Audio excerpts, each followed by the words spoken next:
Chapter 3801, Chapter 875, Dragon Slayer, Chapter 875, Dragon Slayer. As the ancient tome released one dragon roar after another, the VIP reading room's magic barrier ramped up to maximum defense. In this state, the magic barrier could easily withstand Tier 6 attacks, yet the dragon roars still pushed it to the brink of failure before they subsided. How close? Shi Feng's heart pounded as he looked at the cracked barrier. Had the ancient tome released a few more dragon roars, the barrier would have shattered, and the dragon roars would have spread across the entire Nightmare Holy City, alerting everyone of the birth of a priceless treasure. Although Red Frost had just repelled the White Dragon Nation and intimidated the city's many powers and players, that didn't mean she could take on the entire city. Whether it was Red Frost or their party, they would quickly be drowned to death if the whole city decided to attack them. Nonetheless, following the removal of the ceiling engraving, the identity of the ancient tome also came to light, a mythical era creation. Specifically, it was the dragon hunting artillery construction design. The dragon hunting artillery, also known as the Dragon Slayer, was a terrifying weapon that could hunt even dragon gods. While the average player might not have much use for it, it was a priceless treasure for teams and powers. If a town had a few dragon hunting artilleries constructed, nobody would dare to attack it recklessly. Even ancient gods would avoid the town like the plague. This was because the dragon hunting artillery's attacks could injure even primordial gods. In Shi Feng's previous life, when the Holy Race started to besiege and occupy the Eternal Realm's various neutral cities, they suffered a devastating blow when they stretched their hands to the southern region's luminous Sky City. This was because the city secretly possessed 3 dragon-hunting artilleries. Back then, a single shot from a dragon-hunting artillery turned over a dozen level 240-plus experts fully equipped with divine artifacts into ash and permanently erased several 100,000 Tier 6 experts. Had the old monsters leading the Holy Race's army not promptly reacted and destroyed the 3 dragon-hunting artilleries with their trump cards, the Holy Race might have even lost that siege. What is this construction cost? On top of 10 lightning nuclei, it also needs 500 million units of 7 luminaries crystal. Shi Feng's scalp went numb when he saw the main materials needed to construct the dragon-hunting artillery. Even advancing from Tier 6 to Tier 7 only cost 100 million units of 7 luminaries crystal. Yet, the dragon-hunting artillery required 500 million units to construct. The lightning nucleus was also an extraordinarily precious material that could only be obtained from Grade 1 lightning crystal veins. Normally, only 1 out of 10 lightning crystal veins would have a lightning nucleus. Moreover, each realm only had a few lightning crystal veins, with some not having any. To make matters worse, lightning nuclei could be used to power void fortresses and increase the chances of lightning-type flying mounts advancing to Tier 6. This made them incredibly valuable and virtually impossible to find on the market. Not even pseudo-apex powers would have enough lightning nuclei to construct the dragon-hunting artillery. It seems I have no choice but to ask Verdant Rainbow about the lightning nuclei. Looking at the design, Shi Feng felt he would have to rely on the 7 Luminaries Alliance to construct the dragon-hunting artillery. If he depended on Zero Wing, he would never be able to finish gathering the needed lightning nuclei. Just as Shi Feng was about to study the dragon-hunting artillery's design, he suddenly received a call from Whirlwind Bulwark. "Brother Bulwark, did something happen?" Shi Feng asked when he saw Whirlwind Bulwark's terrified face. Of Nightmare Holy City's top 2 guilds, one had already been devastated by Red Frost, while the other had expressed goodwill to them. Hence, Shi Feng found it puzzling why Whirlwind Bulwark would have such an expression. Although Whirlwind Bulwark's equipment standard wasn't anything special, his combat standard was excellent. He could even compete with the Divine Glory list's top 100 experts in combat standards. "It's Kowloon Demon," hurriedly Whirlwind Bulwark explained. "A few minutes ago, Kowloon Demon came to the library demanding a match with Miss Frost. Miss Heiser was very dissatisfied with his challenge, so she decided to teach him a lesson, only to get killed. Currently, Brother Shao is trying to buy time while Miss Leaf goes to find Miss Frost and Miss Laura at the library's legacy room." Heiser was killed? Shi Feng was surprised. Is Kowloon Demon that strong? Heiser was already a half-step mortal god. Shi Feng found it hard to believe that anyone from Nightmare Holy City could kill her in a one-on-one fight. Even if her opponent was of the same combat standard, her superior equipment standard should give her an overwhelming advantage. "He's terrifyingly strong," Whirlwind Bulwark exclaimed fearfully. When Kowloon Demon first appeared, he challenged and defeated every expert in Nightmare Holy City. He even killed several hundred of the White Dragon Nation's experts just to be able to fight Tyrant Wyvern. Originally, Tyrant Wyvern swore to erase Kowloon Demon with the White Dragon Nation's strength, but he later abandoned the idea. Since then, neither the White Dragon Nation nor the Holy Knights has dared to provoke Kowloon Demon. Kowloon Demon must have heard about Miss Frost's achievements and has come to challenge her. I understand. After hearing Whirlwind Bulwark's explanation, Shi Feng understood that Kowloon Demon was a battle maniac. However, he wasn't particularly surprised by this information, as many such people were in the Greater God's domain. "I'll be there soon. Battle maniacs usually never back down until they achieve their goal. It hadn't been long since Red Frost initiated a gold combat technique learning session in the library's legacy room. Should Kowloon Demon interrupt her now, the 10,000 undying souls she spent would be in vain. After saying so, Shi Feng disconnected the call and left the reading room. Library, first floor hall. Presently, the normally tranquil hall was boiling with excitement as the players in the hall discussed Kowloon Demon and Heiser, whom Star Butterfly had just resurrected. Damn it, is that guy a monster? Heiser, who had fallen to level 226, was filled with disbelief as she glared at the tall young man in front of her. Again, she got one-shotted again. This time, the battle even ended without her realizing what had happened. Meanwhile, Kowloon Demon suddenly turned to the staircase leading to the library's second floor. More specifically, he looked at the cloaked man walking down the staircase. Are you their party leader? After Kowloon Demon gave Shi Feng the once-over, disappointment flashed in his eyes. It seems I was wrong to have any expectations for you. I'll give you 1 minute. Have that woman called Red Frost come fight me. Otherwise, you'll suffer worse than that girl. Chapter 3802, Chapter 876, Primordial Dragonoid, Chapter 876, Primordial Dragonoid. At Kowloon Demon's words, Whirlwind Bulwark and Star Butterfly hurriedly approached Shi Feng with nervous expressions. Guild Leader Black Flame, don't be impulsive. This is how Kowloon Demon behaves toward everyone, Whirlwind Bulwark whispered. Kowloon Demon has already risen to level 240. He also possesses a level 240 fragmented legendary equipment set. I'm afraid there is nobody in Nightmare Holy City who is his match now. Although Whirlwind Bulwark knew Shi Feng was strong, Kowloon Demon's level advantage was simply too much to overcome. After seeing Kowloon Demon one-shot Heiser twice, he felt that even Red Frost was unlikely to be a match for Kowloon Demon. Meanwhile, Shi Feng didn't get angry at Kowloon Demon's provocation. He merely observed the other party in silence. A primordial dragonoid? When Shi Feng looked at Kowloon Demon's 4 horns and 4 arms, he suddenly thought of a mythical era race from the Greater God's domain. Primordial Dragonoid. According to rumors, primordial dragonoids rivaled dragons in life rating, though their population was lower than even that of dragons. Of the races human players could convert to, the primordial dragonoid race had the strongest physique. However, throughout Shi Feng's previous life, nobody from the human race's Greater God's domain had managed to become a primordial dragonoid. More specifically, the method to convert to this mythical era race had never been found. In addition to being a primordial dragonoid, Kowloon Demon also wielded 4 extraordinary sabers. All 4 were level 240 taboo legendary weapons. Such weapons were incredibly rare in the Greater God's domain. Only Apex powers had them. You were the first to recognize my race in Nightmare Holy City. Kowloon Demon narrowed his eyes when he heard Shi Feng's words. Is your party not from here? That's right, we are not. We only came here by chance, Shi Feng said, not bothering to withhold this information. According to the information Whirlwind Bulwark provided, this remnant primordial world didn't consist of just the Nightmare Holy City region. Anyone who bothered to investigate would quickly know that his party didn't originate from this region, so he might as well admit it. The players and powers of Nightmare Holy City region had to progress to other regions sooner or later. Before that happened, it would undoubtedly be in their best interests to partner with players from other regions. Hence, if the locals knew that his party came from outside the region, they would be more inclined to partner with his party. Is that so? Kowloon Demon's gaze suddenly turned cold at Shi Feng's admission. In that case, you should know that this isn't a place you should covet. Anyone who dares to will be granted permanent death. As soon as Kowloon Demon finished speaking, the intensity of his aura skyrocketed. He no longer kept his aura suppressed, its true state startling even the resentful Heiser. Xiao Yilong, who was level 230, revealed a terrified expression when he sensed Kowloon Demon's oppressive aura. He's as strong as the Great Commander? At this moment, Xiao Yilong felt like he was looking at South Lake Holy Dragon Spear's Great Commander when he looked at Kowloon Demon. He felt utterly powerless and couldn't even muster the thought of resisting. However, Xiao Yilong couldn't understand why he was getting such a feeling from Kowloon Demon. After all, Kowloon Demon didn't have a single divine artifact on him. Nevertheless, the aura the other party radiated was comparable to that of South Lake fully equipped with divine artifacts.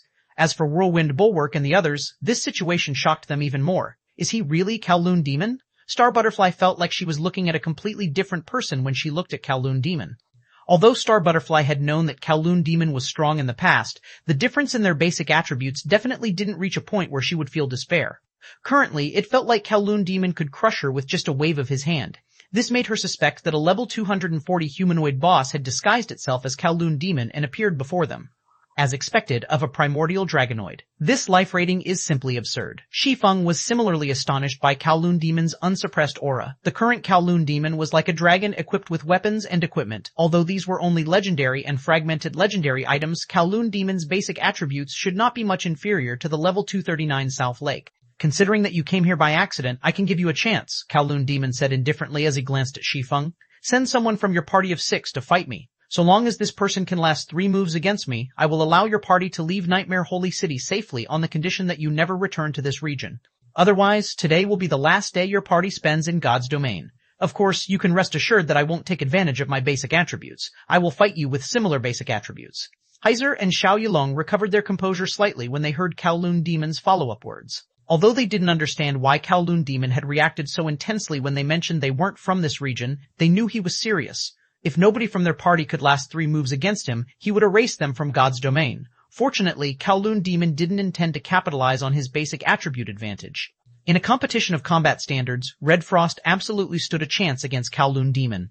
Are you sure you will only fight with similar basic attributes? Shi Feng asked for verification. Naturally, I always keep my word, Kowloon Demon said with certainty. Then, he glanced at Shi Feng and added, You're not worth breaking my promise. Alright, hurry up and call that Red Frost woman over.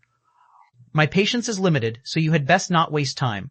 When Kowloon Demon finished speaking, Xiao Yilong promptly tried to contact Red Frost, not daring to waste any time. While Xiao Yilong was calling Red Frost, Shi Feng suddenly approached Kowloon Demon and calmly unsheathed the Shadow Incinerator, saying, In that case, I will fight you. I hope you will keep your promise. Chapter 38U3, Chapter 877, Pseudo Tier 7 Concentration vs 6th Floor Standard, Chapter 877 Pseudo Tier 7 Concentration vs 6th Floor Standard, Guild Leader Black Flame. Xiao Yilong was dumbfounded by Shi Feng's initiative to challenge Kowloon Demon. He couldn't understand what was going through the other party's mind. Kowloon Demon's combat standard was the best Xiao Yilong had ever seen. Even Heiser, a half-step mortal god, had failed to survive 1 move against Kowloon Demon. Moreover, Kowloon Demon likely hadn't relied on his basic attribute advantage in the 2 times he one-shotted Heiser. Otherwise, he wouldn't have offered to fight one of their party's members with similar basic attributes. After all, this would almost guarantee Heiser could survive 3 moves against him. Thus, Red Frost, who could similarly one-shot Heiser, should be the best candidate to trade blows with Kowloon Demon. Although having Red Frost fight Kowloon Demon right now would mean wasting 10,000 undying souls, it was much better than jeopardizing the whole party's safety. So, why was Shi Feng stepping forward right now? Guild Leader Black Flame, we should let Big Sis Frost handle this, Heiser said anxiously. Kowloon Demon's combat standard has likely reached the 6th floor standard already. Aside from Big Sis Frost, the rest of us will have difficulty surviving 3 moves against him. Shi Feng clearly hadn't reached the 6th floor standard yet. If he tried to fight a 6th floor expert with similar basic attributes, it was unlikely he could last 3 moves. You want to fight me? Kowloon Demon looked at Shi Feng in surprise. It seems that you are quite confident. But do you really think you can last 3 moves against me despite not being a 6th floor expert? When Shi Feng appeared, Kowloon Demon could immediately tell that the other party was not a 6th floor expert. This was why he had reacted in disappointment. At this point, Kowloon Demon was refraining from eliminating Shi Feng's party out of respect for Red Frost, a 6th floor expert like himself. Otherwise, he would have permanently erased the party from God's domain, regardless of how they ended up in the Nightmare Holy City region. As for why Kowloon Demon had offered this 3-move agreement, it was only to determine Red Frost's exact combat standard. He had never expected Shi Feng, who wasn't even at the 6th floor standard, to challenge him. This made him wonder if he had misjudged Shi Feng. I have a few tricks up my sleeve, Shi Feng said calmly as he looked at Kowloon Demon. While you might be a 6th floor expert, I am confident I can last 3 moves against you under the same basic attributes. Under normal circumstances, Shi Feng could only rely on the Feather of Oath if he had to fight a 6th floor expert who matched South Lake in basic attributes. However, he would prefer to avoid such a scenario if possible. The Feather of Oath's war goddesses might be able to defeat Kowloon Demon, but they were unlikely to kill him. After all, players were not monsters. They wouldn't fight to the death unless the situation called for it. If an expert like Kowloon Demon managed to escape, he would become an endless stream of trouble for his enemies. This was why the various apex powers in Shi Feng's previous life generally chose to avoid confrontation with the 3 absolutes. An apex power might have the means to defeat the 3 absolutes, but it lacked the ability to kill them. If it made an enemy of the 3 absolutes, its members would suffer. Likewise, unless Shi Feng's party had the means to kill Kowloon Demon, they would have no choice but to play by his rules. Otherwise, they would only suffer a bigger headache. Good, let's see if you can survive 3 moves against me. Kowloon Demon's expression darkened at Shi Feng's words. Immediately, Kowloon Demon brandished his 4 sabers, weaving a web of attacks and casting it at Shi Feng. The speed of his execution was so quick that few experts present managed to react to it. Is this the move he used against me? Heiser looked at the saber web solemnly. She finally understood how Kowloon Demon had managed to kill her before she could process what had happened. Fast, his attacks were too fast. Both times she challenged Kowloon Demon, she started the fight with less than 10 yards between them. As a result, his saber web hit her before she could react. Now, not only was she spectating the fight from a distance, but there were also 30 yards between Kowloon Demon and Shi Feng. This gave her just enough time to react to Kowloon Demon's saber web, or more specifically, track his saber's movements, and this outcome shocked her. After all, Kowloon Demon was currently fighting with his basic attributes suppressed. She doubted she could keep track of his attacks if he fought at full strength, even if they had been 300 yards apart. What speed? Meanwhile, Shi Feng was also astonished by the speed of Kowloon Demon's attacks. If not for his pseudo-tier 7 concentration, which enabled him to perceive time flow at a slower rate, he would have had difficulty keeping up with the other party's speed. Without hesitation, Shi Feng executed Sword's Orbit with the Shadow Incinerator and the Winter of Eternal Night. Clang, clang, clang, a series of metal collisions sounded in the hall in quick succession.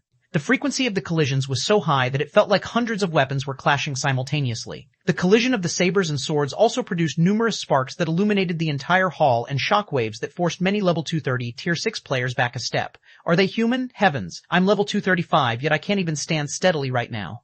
How strong are their attacks?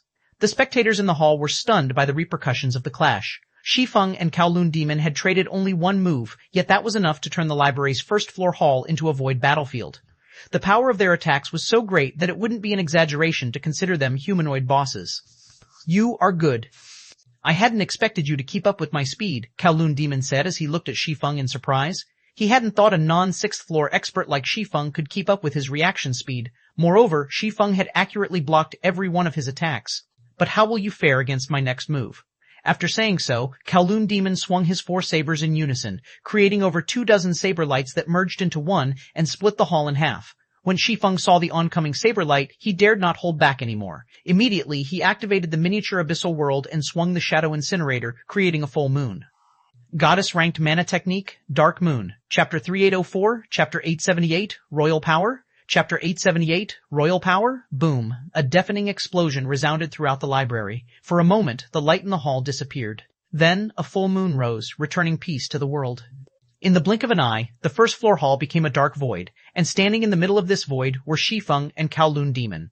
Although there was a huge level gap between the two, with Shi Feng being level 212 and Kowloon Demon being level 240, Kowloon Demon was the only one to sustain damage in the second exchange, his HP falling by 5%. Guild Leader Black Flame won? Heiser couldn't believe her eyes. It was obvious that Shi Feng had yet to reach the 6th floor standard. Yet, in a clash with Kowloon Demon, a bona fide 6th floor expert, he had emerged superior. We won? Xiao Yilong was dumbfounded when he saw that only Kowloon Demon received damage. He couldn't help but grow excited. Although this was only the second exchange, it should be virtually impossible for Kowloon Demon to kill Shi Feng in the third exchange unless he shamelessly fought using his full basic attributes. Thus, their party had effectively won the agreement. Meanwhile, Whirlwind Bulwark and the other Palehorn members gaped at this situation. Aren't we in the library? Is Guild Leader Black Flame really only level 212? Rather than the clash between a 6th floor expert and a non-6th floor expert, Palehorn's members were more surprised by the destruction Shi Feng caused. Nightmare Holy City's library was the sturdiest structure in the city. Even level 235 plus players fully equipped with level 235 fragmented legendary items could only create some cracks, at most, when they attacked the library. Yet Shi Feng, despite being a level 2012 player, had turned the entire first floor hall into an empty void. They didn't even dare to imagine what would happen if his attack struck them. Who are you? After noticing the loss of his HP, Kowloon Demon couldn't help but stare at Shi Feng as if the other party was a monster. His voice when he spoke was also filled with confusion. His calm composure was nowhere to be seen. Haven't I already told you? In response to Kowloon Demon's question, Shi Feng chuckled and said, We come from another region. Another region? Do you take me for a fool? Kowloon Demon glared at Shi Feng, not believing the other party's words in the slightest. While there might be many experts in other regions, none have someone like you. Despite not being a 6th floor expert, you managed to overpower a 6th floor expert. Not to mention, you don't even know the rules of this region and the surrounding regions. There might be experts stronger than him in other regions, but they were all well-known experts. If a 5th floor expert could overpower a 6th floor expert with similar basic attributes, this person would be a legendary existence known by all. However, Kowloon Demon had never heard of Shi Feng. Rules? What rules? Shi Feng looked at Kowloon Demon curiously. According to Whirlwind Bulwark, there shouldn't be any unspoken rules in Nightmare Holy City. Had there been any, Dawn Forest, the guild leader of the Holy Knights, would have informed Shi Feng about them when trying to befriend him. Yet, Dawn Forest hadn't. This meant that none of Nightmare Holy City's players knew the rules Kowloon Demon spoke of. Suddenly, Kowloon Demon took out a silver tier 6 divine rune scroll and unfurled it before Shi Feng. Immediately afterward, a translucent silver barrier enveloped Shi Feng and Kowloon Demon, isolating them from the outside world. Shi Feng was surprised to see the translucent silver barrier. Dimensional World was a lost Tier 6 divine runic curse in the Greater God's domain. Only primordial god-ranked existences could destroy the barrier it created within a short time frame. Even if South Lake, Holy Dragon Spear's great commander, were here, he would need at least a day of non-stop attacking to break it. As for magic scrolls that held the Dimensional World spell, they were extinct in the Greater God's domain. Nobody outside can hear us now, so let's be frank, Kowloon Demon said sternly. Before you make up any stories, I will have you know that Dragon's Crown, the royal power I come from, controls the Nightmare Holy City region and the several hundred regions around it. No player outside of the Nightmare Holy City region doesn't know Dragon's Crown. A royal power? Kowloon Demon's words momentarily stunned Shi Feng. As far as Shi Feng could recall, there were no royal powers in the human race's Greater God's domain. Not even the mysterious Seven Luminaries Alliance had reached the standard of royal powers.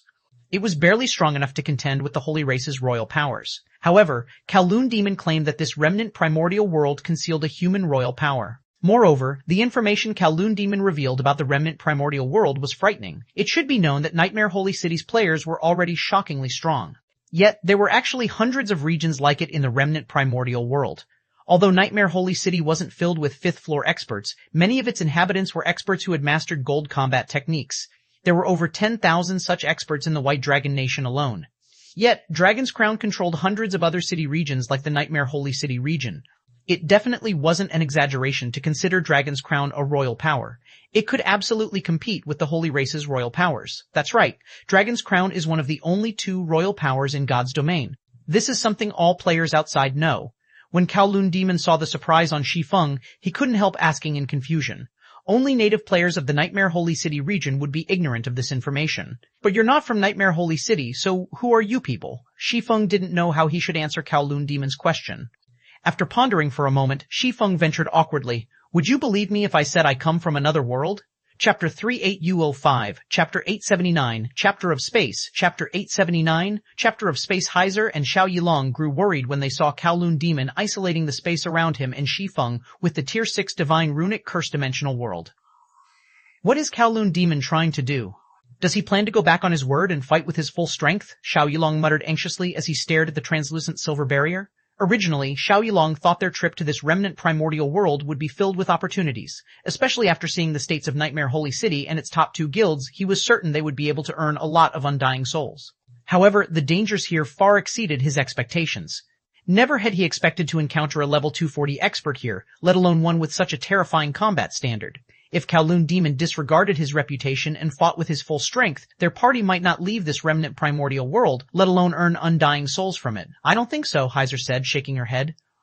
Then, while recalling her fight with Kowloon Demon, she added, "He's a battle maniac through and through. He's fixated on improving his strength. At his standard, finding worthy opponents is nigh impossible. Though not a 6th floor expert himself, Guild Leader Blackflame can fight 6th floor experts on even basic attributes. In a sense, experts like Guild Leader Blackflame are much rarer. If Kowloon Demon acts rashly, he might never come across another opponent like Guild Leader Blackflame." "I guess you're right," Xiao Yilong agreed with Heiser's opinion. For those seeking ultimate strength, the higher they climbed, the lonelier they became. Then, he looked at Kowloon Demon and sighed, "Still, this world really is scary. I thought Red Frost had become the strongest human player in terms of combat standards. I hadn't expected to meet other 6th floor human experts in this God mode underground city. Moreover, according to Kowloon Demon, there should be quite a few 6th floor experts in this world. If the Greater God's domain's old monsters learn of this, their jaws will probably drop. Mortal gods." To his knowledge, Red Frost was the only player in the human race's Greater God's domain to have reached this standard. Before Red Frost's resurgence, everyone even thought it was impossible to achieve this legendary standard. Yet it was now revealed that there was not just one, but multiple 6th floor experts in this remnant primordial world. This was unbelievable news. Heiser stared at Kowloon Demon. Although she didn't make any comments, she strongly agreed with Xiao Yilong's sentiment. Meanwhile, silence descended momentarily in the interior of the dimensional world after Shi Feng revealed his origins. Kowloon Demon simply stared at Shi Feng, his expression changing from cold to confused. Another world? Kowloon Demon finally broke the silence. Then, with a firm gaze on Shi Feng, he added, "Had you been a 6th floor expert, I'd 100% suspect that you were sent by that side to mess with me. But you're not. You even managed to overpower me. There isn't anyone like you in this world. This is really unexpected. I always assumed those old records at headquarters were just legends. I never thought there could be human players outside our world."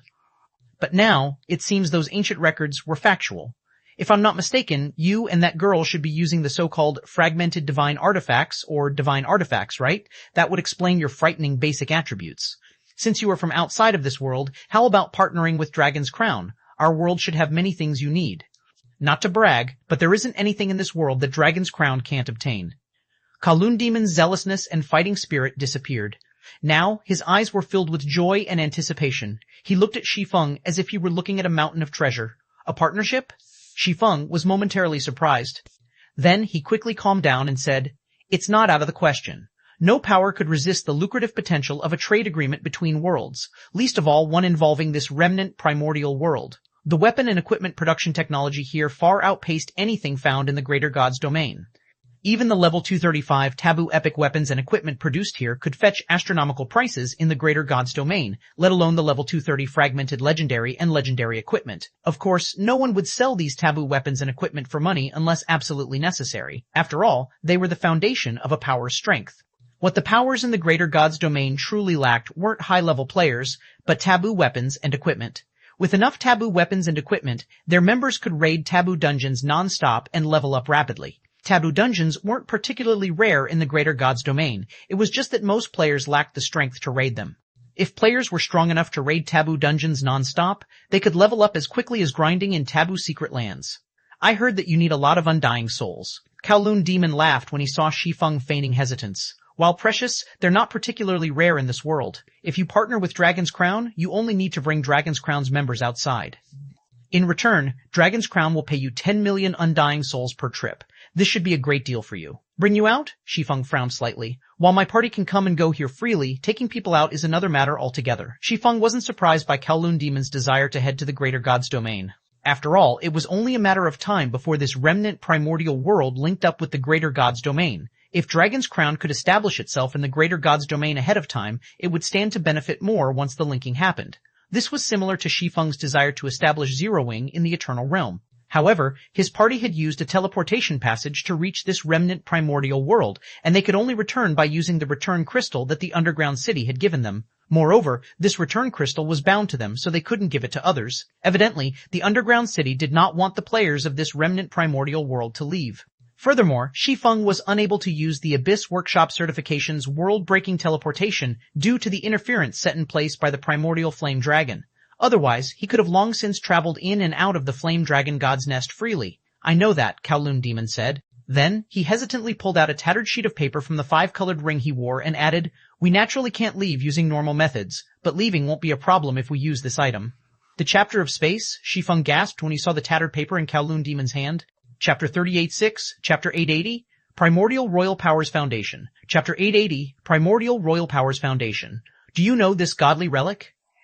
Kowloon Demon looked at Shi Feng in surprise.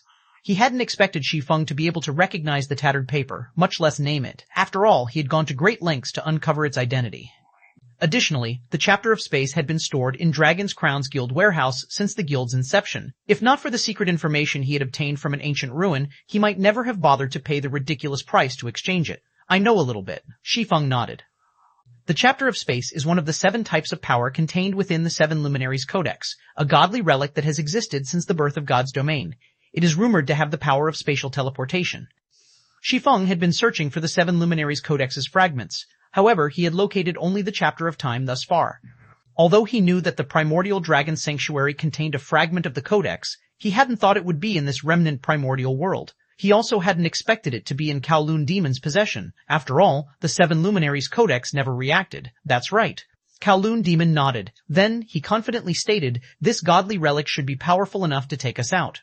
Although it can only let us leave for a limited period and will forcibly teleport us back once time is up, it is the only viable method I can think of. Indeed, Shi Feng did not doubt Kowloon Demon's words. The 7 Luminaries Codex was no ordinary godly relic. It was rumored that even primordial gods had sought to possess its power. The goddess of space had even created a replica of it. Thus, the 7 Luminaries Codex shouldn't have difficulty bypassing the primordial flame dragon's seal. Consider this Dragon's Crown's token of sincerity, Kowloon Demon said, gritting his teeth as he handed the chapter of space to Shi Feng. With this item, once you leave this world, you can soul teleport up to 100 friends to your side at the cost of 500 units of 7 Luminaries crystal per friend. The soul teleport lasts 3 days and has a cooldown of 7 natural days. Dragon's Crown's members will add you as a friend before you leave. Once you teleport us to your side, we will pay you the teleportation cost plus 10 million undying souls. What do you think? Kowloon Demon would have preferred not to give Shi Feng the chapter of space if possible. However, he knew he was unlikely to meet another group of players like Shi Feng. Moreover, even if players from another world came here, Dragon's Crown wouldn't necessarily be the first to meet them. Simply put, Dragon's Crown could only partner with Shi Feng to access the world outside, while Shi Feng didn't necessarily have to partner with Dragon's Crown to access this world's resources. It's a good deal, Shi Feng said as he looked at the chapter of space he had obtained for free. But before we proceed with this deal, I need you to agree to a few conditions. So long as you agree to them, I can sign a God's Domain contract with you immediately to seal the deal. If not, I can't accept this chapter of space. What are your conditions? Kowloon Demon asked without hesitation. Firstly, I can bear all of the teleportation expenses, but you must trade at least 10,000 level 235 plus epic weapons and equipment with me each time you go out. Of course, I will buy them at market price. Additionally, you are not allowed to sell taboo weapons and equipment to other powers, Shi Feng stated. No problem. Since you are Dragon's Crown's partner, we naturally won't cooperate with other powers outside, Kowloon Demon said, nodding. Secondly, I hope you can help me when needed. I will compensate you appropriately for your assistance, Shi Feng stated in a non-negotiable tone. Dragon's Crown was a royal power operating in this remnant primordial world. It would be a huge waste to only trade with the guild, especially with Zero Wing's current precarious situation in God's domain. Zero Wing needed more strength to contend with apex powers and royal powers. I have no problem with this condition either. We are partners. Dragon's Crown will naturally ensure its partner's safety. Kowloon Demon accepted the second condition without hesitation. Lastly, I require manpower to raid the Northern Badlands taboo, Shi Feng said. Then, after pausing to think for a moment, he continued, if we successfully kill the taboo, I want only half of its loot and priority in choosing the first item. If you agree to help, I will sign a contract promising 10 consecutive teleport sessions. The Northern Badlands taboo boss was an important step in Shi Feng's preparation to slay the Undying Mother. When it came to sourcing experts, Dragon's Crown was naturally more reliable than the Palehorn Adventurer team. You are aiming for that taboo? Kowloon Demon was surprised. He hadn't expected Shi Feng's objective to be the Northern Badlands taboo boss. After all, the Northern Badlands taboo boss was a significant challenge, even for Dragon's Crown. Moreover, it sounded like Shi Feng was confident in taking down the taboo boss, with or without Dragon's Crown.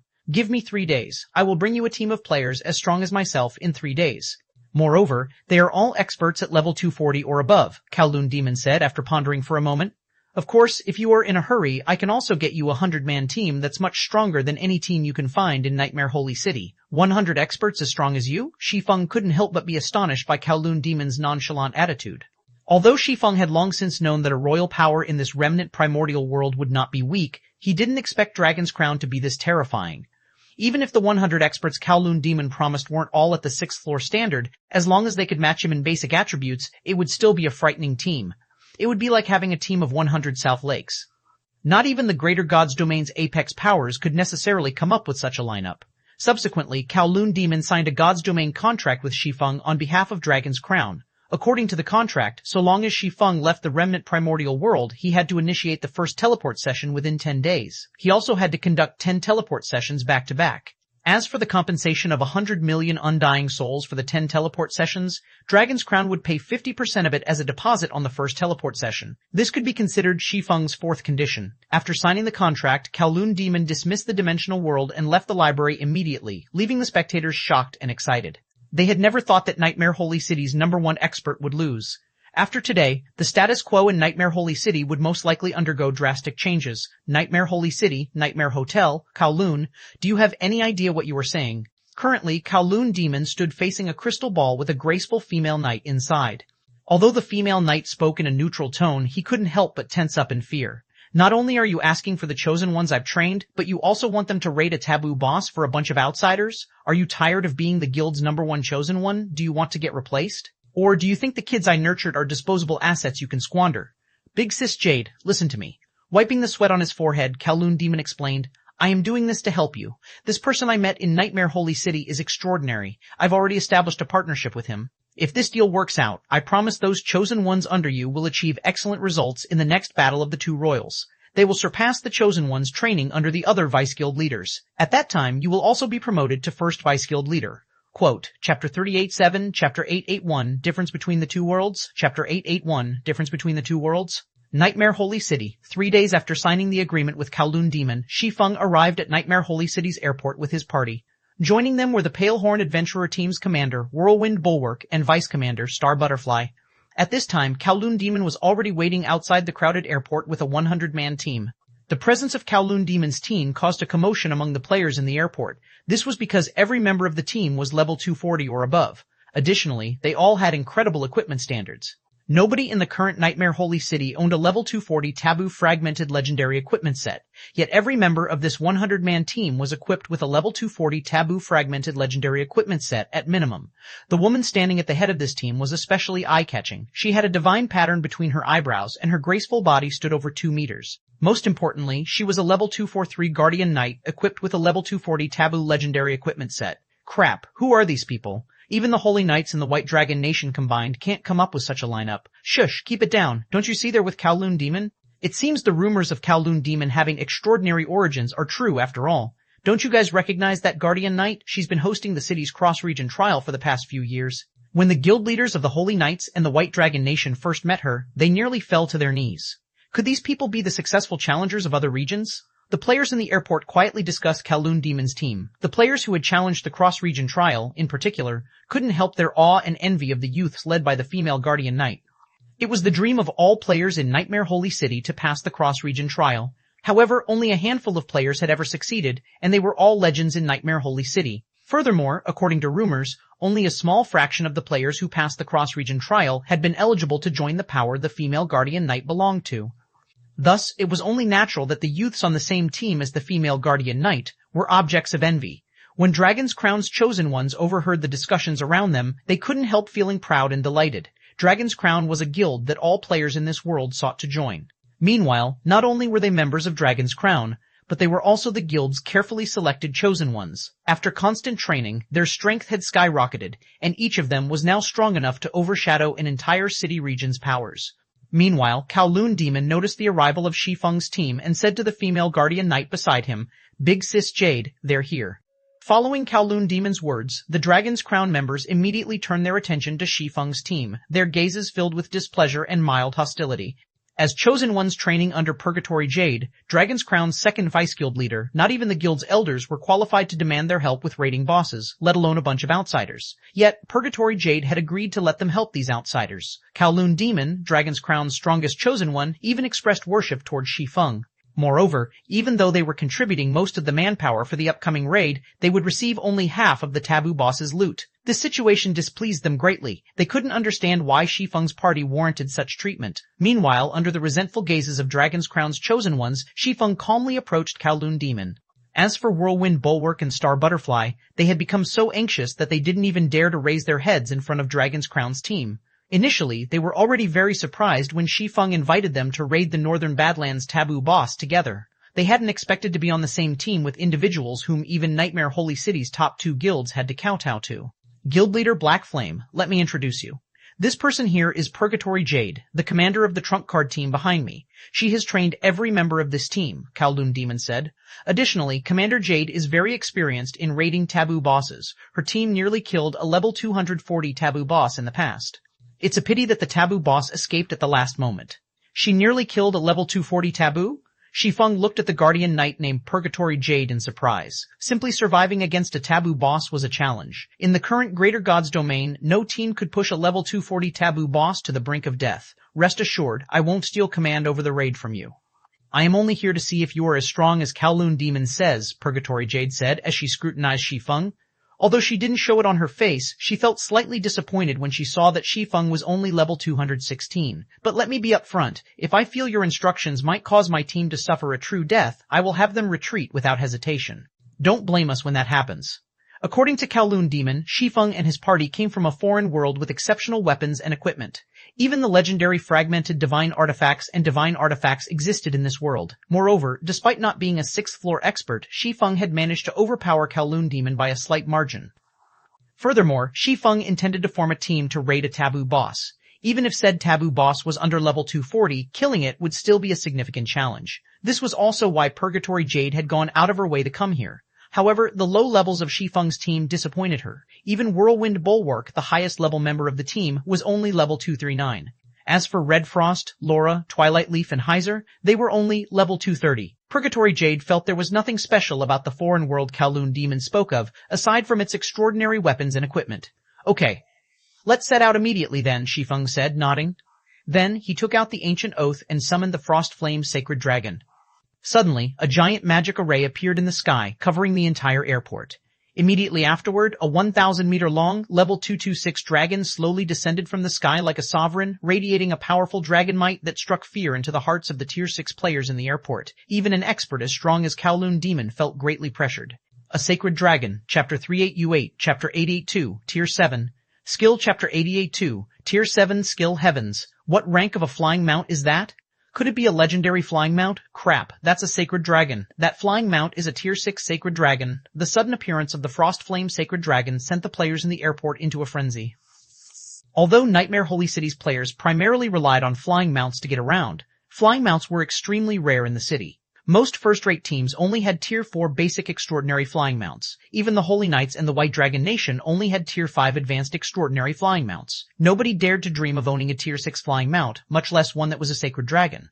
It should be known that the average Tier 6 dragon was already considered invincible among opponents of the same level. Sacred dragons possessed bloodlines superior to those of ordinary dragons. They were akin to bosses among dragons.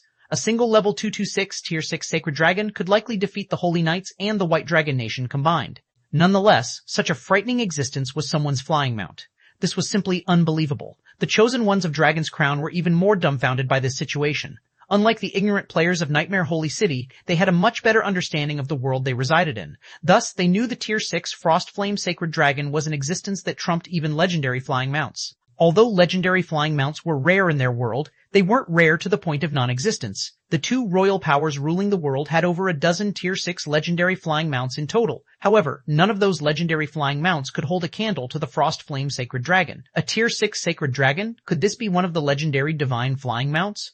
As Purgatory Jade looked at the descending Frost Flame Sacred Dragon, her curiosity about Shi Feng's world grew. Although Shi Feng's party's average level was pitiful, the party's ownership of the Frost Flame Sacred Dragon alone made it worth Dragon's Crown befriending. It should be known that the Frost Flame Sacred Dragon was only level 226. Yet, Purgatory Jade already felt threatened by it. Once it reached level 240, who could be a match for Shi Feng in a one-on-one fight?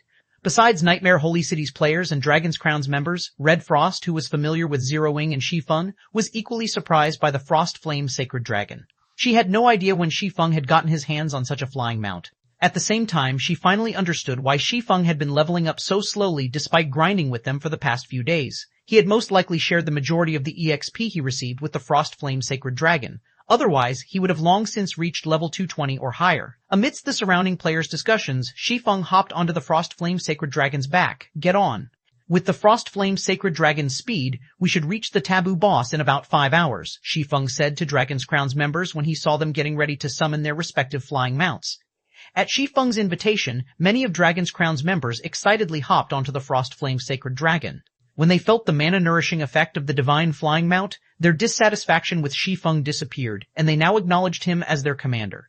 After all, although the Frost Flame Sacred Dragon was only level 226, its resilience was greater than even that of a level 240 tank, and it was more than qualified to tank a taboo boss. With the Frost Flame Sacred Dragon distracting the Northern Badlands taboo boss, the chances of the raid succeeding would increase greatly. After a 5-hour flight, Shi Feng's team arrived at a mountain range in the Northern Badlands. A demonic mist enveloped the central area of the mountain range, the place where the Northern Badlands taboo boss resided. Although many players had entered the mist in the past, few ever made it out alive. Guild leader Black Flame, the taboo boss, is inside that mist, Kowloon Demon said, pointing at the demonic mist in the distance. The mist is a product of the Northern Badlands' unique environment. It devours the mana of any player within range. This mist is also why nobody has ever gotten a glimpse of the taboo boss's true appearance. But because this mist is caused by the environment, its density varies from time to time. If we want to raid the taboo boss, we will have to wait until the mist's density falls. Otherwise, we will have to raid it handicapped. As a native of Nightmare Holy City, Whirlwind Bulwark agreed with Kowloon Demon's statement. The Northern Badlands taboo boss might be terrifyingly strong, but its strength wasn't the only reason it was difficult to raid. The demonic mist that enveloped its sphere of activity also played a significant role. For this reason, all teams that challenged the taboo boss in the past had chosen to do so when the demonic mist was at its thinnest. If a team were to enter the demonic mist when it was dense, that team would have no chance of surviving. This demonic mist is indeed troublesome. After surveying the area from the Frostflame Sacred Dragon's back, Shi Feng found that the demonic mist covered a radius of hundreds of thousands of yards. It was definitely one of the major hurdles to raiding the Northern Badlands taboo boss. However, he quickly added, but we don't need to go inside. We just need to lure the taboo boss to us. Lure it to us? Kowloon Demon shook his head and chuckled when he heard Shi Feng's solution. Then, he explained, Guild Leader Black Flame, you might not know this, but the Northern Badlands taboo boss loves this demonic mist. Many teams have tried to lure it out, but none have succeeded. This is also why the teams that tried to raid the taboo boss all had to fight it inside the demonic mist. It's a pity the suppression of this world is too powerful. Otherwise, I could slowly chip away at this mist with my Tier 6 large-scale destruction curses, Heiser said, sighing. The suppression that the remnant primordial world imposed on players was as powerful as that of the Flame Dragon God's treasury. This was also why players of Nightmare Holy City had to rely on low-tier flying mounts to fly even after reaching Tier 6. In any other world, Tier 6 players could have easily flown at speeds nearing those of Tier 5 flying mounts. It's not up to the taboo boss to decide whether it wants to come out, Shi Feng suddenly said. Then, he raised his hand and cast the Abyssal Eyes Dark Cluster skill, one of the 2 Tier 7 skills he possessed. Before anyone could react, the sky above the Northern Badlands turned pitch black. Then, all the mana in the map began converging in the sky, causing the mana-devouring demonic mist to thin out rapidly. A moment later, Shi Feng brought his hand down toward the demonic mist. Tier 7 skill, Dark Cluster. Boom. Chapter 3809, Chapter 883, Return of the Princess. Chapter 883, Return of the Princess Northern Badlands. As Shi Feng brought his hand down, the abyssal eye on his finger emitted a pitch-black radiance. In the blink of an eye, darkness enveloped a 1 million yard radius, depriving everyone within the affected area of their sight and even the rest of their 5 senses. A moment later, countless dazzling stars rained down from the pitch-black sky, causing powerful explosions as they bombarded the land. After innumerable stars had ravaged the mountain range, a 100-meter-tall, one-horned demon could be seen escaping the remaining wisps of demonic mist in a miserable state. Pitch-black scales and spikes covered the one-horned demon. The mana it exuded was strange, its form sometimes illusory and sometimes solid. Everyone who sensed this strange mana felt death loom over them. Currently, though, most of the one-horned demon's scales and spikes had been stripped from its body, and dark green blood oozed from its wounds. Meanwhile, although everyone was shocked by Shi Feng's ability to force the Northern Badlands taboo boss out of its habitat, the shock was short-lived, quickly overwhelmed by the instinctual fear they felt at the sight of the one-horned demon, Tosus, the all-consuming demon mutant. Primordial Demon, Divine, Level 239, HP 1/600,000,000. The simple data presented elicited gasps from everyone present. Red Frost and those who were facing a taboo boss for the first time were especially shocked by Tosus's HP. Is this a taboo boss? Xiao Yulong felt despair when he saw Tosus's 15 HP bars. He suddenly understood why even Apex powers were powerless against the Greater God's Domain's 22 taboos. Despite Tosus being only a Level 239 taboo boss, he could not see any hope of players killing it. Normally, an ordinary level 239, tier 6 boss only had 200 quadrillion HP at the maximum. Tosus's HP was 8 times greater. However, that still wasn't the most important point. A mutant. This was what made Tosus a true headache for players. Mutated monsters had incredible learning capabilities. A mutant that lived long enough could match the combat standards of a 5th floor expert. With such a combat standard, a mutant could nullify most of the combat techniques of players, forcing them into a melee. Unless players had a significant level advantage, the mutant would quickly overpower them with its extraordinary basic attributes. Were you damned humans the ones who ambushed me? Tosus demanded, glaring at Shi Feng's team with its 6 eyes and completely ignoring the bellowing, level 226 Frost Flame Sacred Dragon. Then, it raised one of its hands and swiped at the empty space before it. Suddenly, everyone felt the world around them spinning. Before anyone realized it, one of the Frost Flame Sacred Dragon's wings had disappeared, and its 1,000-meter-long body spiraled uncontrollably to the ground. Be on full alert for its movements. Activate the Tier 6 Divine Runic Domain spell to resist its true world. Purgatory Jade shouted as the team fell out of the sky. It has likely mastered a world law related to space and can attack us from any distance. At Purgatory Jade's words, many of those present immediately understood what had happened just now. Tosus was only level 239. Even if it was a taboo boss, its attacks shouldn't be fast enough to evade their detection completely. In that case, there was only one explanation for this situation. Tosus's attack trajectory was outside of their perception. Shi Feng looked at Purgatory Jade in surprise. He hadn't expected her to identify Tosus's unique world law so quickly. This led him to think that Kowloon Demon hadn't been exaggerating about Purgatory Jade, and that the woman had indeed pushed a level 240 taboo boss to the brink of death in the past. A spatial law, is it? While free-falling, Shi Feng got a mild headache as he looked at the stationary all-consuming demon. Not all unique world laws mastered by taboo bosses were equal. Those related to space were especially tricky to deal with. Take Tosis's ability to attack from any distance, for example. Regardless of where the all-consuming demon stood, its attacks could always reach their target. Its attacks could also come from any direction. Even if players saw it attacking, they wouldn't know where to direct their defense. Tosis's attack method completely ignored defensive and evasive maneuvers. The only good news was that Dark Cluster had heavily injured Tosis. Although its 1.6 quintillion HP had only dropped to 1.5 quintillion, it no longer had battle recovery. Its mobility should have also plummeted. Otherwise, it wouldn't have stopped attacking after crippling the Frost Flame Sacred Dragon. It should have followed up with more attacks to reduce the number of threats. That despicable primordial god's power.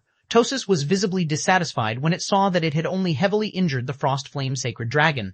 But this is it for you, ants. After Tosis finished speaking, an invisible ripple spread from it and covered a 10,000-yard radius in an instant. Meanwhile, Shi Feng and the others started to lose basic attributes rapidly, and the gap in basic attributes between the two sides widened even further. Die. Suddenly, Tosis pulled a longsword enveloped in soulfire out of its chest, clearly intent on permanently erasing the ants before it. When everyone saw the flaming longsword, almost all of them trembled instinctively. As for Shi Feng, he knew he couldn't afford to conserve his cards when he saw Tosis preparing for an all-out attack. He hastily took out the primordial dragon legacy crystal and summoned the dragon princess Kalisha. Currently, Kalisha was Shi Feng's strongest trump card against taboo bosses. Although Kalisha had yet to fully recover, she could already rival primordial gods. In comparison, while Tosis might be close to reaching the standard of primordial gods, it still wasn't one. Thus, Shi Feng decided to take a gamble. He wagered that the current dragon princess was stronger than the all-consuming demon. The summoning of the dragon princess was instantaneous. The moment Shi Feng initiated the summoning, a colossal figure descended from the sky. Before this colossal figure, even the Frost Flame Sacred Dragon looked like a little snake. This colossal figure belonged to none other than Kalisha. Following Kalisha's abrupt appearance, Tosis cancelled its attack and stared solemnly at the dragon princess. A Primordial Dragon, Chapter 3810, Chapter 884, Princess vs. Taboo. Chapter 884, Princess vs. Taboo. What's happening here? An ancient god?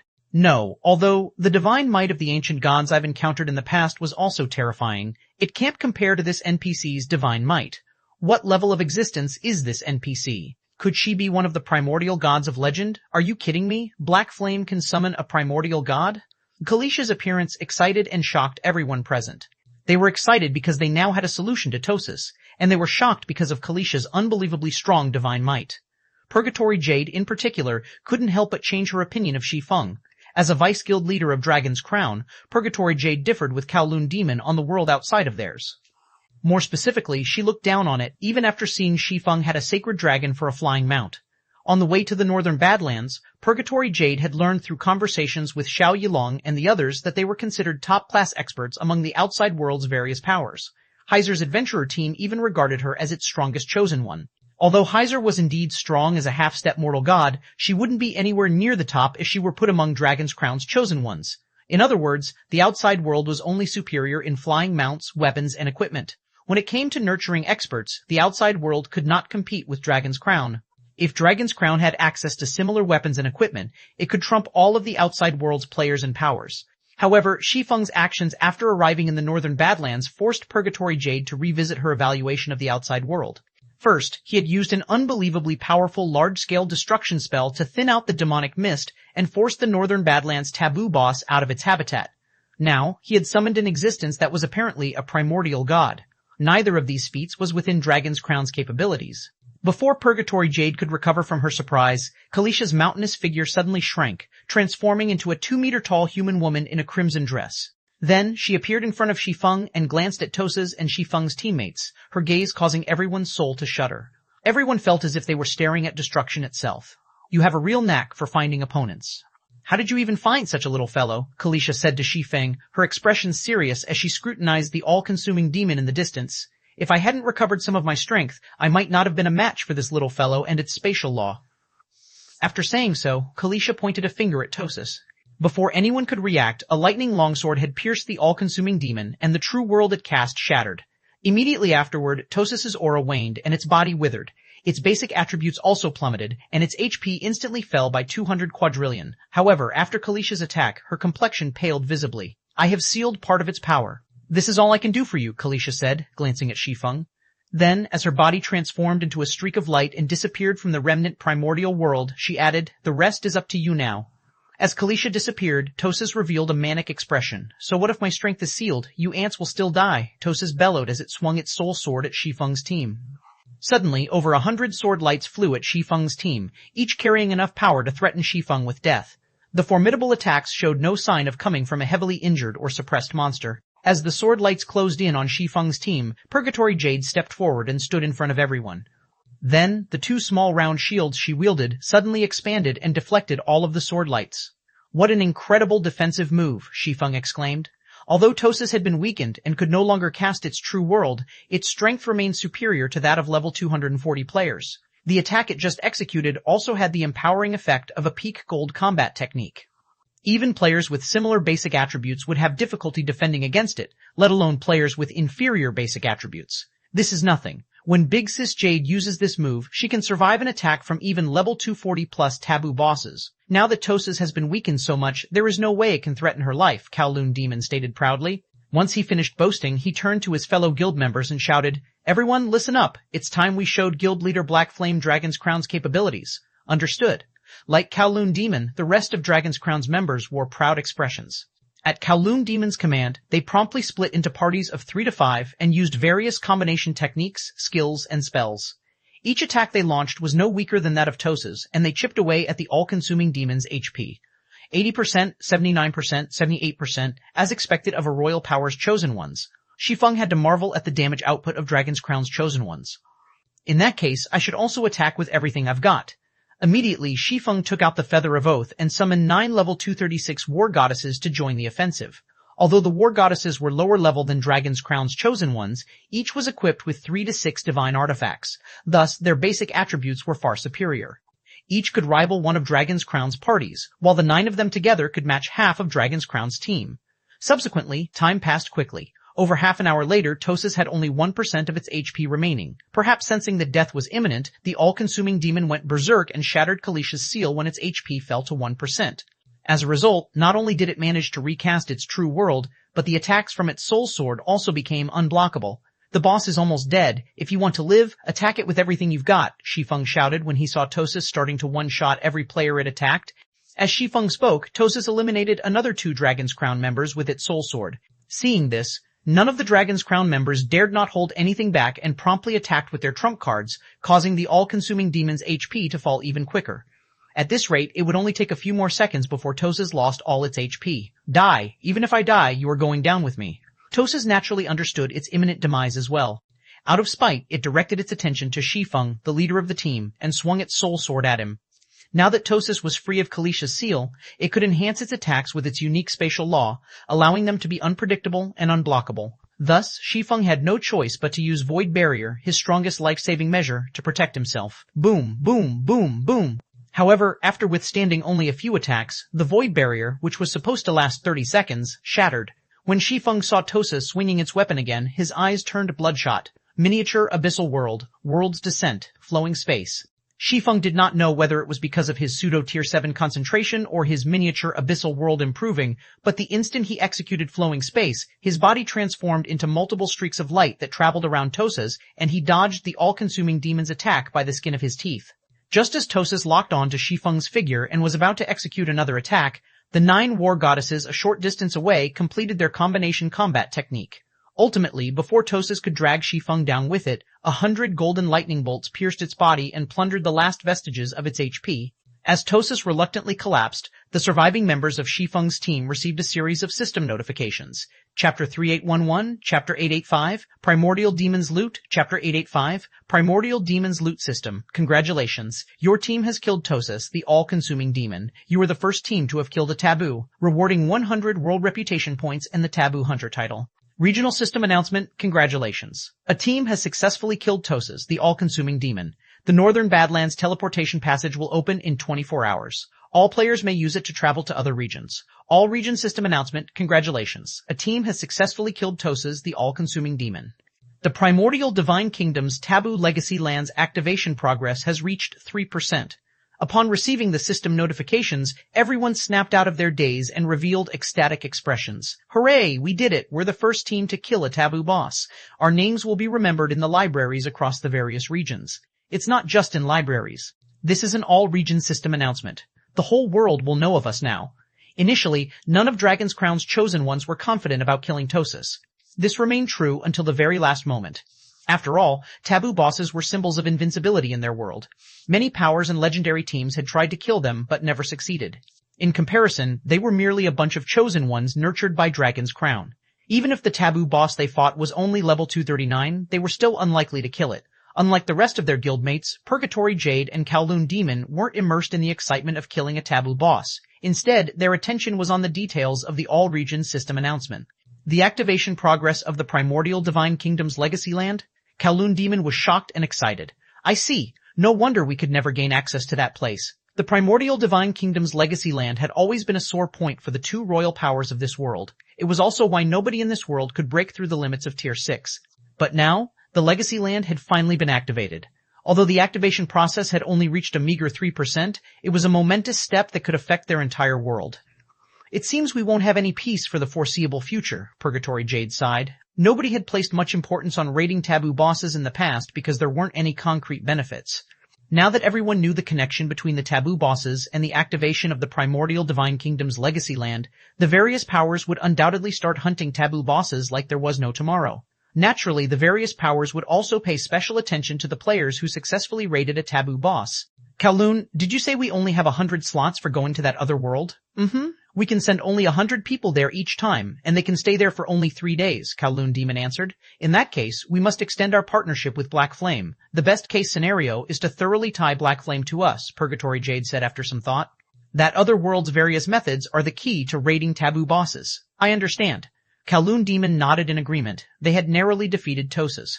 If not for Shi Feng luring Tosus out with his large-scale destruction spell and suppressing it with the help of the NPC he summoned, they never could have achieved victory.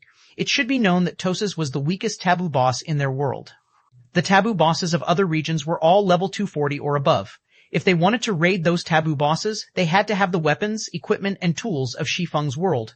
While Purgatory Jade and Kowloon Demon conversed, Shi Feng leveled up twice and reached level 218 following Tosus's death. Red Frost and the others also leveled once. This Taboo Hunter title is incredible. Just having it equipped increases my basic attributes by 15%. The bonus is even doubled against taboo bosses. Twilight Leaf exclaimed at her new title. It is indeed powerful. Even if we aren't facing taboo bosses, it'll be like gaining 5 extra levels on our weapons and equipment, Red Frost commented. I am currently at level 231, but my basic attributes are comparable to those of the old fellows at level 236. While his party members happily discussed the Taboo Hunter title, Shi Feng turned to Tosus's corpse. When Tosus died, it didn't just contribute abundant EXP. It also dropped 5 items. Although this was a pitiful amount, all 5 items dropped were extraordinary. Even the weakest one radiated divine might at the ancient god standard.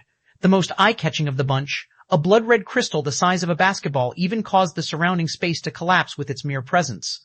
Is that the taboo nucleus? Shi Feng subconsciously licked his lips as he looked at the blood-red crystal, excitement coloring his eyes.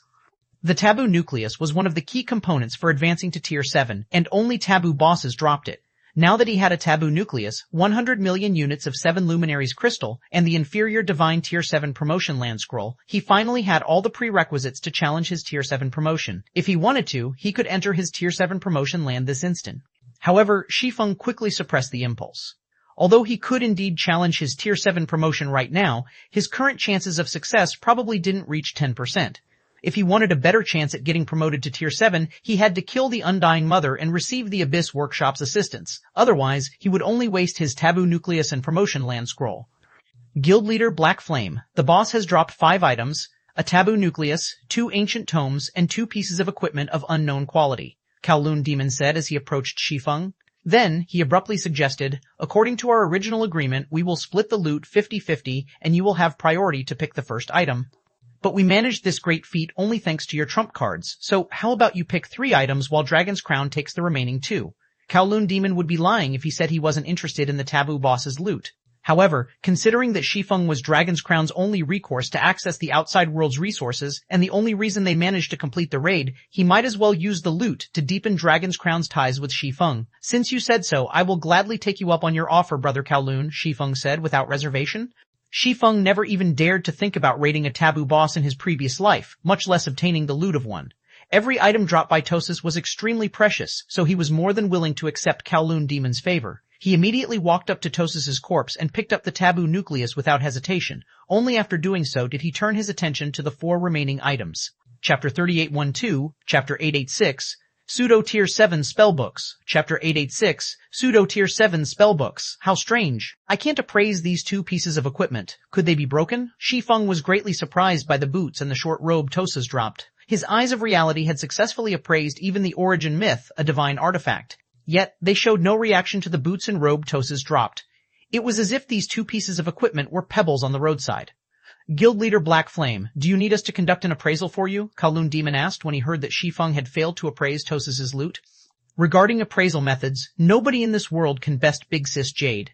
Don't listen to his exaggeration, Purgatory Jade said modestly. The Craftsman's Eye is an appraisal method I obtained after becoming an advanced craftsman forger. So long as an item isn't worthless, I can get some information out of it. An advanced craftsman forger? Shi Feng couldn't help but stare at Purgatory Jade in disbelief. Only a few forging players had ever achieved the rank of craftsman in the Greater God's domain, able to produce legendary equipment. Besides having extraordinary talent, each of these individuals had spent countless resources to secure this achievement. Yet it was now revealed that Purgatory Jade was not only a 6th floor expert, but also an advanced craftsman forger. If her talent was made known to the Greater God's domain, it would put countless expert players to shame. Do you need me to conduct an appraisal? Purgatory Jade asked. I'll have to trouble you with it then, Shi Feng said as he handed the 2 pieces of equipment to Purgatory Jade.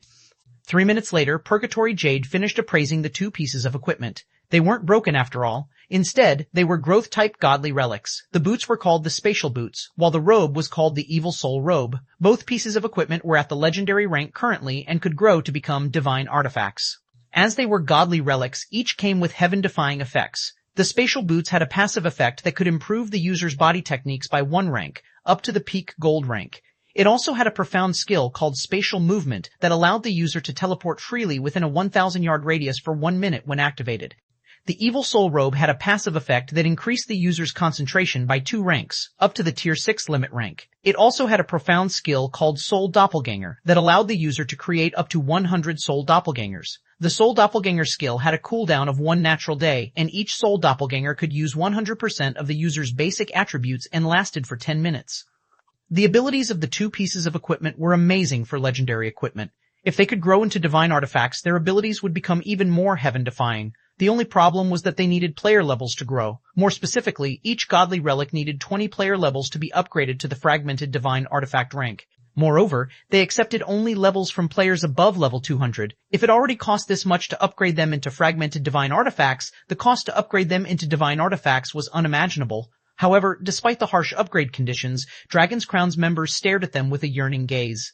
After inspecting the 2 pieces of equipment, Shi Feng turned his sights to the 2 ancient tomes. Upon careful examination, he immediately got goosebumps. Pseudo Tier 7 Spellbooks? Shi Feng couldn't believe his eyes as he looked at the 2 ancient tomes as introduction. All-consuming fire requires, magical class, Tier 6 limit concentration. Pseudo Tier 7 large-scale destruction spell, Soul World requires, magical class, Tier 6 limit concentration. Pseudo Tier 7 large-scale defensive spell. According to the records in the Grand Library, the strongest skills and spells that players could learn were only Tier 6.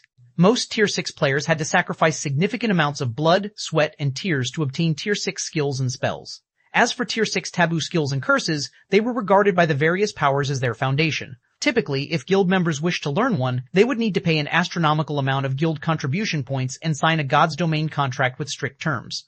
Shi Feng had never heard of pseudo Tier 7 spells before, much less known that Tier 6 players could learn them. Although it might seem like there was only a half-tier difference between Tier 6 spells and pseudo Tier 7 spells, there was a qualitative difference between them. Currently, many players assume that Tier 6 taboo skills and curses rivaled Tier 7 skills and spells, but that was only conjecture. After all, nobody had ever reached Tier 7 in the human race's Greater God's domain, and neither had anyone seen a Tier 7 skill or spell before. However, Shi Feng knew how big of a difference there was between Tier 6 and Tier 7 skills and spells. In an era where Tier 7 players did not exist, pseudo-Tier 7 skills and spells were definitely the strongest skills and spells in existence. This was especially true for the 2 pseudo-Tier 7 spells before him. Of the 2 pseudo-Tier 7 spells Tosis dropped, one was a large-scale destruction spell, while the other was a large-scale defensive spell. If a Tier 6 player learned both, no other Tier 6 player would be able to match them in the current Greater Gods domain. Guild Leader Black Flame, you have to make your choice quickly. The demonic mist has begun to condense again. We need to leave this place before it recovers. Otherwise, it'll become much more troublesome to leave, Kowloon Demon urged as he looked at the demonic mist creeping up to them. Okay. After looking at the two ancient tomes in his hand, Shi Feng glanced at the two godly relics Purgatory Jade held, gritted his teeth, and said, I'll take these two tomes. Are you sure? Purgatory Jade gazed at Shi Feng in astonishment. Although she hadn't inspected the two ancient tomes, she could tell they were extraordinary. Even so, she doubted they could match the two pieces of growth-type godly relics in her hands. I'm sure. Shi Feng decisively stored the two spellbooks in his bag. Godly relics were indeed hard to come by. It was especially so for these two growth-type godly relics. They would be heaven-defying once they grew into divine artifacts. They might even come with Tier 7 skills like the Abyssal Eye. The problem was that Shi Feng couldn't afford to wait. Compared to wagering his chances on this possibility, it would be safer to go with the two pseudo-Tier 7 spellbooks, which could instantly elevate a Tier 6 magical class player into an apex existence. Alright then. When Kowloon Demon saw that Shi Feng had given up on the two godly relics, he subconsciously sighed in relief. Then, recalling his objective, he inquired, Guild Leader Black Flame, now that travel restrictions have been lifted, how about we hunt the taboo bosses in other regions? Although the other region's taboo bosses are all level 240 and above, Dragon's Crown will mobilize its main force to support you. We will also split the loot according to our current arrangement. I'll pass on the offer this time, Shi Feng said, shaking his head. We have already achieved our goal here, so it's time we returned. We can collaborate in the future if the opportunity arises. Shi Feng had already exhausted his trump cards on Tosus, so he could no longer hunt any taboo bosses within a short period of time. Even if he were to hunt another taboo boss, it would have to be the Undying Mother. After all, he didn't have much time left. Alright then. Kowloon Demon didn't try to force the matter when he saw Shi Feng's lack of interest. Instead, he smiled and said, Don't forget our agreement once you return to your world. I won't. Shi Feng chuckled.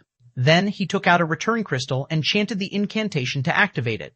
Seeing this, Red Frost and the others also took out their return crystals and left this remnant primordial world with Shi Feng. Chapter 381 Chapter 887, Returning to the Secret Land. Chapter 887, Returning to the Secret Land. You let him go, just like that? Purgatory Jade asked Kowloon Demon. She had been immersed in studying the two godly relics just now, so she didn't hear Shi Feng and Kowloon Demon's conversation. I did try to invite him, but he didn't seem interested in the other region's taboo bosses, Kowloon Demon said, smiling wryly. Maybe he felt that nothing else is attractive in our world, so he decided not to stay any longer. What a pity. I'll have to get the guild leader to send better equipment to rearm the team right away. We can't have guild leader Black Flame think there is only this much to Dragon's Crown's strength, Purgatory Jade sighed. She had originally planned to let Shi Feng know about Dragon's Crown's foundations so that he could better understand the necessity of their partnership. Unfortunately, she had missed the chance to do so. Contact the 23rd and 39th Legions, have each garrison Nightmare Holy City with 50,000 elites. We must not let any other powers stay in this region and come into contact with Guild Leader Black Flame's people. Understood. At Purgatory Jade's command, Kowloon Demon promptly took out a Tier 6 Divine Runic Teleportation Scroll and teleported back to Nightmare Holy City. Meanwhile, Whirlwind Bulwark and Star Butterfly were shocked when they overheard Purgatory Jade's words. They hadn't expected a behemoth like Dragon's Crown to attach such importance to Shi Feng's party, mobilizing an army of 100,000 elite experts just to prevent other powers from coming into contact with Shi Feng's party. It should be known that Nightmare Holy City's two strongest guilds had a total of just over 20,000 elite experts. Since you are friends with Guild Leader Black Flame, I will give these two tokens to you, Purgatory Jade said, handing two tokens with Dragon's Crown's emblem to Whirlwind Bulwark and Star Butterfly. With these tokens, you can freely enter any region under Dragon's Crown's control. You can also contact me if you have trouble in the future. Thank you, Vice Guild Leader Jade. Whirlwind Bulwark and Star Butterfly gratefully accepted the tokens, celebrating inwardly. They never thought that minor characters like them would receive such treatment just for traveling with Shi Feng's party for some time. They weren't novices in God's domain. They knew these tokens weren't just entry passes for Dragon's Crown's territories. These tokens symbolized Dragon's Crown's protection. These were items that even Nightmare Holy City's top two guilds could only dream of obtaining.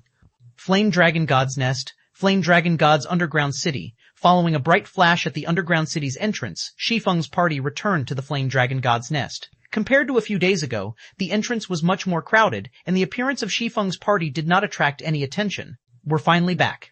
When Twilight Leaf saw the familiar scene and players around her, she felt she had been living in a dream for the past few days. Sure enough, the feeling of home is the best. I nearly lost all my confidence from staying in Nightmare Holy City. Indeed, not only are Nightmare Holy City's players high level, but they also have astonishingly high combat standards. If not for our superior weapons and equipment, we would have never been able to establish a foothold there, Xiao Yilong, who was currently level 235, lamented. In the primordial dragon sanctuary, they could be considered top class in terms of combat standards. However, they were only average in Nightmare Holy City, and if they were to compare themselves to Dragon's Crown's chosen ones, they'd be nothing.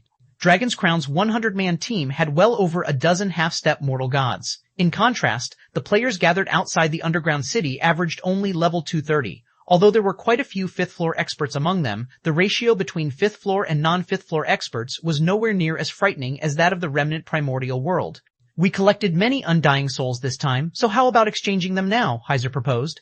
Many players have gathered in the treasury these past few days. If we don't hurry, everything decent might disappear.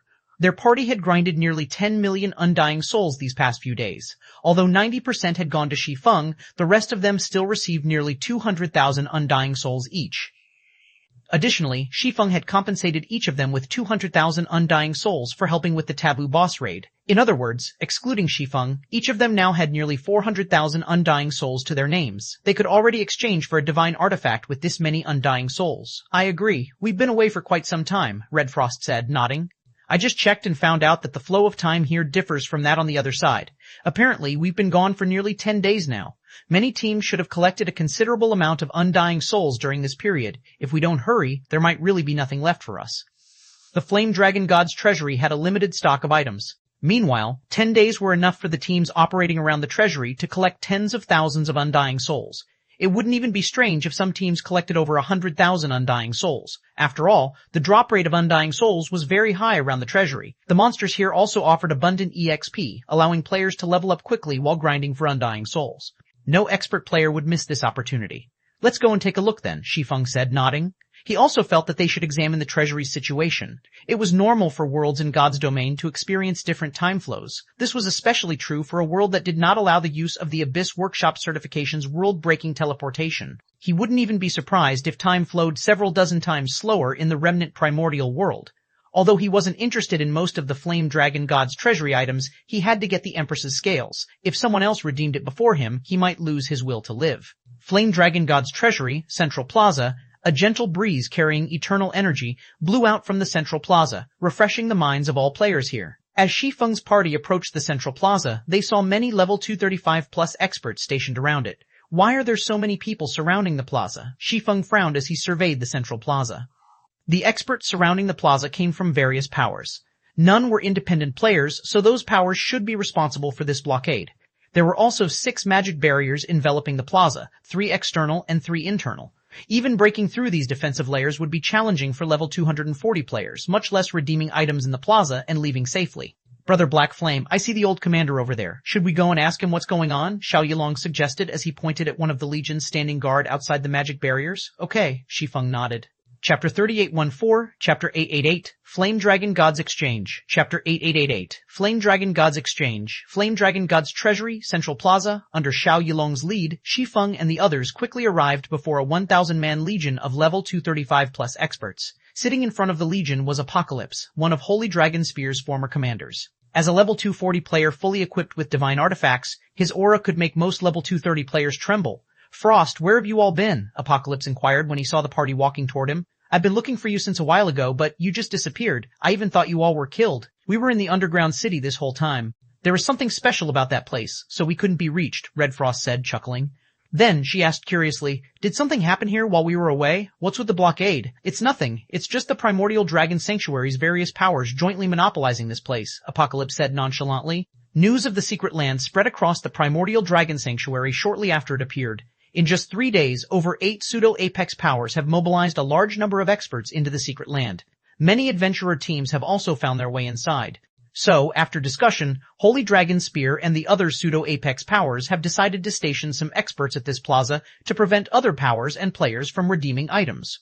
I see. Realization dawned on Shi Feng when he heard Apocalypse's explanation. Nobody could resist the temptation of the Flame Dragon God's treasury. Although pseudo-apex powers were powerful, their available manpower paled compared to the vast number of independent players and adventurer teams. If the various guilds, adventurer teams, and independent players were allowed to freely exchange for the treasury's items, it wouldn't take long before everything good was redeemed. But now that the several pseudo-apex powers had joined forces, outsiders could no longer enter the Central Plaza. After all, there were thousands of level 235 plus experts stationed here. Not even an apex power could come up with so many high-level experts on such a short notice. You don't have to worry. You all are members and friends of Holy Dragon Spear, Apocalypse said, smiling at Shi Feng and the others. So long as you reveal your identity, you can freely enter the plaza and exchange for items. None of the powers here will stop you. Elder Apocalypse, what if I want to bring some people in? Shi Feng asked. Shi Feng was used to the law of the jungle practiced in God's domain. It was common for powers to seal off entire maps so that they could monopolize the resources there. Thus, he wasn't surprised to see the primordial dragon sanctuary's pseudo-apex powers blockading the exchange plaza. As an ally recognized by Holy Dragon Spear, Shi Feng naturally wouldn't encounter any trouble if he redeemed some inconsequential items from the treasury. However, it would be a completely different story if he redeemed one of the more important items. The current blockade was very thorough. Not only did the blockade prevent outsiders from entering the exchange plaza, but it also functioned as a trap for those who entered it. There were only so many players inside the plaza. If he were to redeem one of the more important items, the various pseudo-apex powers would immediately discover his actions. It might still be fine if he only redeemed some of the ordinary divine artifacts, but they wouldn't let him get away with any of the top 4 items. At that time, they would retaliate. That's not a problem. In response to Shi Feng's question, Apocalypse pulled out one of Holy Dragon Spear's Elder's tokens and handed it to him, saying, "You can bring a few dozen players with you if you have this Elder's token. That should be enough, right? Don't tell me you want to bring hundreds or thousands inside." Of course not, Shi Feng said with an awkward smile. If possible, he really would have done so. Unfortunately, the circumstances did not allow it. Alright, go inside if you want to redeem items. If there's anything you want, you should act quickly. The number of available items will only decrease with time, Apocalypse said. Thank you, Elder Apocalypse, Shi Feng said as he accepted the token. After Shi Feng's party parted ways with Apocalypse, Red Frost suddenly turned to Shi Feng. Guild leader Black Flame, do you need me to talk to the old commander? Red Frost suggested. You have several million undying souls on you. Although this isn't enough to affect the several pseudo-apex powers' core interests, there's no guarantee that some won't get greedy. Indeed. The millions you have are already enough for some pseudo-apex powers to take action secretly, Heiser said. She similarly understood Shi Feng's predicament. It might be fine if he only exchanged for items worth a few 100,000 undying souls, but the items worth several million undying souls would most likely tempt a few pseudo-apex powers into action. No need. You guys go and redeem your items first. I'll be there in a moment, Shi Feng said, chuckling as he turned down Red Frost's suggestion. The Dragon God Palace and the Divine Wing Dynasty were no longer Holy Dragon Spear's only competitors in the Flame Dragon God's Nest. Many other pseudo-apex powers had also joined the competition. If Holy Dragon Spear were to stand out right now, it would have to face all these pseudo-apex powers simultaneously. Even if Holy Dragon Spear was a pseudo-apex power, it wouldn't last long against so many pseudo-apex powers. Since Holy Dragon Spear couldn't be depended on, Shi Feng might as well depend on himself from the beginning. After watching Red Frost and the others enter the central plaza, Shi Feng went to a hotel in the Flame Dragon God's treasury and rented the largest VIP lounge. I originally wanted to wait a little longer, but it seems I have no choice but to summon them now. Shi Feng smiled wryly as he looked at the chapter of space in his hands. Then, he took out a bunch of 7 Luminaries crystals and began to summon Kowloon Demon and the other chosen ones of Dragon's Crown, whom he had added as friends beforehand. When Shi Feng injected all the 7 Luminaries crystals into the chapter of space, space-time passages appeared in the lounge one after another. Then, individual figures walked out of these space-time passages, exuding auras that caused the lounge's magic barrier to shake. Is this the world outside? When all 100 Dragon's Crown members appeared in the lounge, the magic barrier shattered, unable to withstand their terrifying auras any longer. As a result, their auras spread throughout the hotel.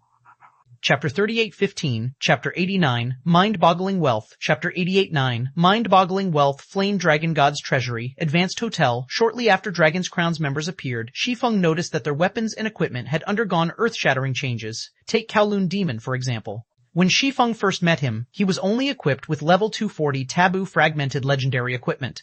Now, he was fully equipped with level 240 Taboo Legendary Equipment. He also wielded a level 240 Legendary Weapon. It wouldn't even be an exaggeration to say he was completely different from when he participated in the Tosis raid. However, the substantial improvement in equipment standards wasn't the only thing that surprised Shi Feng. Besides that, he also noticed that the equipment used by Kowloon Demon and the other Dragon's Crown members all came with battle arrays. More specifically, it was a 100-man silver battle array that could provide an all-around improvement when activated. Is this Dragon's Crown's foundation? When Shi Feng saw the current equipment of Dragon's Crown's members, he finally understood their initial disdain for the greater God's domain. Although the remnant primordial world did not have access to divine artifact-ranked weapons and equipment, they had level 240 legendary battle array equipment sets. Anyone with such a set could be proud of themselves, regardless of their whereabouts. Divine artifacts and fragmented. Divine artifacts might be stronger than level 240 legendary weapons, but they were incredibly rare. Even Apex powers would have difficulty fully equipping a 100-man team with fragmented divine artifacts. While Dragon's Crown's level 240 legendary battle array equipment set might not provide as many basic attributes as a full set of fragmented divine artifacts, it could definitely be considered among the best equipment in the Greater God's domain. Guild leader Black Flame, we meet again, Kowloon Demon said, smiling as he approached Shi Feng with his 6-meter-tall frame. Then, he proffered a fragmented legendary spatial bag to Shi Feng and continued. As per our agreement, here are 50 million undying souls and 10,000 pieces of level 2035 fragmented legendary equipment. Each piece currently goes for 50,000 units of 7 luminaries crystal on the market, so the total comes to 500 million units. 10,000 pieces of level 235 fragmented legendary equipment? Shi Feng was shocked. According to their previous agreement, Dragon's Crown only needed to trade 10,000 pieces of level 235 plus epic weapons and equipment with him on each teleport session. In the current Nightmare Holy City, level 235 epic weapons and equipment only went for 5,000 to 8,000 units of 7 luminaries crystal. This was an absolute steal for the Greater God's Domain's players, as level 235 epic weapons and equipment were superior to ordinary legendary weapons and equipment that capped out at level 2000. In the Greater God's Domain, even the weakest piece of legendary equipment cost more than 100,000 units of 7 luminaries crystal. Thus, the price of level 235 epic equipment would only be higher. Shi Feng could easily make a tenfold profit by reselling it. Not to mention, level 235 plus epic weapons and equipment were currently regarded as mainstream by the various powers' main forces. They were key to raiding level 220 plus taboo dungeons. As for level 235 fragmented legendary equipment, that was something Shi Feng had never considered obtaining in bulk. After all, level 235 fragmented legendary equipment was incredibly rare in Nightmare Holy City. Even the guild leaders of the city's top 2 guilds were equipped with nothing more than level 235 fragmented legendary equipment. Under normal circumstances, there shouldn't be anyone willing to sell level 235 fragmented legendary equipment in large quantities. Yet, Dragon's Crown was willing to take out 10,000 pieces. This was absolute madness.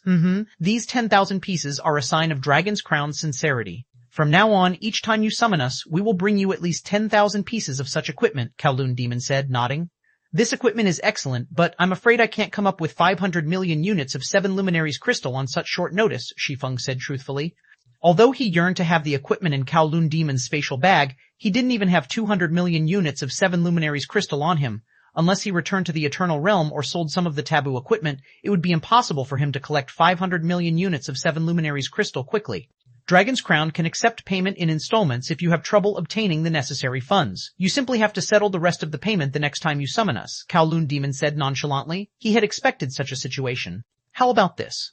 After pondering for a moment, Shi Feng pulled an intermediate divine engraving scroll from his bag and said, "This is an intermediate divine engraving scroll. It can enhance the attributes of a fragmented legendary item by 30%. Although it isn't enough to elevate a fragmented legendary item to the legendary standard, the difference will be small. What if I use this to trade with you?"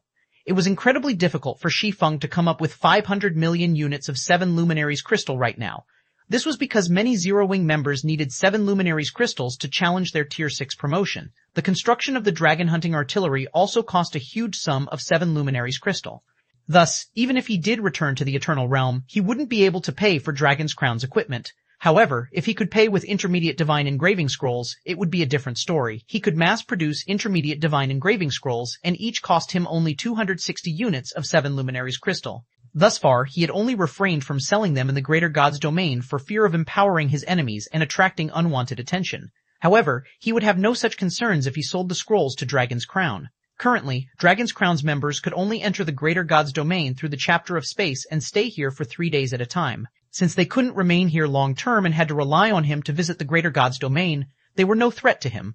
Additionally, the remnant primordial world appeared to be no better than the Greater God's domain in terms of divine engraving technology. He hadn't seen any basic or intermediate divine engraving scrolls on sale in Nightmare Holy City at the very least. As for the value of intermediate divine engraving scrolls, they shouldn't be much lower than fragmented legendary items. A 30% improvement? Purgatory Jade, who had remained silent this entire time, exclaimed as she stared at the scroll in Shi Feng's hand. A hint of eagerness flashed in her eyes, though she quickly suppressed it before asking, "This is indeed a good item."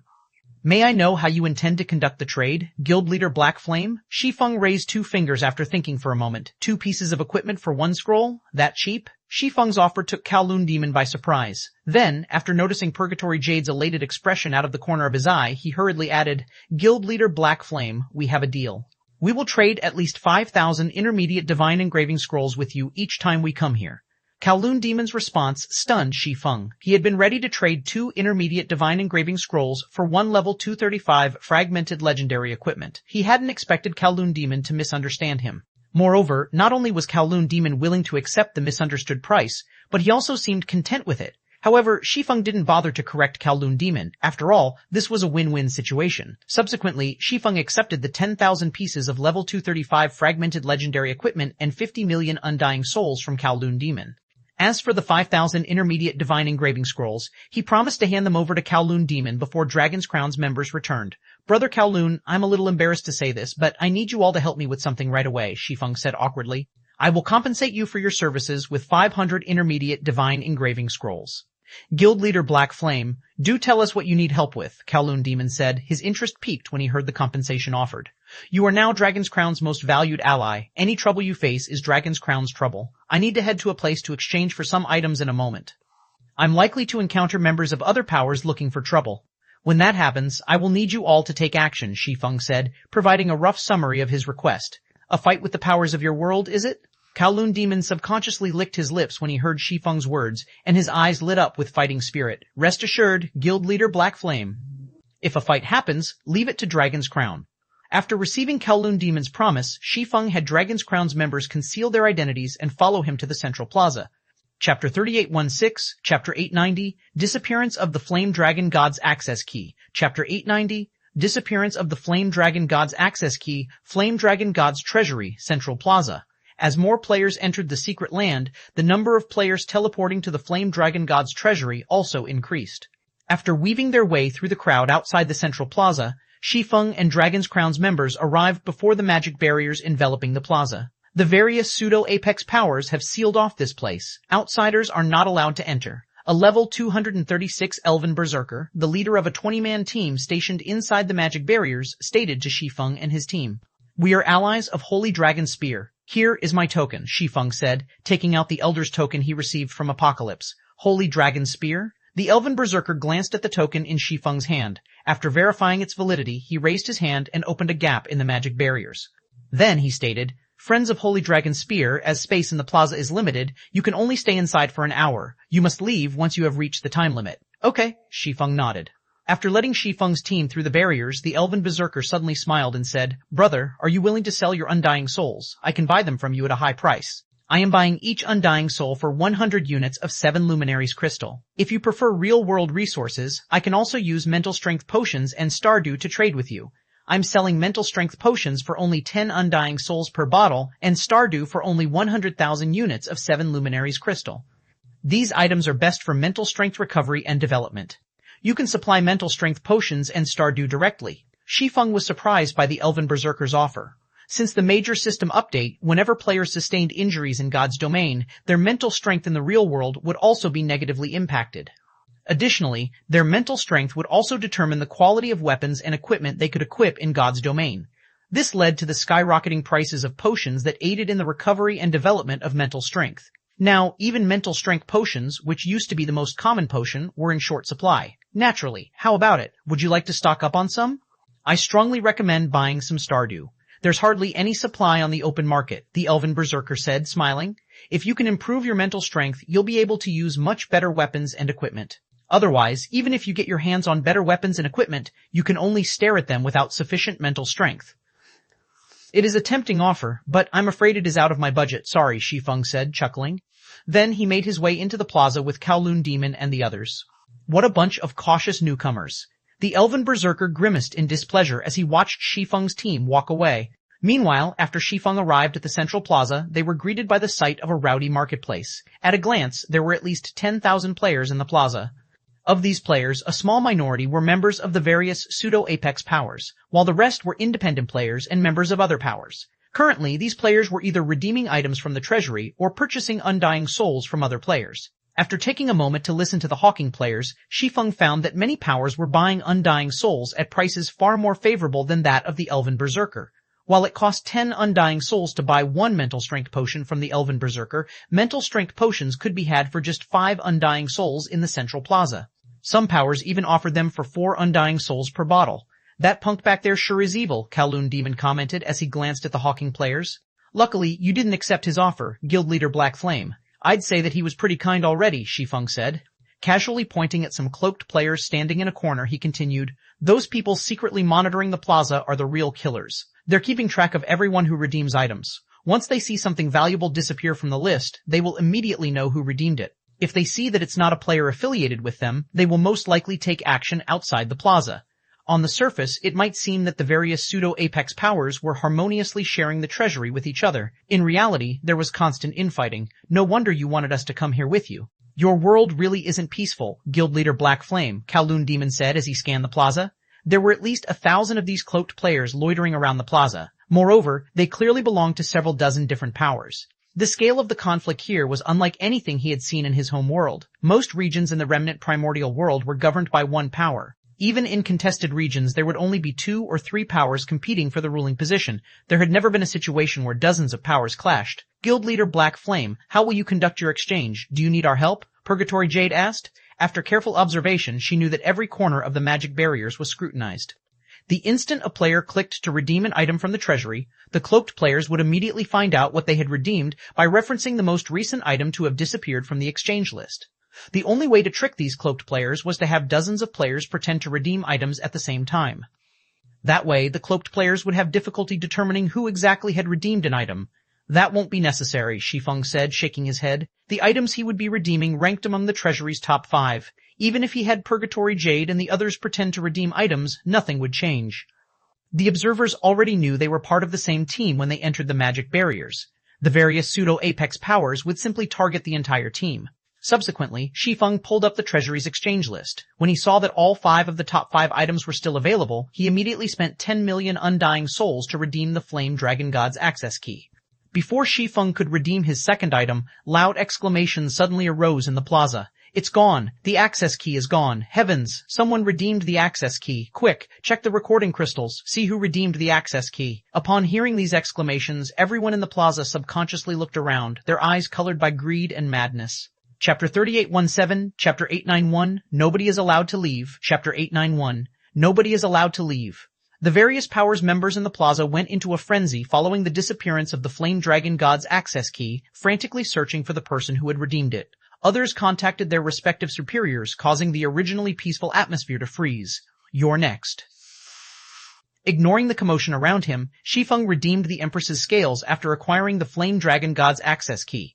When Shi Feng entered the remnant primordial world, he thought that he would be fortunate if he could obtain enough undying souls to exchange for the Empress's scales. However, after the trade with Dragon's Crown, he had over 50 million undying souls. Even after factoring in the 30 million undying souls he needed for the Empress's scales, he would have nearly 28 million undying souls left. Although 28 million undying souls were nowhere near enough to let him exchange for the Flame God set, it was enough to redeem the Flame Dragon God's access key. Once he had the access key, he would have a greater chance of gaining control over the Flame Dragon God's secret land and turning it into Zero Wing's backyard. This, in turn, would allow Zero Wing's members to rise to level 240 or higher without any bottlenecks. I still have nearly 18 million left. What should I exchange them for? Shi Feng hesitated as he looked at the exchange list. The executives of various powers operating in the Flame Dragon God's treasury received word of the Flame Dragon God's access key's redemption shortly after. The executives of 10 pseudo-apex powers and over 24 conglomerates immediately rushed back to the central plaza with their subordinates, none daring to drag their feet. Meanwhile, the various powers members resting nearby also hurried to the central plaza. Although only a small portion of the 10 pseudo-apex powers forces was resting near the central plaza, their total forces still exceeded 30,000. The various conglomerates also had over 50,000 members resting nearby, while the independent players in the vicinity exceeded 100,000. Currently, all of these players had gathered outside the magic barriers enveloping the central plaza. How could you not have found out which pseudo-apex power redeemed the access key yet? Why do you think I had you imbeciles keep an eye on this place? Ember Dragon, the Dragon God Palace's first Vice-Guild leader, bellowed at the cloaked man before him. Vice-Guild leader, we've already checked several times. None of the pseudo-Apex Powers members were redeeming items at the time of the incident, the cloaked man said anxiously. But we did find over a dozen suspicious people. These people were all redeeming items when the access key disappeared. Who are they? Ember Dragon questioned coldly. 6 of these people are members of 4 conglomerates, while 8 are independent players. All 8 independent players are executives of well-known adventurer teams. Besides them, there are 3 people from lesser-known guilds, one of whom is closely related to Holy Dragon's Spear, the cloaked man reported in a trembling voice. Closely related to Holy Dragon's Spear? A cold glint flashed in Ember Dragon's eyes. Who is it? Black Flame, the cloaked man responded. Then, he hurriedly pulled up a video recording of Shi Feng and continued, this is him. He used one of Holy Dragon Spear's elder tokens to enter the plaza. Out of everyone in Holy Dragon Spear, only Apocalypse is qualified to hold that token. The little man supporting Red Frost? It seems he has benefited from her rise, Ember Dragon said, sneering as he looked at Shi Feng's figure in the video. Notify the other pseudo-Apex Powers. Tell them that we should lock down the plaza immediately if they still want the access key. Besides the pseudo-Apex Powers members, everyone else must stay put and hand over all their spatial bags. We can decide what to do with the access key after finding it. Understood, the cloaked man responded, then left to execute Ember Dragon's command. When the other 9 pseudo-Apex Powers received Ember Dragon's proposal, they all agreed to lock down the central plaza, prohibiting anyone from leaving. They also paid special attention to the 17 individuals suspected of having redeemed the access key. Central Plaza, why won't you let us leave? Why must we hand over our spatial bags? Do you know who we are? We are core members of the Star Dragon conglomerate. What is the meaning of confining us here? Aren't you pseudo-Apex Powers going too far? We paid you a bunch of undying souls to come here. Now, even though we haven't redeemed anything, you want us to hand you all our items? Do you think we won't retaliate? The many independent players and various conglomerates members were infuriated when they saw the internal magic barriers becoming active and the various pseudo-Apex Powers members pouring into the central plaza. They had never expected the various pseudo-Apex Powers to be so crazy. Besides targeting the suspicious individuals, the various pseudo-Apex Powers also prohibited players who were not members of the various pseudo-Apex Powers from leaving. Those who wanted to leave had to turn over their spatial bags or die. On the other side of the plaza, Xiao Yilong and the others who had just finished exchanging their undying souls also wore ugly expressions. Ember Dragon is definitely targeting you with this arrangement, Big Sis Frost. Twilight Leaf expressed her anger after reading the message they had just received from Apocalypse. Ember Dragon knows Guild Leader Black Flame must have brought a lot of resources since he is here to support you. If Guild Leader Black Flame's possessions get confiscated, your partnership with him will become a joke to the various powers. It is indeed a cunning move, Xiao Yilong said grimly. The Dragon God Palace alone might not be enough to threaten us. But if Ember Dragon gets the other pseudo-Apex Powers to cooperate with him, we will have no choice but to concede. It can't be helped. Red Frost also understood the situation's implications. After pondering for a moment, she said, Yilong, go and meet up with the old commander. Have the old commander hold back those people as long as possible. In the meantime, I'll find Guild Leader Black Flame and have him transfer his items to me. Okay! Upon hearing Red Frost's decision, Xiao Yilong agreed this was the only thing they could do in this situation. Chapter 3818, Chapter 892, Kill Them, Chapter 892, Kill Them Flame Dragon God's Treasury, Central Plaza. The Central Plaza was the size of several stadiums. Sometime after the Flame Dragon God's access key disappeared, the 10 pseudo-Apex Powers had amassed a force of over 50,000 inside the plaza. After grinding in the Flame Dragon God's nest for over a week, these pseudo-Apex Power members had all reached level 230 at the very least. Over 20% of them had even reached level 235 or higher. Currently, these pseudo-Apex Powers members formed a tight encirclement around the players in the plaza. Meanwhile, the core executives of the Primordial Dragon Sanctuary's 10 pseudo-Apex Powers had gathered at the edge of the magic barriers. The sight of these core executives made the independent players and members of various conglomerates extremely anxious and helpless. There are only 10 pseudo-Apex Powers in the Primordial Dragon Sanctuary, and all 10 have gathered for the access key. Are we doomed this time? Don't despair just yet. Before they come to a conclusion, we still have hope of making it out alive. Damn it, I'm one of Primordial Rock Holy City's top 10 experts. Why do I have to leave my fate in the hands of these powers? So what if you're one of Primordial Rock Holy City's top 10 experts? Don't you see the people there? They are all members of conglomerates. Together, they represent over 20 conglomerates. Even though these conglomerates have more members gathered outside the barriers than the pseudo-Apex Powers, do you see them resisting? Aren't they still like us? They can only let their members wait for the pseudo-Apex Powers' verdict. The players trapped in the magic barriers all stared at the advanced tent, where the core executives of the 10 pseudo-Apex Powers had gathered, their anxiety levels reaching an all-time high. The 10 pseudo-Apex Powers core executives were powerful individuals who could single-handedly influence the harmony in the Primordial Dragon Sanctuary. It had been centuries since all 10 pseudo-apex powers had last gathered for a meeting, yet they were unfortunate to be involved in such a rare event. This was an absolute disaster for them. If the 10 pseudo-apex powers were adamant about having everyone inside the barrier hand over their possessions, they would have to comply or be permanently erased from God's domain. Even members of various conglomerates would not escape unscathed. Inside the advanced tent, the representatives of the 10 pseudo-apex powers sat around a round table, each accompanied by 1 or 2 bodyguards. Among those present, the ones from the Dragon God Palace and Red-Tailed Dragon stood out the most. Ember Dragon was the Dragon God Palace's representative this time. Although he was only level 237, the bandaged young man and demi-dragon woman who flanked him were terrifying. In addition to being level 240, both were equipped with at least 5 divine artifacts, with the rest of their equipment comprising fragmented divine artifacts. Meanwhile, Tarnished Wind, a giant of a man, was Red-Tailed Dragon's representative. He was level 240 and fully equipped with divine artifacts. He was also the Red-Tailed Dragon's designated successor. Although he only had 1 bodyguard, the man beside him was a level 241 high elf fully equipped with divine artifacts. After the Dragon God Palaces and Red-Tailed Dragons groups, Holy Dragon Spear's group stood out the most. Great Commander Southlake, who had risen to level 240 after grinding in the Secret Land, represented the adventurer team, and standing beside him was Apocalypse. So, what should we do with those people? The 8-meter-tall Tarnished Wind took the initiative to break the silence. While having them surrender their belongings is a good solution, many of them are core members of conglomerates. If we confiscate their items, those conglomerates will be dissatisfied. So what if they're dissatisfied? Do you think they can topple us? Cloud Rider, the Divine Wing Dynasty's guild leader and a level 240 player equipped with 7 divine artifacts, said disdainfully. The Secret Land's access key is at stake here. While those 17 key suspects are the most suspicious, we can't guarantee they didn't transfer the access key to someone else. Rather than risk it, we might as well confiscate everyone's items.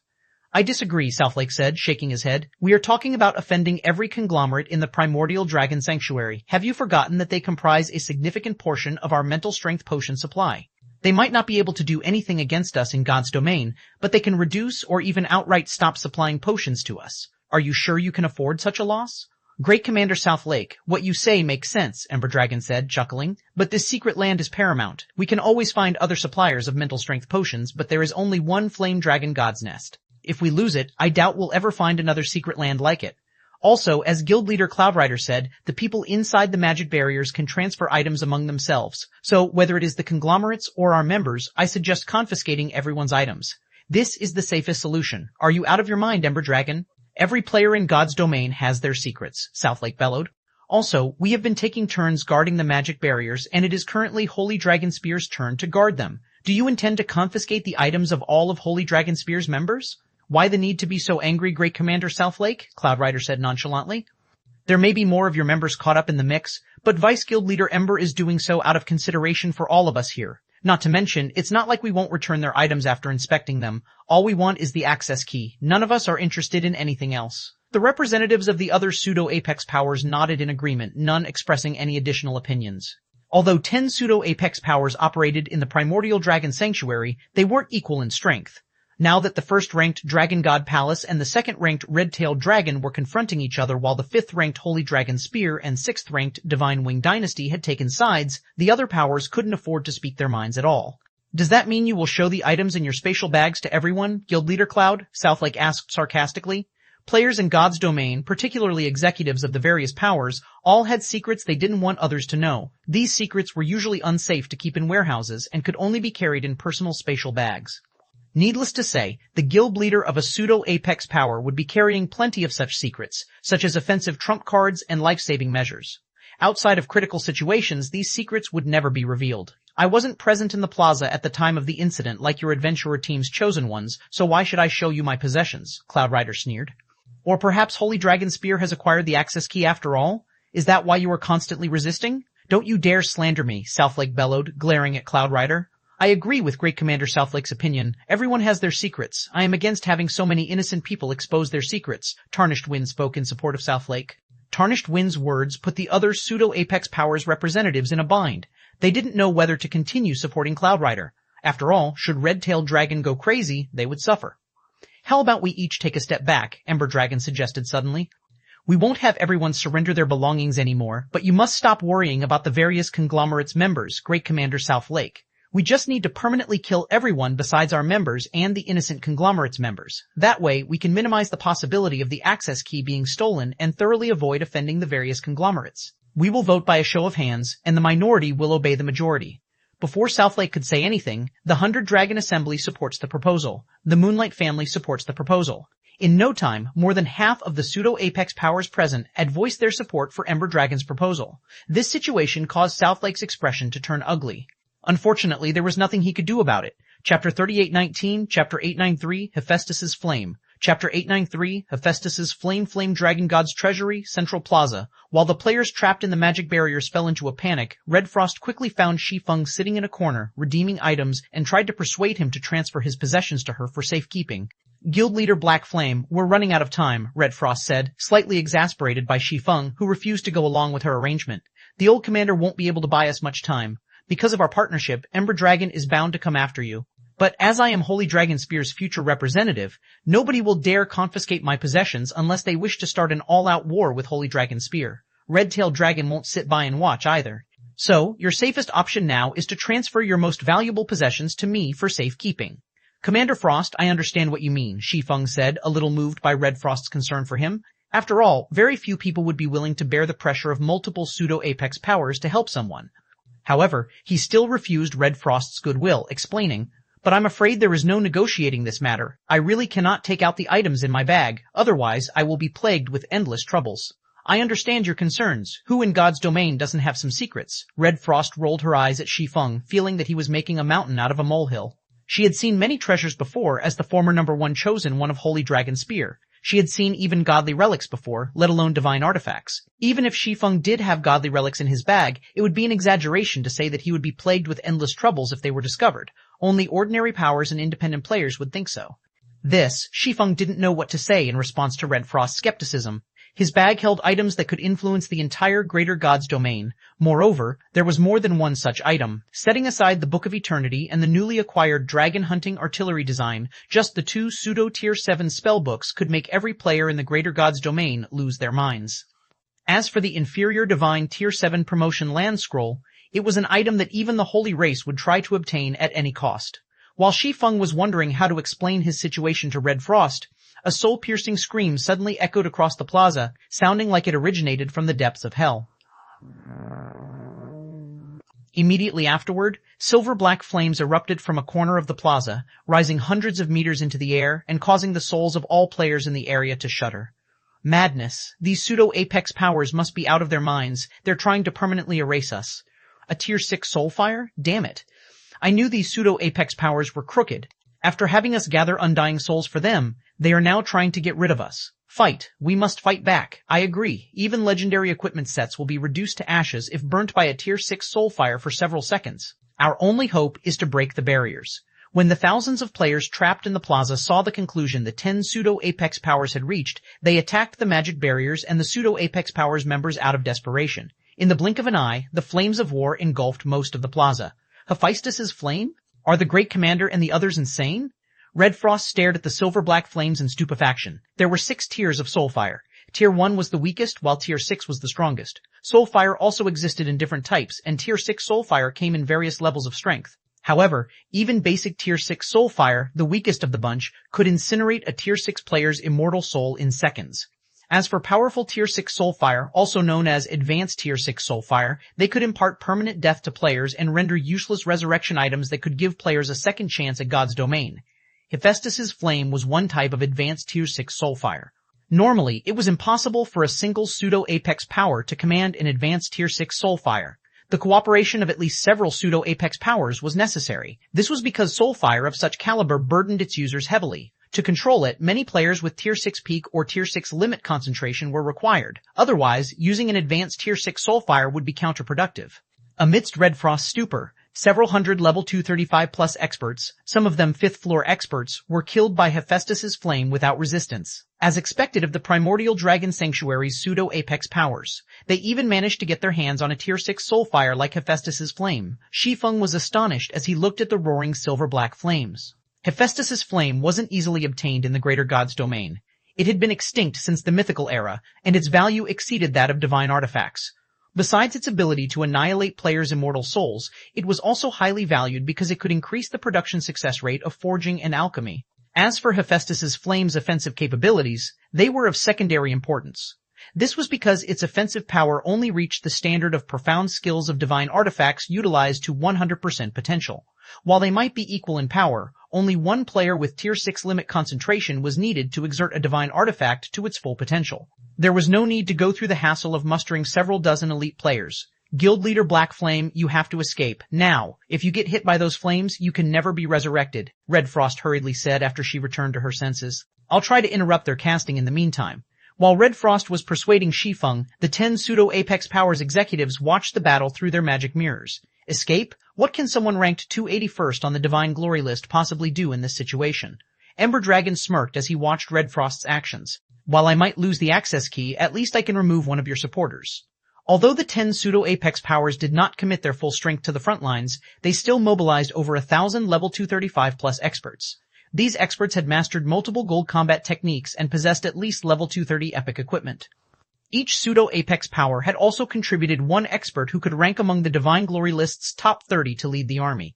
With these experts at the helm, Hephaestus's flame could exhibit its full power at all times. Even Red Frost, a 6th floor expert who had reached level 231, would succumb to such a lineup, let alone Shi Feng. Great Commander, should we try to negotiate with Tarnished Wind? When Apocalypse saw Red Frost planning to make a move, his anxiety rose. Red Frost was Holy Dragon Spear's hope. If Red Frost were to die while attempting to protect Shi Feng, the adventurer team would suffer a devastating loss. I want to, but Ember Dragon somehow managed to convince Tarnished Wind not to side with us, Southlake said, gritting his teeth. If we don't have Red-Tailed Dragon support, none of the other pseudo-Apex powers will take us seriously. Are we supposed to just watch then? Apocalypse asked. We wait. Once Red Frost is under attack, we can use her status as the future Great Commander of Holy Dragon Spear as an excuse to intervene. At that time, the others won't be able to say anything about us, Southlake said, clenching his fists so hard that his knuckles trembled. His expression also turned chilly as he gazed at the magic mirror before him. Meanwhile, as Red Frost was about to rush up to the 10 pseudo-Apex Powers army, a cloaked man with horns suddenly appeared before the army, exuding a terrifying aura akin to that of a dragon from primordial times. The souls of everyone in the army involuntarily shuddered. Who are you? How dare you stand against us? Someone from the army shouted. The pseudo-Apex Powers of this world, huh? Let me see what you're made of. Chapter 3820, Chapter 894, Primordial Dragonoid's Might. Chapter 894, Primordial Dragonoid's Might. He wants to see what the pseudo-Apex Powers are made of. This guy must be insane. He is brazen, but he does have the strength to back his arrogance. He might have hidden his personal information, but I still glean some using my peak identification skill. Surprisingly, he is level 240. He is also fully equipped with level 240 taboo legendary equipment. Not even the various pseudo-Apex powers can necessarily come up with a full set of level 240 taboo legendary equipment. Could he be the old monster of a major power? When the resisting players in the plaza saw Kowloon Demon appear at the forefront of the battlefield, they stopped what they were doing to stare at and discuss Kowloon Demon, a hint of expectation brightening their eyes. A level 240 expert was undoubtedly among the highest level players in the Greater God's domain. Kowloon Demon was even fully equipped with level 240 taboo legendary equipment. If he fought seriously, the magic barriers set up by the 10 pseudo-Apex powers would crumble in no time. If the magic barriers disappeared, everyone would have a chance to escape. No wonder he's so bold. When the level 237 Berserker representing the Dragon God Palace saw through Kowloon Demon's level and equipment standard, he immediately scrutinized the other party seriously. After all, even in the Primordial Dragon Sanctuary, few individuals could match Kowloon Demon's level and equipment standard. Your level and equipment are not attainable by independent players. May I know which power you are from?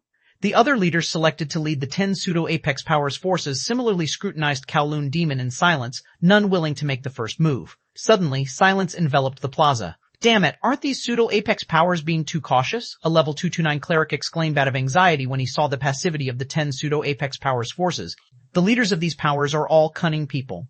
They won't act rashly when dealing with experts of such caliber. The average power can't produce such experts, so this guy is likely the executive of a pseudo-Apex power, a middle-aged level 230 berserker said, wearing a helpless expression as he looked at the pseudo-Apex power's silent leaders. If that guy is from a pseudo-Apex power, the 10 pseudo-Apex powers won't dare to kill him and risk thoroughly offending that power.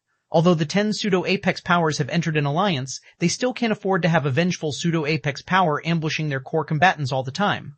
Is this the end for us? The level 229 cleric said bitterly. He had thought the Flame Dragon God's Nest was his ticket to success. In a way, his assumption wasn't wrong, as his level had skyrocketed since he had entered the secret land.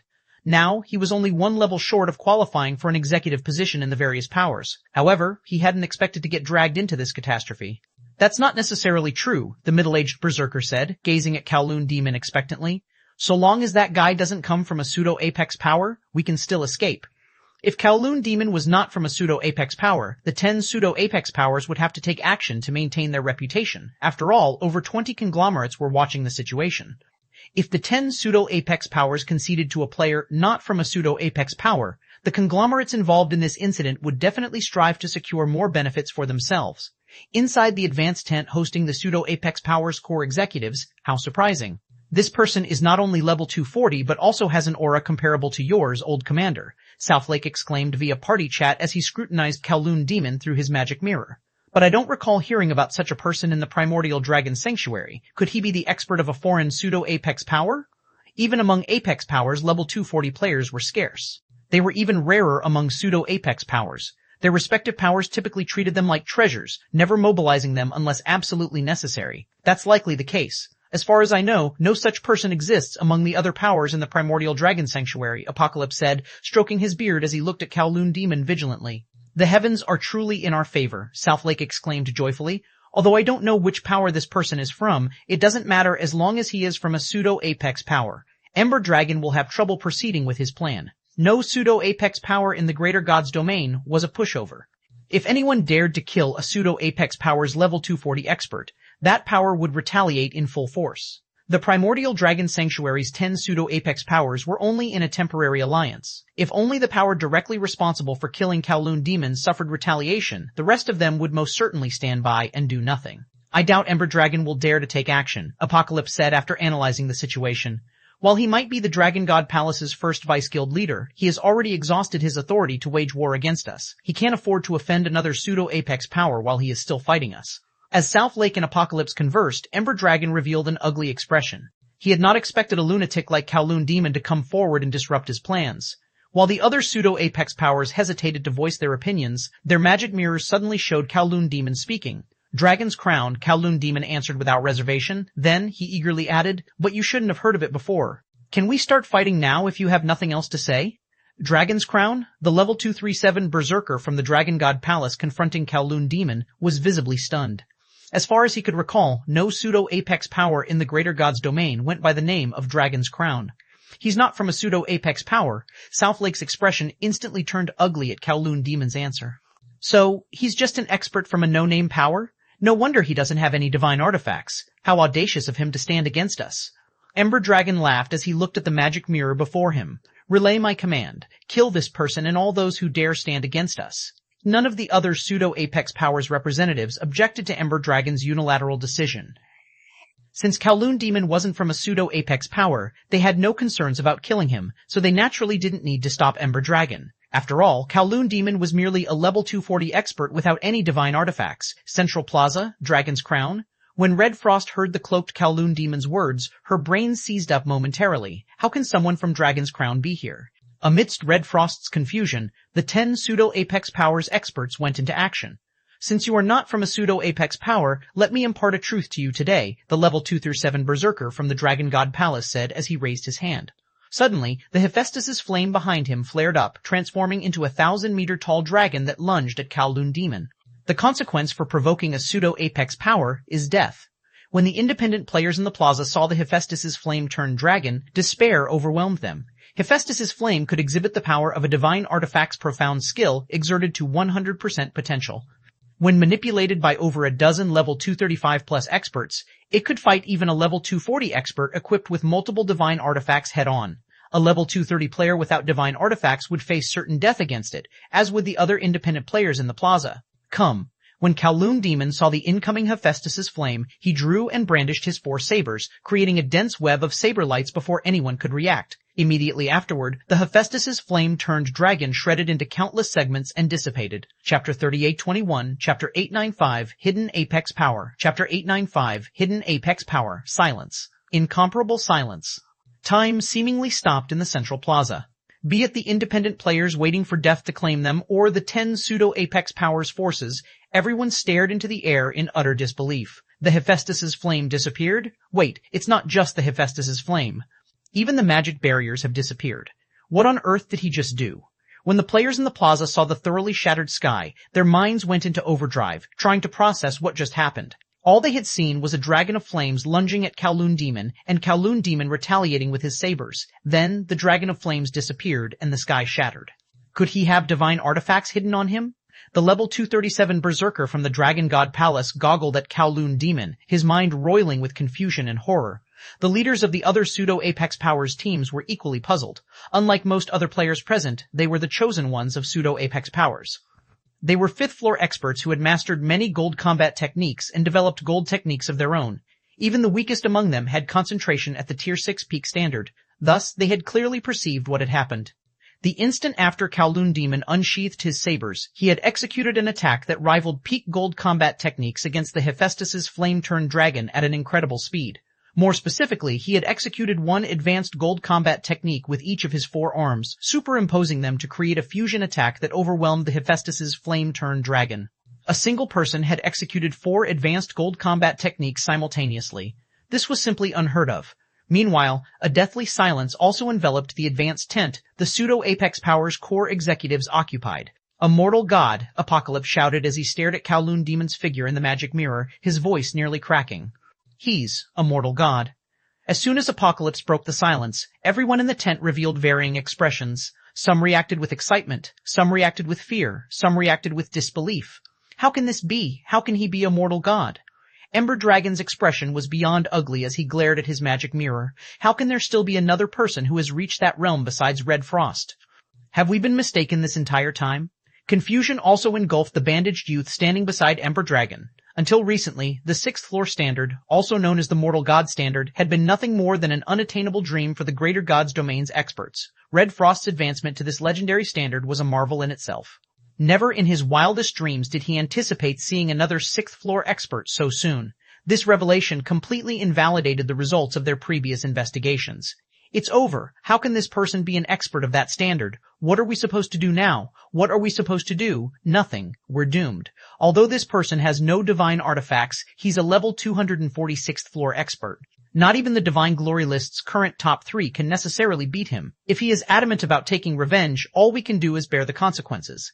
After realizing the severity of the situation, some of the Pseudo-Apex Powers representatives began a panicked discussion. Previously, when the Primordial Dragon Sanctuary's various Pseudo-Apex Powers learned that Red Frost had become a mortal god, they had taken the news in stride. They only worried about the future Holy Dragon Spear. After all, Red Frost had yet to reach level 240, and there was a massive difference between players who had reached it and those who hadn't. However, it was a completely different ballgame with Kowloon Demon. The thought of him going on a rampage was too terrifying to contemplate. Unless they hid in their holy cities and relied on the city's NPCs and magic arrays, Kowloon Demon could kill them whenever he wanted. If they left the safety of their holy cities, even if they operated alone or with a team, they would never be safe. Ha ha ha. I never thought there would be a time these bastards would panic. Southlake was delighted when he saw the frightened representatives of the other Pseudo-Apex Powers. Then, through the party chat, he said, "Thank goodness nobody on our side made a move. Now that these bastards have made themselves such a formidable foe, the old monsters behind them will have to be extra careful when going out in the future." That might be the case, but it's best if we also develop with caution moving forward, Apocalypse said worriedly as he looked at Kowloon Demon through the magic mirror. Until recently, there has never been any news of mortal gods existing in the Greater Gods Domain. Yet, shortly after Red Frost achieved the 6th floor standard, another mortal god suddenly appeared. There's no saying whether other powers have such experts hidden. We should be especially wary of this possibility now that we have extended our reach to the Eternal Realm. The various powers will certainly reveal many of their trump cards to secure the Eternal Realm's resources. Indeed, I have never heard of any power named Dragon's Crown. I even checked again just now, but no Pseudo-Apex power, conglomerate, or even upper-ranking hegemonic power goes by this name, Southlake said, solemnly looking at Kowloon Demon. Logically, a power capable of nurturing such an expert cannot be unknown, yet we've never heard of it. It seems the Greater Gods Domain's waters are deeper than we imagined. While Southlake and Apocalypse were having a private conversation, an angry shout suddenly sounded in the tent. "All of you, shut up!" Ember Dragon bellowed, his expression growing colder. "Why are you all panicking? It's only a mortal god. Even if he is strong, he is only one person.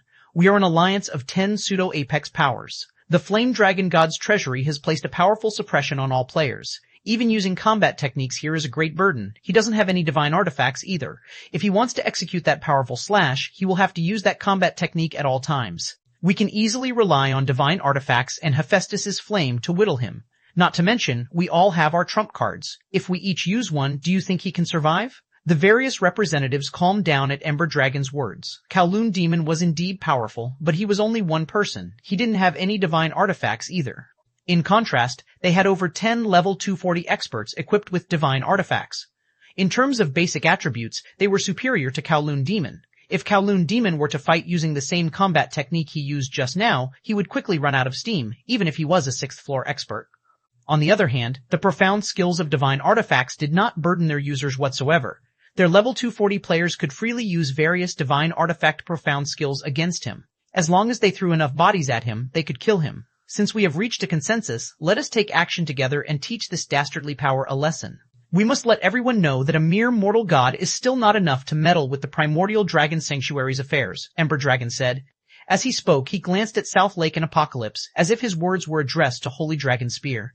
Although South Lake knew Ember Dragon's words were a veiled threat to Holy Dragon Spear, he dared not express any opinions. Originally, the primordial dragon sanctuary's pseudo-apex powers maintained a delicate harmony, as there wasn't much difference in their strength. They had even formed mini-alliances to keep each other in check. However, that all changed following Red Frost's ascent to the 6th floor standard. Even Red-tailed Dragon, an ally of Holy Dragon Spear, had started to change its stance.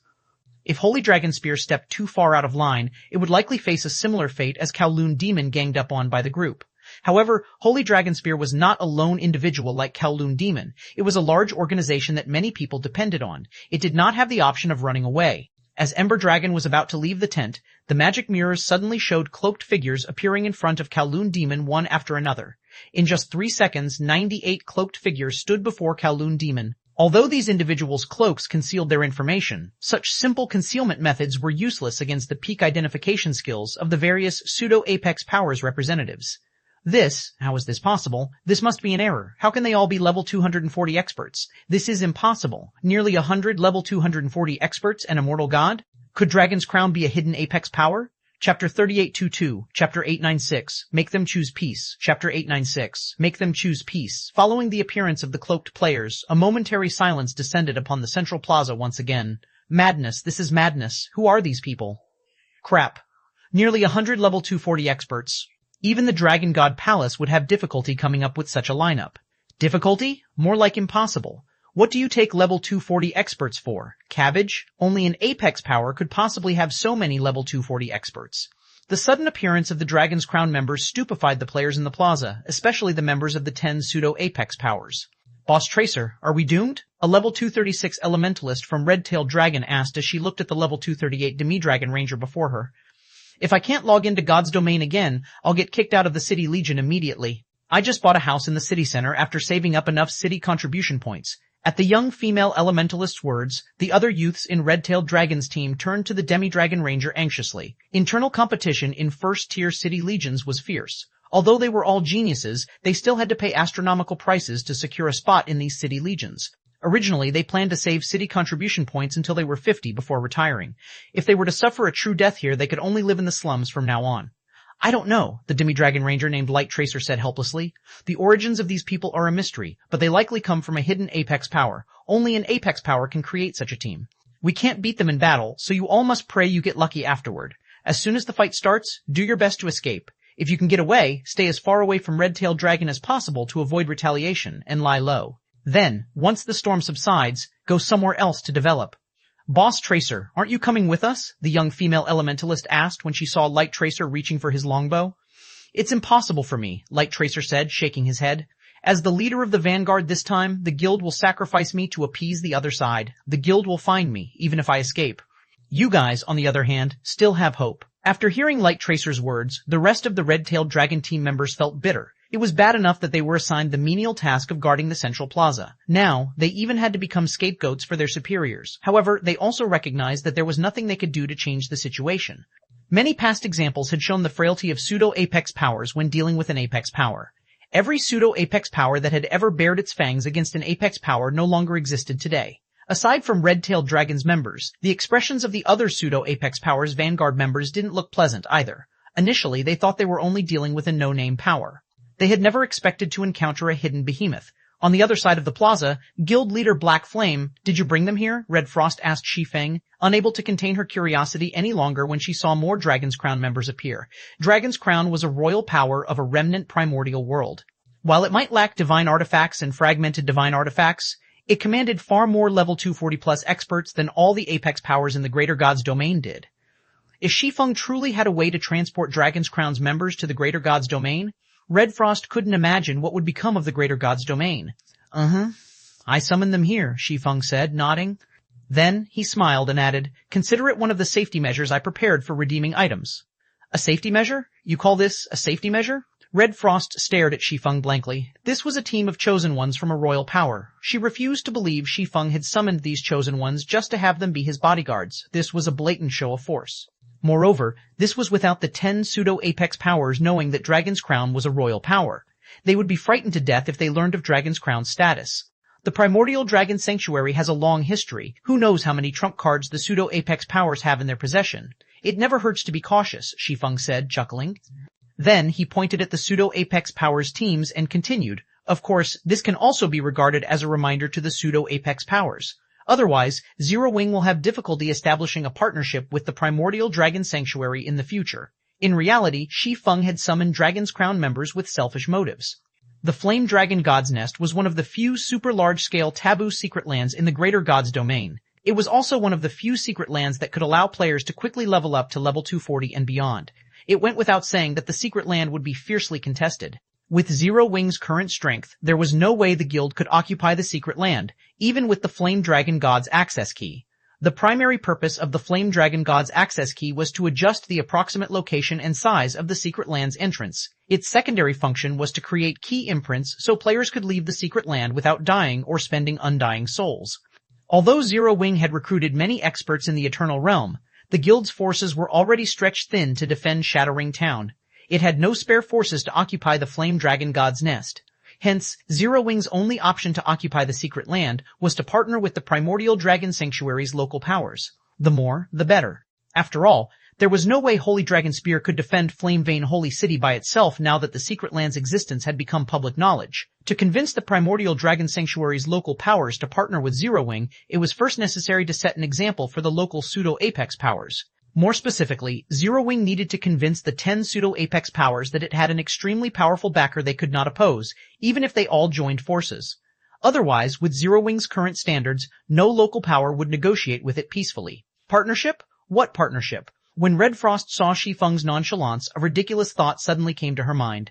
Don't tell me you want to occupy the Flame Dragon God's Nest. Shi Feng might not have had enough undying souls to redeem the Flame Dragon God's access key previously, but it was a fact that the access key had disappeared shortly after he showed up in the central plaza. He had even brought Dragon's Crown's members with him. When Red Frost linked these 2 points, she suddenly felt that it wasn't out of the question for him to have redeemed the access key. Indeed, Shi Feng nodded. Even if Zero Wing and Holy Dragon Spear join forces, it is unlikely we can safely defend the secret land from others. We can only truly occupy the Flame Dragon God's Nest by uniting more pseudo-apex powers. Impossible. Red Frost shook her head. The Primordial Dragon Sanctuary's local pseudo-apex powers all have ties with apex powers. They also don't have the best of relationships with one another, with some even holding grudges. They will jump at any chance to take each other's place in the Primordial Dragon Sanctuary. Even if you have the Flame Dragon God's access key and Dragon's Crown's chosen ones, they will still get the various apex powers involved. Shi Feng nodded, acknowledging Red Frost's concerns. Then he smiled and said, "That's why I've sent someone to talk to them." "You sent someone to talk to them?" Red Frost rolled her eyes at Shi Feng. The Primordial Dragon Sanctuary's 10 pseudo-apex powers were incredibly stubborn and showed no respect for anyone.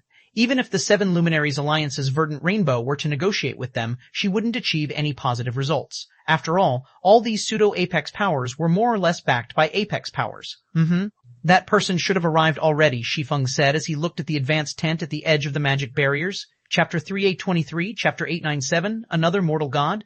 Chapter 897, Another Mortal God? Flame Dragon God's Treasury, Central Plaza, Advanced Tent. The representatives of the 10 pseudo-apex powers all wore gloomy expressions as they sat at the round table, staring at their respective magic mirrors. "Everyone, voice your thoughts," Tarnished Wind said, breaking the silence. "Do any of you know the origins of Dragon's Crown?" Nobody spoke after Tarnished Wind. Everyone merely shook their head as they focused on the figures of the Dragon's Crown members displayed in their magic mirror, intent on uncovering any helpful information. Sure enough, no one knows, Southlake sighed. Our luck is truly rotten, coming across a well-hidden apex power under such circumstances. It'll be difficult for us to appease the other party. Appeasing the other party shouldn't be difficult, Ember Dragon countered calmly. While we might have organized the operation this time, that person was the one who asked for a fight. We can just compensate Dragon's Crown for its troubles afterward. At worst, we will have to sacrifice those involved. I doubt an apex power like Dragon's Crown will demand anything more. After all, we all have connections with apex powers. The other apex powers won't sit back if Dragon's Crown tries to take things too far. That's true. Tarnished Wind agreed with Ember Dragon. Although we aren't subordinates of those apex powers, we trade with them a lot. If a hidden apex power tries to get involved in the primordial dragon sanctuary and eliminate us all, it'd be no different from plundering the resources of other apex powers. Those apex powers won't sit still and do nothing. As a hidden apex power, I'm sure Dragon's Crown can understand this point. The problem is figuring out Dragon's Crown's goal in the primordial dragon sanctuary. Dragon's Crown has hidden its existence so well until now, so why did it suddenly make such a high-profile appearance here? If we can't figure this out, we might unknowingly offend it in the future and get destroyed. The various pseudo-apex powers representatives nodded in agreement. Nobody doubted whether Dragon's Crown was a hidden apex power anymore. Even if it wasn't one, with its ability to muster nearly 100 level 240 experts, it still wasn't an existence pseudo-apex powers could recklessly provoke. Not to mention, the topic of hidden apex powers wasn't anything new in the greater god's domain. Take Demon's Gate, for example. It was the most recent apex power to have appeared out of nowhere. Initially, nobody knew about this organization of lunatics. By the time everyone knew Demon's Gate was an apex power, it had already decimated over a dozen pseudo-apex powers. The fact that Dragon's Crown was a hidden apex power wasn't concerning. After all, several apex powers were already operating publicly. These surface apex powers had long since established a balance of power in the greater god's domain. If any apex power tried to overstep its boundaries, other apex powers would intervene for their own sake. This went double for hidden apex powers. Dragon's Crown's high-profile appearance meant that this hidden apex power no longer wished to operate behind the scenes. It wanted to step into the limelight. To debut on the public stage, it would most certainly conduct an operation somewhere. Thus, they needed to find out how Dragon's Crown planned to execute its debut. The last thing they wanted was to unknowingly stand in Dragon's Crown's way and get eliminated because of it. It was also unlikely that other apex powers would wage an all-out war against another apex power because of one or two pseudo-apex powers. How about this? Rather than waste time guessing, let's ask them, Ember Dragon said, drumming his fingers on the table. We don't need to know their exact plans. We only need a general idea of what they want to accomplish and offer our full cooperation. That way, we can largely avoid conflicts with Dragon's Crown. This, Southlake frowned. Then, he skeptically asked, will they be willing to talk to us, though? Once a hidden apex power decides to debut, it will carry out every step of its plan in secrecy to prevent other apex powers from interfering. If we accidentally angered Dragon's Crown, wouldn't we worsen the situation for ourselves? Do you think the situation will improve without us doing anything? Ember Dragon scoffed. Don't forget, we have a not-so-insignificant misunderstanding with Dragon's Crown. If we don't clarify our stance, Dragon's Crown might very well decide to dispose of us. It would be inappropriate to have the frontline personnel ask these questions. After pondering for a moment, Tarnished Wind suggested, we should go there in person. That way, we can show Dragon's Crown our sincerity. I second this. I second this too. The other pseudo-apex powers representatives all agreed with Tarnished Wind's suggestion. They would only worsen their relationship with Dragon's Crown if they had their subordinates negotiate such an important affair. That won't be necessary. As the representatives were getting up from their seats, a clear and unfamiliar voice suddenly entered their ears, startling them. When everyone turned to the source, they saw a graceful female knight standing at the advanced tent's entrance. She had an eye-catching divine pattern between her brows, and her level of 243 was even more striking. Who are you? How did you get in here? Where are the guards? Everyone in the tent, including Tarnished Wind and the other level 240-plus experts, promptly armed themselves when they saw the female knight. They behaved as if they were facing a formidable enemy. As the advanced tent they used was meant to host the core executives of the primordial dragon sanctuary's 10 pseudo-apex powers, at least one large-scale Great Grandmaster magic array was set up to protect it. There were also 100 level 235 plus 5th floor experts standing guard around it at all times. Normally, even a level 240 expert fully equipped with divine artifacts would need considerable time to break through a large-scale Great Grandmaster magic array. It was also impossible to break the barrier without making a commotion, not to mention everyone present was an expert. Nevertheless, nobody had noticed the female knight before she spoke. I am Purgatory Jade, Dragon's Crown's second Vice Guild leader. You don't need to doubt the safety standards of your tent. I could only enter here because I have this Tier 6 Divine Runic Teleportation Scroll. As Purgatory Jade introduced herself, a magic scroll appeared in her hands. The scroll had divine runes hovering around it, and it exuded mana that was denser than even that of ancient gods. I can freely enter and leave any place not protected by a craftsman magician's magic barrier with this scroll. A Tier 6 Divine Runic Teleportation Scroll. Southlake was shocked as he looked at the scroll that Purgatory Jade held. Isn't that the teleportation scroll rumored to be able to travel anywhere besides the taboo zones established by primordial gods? As expected of a hidden apex power. Pseudo-apex powers like us can only marvel at the strength and foundation you possess, Tarnished Wind sighed, the fighting spirit that flickered in his eyes disappearing. If even a mortal god like yourself can only serve as the second vice guild leader, I can't even fathom how big a gap exists between our guilds. At Tarnished Wind's words, many of the other pseudo-apex powers representatives quickly realized a critical point they had missed. Another mortal god? Chapter 3824, Chapter 898, A Talented Subject Knows the Right Leader to Serve. Chapter 898, A Talented Subject Knows the Right Leader to Serve a Mortal God? Another mortal god? Ember Dragon felt an indescribable sense of oppression as he scrutinized Purgatory Jade's every move. Feeling his sanity reaching its limit, he turned to the bandaged youth beside him and quietly asked, "Didn't you say that there were no sixth-floor experts in this greater god's domain? Why are they appearing one after another now? Are you sure you're not playing tricks on me?" "I don't know." The bandaged youth was equally surprised as he looked at Purgatory Jade. However, he quickly stated in a firm tone, "But I'm certain she hasn't come into contact with that side yet." "She hasn't?" Ember Dragon sighed in relief and quickly regained his composure. Then, when he returned his gaze to Purgatory Jade, a hint of passion appeared in his eyes as he thought, "Although I don't know Dragon's Crown's origins, the fact that it has 2 sixth-floor experts should mean that it has a guide to the 6th-floor standard. If I can win Dragon's Crown's favor, I'll be able to advance to the 6th-floor standard before those people. At that time, pseudo-apex powers will be nothing but jokes." Besides Ember Dragon, the representatives of the other pseudo-apex powers also marveled at Dragon's Crown's strength and foundation, and they all started to have their own designs. Currently, none of the Greater God's domain's surface apex powers had 6th-floor experts. Although these apex powers might have hidden their 6th-floor experts, the possibility was low. After all, if these apex powers gained a 6th-floor expert, it would be in their best interest to let everyone know about it. Firstly, a 6th-floor expert could serve as excellent promotional material. In God's domain, any power that wanted to flourish needed a constant influx of talented newcomers. By letting everyone know it had a 6th-floor expert, an apex power could attract many geniuses. Take Holy Dragon Spear, for example. Talented newcomers from all over the primordial dragon sanctuary flocked to Holy Dragon Spear once they discovered that Red Frost had achieved the 6th-floor standard. This was also why the various powers started to be wary of the adventurer team. Secondly, a 6th-floor expert could be used as a deterrence. If an apex power had a 6th-floor expert under its command, other apex powers would have to think twice when picking a fight with it. Before a conflict escalated into an all-out war, they would likely avoid pulling small tricks on it. These 2 points alone made it more than worthwhile for the various apex powers to reveal the 6th-floor experts under their command. Yet, there had never been any news of any apex power having a 6th-floor expert all these years. Even news of experts reaching the half-step mortal god standard was few and far between. Thus, the various apex powers most likely did not have any 6th-floor experts. Although the current Dragon's Crown wasn't well known, the fact that it commanded at least 2 6th-floor experts already put it above all the surface apex powers. Not to mention, Purgatory Jade had introduced herself as merely Dragon's Crown's second vice-guild leader. It should be known that a guild's strongest member would never be a vice-guild leader.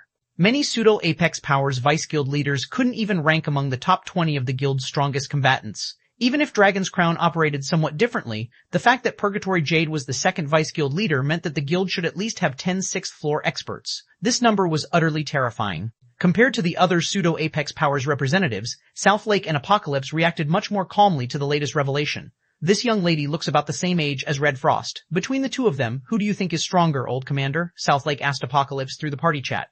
Although Southlake was surprised that Purgatory Jade was a mortal god, he didn't find it unbelievable that Dragon's Crown could have 2 6th-floor experts, considering that his adventurer team already had one. Both of them might have reached that realm, but after thinking for a while, Apocalypse continued, "If they fought with the same basic attributes, Frost wouldn't last more than 5 moves. Only 5? Southlake looked at Apocalypse in astonishment. "It pains me to say it, but this person, even though she has no divine artifacts, I doubt I can last 3 moves against her," Apocalypse said, deep-seated fear coloring his eyes as he gazed at Purgatory Jade. "What?" Southlake was thoroughly dumbfounded. On the surface, Southlake might be Holy Dragon Spear's #1 expert, but the truth was that Apocalypse was the actual #1. Furthermore, even after considering all the experts operating behind the scenes in the Greater Gods domain, Apocalypse could compete for a spot among the top 10. Initially, South Lake thought that Apocalypse could still triumph over Purgatory Jade by relying on his vastly superior equipment standard. He had never expected to hear such an evaluation from Apocalypse. Vice Guild Leader Jade, may I know what brings you to our humble place? Do you have instructions for us? Ember Dragon took the initiative to break the silence when he noticed the other representatives lost in their own thoughts. He also made sure to maintain a respectful attitude. As Ember Dragon spoke, the representatives of other pseudo-apex powers snapped out of their daze and cursed their slow reactions. I'm not here to give instructions, Purgatory Jade said as she walked up to the round table and casually took a seat. I'm only here to discuss a partnership with you all. A partnership? Everyone's eyes lit up at these words. Dragon's Crown was an apex power that had at least 2 sixth-floor experts. It would be a godsend if they could collaborate with such a powerful guild. Yes, a partnership. Purgatory Jade smiled as she took in everyone's reaction. However, this partnership isn't with Dragon's Crown, but Dragon's Crown's most valuable ally instead. Your most valuable ally? Ember Dragon was greatly shocked by Purgatory Jade's statement. Tarnished Wind, South Lake, and the other representatives also gasped in shock, wondering if they had misheard. Dragon's Crown was frighteningly powerful, even for an apex power. Yet, it was willing to act as an intermediary for someone else. Purgatory Jade even emphasized that Dragon's Crown valued this ally greatly. Most likely, this ally was at least as strong, or even stronger than, Dragon's Crown. Vice Guild Leader Jade, it is our honor to be able to partner with Dragon's Crown's most valuable ally, Ember Dragon said, being the first to express his stance. May we know how we can conduct this partnership? And can we know who your ally is? The content of the partnership is something you all know. It is this secret land. It is also the access key you have been searching for, Purgatory Jade stated. Although Purgatory Jade spoke leisurely, her words shocked the various representatives to their core. They also finally understood how the access key was redeemed so quickly. After learning who was responsible for redeeming the access key, the various pseudo-apex powers representatives were more or less conflicted. However, when they realized that the other party was a power that could get Dragon's Crown to act as an intermediary, they immediately stopped fussing over the details and accepted the situation. After all, it would be suicidal to try to compete with a power as strong as Dragon's Crown. As for Dragon's Crown's most valuable ally, its name is Zero Wing. Chapter 3825, Chapter 899, Astonishing Zero Wing, Chapter 899, Astonishing Zero Wing. Zero Wing? To my knowledge, there is no apex power named Zero Wing. Could Zero Wing be a hidden apex power as well? The pseudo-apex powers representatives were confused momentarily when they heard the name of Dragon's Crown's ally. Red-tailed Dragon's Tarnished Wind even began rummaging through his memories for information about all the apex and pseudo-apex powers he knew, hoping to find information about Zero Wing. However, no matter how much he racked his brain, he couldn't recall anything about a power named Zero Wing. Meanwhile, South Lake and Apocalypse were stunned to learn the name of Dragon's Crown's ally. Did we mishear her? After regaining his senses, Apocalypse quietly asks South Lake, or is the Zero Wing that Ms. Jade mentioned just a guild that goes by the same name as that Zero Wing? Apocalypse knew the name of Zero Wing well. It would be hard not to know. After learning that Red Frost had recovered from her condition, Apocalypse had promptly launched an investigation of Zero Wing, which shared close ties with her. Hence, he was well informed about the guild's situation. Zero Wing was not at a guild with an established history. Instead, it was an upstart guild that had gained popularity following the Eternal Realm's birth. Thus far, the guild's achievements included occupying an entire second-tier city by itself, establishing a solid foothold in the Eternal Realm's Crystal City of Secrets, partnering with 2 pseudo-apex powers, and occupying a neutral town in the Eternal Realm. However, even with all these achievements, Zero Wing could barely reach the standard of upper-ranking hegemonic powers when placed in the vast Greater Gods domain. If not for Red Frost, Apocalypse wouldn't even have paid a second glance at a guild like Zero Wing. Therefore, he had difficulty envisioning Zero Wing having any sort of connection to a hidden apex power, let alone receiving equal treatment. I don't think we misheard, Southlake said, shaking his head. Also, it shouldn't be possible for 2 guilds with the same name to exist in God's domain. The system won't let that happen. Could it really be that Zero Wing then? Apocalypse was filled with disbelief. But I've already thoroughly investigated Zero Wing. I am certain it is an upstart guild. Even its acting guild leader entered God's domain only recently. How can it possibly have any dealings with a power like Dragon's Crown? Could it really be an overlapping name? After hearing about Apocalypse's investigation, Southlake couldn't help but wonder if the main god system really had made a mistake. None of the Greater Gods domain's hidden apex powers were ordinary. Although Southlake didn't know why these apex powers had chosen to hide themselves, history had shown that they were all incredibly closed and arrogant. They would only pay attention to powers of equal standards. Even if they decided to have dealings with a weaker power, they would maintain only a superior subordinate relationship. They would never treat weaker powers as equals, much like humans would never treat ants as equals. Zero Wing? It can't be, right? Ember Dragon was also confused by Purgatory Jade's answer, and he couldn't help but scrutinize South Lake's and Apocalypse's reactions, hoping to gain verification from them. Ember Dragon naturally knew about Zero Wing. He had even tried to use the recent commotion to eliminate Zero Wing's guild leader to reduce Red Frost's influence over Holy Dragon's spear and strengthen his own. Of course, like Apocalypse, had it not been for Red Frost, Ember Dragon would have never known or cared about Zero Wing in the first place. Even after observing South Lake and Apocalypse, though, Ember Dragon failed to glean any useful information. He only saw them reacting with astonishment. Evidently, they didn't know anything more than the others in the tent. As for Cloud Rider, the Divine Wing Dynasty's guild leader, when he heard Zero Wing's name, the first thing that popped into his mind was Zero Wing's guild leader, the person responsible for killing the Divine Wing Dynasty's #1 chosen one. However, he quickly dismissed the idea that this Zero Wing was the same as the one mentioned by Purgatory Jade. After all, it was impossible for any dealings to exist between a dragon and an ant. After a long silence, Purgatory Jade spoke up again. "Do you have any other questions?" Purgatory Jade asked, observing everyone's confusion. Although she found it strange how Zero Wing seemed to have little to no fame in the Greater God's domain, her expression remained unchanged. "If nobody has any problems, I will let Zero Wing's guild leader discuss the specifics of the partnership with you. Please do." Ember Dragon, Tarnished Wind, and the other representatives nodded in response. Subsequently, Purgatory Jade pulled up her friends list, sent a message, and had everyone in the tent follow her out to welcome Zero Wing's guild leader. None of the pseudo-Apex Powers representatives objected to her arrangement either. They could not afford to neglect the guild leader of a guild capable of standing on equal footing with an Apex Power. Thus, they followed Purgatory Jade out of the tent without hesitation. After Ember Dragon and the other representatives exited the tent, they waited about 5 minutes before two figures approached them, along with the rest of Dragon's Crown's level 240+ experts. The powerful aura these Dragon's Crown members exuded made the 10 pseudo-Apex Powers members tremble in fear and automatically make way for them. Black Flame, Zero Wing's guild leader? Upon getting a clear look at the two figures walking in the lead, South Lake, Apocalypse, Ember Dragon, and Cloud Rider revealed colorful expressions. Impossible, impossible. How can it be that Zero Wing? When Ember Dragon saw Shi Feng and Red Frost approaching the tent with Dragon's Crown's members, his brain froze. As for South Lake and Apocalypse, they were indescribably shocked and excited. Am I dreaming? It really is that Zero Wing? South Lake couldn't help but rub his eyes as he looked at Shi Feng and Red Frost, wondering if he was hallucinating. Zero Wing's guild leader? When Apocalypse saw Shi Feng, he was similarly at a loss for words. Initially, Apocalypse thought that Shi Feng had thrown his full support for Red Frost to ride on her coattails and form a connection with Holy Dragon's spear. At the time, he had been contemptuous of Shi Feng's behavior, but now he realized that he had gotten everything wrong. Rather than Shi Feng riding on Red Frost's coattails, it was the other way around. Elder Apocalypse, didn't we meet just recently? Have you forgotten me already? Shi Feng joked when he saw Apocalypse gawking at him. How can that be? Apocalypse promptly snapped out of his daze and coughed awkwardly. It's just that I didn't expect you to be such a big shot, Guild Leader Black Flame. You have really hidden yourself well. I bet Frost has been having a good laugh this whole time. Red Frost couldn't help but chuckle when she saw Apocalypse's awkward expression. She had never thought a day would come when her extremely stern teacher would show such a nervous expression. As for Zero Wing's actual situation, she had no intention of informing Apocalypse or South Lake. She felt that it might be more beneficial to maintain this misunderstanding. Guild Leader Black Flame, I've already conveyed your intentions to them. Purgatory Jade respectfully told Shi Feng. You can hash out the details of your partnership with them.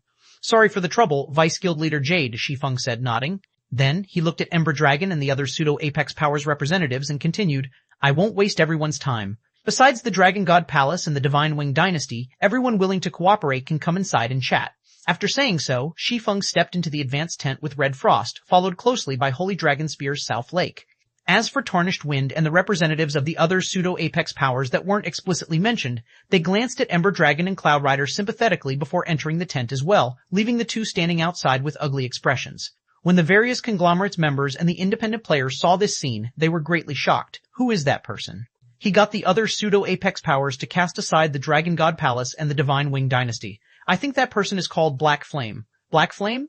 Do you mean the Divine Glory List's 281st ranked expert? Chapter 3826, Chapter 900, Times Have Changed, Chapter 900, Times Have Changed Central Plaza, Advanced Tent, Guild Leader Black Flame.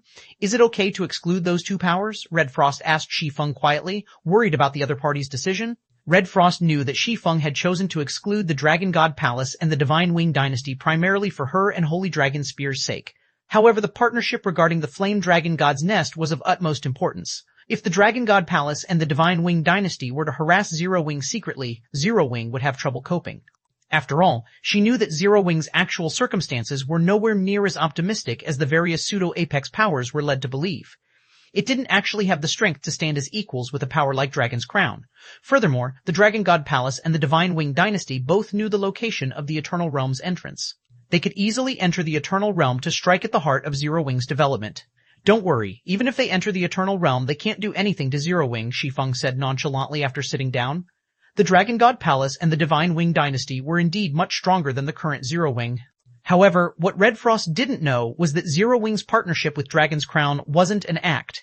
Zero Wing had indeed established deep ties with Dragon's Crown. Should Zero Wing come into real trouble, Dragon's Crown would intervene. Not to mention, there was the dragon-hunting artillery design he obtained from the remnant primordial world.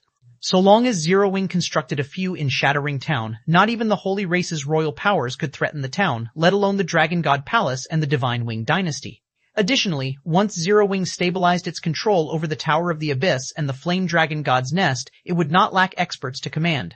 Even surpassing the Holy Race's royal powers would be possible.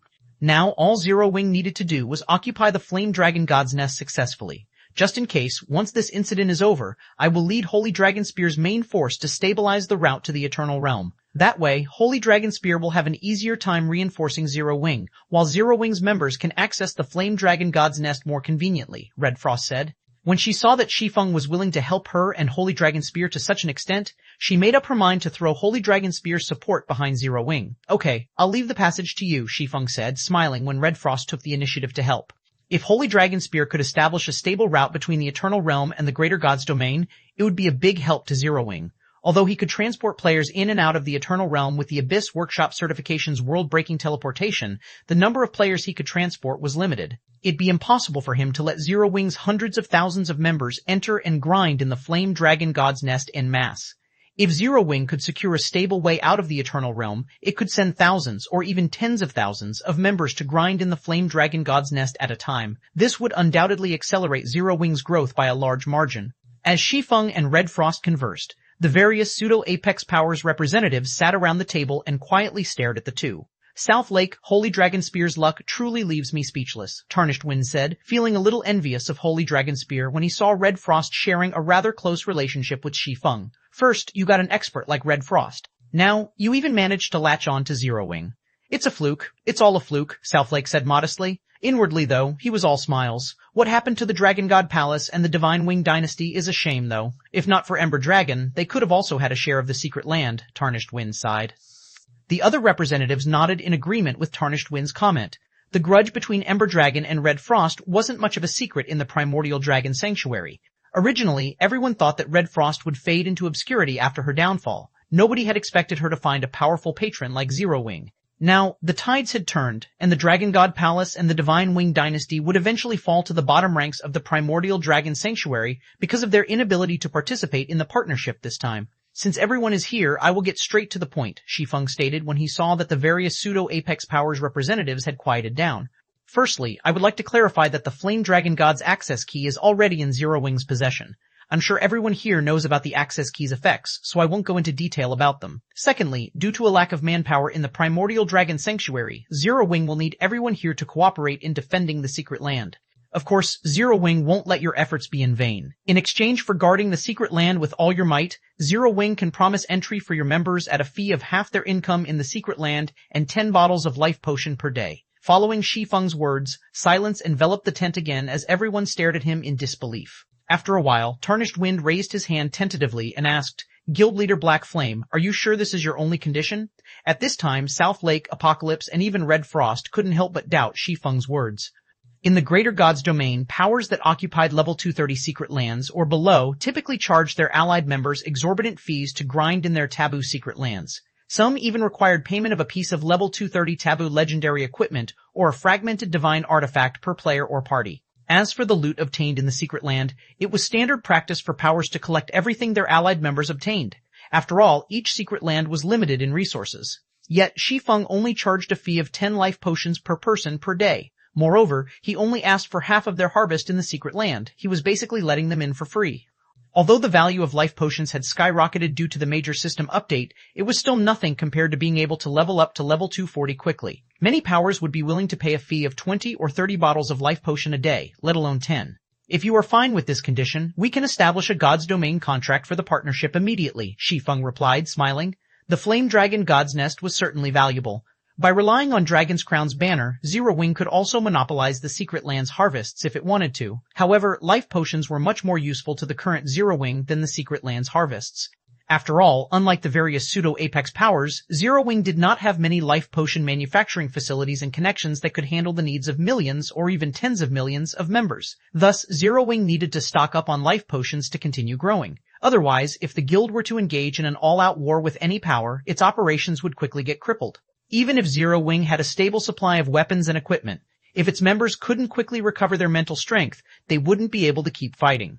Moving forward, the stockpiling of mental strength recovery potions was also an essential step for powers in God's domain when preparing to wage war against other powers.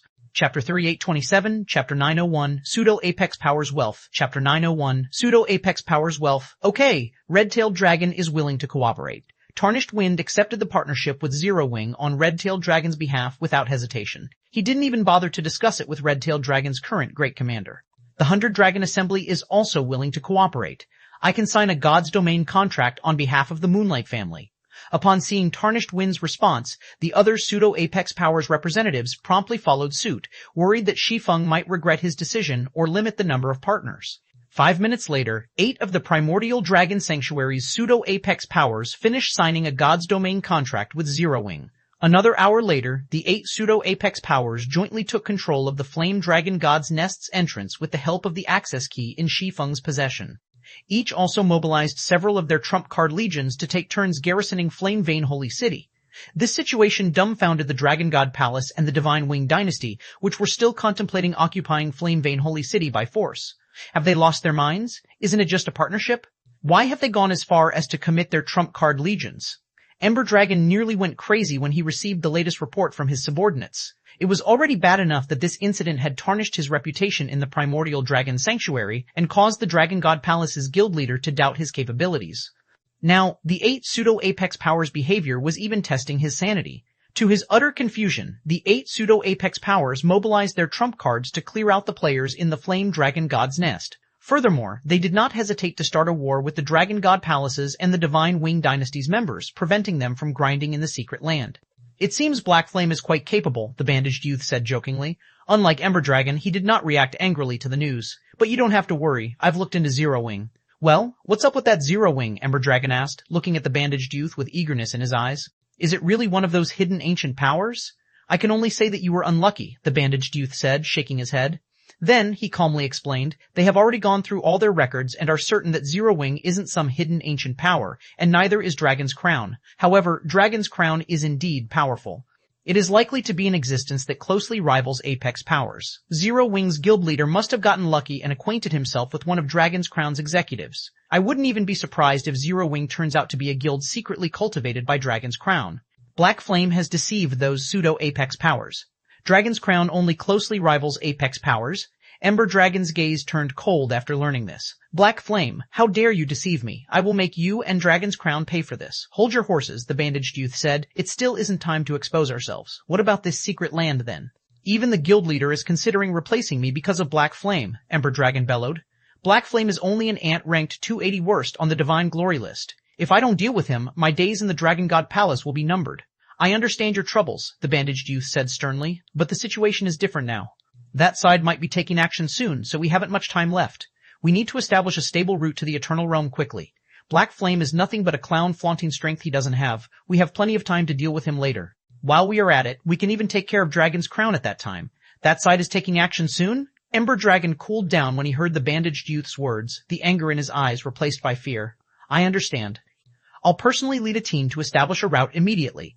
Flame Vein Holy City, Flame Vein Advanced Hotel. After officializing his partnership with the 8 pseudo-apex powers, Shi Feng left the Flame Dragon God's Nest.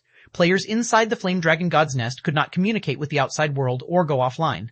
Additionally, 10 days had gone by in the Greater God's domain while he was away in the remnant primordial world. It was unhealthy to spend such a long time in God's domain, even for great grandmasters. Thus, he needed to relax his mind and body in the real world. I got quite a harvest this time. In addition to the Empress's scales, I even got the world's scar.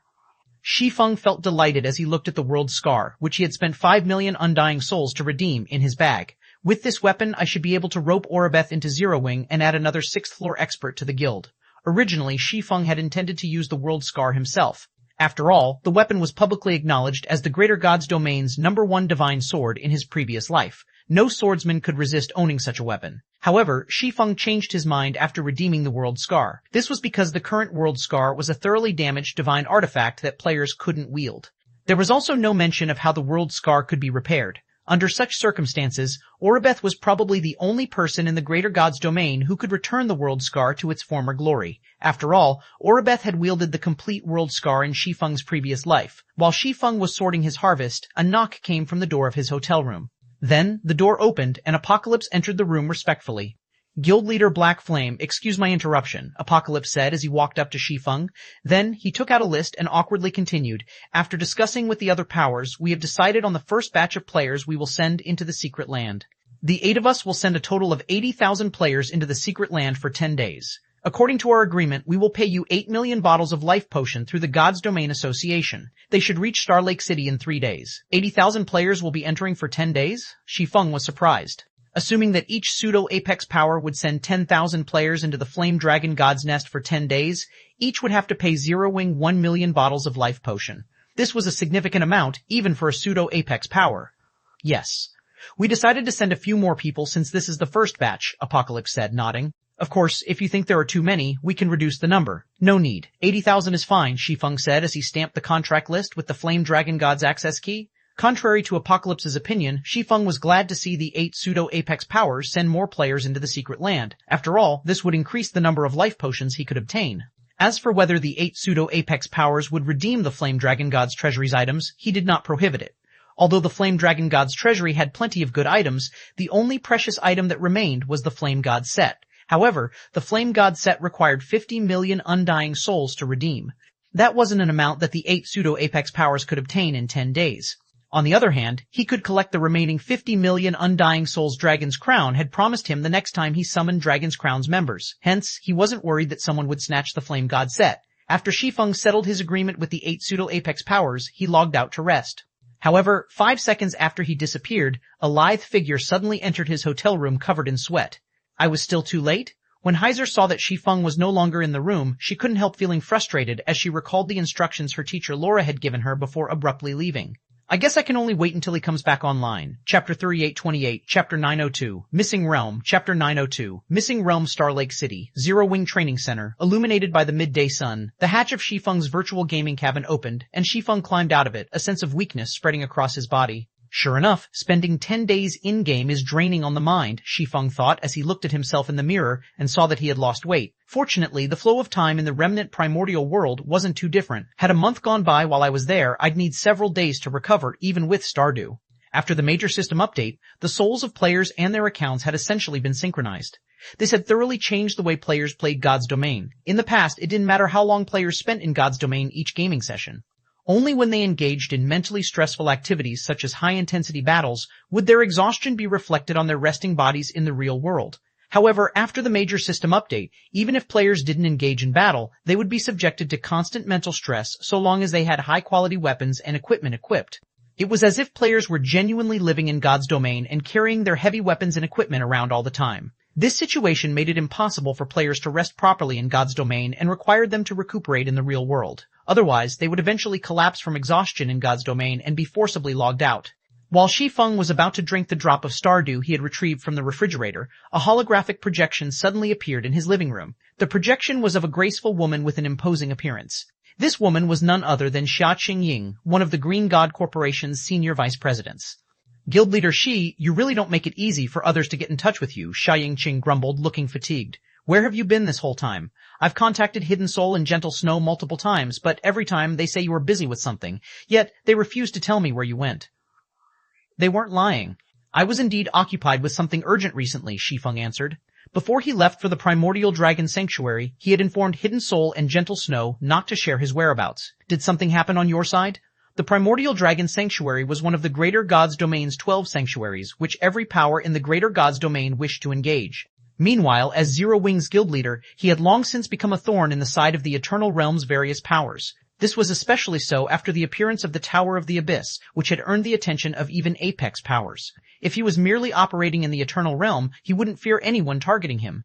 Although an entrance to the Eternal Realm had already been discovered, very few level 230+ experts could actually enter it right now.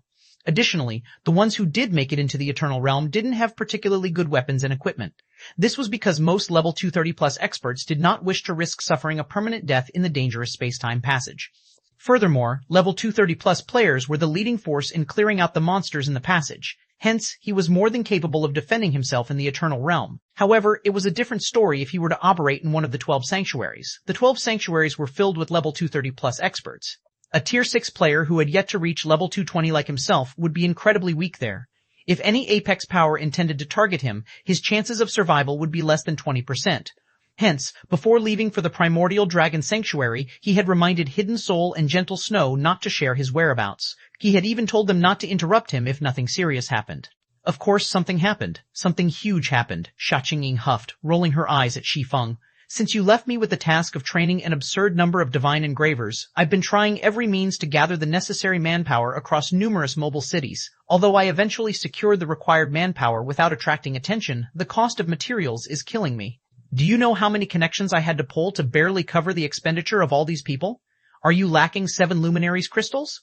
Shi Feng quickly understood ch875's problem after hearing about the other party's complaint. If it's 7 luminaries crystals, I can have Hidden Soul send some to you now. It was indeed difficult for a single corporation to nurture 10,000 divine engravers in one go. This was because the main material used to produce divine engraving scrolls was 7 luminaries crystals. The various powers considered 7 luminaries crystals a strategic resource, so it was difficult to obtain them in bulk under normal circumstances. Recently, the only reliable way to obtain 7 luminaries crystals in bulk was by selling eternal coins. Fortunately, the current Zero Wing did not lack 7 luminaries crystals. Thanks to the Tower of the Abyss, Zero Wing had become the #1 earner of 7 luminaries crystals in the Eternal Realm. 7 luminaries crystals? ch875 looked at Shi Feng in astonishment. Where have you been all this time? The Primordial Dragon Sanctuary, Shi Feng answered truthfully. What's wrong? He had already established a partnership with 8 of the Primordial Dragon Sanctuary's pseudo-apex powers. He was even staying in Flame Vein Holy City, protected by over 100 level 240+ experts. Even if Apex Power sent level 240 elite experts after him, he would not be in any danger. Thus, he didn't mind revealing his current whereabouts. The Primordial Dragon Sanctuary. I didn't think you'd have the means to go there. At Shi Feng's answer, ch875 couldn't help but scrutinize him in surprise. But that's not right. Even if you are in the Primordial Dragon Sanctuary, how can you not know about the Cruisewing Realm's disappearance? The Cruisewing Realm disappeared. Shi Feng was momentarily stunned. How is this possible? Who did it? Did a primordial god take action? Although some realms had disappeared in his previous life, they were some of the weaker realms in the Greater God's domain. However, he had never received any specific information about the reason for their disappearance. All he had heard were speculations. As for the Cruisewing Realm, it had always existed in his previous life. There had never been any problems with it. He knew this because the Cruisewing Realm was no ordinary realm. Even among the thousands of realms in the Greater God's domain, it ranked among the top 100. Thus, any power that was a hegemonic power or above would know of its existence. Furthermore, the Cruisewing Realm was among the Greater God's domain's top 30 resource realms. It was extremely rich in various resources. Because of this, various resources could be obtained from the Cruisewing Realm at a much cheaper price than other places. Many powers could even profit by reselling the Cruisewing Realm's resources to distant realms. The Cruisewing Realm was also incredibly strong overall. While not as strong as the 12 sanctuaries, it had as many as 3 pseudo-apex powers. Thus, even mighty level 240 ancient gods could not make the Cruisewing Realm disappear. Only a primordial god could accomplish such a feat. Chapter 3829, Chapter 903, New First Tier City, Chapter 903, New First Tier City, You Really Don't Know. After seeing Shi Feng's surprised reaction, ch875 explained, the Cruisewing Realm went missing 5 days ago. Shortly after the incident, news of it quickly spread across the Greater God's domain. The players operating in the Cruisewing Realm were also abruptly logged out of the game and could no longer log back in. Everyone was logged out of the game and can't log in again? Shi Feng was even more confused after hearing this. In his previous life, although some realms had disappeared abruptly, the players caught in these realms could still log into God's domain. There had never been a case where a realm's disappearance caused players to lose access to God's domain. Yes, Because of this incident, the supply of raw materials in the Greater God's domain has become tight, and prices have increased by 50% to 100%. Some materials can't even be bought with money anymore, ch875 said helplessly. The production of basic and intermediate engraving scrolls requires mana sealing wood. Although it's a material that's available in every realm, the Cruisewing realm made up 40% of the Greater God's domain's supply. Without the Cruisewing realm, I'd have no choice but to source mana-sealing wood from other places. In that case, I can only source several hundred players' worth every so often. Any more than that, I'll start attracting unwanted attention. That is true. After hearing ch875's explanation, Shi Feng admitted that they had a huge problem. Mana-sealing wood was a rare material in the Greater God's domain.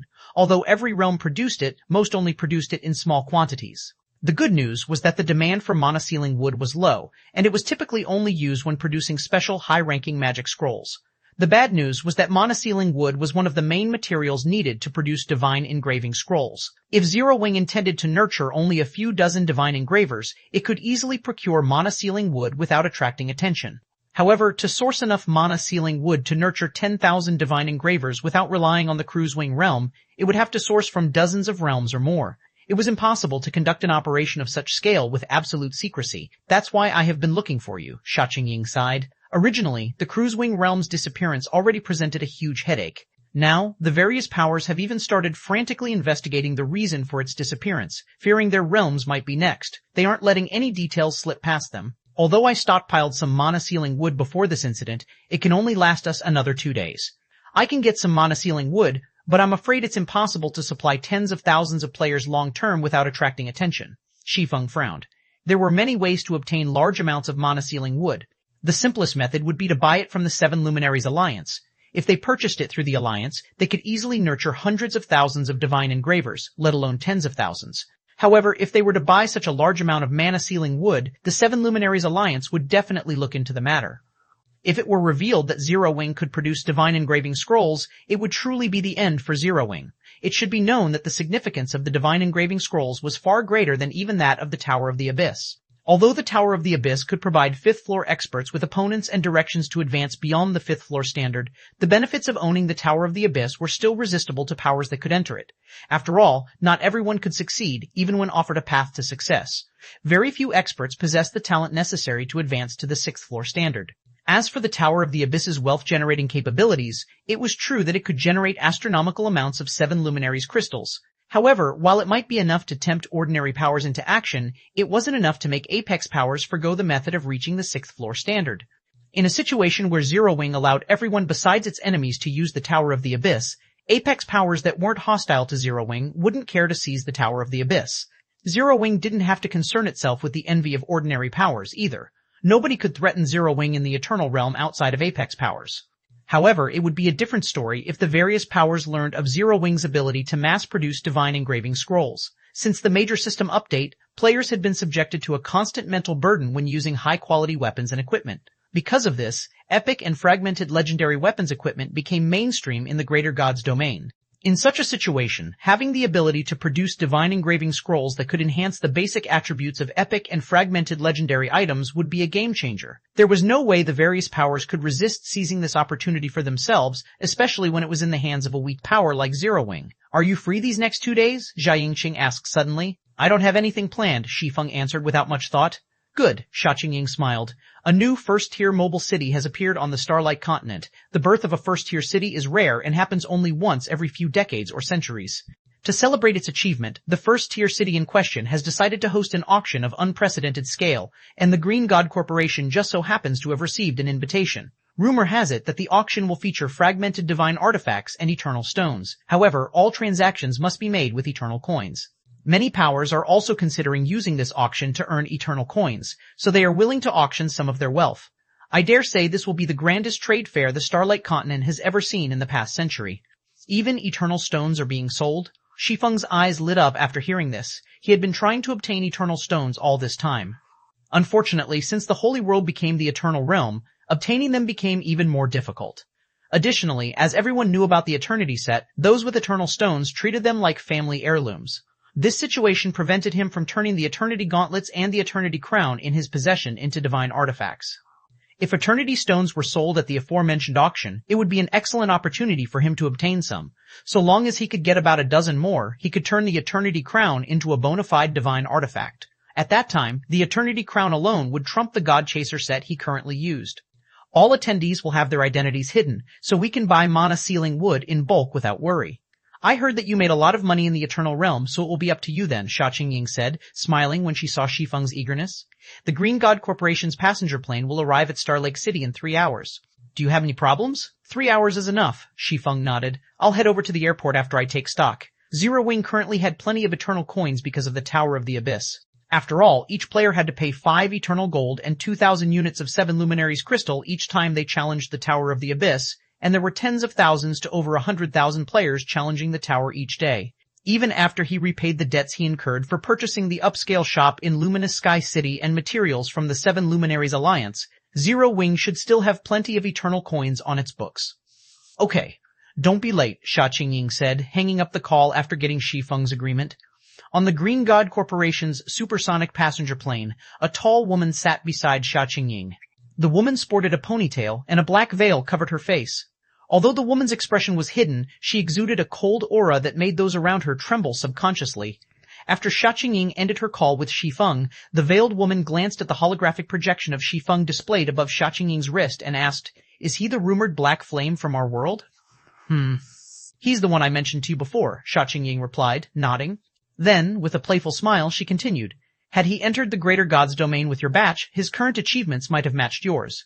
Chapter 3830, Chapter 904, Changes to Star Lake City, Chapter 904, Changes to Star Lake City, Zero Wing Training Center. After his call with Sha Qingying ended, Shi Feng tidied up and went to the combat simulation hall where Hidden Soul, Gentle Snow, and the other Zero Wing executives usually trained.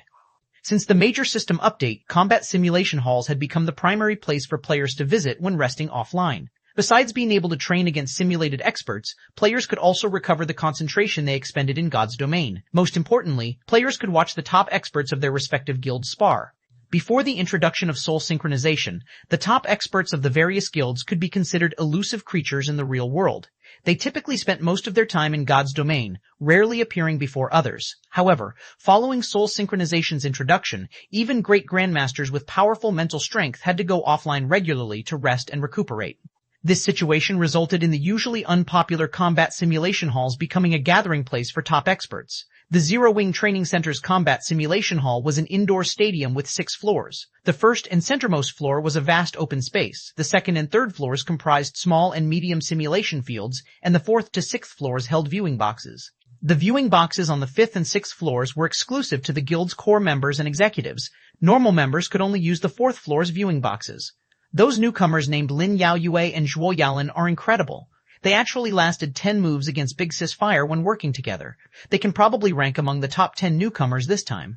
Indeed, everyone in the latest batch of newcomers is incredibly strong. Even the Myriad Forest Empire's Empress Blood Arrow LaRoja and the Red Star Kingdom's undefeated Battle Maniac Cross have withdrawn from their respective guilds to join us. We have to work harder. The guild only has so many simulation fields. Normal members like us might still get to use them now, but as more members move to the guild's headquarters, we'll probably have to rent simulation fields outside to rest. The youths gathered in the 4th floor's general area sighed as they watched the physical combat on the 1st floor. A sense of urgency welled up in their hearts when they considered Zero Wing's rabid growth. Before Zero Wing's fame extended beyond Star Lake City, only some people from the city applied to join the guild. However, after Zero Wing became famous, geniuses from Star Lake City and experts from neighboring mobile cities and the Starlight Realm began to flock to the guild. While Zero Wing's youths were talking, a young man with black hair wearing a white sweatshirt walked past the crowd in the 4th floor's general area and entered the 5th floor. The 5th floor? Who is that person? Since he can enter the 5th floor, he should be a core member at the minimum, but why haven't I seen him before? He's probably another one of those peerless geniuses who joined our guild. I really envy these people. They become core members as soon as they join. In contrast, normal members like us have to undergo many rigorous tests to get promoted. We also have to wait in line to use simulation fields. That's only the tip of the iceberg. I heard that core members get to spar with the Vice Guild leaders. Many heirs of corporations have offered our 2 Vice Guild leaders millions of star coins to host a lesson. Even then, the Vice Guild leaders rejected all such offers. I heard that too. If I could spar against the 2 Vice Guild leaders, I can die without regrets. Envy colored the eyes of the youths in the 4th floor general area as they watched the black-haired young man walk up to the 5th floor. This situation, in turn, stunned the black-haired young man. Millions of star coins to host a lesson? Shi Feng was astonished when he overheard the discussion of the Zero Wing members on the 4th floor. He hadn't expected Hidden Soul and Gentle Snow to become so popular in Star Lake City. Even the guild leaders of hegemonic powers would rarely receive such treatment from the younger generation of corporations. While marveling at the changes in Star Lake City, Shi Feng arrived at a viewing box on the 6th floor. Guild leader, I've finished sorting out all of Zero Wing's profits like you asked, Hidden Soul reported after Shi Feng entered the viewing box. She handed him an electronic tablet and stated proudly, after deducting the funds needed for the guild's expansion, shattering town's maintenance, and repaying the money you owe, the guild has 1.35 million eternal gold coins left on its books. That much? Shi Feng was shocked. Although he had long since known that Shattering Town would be incredibly profitable after the Tower of the Abysses edition, he hadn't expected it to be this profitable. It should be known that Zero Wing owed 555 million eternal gold to the Seven Luminaries Alliance and 2.7 million eternal gold to Luminous Sky City. Furthermore, the current Eternal Realms player population was still relatively low, and it was challenging for players to reach Shattering Town. Nevertheless, Zero Wing still had 1.35 million eternal gold remaining after repaying all its debts and covering its operational costs. Aside from Apex powers, no other power could have such wealth in the current Eternal Realm. Even pseudo-Apex powers would be fortunate to have 500,000 eternal gold right now. If you urgently need eternal coins, tomorrow is the lease renewal date for Shattering Town shops. We should be able to get another 400,000 eternal gold, Hidden Soul said seriously. That won't be necessary, Shi Feng said, shaking his head. Register these eternal coins for me at the God's Domain Association. I need to use the money today. The God's Domain Association was the greater world's largest and most mysterious organization. Not only was it present in all mobile cities in the greater world, but it also offered insurance for player transactions made outside of God's Domain. However, this service came at a hefty price, with the God's Domain Association charging anywhere from 10 million to over 100 million star coins to ensure each transaction. It was not a service the average player could afford. Okay, I'll have someone do it right away. It should take 2 hours at most, Hidden Soul said, nodding. Then, she hesitantly continued, by the way, Guild Leader, while you were out of reach, many pseudo-Apex powers and some hidden pseudo-Apex powers contacted me and Snow. Contacted you two? What did they want? Shi Feng asked calmly. All these pseudo-Apex powers were powers with few to no members present in the Eternal Realm during its inception. Now that an entrance has been discovered, these powers are thinking of expanding into the Eternal Realm. However, they won't have any advantage over other pseudo-Apex powers if they enter the Eternal Realm now, so they plan to acquire Zero Wing to remedy that problem, Hidden Soul said worriedly. Acquire us? Shi Feng chuckled. How much are they offering? Chapter 3831, Chapter 905, Zero Wing's Mortal God, Chapter 905, Zero Wing's Mortal God? They still haven't given us a price, Hidden Soul answered. As Snow and I couldn't get in touch with you recently, we used that as an excuse to avoid discussions. But judging from their tone and how many unfamiliar level 230+ experts have appeared in Shattering Town recently, I suspect they won't take no for an answer. Won't take no for an answer? Shi Feng sneered. Okay, I understand. If they get in touch with you again, have them contact me directly. Evidently, Shattering Town had become an even fatter sheep in the various powers' eyes ever since the Tower of the Abysses edition. However, who would end up the hunter and the hunted remained to be seen. Oh, right, Hidden Soul said, suddenly recalling something. Ms. Frey from the Galaxy Conglomerate sent you an invitation a few days ago. She pulled out a gold invitation card and handed it to Shi Feng. According to the invitation, you are invited to attend a once-in-a-century trade fair hosted by Desolate Star City, a newly promoted first-tier mobile city. It just so happens that the trade fair's opening ceremony is today. Even the Galaxy Conglomerate is sending out invitations. It seems this trade fair is quite something. Shi Feng was surprised as he looked at the invitation card. It was indeed rare for a second-tier mobile city to be promoted into a first-tier mobile city in the greater world. Each interstellar continent typically experiences such an event only once every few decades, and some might see the birth of a first-tier city only once in a century. Thus, Desolate Star City hosting a grand trade fair to celebrate its promotion wasn't strange. The event could boost the city's fame and announce its status to the rest of the Starlight continent. If it could get many powers to attend the event, it could also showcase its strength and influence. However, while the birth of first-tier mobile cities might be rare, after years of development, the various interstellar continents had come to possess quite a few first-tier cities. Nowadays, the average interstellar continent had at least 10 first-tier cities, while more developed ones have 20 or even 30. The Galaxy Conglomerate, which reigned over the Starlight continent, normally wouldn't even bother celebrating the birth of a first-tier city, let alone take the initiative to invite others to join the celebration. The Galaxy Conglomerate's willingness to send out invitations on Desolate Star City's behalf showed that there was something special about the city. At the very least, it wasn't the average first-tier city. Are you going? I can arrange a flight for you if you are, Hidden Soul asked. If you leave on a passenger plane now, you should be able to make it in time. That won't be necessary. Vice President Shia has already arranged it for me, Shi Feng said, shaking his head as he put away the invitation with a smile. Subsequently, Shi Feng instructed Hidden Soul to recruit more members for Zero Wing in the Eternal Realm. He also instructed her to extend Zero Wing's recruitment to the rest of the Greater God's domain. Any player who had reached the 4th floor standard, regardless of their level or equipment, could join Zero Wing. Additionally, he had all core members and executives of Zero Wing gather in Shattering Town within a day so that he could help them level up once he returned from the trade fair. Guild leader, isn't it too soon for us to recruit 4th floor experts from the rest of the Greater God's domain? Hidden Soul was shocked to hear that Shi Feng wanted to recruit 4th floor experts from all over the Greater God's domain. She wasn't surprised that Shi Feng wanted to help them level up. After all, the Eternal Realm's native players were all frantically grinding for levels. They all wanted to increase their strength and seize more resources before high-level players entered the Eternal Realm en masse. However, recruiting 4th floor experts from the Greater God's domain was an entirely different matter. Setting aside whether Zero Wing had the manpower and resources to recruit members on such a large scale, nobody would respond positively to its recruitment, even if it could fulfill these requirements. On the contrary, Zero Wing would become a laughingstock in the Greater God's domain. 4th floor experts might be common in the Eternal Realm, but they held significant influence in the Greater God's domain's various realms. They typically occupied high positions in hegemonic powers, as hegemonic powers needed to make substantial investments to produce experts of such caliber. Zero Wing was nothing more than an upstart guild from the Eternal Realm. Even if it did hold significant influence in the Eternal Realm, it remained insignificant in the vast Greater God's domain. It's fine, just spread the word. While you're at it, you can announce that Zero Wing now commands a mortal god. Additionally, core members of Zero Wing can redeem life potions without limit, while internal members can redeem 1 bottle a day, and normal members can redeem 1 bottle every 3 days, Shi Feng said firmly. A mortal god? Hidden Soul was stunned. Do we really have a mortal god? Shi Feng chuckled. It's even someone you know. Someone I know? Hidden Soul couldn't help but doubt her ears when she heard Shi Feng's words. A mortal god was akin to legends and myths in the Greater God's domain. Until now, Hidden Soul had only heard about the existence of a mortal god through Gentle Snow, Fervent Samsara, and Heavy Abyss. According to them, when Ink Crystal was revealed to be a mortal god during the Continental Championship, she shocked the 3 races' chosen ones. Moreover, she had thoroughly crushed the chosen ones of the 3 races. Nobody had been able to draw out her true strength. It's Commander Frost, Shi Feng explained with a smile. She was lucky enough to reach the 6th floor standard 10 days ago with the Tower of the Abyss's help. Although Red Frost was Holy Dragonspear's future great commander, she was also Zero Wing's training consultant. Thus, it wasn't a lie to say that Red Frost was a member of Zero Wing. Commander Frost has reached the 6th floor standard, and it happened 10 days ago?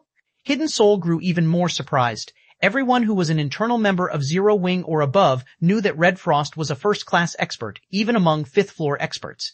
Many experts in Zero Wing had sparred with Red Frost before, and Hidden Soul was no exception. Thus, she didn't find it impossible that Red Frost had achieved the 6th floor standard. Even so, rationality still made her incredulous. If Red Frost had truly reached the 6th floor standard, it would bring Zero Wing unimaginable prosperity. Starlake City would also undergo a metamorphosis because of her. Once this news spread, players from all over the greater world would flock to Starlake City. Zero Wing would also become famous throughout the Greater God's domain. All right, enough daydreaming. Hurry up and go, Shi Feng said, waving his hand in front of Hidden Soul's eyes. Okay, I'll get it done right away. When Hidden Soul came back to her senses, her eyes shone with unprecedented joy. Then she sped out of the room, practically teleporting. While Hidden Soul was making her way to the God's Domain Association and arranging for the promotion of Zero Wing's recruitment drive in the Greater God's Domain, Shi Feng rushed to the airport to await the arrival of the Green God Corporation's private plane. Chapter 3832, Chapter 906. God's Domain's Strongest Player, Chapter 906, God's Domain's Strongest Player, Starlight Continent, Green God Corporation's Private Passenger Plane, Guild Leader Shi. We must be extra careful when buying monosealing wood in Desolate Star City later, Sha Qingying said seriously as she led Shi Feng aboard the passenger plane. The trade fair this time is out of the ordinary. It can be considered a first-class event, even compared to all the events hosted on the Starlight Continent and the neighboring continents throughout the years. Besides powers from the Starlight Continent, many powers from other interstellar continents have also been invited to attend the event, and some of them are bound to have established a foothold in the Eternal Realm. Since the Divine Engraving Scrolls started circulating in the Eternal Realm, many powers have thoroughly analyzed the scrolls. They should already know plenty about the scrolls by now, especially the scrolls' material composition. If we slip up, it will be the end for us in the greater world. Don't worry, I know the consequences, Shi Feng said, nodding. I'll buy monosealing wood in small batches from different sellers and have them delivered to different realms for your people to collect. Although Desolate Star City's trade fair was held in the real world, the transfer of purchased goods had to be done in God's domain, with the God's Domain Association ensuring the transaction. Neither party would dare to mess around. Otherwise, they would be punished by the God's Domain Association and suffer dire consequences. As for how he could avoid drawing attention, it was simple. Every power in God's domain needed rare materials. So long as he didn't have all the mana-sealing wood he bought delivered to the same location, the sellers wouldn't think too deeply about his purchases. He could also conduct his purchases in person without worry. Not all powers were qualified to participate in such a grand trade fair. Naturally, those who failed to qualify would try to get attending powers to make purchases on their behalf. Moreover, there would be plenty of such powers. After all, now that various powers were trying to accumulate eternal coins, it was an excellent opportunity to purchase rare items and materials at a bargain. So long as the sellers he bought from didn't cross-check their sales, nobody would suspect a thing. Alright then. Ch875 blinked in surprise. She hadn't expected Shi Feng to be so quick on the uptake. Then, she smiled and continued, "By the way, I'll introduce you to someone later. You can think of the other party as your great senior. This person arrived in the greater world much earlier than you. If you can join forces with this person, you'll have a much easier time in the greater God's domain. A person who arrived in the greater world much earlier than I did." Shi Feng had his interest piqued when he saw Ch875 snickering. Could this person be one of the experts who went missing from our God's domain? Many experts had abruptly disappeared from their God's domain in this timeline. Although these disappearances had caused a huge uproar in God's domain, nobody knew where these experts had gone. However, as Shi Feng had entered the greater God's domain in his previous life, he knew that most of these experts had entered the greater God's domain ahead of time because of the Green God Corporation's intervention. After returning to this timeline, Shi Feng had thought of gathering these missing experts. After all, these experts had all accomplished extraordinary achievements in his previous life. It was also because of these experts that Zero Wing could survive Demon's Gate's persecution. Unfortunately, he failed to gather much information on these experts. Now that Zero Wing's development was focused on the Eternal Realm, gathering these experts became even more difficult. "It seems you know quite a lot," Ch875 said when she saw Shi Feng's relatively calm reaction. "You are correct. This person is one of the experts who went missing in our God's domain." Also, it would be more accurate to say that the Green God Corporation can attend this fair only because that person received an invitation. Otherwise, the Green God Corporation, a corporation that is based in only several dozen cities, wouldn't be qualified to attend this event at all. Are the requirements that high? Shi Feng was surprised. The Green God Corporation might have branches in only several dozen cities on the Starlight Continent, but it couldn't be considered an ordinary corporation. Otherwise, it wouldn't have the ability to let people from their homeworld live in a third-tier mobile city as soon as they entered the greater world.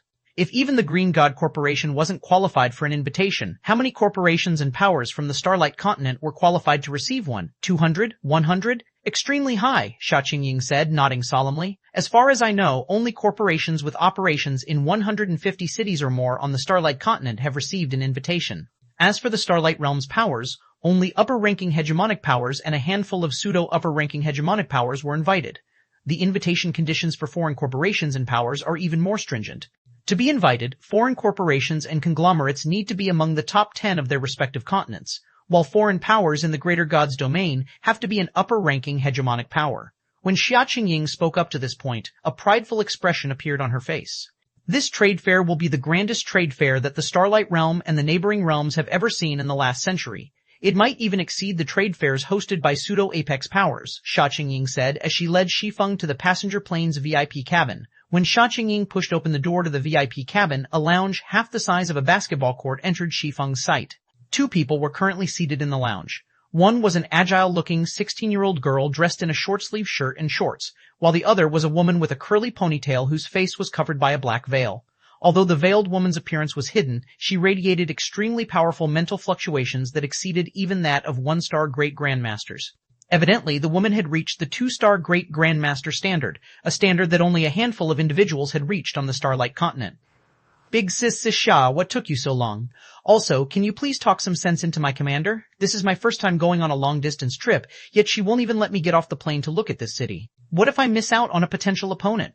The agile-looking girl grumbled as she approached Ch875 and tugged on her sleeve. Sit down. You will get to look around once we arrive in Desolate Star City, the veiled woman said indifferently, her voice compelling the girl to return to her seat obediently. As this awkward interaction took place, Shi Feng suddenly thought of a name as he looked at the veiled woman.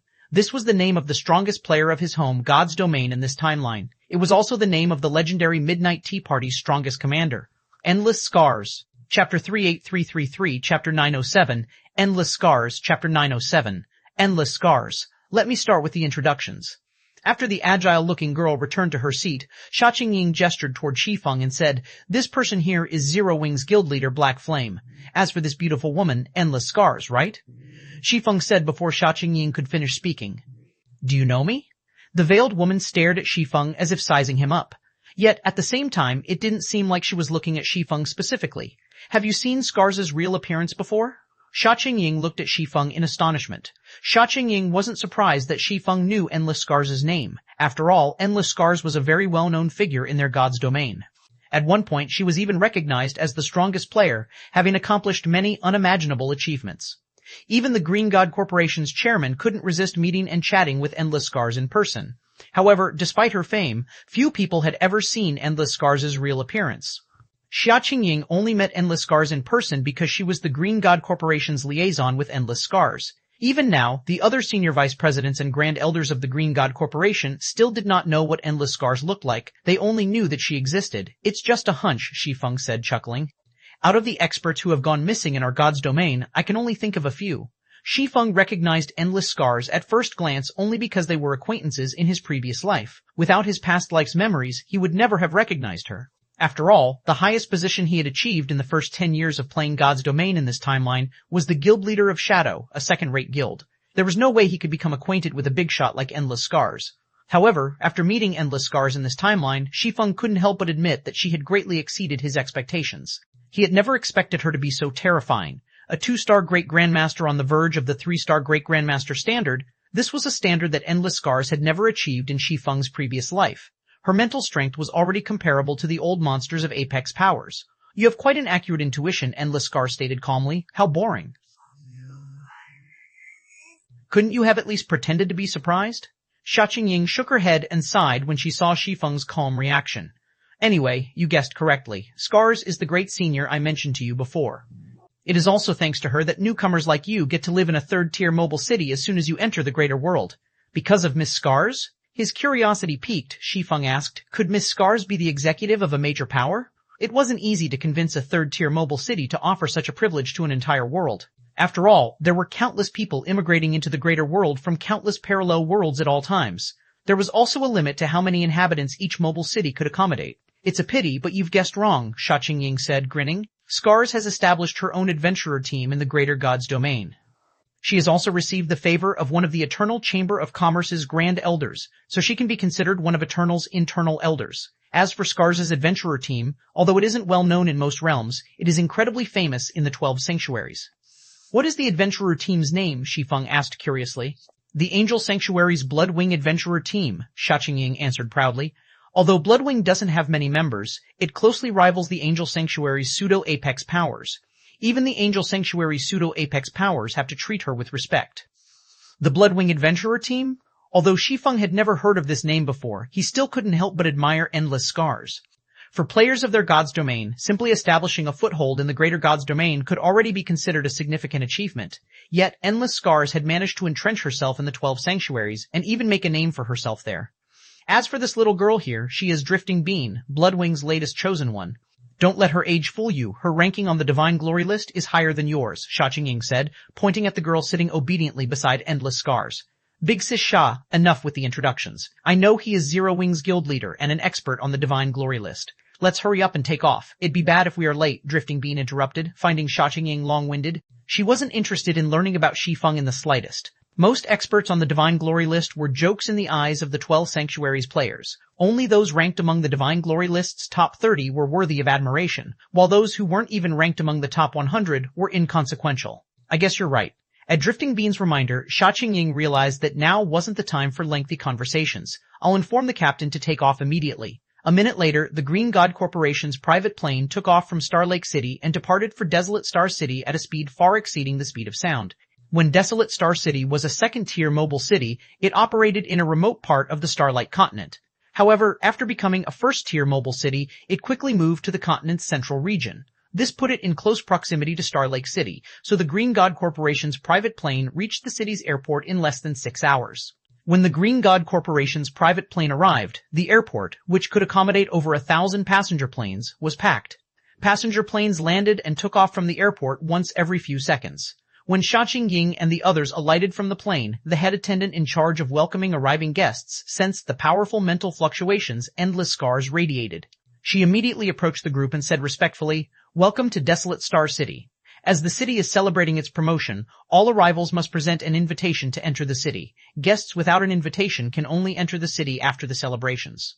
Furthermore, all passenger planes can only stop at the airport for 15 minutes. Here is our invitation," Drifting Bean said as she handed the head attendant a silver invitation. "Distinguished silver guests, please follow me." When the head attendant saw the silver invitation, she behaved even more respectfully. She didn't even bother to lead Sha Qingying's group into the arrival hall, where a long line of people was waiting to go through the formalities for entering the city. Instead, she summoned a limousine and drove the group into Desolate Star City. Crap, why don't they have to wait in line? A young man queued up in the arrival hall grumbled in dissatisfaction. "I'm also an invited guest, so why must I wait in line here?" "Little friend, you might have been invited, but you only received a bronze invitation. Did you not see that girl's silver invitation? You need to be from a conglomerate at the very least to receive a silver invitation," an old man waiting in line behind the grumbling young man said. "The trade fair this time is extraordinary, and many big shots have been invited. Those are not people that we can afford to offend." After hearing this, the young man shrank back and dared not say anything more.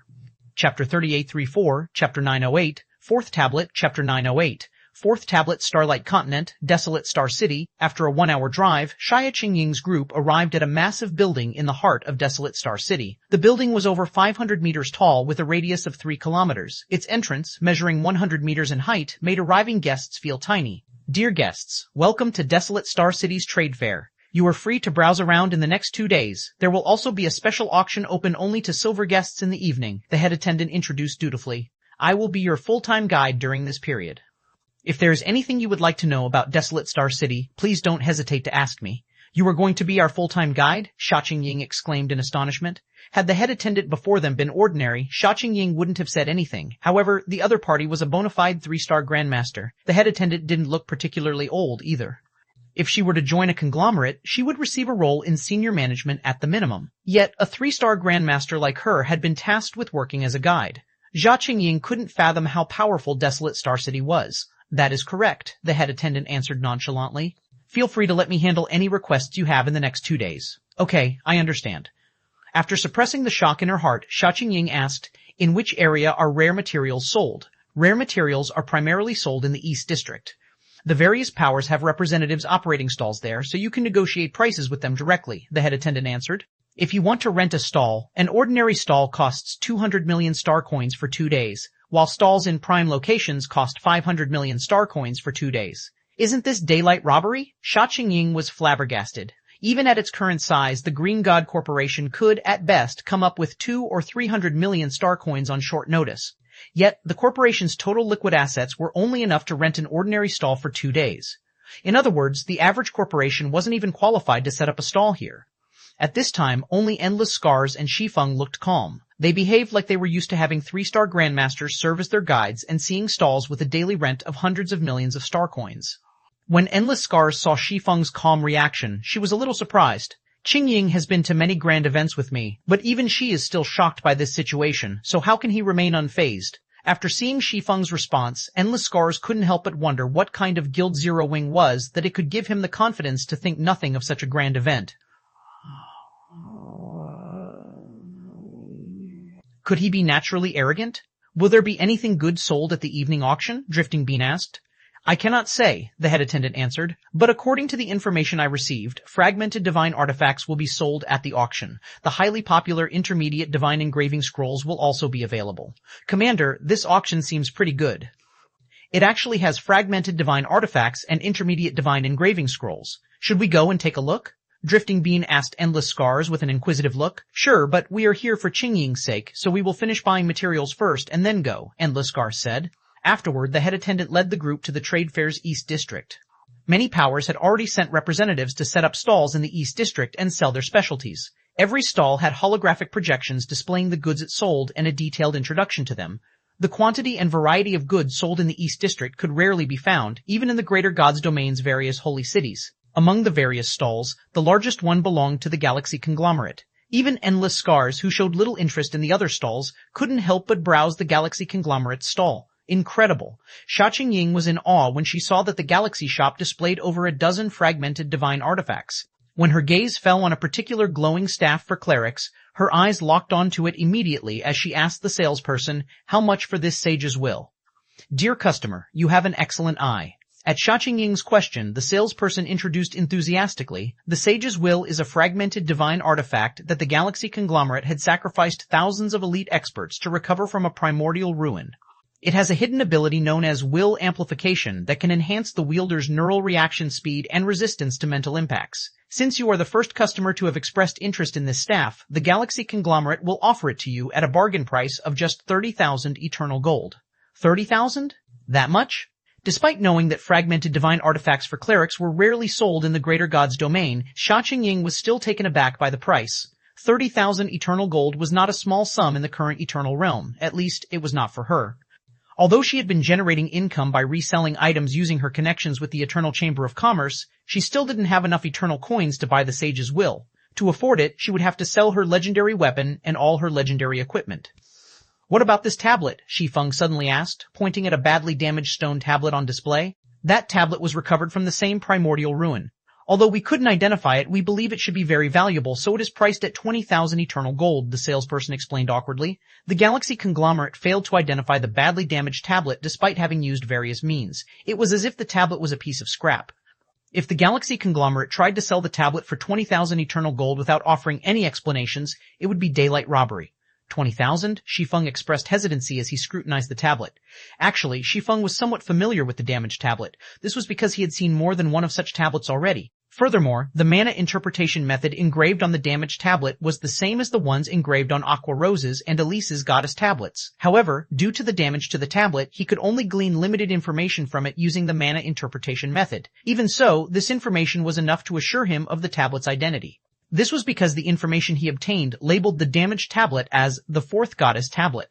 According to the sixth goddess tablet in Elise's possession, there was a series of 18 goddess tablets. The earlier a goddess tablet's position in the series, the greater its significance. Although Elise's goddess tablet placed 6th in the series, Shi Feng still benefited from it greatly. He dared not even imagine what benefits he could reap from the fourth goddess tablet. Chapter 3835, Chapter 909, Desolate Star Auction, Chapter 909, Desolate Star Auction. You call that a bargain? A broken tablet for 20,000 and a fragmented divine artifact for 30,000? What do you take eternal gold coins for? Loose change? Drifting Bean protested. Although Drifting Bean had never been to the Eternal Realm, she knew that eternal coins weren't easy to come by. Most players earned the Eternal Realm's currency by completing quests and trading with NPCs, and the output was pitifully low. To make matters worse, it cost a fortune to use the teleportation services of NPC cities. Players seeking to teleport to NPC fortresses situated in level 200+ maps had to pay at least 2 eternal gold per teleportation. Players also had to pay a hefty price to rest in NPC fortresses. Because of all these expenses, most upper-ranking hegemonic powers currently operating in the Eternal Realm had only accumulated around 40,000 eternal gold thus far. To establish itself quickly in the Eternal Realm, the Bloodwing Adventurer team also worked hard to acquire eternal coins. Even so, Bloodwing had only acquired a little over 100,000 eternal gold thus far. 30,000 eternal gold. This was already enough money to hire Bloodwing's main force to help raid multiple taboo dungeons. Moreover, Bloodwing wouldn't necessarily be able to find such offers. While Drifting Bean was voicing her displeasure, Endless Scars fiddled with her quantum watch and sent a list to Ch875, whose eyes were glued on the sage's will. Then, she said, "Qingying, if you want a good weapon, Bloodwing has some that are comparable to that sage's will. I can sell one to you for 20,000 eternal gold. Will that be all right?" When Ch875 saw the statistics of the several fragmented divine staffs Endless Scars had sent to her, she was immediately tempted. Fragmented divine artifacts were of great significance to any power. They weren't items that could be obtained easily. Oftentimes, much manpower and resources had to be invested to obtain just one fragmented divine artifact. Under normal circumstances, no power would sell its fragmented divine artifacts. The only reason some powers were willing to do so now was for the sake of the barely explored Eternal Realm. Otherwise, they wouldn't sell their fragmented divine artifacts for even 300,000 eternal gold, let alone 30,000. In the current God's domain, it was definitely a bargain to acquire a fragmented divine artifact for 20,000 eternal gold. As Bloodwing was an adventurer team, obtaining fragmented divine artifacts wasn't easy. If Endless Scars arbitrarily sold one to an outsider for such a low price, it would cause dissatisfaction among the adventurer team's members. "Big sis Xia, don't worry. The commander has the authority to do this much," Drifting Bean said, chuckling when she saw Ch875's worry. Then she turned to Shi Feng and stated proudly, "Guild leader Black Flame, seeing as you come from the same world as the commander, if you want a fragmented divine artifact, the commander should be able to sell one to you cheaply as well. It'll be much cheaper than anything you can get from the market." At Drifting Bean's words, the Galaxy Shop's salesperson couldn't help envying Shi Feng and ch875. 30,000 eternal gold was by no means an exorbitant price for a fragmented divine artifact in today's market. If one could buy a fragmented divine artifact for 20,000 eternal gold, one could resell it immediately for a profit of 10,000 eternal gold. Not even the executives of conglomerates could receive such a privilege. Why you little? Endless Scars was at a loss for words on Drifting Bean's initiative. However, when she considered how ch875 was trying to help Shi Feng establish a partnership with Bloodwing, she ultimately decided against refuting the offer Drifting Bean made to Shi Feng. "I'll pass. Commander Scars already has enough on her plate running her adventurer team," Shi Feng said, shaking his head. He might have considered it if it was an offer to purchase fragmented divine artifacts in bulk, but just one piece didn't interest him. He turned back to the Galaxy Shop's salesperson and continued, "I want this tablet. Can we sign the contract now?" "Dear customer, do you really want this tablet?" The salesperson looked at Shi Feng in surprise. After overhearing Drifting Bean's offer, he originally thought he wouldn't be making any sales to ch875's group. He hadn't expected Shi Feng to buy the expensive stone tablet. Of course, since this tablet comes from the same primordial ruin as that staff, it should have its secrets. "If I can uncover these secrets, I should make a good profit," Shi Feng said, feigning excitement. "Are you not going to sell it?" "Sell? Of course, we're selling it." The salesperson promptly took out the sales contract for the stone tablet, fearing that Shi Feng might regret his decision. While Shi Feng was completing his purchase, Drifting Bean and Endless Scars looked at him in confusion. They hadn't expected Shi Feng to be indifferent to a fragmented divine artifact. Is he the type of person who dislikes owing favors? Endless Scars wondered. She couldn't figure out what kind of person Shi Feng was. Many interests were linked between the Greater God's domain and the Greater World. Soon after her adventurer team saw success, many friends and family sought her help. Although this development gave her many problems, it also allowed her to view the world around her with much greater clarity. If there was an opportunity to obtain a fragmented divine artifact cheaply, few people could resist taking advantage of it. Even the helmsman of upper-ranking hegemonic powers couldn't necessarily resist it, let alone the guild leader of an upstart guild. "Big sis Xia, there's nothing more I can do to help you." "How can he refuse such a good opportunity?" Drifting Bean whispered to ch875 in exasperation. She sincerely felt that Shi Feng was an idiot. After all, by refusing her offer, he missed out on a good deal and an opportunity to establish closer ties with Endless Scars. ch875 was also at a loss. Although she knew that Shi Feng was wealthy enough not to care about making a quick profit, she couldn't understand why he would dismiss the opportunity to get closer to Endless Scars. Subsequently, after Shi Feng was done shopping at the Galaxy Shop, he visited several dozen other stalls and purchased a large amount of mana sealing wood. He also had these sellers deliver the mana sealing wood to various NPC cities situated in various realms for ch875 to collect. About 2 hours later, the female head attendant led Shi Feng and the others to Desolate Star City's high-end auction venue. Far fewer guests were in the auction venue's lobby than in the trade fair outside. Moreover, even the weakest guest was a 1-star grandmaster. The leaders of some attending groups were even great grandmasters, existences rarely seen on the Starlight Continent. "Greetings, distinguished guests. Welcome to the Desolate Star Auction. May I know if you would like to sit in the general area or in a private room?" The female receptionist at the front desk asked when ch875's group approached her. "Seating in the general area is free, while the private rooms cost 100 eternal gold each." "Give us a private room. We don't want others to know what we buy," Drifting Bean said. "Understood. It just so happens we have one room left," the receptionist said after checking the electronic tablet in front of her. "I'll reserve it for you now." However, before the receptionist could confirm the reservation, someone suddenly shouted for her to stop. "Hold it. That last room belongs to us. Have them go to the general area." As soon as these words fell, a group escorted by one of Desolate Star City's male head attendants entered the lobby. 2 young men, one chubby and one handsome, walked at the head of the group. Following them were 6 3-star grandmasters and 1 great grandmaster dressed like bodyguards. The one who spoke just now was the chubby young man. When Shi Feng and ch875 saw these people, they were momentarily stunned. Although they did not recognize the chubby young man, they were very familiar with the handsome young man. This was because the other party was Shaoquan, the son of Silver Frost City's city lord. Chapter 3836, Chapter 910, Gold Guest? Chapter 910, Gold Guest? "We were here first. What gives you the right to take our room?" Drifting Bean frowned, seething at the chubby young man. Many other guests glared at the chubby young man at Drifting Bean's words. Who is this person? How dare he act so arrogantly here? We are in Desolate Star City's territory. Are they not afraid of being kicked out? Everyone capable of attending the auction was someone of extraordinary stature. They were either the heirs of conglomerates or executives of upper-ranking hegemonic powers. Rarely would anybody dare disrespect them in public. Yet someone not only had the gall to jump the queue, but this person even did so in a wildly arrogant manner. This person was challenging the authority of Desolate Star City. While Desolate Star City might be only a first-tier city, everyone present knew that an extraordinary power backed the city. Otherwise, it couldn't have invited so many powers to attend its trade fair. What gives me the right? The chubby young man glanced at Drifting Bean and said arrogantly, "The fact that I am Angel's Retribution's Crocodile Fang." The chubby young man's answer frightened everyone present. Even Drifting Bean paled. Angel's Retribution? Isn't that the Angel Sanctuary's #1 power? Heavens. Desolate Star City managed to invite even Angel's Retribution? Crocodile Fang, I've heard of that name before. Isn't that the son of Angel's Retribution's current guild leader? Not long ago, the successor of the crew's conglomerate provoked Crocodile Fang and ended up losing his successor qualifications.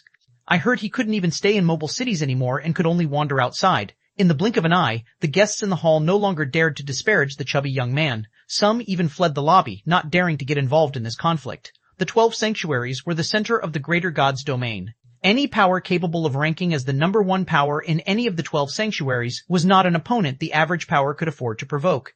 Even if an extraordinary power backed Desolate Star City, it was unlikely that this power would dare to oppose Angel's Retribution. Why the sudden silence, little girl? Crocodile Fang sneered at Drifting Bean. I'm already showing you leniency by having you go to the general area. If you keep upsetting me, I might even decide to have you kicked out of Desolate Star City. Although Drifting Bean still wanted to fight back, she ultimately chose to grit her teeth and keep quiet. As a local of the Angel Sanctuary, Drifting Bean knew plenty about Crocodile Fang. In reality, there was nothing remarkable about the chubby young man. His talent was mediocre, barely reaching the 4th floor standard after receiving astronomical resources from his father, Angel's Retribution's guild leader. If they were to meet out in the fields, Drifting Bean was confident she could kill Crocodile Fang under 3 moves. The problem was the authority Crocodile Fang's father wielded. Previously, when Crocodile Fang stealed the crew's conglomerate successor and got killed because of it, Angel's Retribution demanded the crew's conglomerate dismiss its successor and hand over the rights to 10 holy cities. Failure to comply would mean making an enemy out of Angel's Retribution. As the crew's conglomerate was no match for Angel's Retribution, it had no choice but to concede. Otherwise, its operations in the Angel Sanctuary would cease to exist. Although the Bloodwing Adventurer team was second only to the Angel Sanctuary's pseudo-apex powers, it wasn't a pseudo-apex power. It was nowhere strong enough to compete with the Angel Sanctuary's #1 power. It should be known that Angel's Retribution was publicly acknowledged as being strong enough to rival the 9 great pseudo-apex powers. If Bloodwing were to become enemies with such a behemoth, surviving in the greater god's domain would become a challenge. When Drifting Bean chose to concede, Crocodile Fang noticed Xiao Chuan's gaze directed at the woman beside Drifting Bean. Brother Xiao, do you know this beautiful woman? Crocodile Fang asked in an amused tone. You should have told me you knew her. Wouldn't that have solved our misunderstanding? I do know her. In response to Crocodile Fang's question, Xiao Chuan looked at Sha Qingying with a calm smile and said, "But Miss Sha has never given me the time of day. She even humiliated me a bunch in Silverfrost City." How would I dare introduce you to her, Brother Fang? She humiliated you? Crocodile Fang laughed. In that case, how about I help you resolve the misunderstanding between you two? After saying so, Crocodile Fang walked up to Sha Qingying. Pretty lady, Brother Xiao and I are good friends, and it hasn't been easy for me to invite him out on a trip. For my sake, how about you share a drink with Brother Xiao to clear up your past misunderstandings? Crocodile Fang said. Then he glanced at Drifting Bean and continued, If you agree, I will treat this little beauty's offense as nothing more than a misunderstanding. Otherwise, this little beauty will have to keep me company for a day as compensation. Sha Qingying turned ashen upon hearing this. She had never thought Xiao Quan could be acquainted with someone like Crocodile Fang. At this time, the female head attendant responsible for escorting Sha Qingying's group stepped forward hurriedly to intervene, saying, Dear guest, please be reminded that we are in Desolate Star City. We have a duty to ensure the freedom of all guests visiting Desolate Star City. The female head attendant's behavior surprised the spectating guests. They had never expected such a minor character to get involved in this situation. Did she not know of the consequences of angering Crocodile Fang? However, everyone quickly noticed that Crocodile Fang did not react angrily to the female head attendant's intervention. Of course, I understand. However, my father is acquainted with that great personage. If I say a few words to that great personage, I believe she won't give you any trouble out of respect for me, Crocodile Fang said, chuckling as he looked at the female head attendant. Just as the female head attendant was about to say something else, the male head attendant in charge of escorting Crocodile Fang's group stopped her. Shuo Yun, stop interfering. Mr. Fang is a gold guest invited by that great personage. Mr. Fang knows what he is doing. You'll be finished if you anger that great personage. The male head attendant quietly dissuaded the female head attendant while pulling out an invitation made of gold. When the female head attendant named Shuoyun saw the gold invitation, her expression darkened and she dared not say anything more. Although Desolate Star City had invited many people to its trade fair this time, very few received a gold invitation, and every one of them was highly valued by that great personage. It seems I have no choice but to use my elder status. When Endless Scars saw that Crocodile Fang did not intend to stop his persecution of Sha Qingying, she knew that an ordinary power's authority would not be enough to deter him. If she wanted Crocodile Fang to back off, she would have to use her status as one of the Eternal Chamber of Commerce's elders. At this time, though, a deep voice suddenly entered everyone's ears, shocking them. Does Desolate Star City not know how to host a proper event? So what if they are gold guests? Aren't we also? Chapter 3837, Chapter 911, Starlight's Hegemon, Chapter 911, Starlight's Hegemon Guild Leader Shi? Since when were we gold guests? Shi Feng's words confused Xia Qingying and Endless Scars. They wondered if he had indeed lost his mind. After all, even if he claimed to be a gold guest, his lie would quickly be exposed with a simple check, unless he could back his words with evidence. Besides Xia Qingying and Endless Scars, the female head attendant named Shuoyun was also stunned by this situation. Since when did Shi Feng's group become gold guests? Gold guests? Xiaochuan laughed at Shi Feng's words. Did you get promoted without my knowing, Guild Leader Black Flame? Or are you claiming that Zero Wing can already rival pseudo-apex powers? How about you show me your invitation to let me broaden my horizons? Xia Qingying gnashed her teeth at Xiaochuan's words. Originally, they still had a slim chance of escaping this mess if Crocodile Fang chose not to pry into Shi Feng's claim. After all, of those present, only Shi and Xiaochuan knew about Zero Wing's actual circumstances. But now, broaden your horizons? Sure, I'll grant you your wish, Shi Feng said calmly as he pulled out the gold invitation Frey had sent him. Upon seeing the invitation made of pure gold, Xia Qingying and Xiaochuan were dumbfounded. Impossible. It must be a fake, Xiaochuan instinctively shouted when he saw Shi Feng's gold invitation. To receive a gold invitation from Desolate Star City, one had to be at least the representative of a pseudo-apex power, or an individual of equivalent status. How could Zero Wing's guild leader possibly receive a gold invitation? This is an authentic gold invitation, Shuoyun said after inspecting Shi Feng's invitation. But this isn't an invitation handed out by Desolate Star City. It's real but not distributed by Desolate Star City. Xia Qingying smiled wryly when she heard Shuoyun's analysis, the glimmer of hope in her heart vanishing. However, despite her despair, Xia Qingying wasn't particularly surprised by this outcome. Although Zero Wing had recruited plenty of fourth-floor experts in the Eternal Realm recently and even absorbed some of the Green God Corporation's geniuses, it still wasn't anywhere near strong enough to be considered a pseudo-apex power. Naturally, it wouldn't receive a direct invitation from Desolate Star City. Endless Scars also looked at Shi Feng, a little speechless.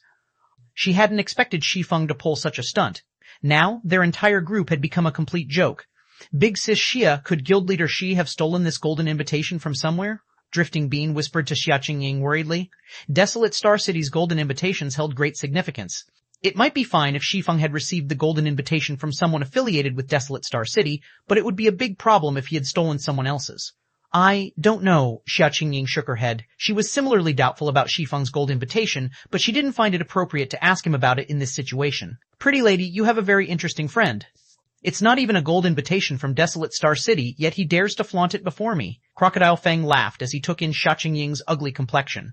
But don't you worry. While I might not know who gave your friend a gold invitation, he did give me a good laugh. So long as you and that little beauty beside you accompany us for a few drinks, I'll forget about today's offense. As soon as Crocodile Fang finished speaking, the 6 3-star Grandmasters and 1 elderly Great-Grandmaster behind him walked toward Xia Qingying and Drifting Bean. Crocodile Fang was painfully aware that he had no hope of succeeding his father as Angel's Retribution's guild leader if he relied on his own strength. However, he knew a secret that others did not know. Xiaochuan was in contact with Demon's Gate's core executives. If he could gain the favor of one of Demon's Gate's core executives through Xiaochuan, he might have a chance at competing for the position of Angel's Retribution's guild leader. Now that there was such an excellent opportunity to get on Xiaochuan's good side, Crocodile Fang naturally couldn't miss it. Although Xia Qingying's group possessed an authentic gold invitation, he couldn't care less about offending the group since it wasn't a direct invitation from Desolate Star City. After everything he said before, if he failed to get revenge for Xiaochuan now, he could forget about getting the other party to introduce him to Demon's Gate's core executives. Mr. Feng, you are in Desolate Star City. Please abide by the city's rules, Shuoyun said, interposing herself between Xia Qingying's group and Crocodile Fang's bodyguards. These people are similarly Desolate Star City's distinguished guests. Although their gold invitation doesn't come directly from Desolate Star City, it is still a gold invitation to Desolate Star City. Anyone who can send a gold invitation on Desolate Star City's behalf must be one of the city's management powers. If that great personage learns of your actions, you will have difficulty explaining yourself. Why would I have a hard time explaining myself? Since you're going to such lengths to protect them, I'll let you in on a secret. Angel's Retribution was invited by the great Miss Lunar River this time to discuss an alliance with King's Paradise. So, even if that gold invitation comes from one of Desolate Star City's management powers, I don't care. You can have them come to me. I'd like to see what they'd dare to say, Crocodile Fang stated confidently. King's Paradise? Isn't that one of the 9 great pseudo-apex powers that was second only to apex powers over half a century ago? When Sha Qingying heard Crocodile Fang's words, her complexion turned even gloomier. She had never expected Desolate Star City to be backed by King's Paradise, the power that nearly unified the Angel Sanctuary long ago. Moreover, it would seem that Angel's Retribution and King's Paradise intended to enter an alliance. This news could not be any worse for her group. Although Shi Feng's gold invitation was authentic, it only came from a power under Desolate Star City's management. Like Star Lake City, Desolate Star City also had many powers assisting its city lord with the city's management.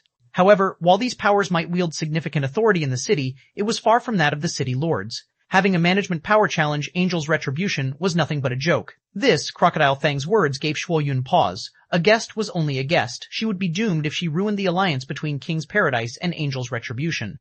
I will have to report this to Miss River. Only she can decide on this matter. Sure, feel free to call her if you don't mind the trouble, Crocodile Fang said nonchalantly. He only feared one power and one person across the Starlight Continent. The power in question was King's Paradise. Although King's Paradise had to go into seclusion after challenging an apex power and failing, many years had passed since the event. By now, even if it hadn't recovered to its peak, it should at least be comparable to the current 9 great pseudo-apex powers. As for the person he feared, it was Frey, the 4th princess of the Galaxy Conglomerate. In addition to being the 3rd Vice-Guild leader of the Red Dragon Nation, Frey was also a popular figure in the Eternal Realm, and many pseudo-apex powers sought to partner with her. Guild leader Black Flame, who gave you this invitation. While Shuoyun was making a call with her quantum watch, Sha Qingying asked about the origins of Shi Feng's invitation. It might still be fine if the invitation came from one of Desolate Star City's management powers, but it would be terrible otherwise. Frey, Shi Feng answered honestly. Chapter 3838, Chapter 912, King's Paradise? Chapter 912, King's Paradise, Desolate Star City, City Lord's Manor. The City Lord's Manor was a majestic building levitating 1,000 meters above Desolate Star City. Its top-floor reception room had a panoramic view of the entire city. Many of the Starlight Continent's heavyweights had gathered in the top-floor reception room. These heavyweights included city lords of first-tier cities, helmsmen of conglomerates, and presidents of corporations with branches in hundreds of mobile cities. Individuals such as the heirs of conglomerates and city lords of second-tier cities were not qualified to sit here. Although over 100 people sat at the round table in the middle of the room, most kept their mouths shut. They didn't even dare to breathe loudly, staying as silent as possible as they observed the 2 young women at the main host and main guest seats. Of the 2 young women, one exuded the aura of a noble princess, the other the aura of an army general. The former was none other than the Galaxy Conglomerate's 4th Princess Frey, while the latter was King's Paradise's 1st Vice-Guild leader, Lunar River. Miss Frey, do you have anything to add to our partnership? You don't have to hold back with me, Lunar River said, smiling with satisfaction as she looked at the stack of mostly signed contracts in her hands. So long as you can provide us with 10,000 of Shattering Town's priority entry slots long-term, any conditions are negotiable. Miss River, that is a huge demand. The Red Dragon Nation only has 30,000 priority slots. The most we can give you is 5,000 slots, Frey said, exasperated by Lunar River's appetite. This wasn't the first time Lunar River had brought up Shattering Town's priority entry slots in their 3-hour discussion. On the contrary, she had mentioned it many times. This situation gave Frey a huge headache. Unlike in the past, Shattering Town was now overcrowded with players at all times. As soon as someone stepped out of the town, someone else would immediately take their place. Some human and holy race players would even sell their place in the town to others for 2 eternal gold per slot. Even in the current Eternal Realm, a 4th floor expert would be fortunate to save 50 eternal silver a day. After all, players' daily expenditures in the Eternal Realm were extremely high, especially for players operating in high-level maps. Due to the introduction of soul synchronization, players had to consume potions that aided in concentration recovery and concentration improvement if they wanted to operate out in the fields for long periods. Otherwise, the burden their weapons and equipment placed on their mental states would quickly wear them out. Such master potions typically cost 20 to 30 eternal silver per bottle and lasted no more than 6 hours, while grandmaster potions of this variety cost upward of 1 eternal gold per bottle. Not to mention, once players returned to a city, they would need to rely on good food and accommodation to recover their stamina and concentration quickly. 5,000 it is then, Lunar River said when she saw that Frey refused to budge.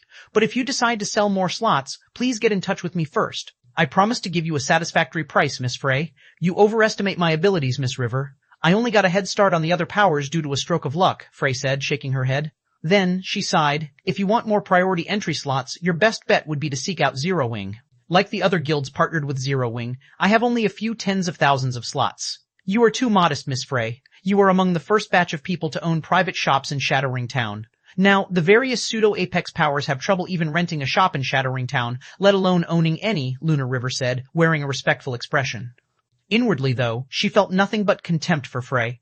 After all, the other party couldn't even be bothered to hide the delight on her face. Then, Lunar River continued, I also heard that many powers have approached you about the 20,000 Tower of the Abyss allied entry slots in your possession. The Tower of the Abyss truly is a guiding light for 5th floor experts. Even I can't help but want to enter it. It's a pity that there's a daily limit on how many players can use the tower. Yes, many have approached me about the allied entry slots. You are very well informed, Miss River. I hadn't expected you to know about the allied entry slots despite having yet to enter the Eternal Realm, Frey said, nodding.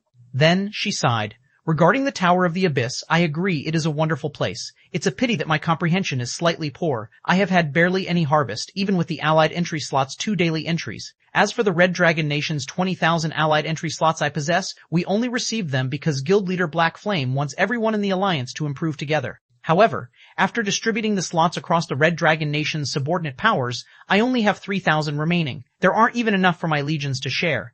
Each of your legions has at least 10,000 members, so 3,000 slots is indeed a bit too few. Lunar River nodded, feigning sympathy. Inwardly, though, she did not believe a single word Frey said.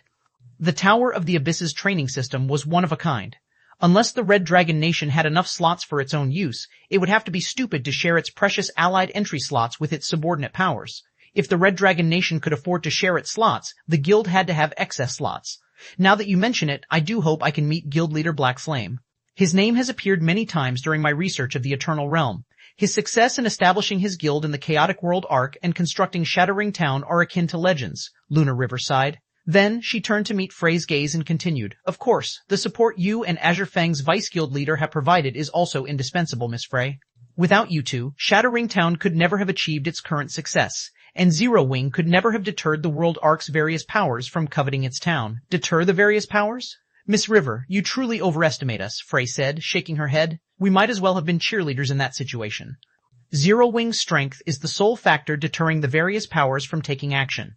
You are too modest, Lunar River said, shaking her head. She refused to believe an upstart guild was strong enough to deter the Holy Race's royal powers and the human race's apex powers from occupying Shadowring Town with force. Frey could tell what was going through Lunar River's mind, but she didn't bother to explain herself. After all, even she would be just as skeptical if she were in Lunar River's shoes. While the two were chatting merrily, Lunar River suddenly received a call, and her expression quickly turned ugly. Did something happen? Frey asked curiously. It's nothing. It's just an argument between a senior's son and some little fellows that needs my intervention. As those little fellows have a gold invitation sent by one of Desolate Star City's management powers, many powers are paying attention to this matter, Lunar River said. Then, she suggested, since the Galaxy Conglomerate is now one of Desolate Star City's management powers, how about you go with me, Miss Frey? This is a good opportunity to let the various powers meet you. Okay. After thinking about it, Frey felt it was necessary to let everyone know that the Galaxy Conglomerate had become one of Desolate Star City's management powers.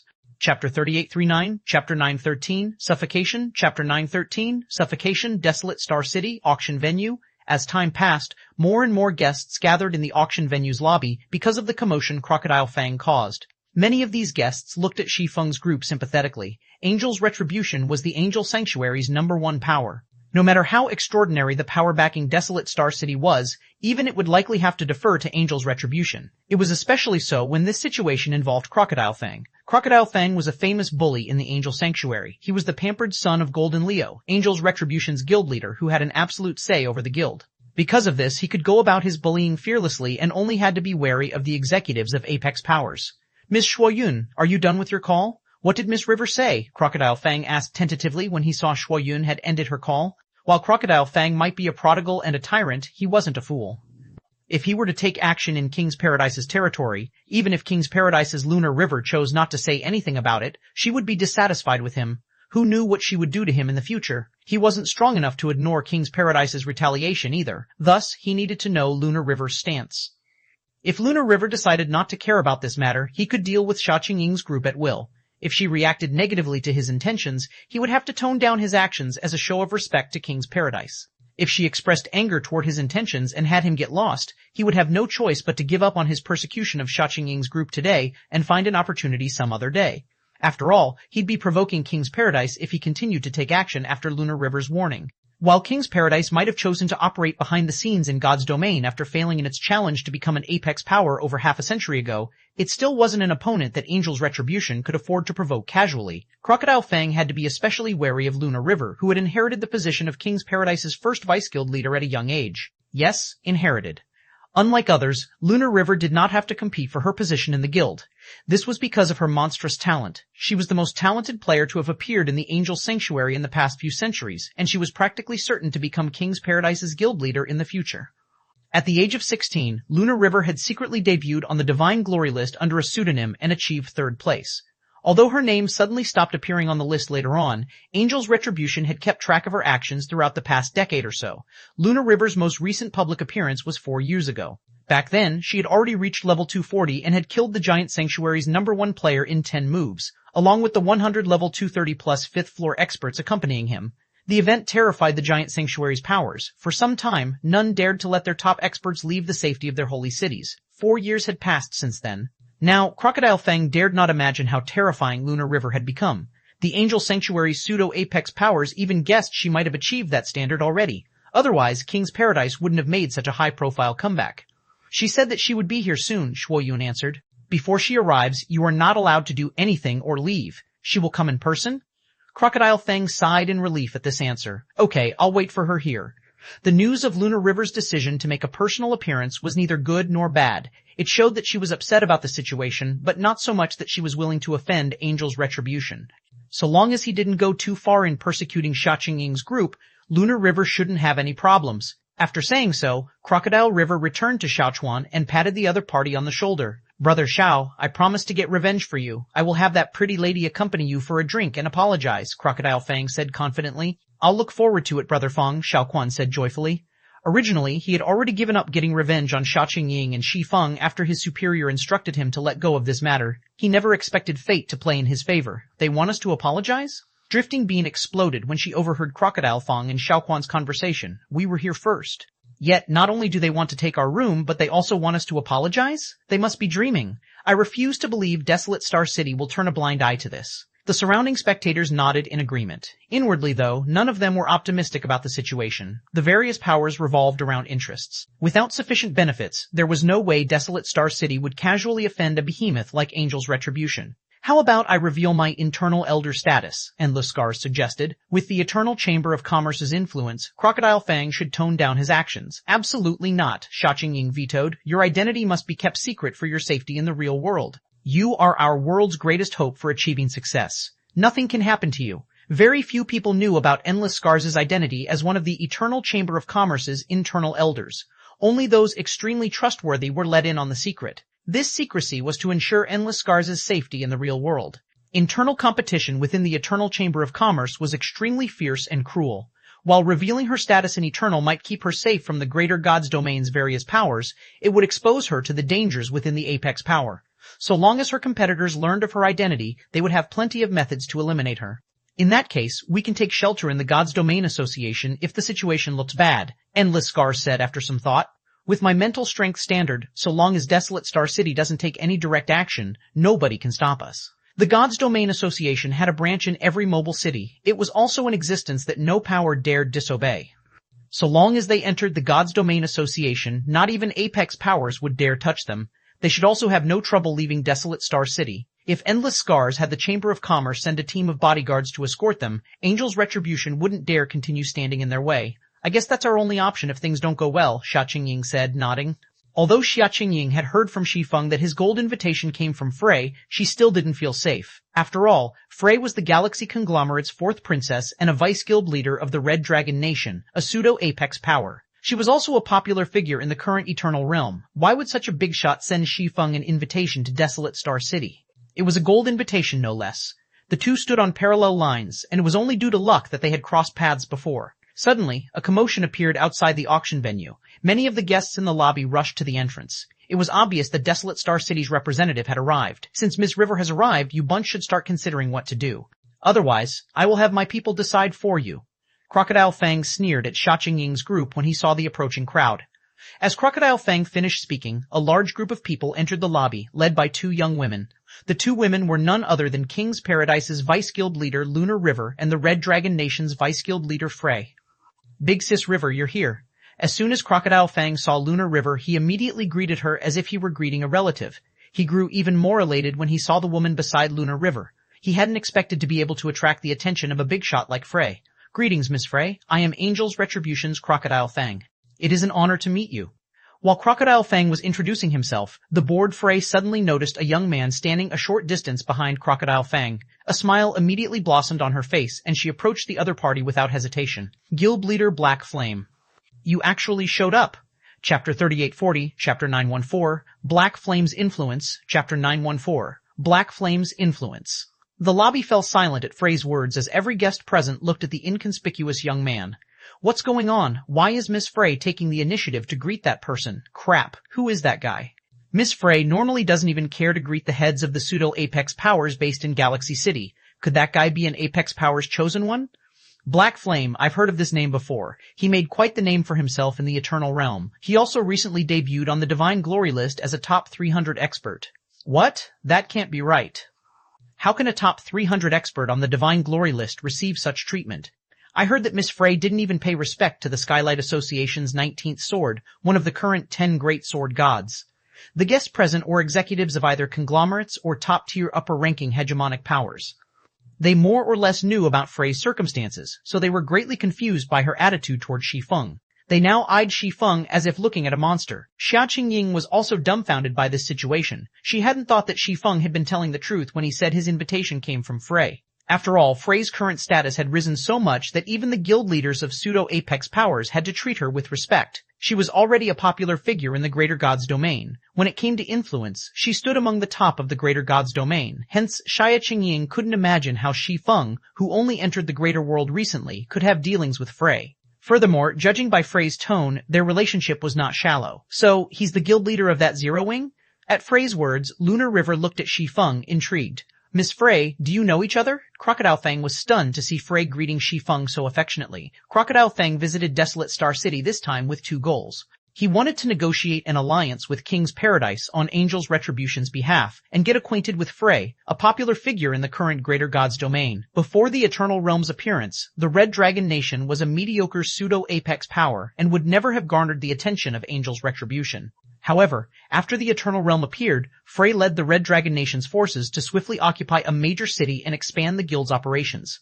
This brought the Red Dragon Nation abundant funds and resources. The many secret treasures the Red Dragon Nation obtained also enabled it to produce many experts, significantly increasing the guild's overall strength. Now, the Red Dragon Nation already rivaled the Greater God's domain's 9 great pseudo-Apex powers. Moreover, its foundations in the Eternal Realm were vastly superior to what many of them had. For pseudo-Apex powers looking to expand into the Eternal Realm, it would be in their best interest to join forces with the Red Dragon Nation. With the Red Dragon Nation's assistance, they could establish themselves more quickly in the Eternal Realm. This point could be seen simply by looking at the attitude of King's Paradise's Lunar River toward Frey. That's right. Are you Crocodile Fang, the representative of Angel's Retribution that River mentioned? Frey asked as she turned to Crocodile Fang. That is me. Crocodile Fang nodded, not daring to put on airs. River mentioned that you had a conflict with someone at the auction venue, Frey stated, narrowing her eyes. Then, she pointed at Shi Feng and questioned Crocodile Fang coldly. You couldn't have caused trouble for my guest, guild leader Black Flame, right? This is a misunderstanding. It's all a misunderstanding, Miss Frey. When Crocodile Fang saw Frey's dissatisfied look, he knew that he had provoked someone he shouldn't have provoked. I was only trying to invite guild leader Black Flame for a chat on my friend's behalf. I had no other intentions. I am willing to apologize if I offended Miss Frey's guest. Crocodile Fang's words stunned the surrounding guests. Even Xia Qingying and Endless Scars hadn't expected the arrogant Crocodile Fang to react so flexibly. Misunderstanding? How can you call this a misunderstanding? You were the one trying to snatch our room first. Not only that, but you even wanted to have Big Sis Xia apologize to that guy over there. Drifting Bean retorted in dissatisfaction as she pointed at Xiao Chuan. Now, you say that this was all a misunderstanding? Little girl, I already said I would apologize. What more do you want? Crocodile Fang said, smiling at Drifting Bean nonchalantly. Or do you want Miss Frey to make an enemy out of Angel's Retribution before you are satisfied? Drifting Bean gnashed her teeth at Crocodile Fang's words. However, she dared not say anything more.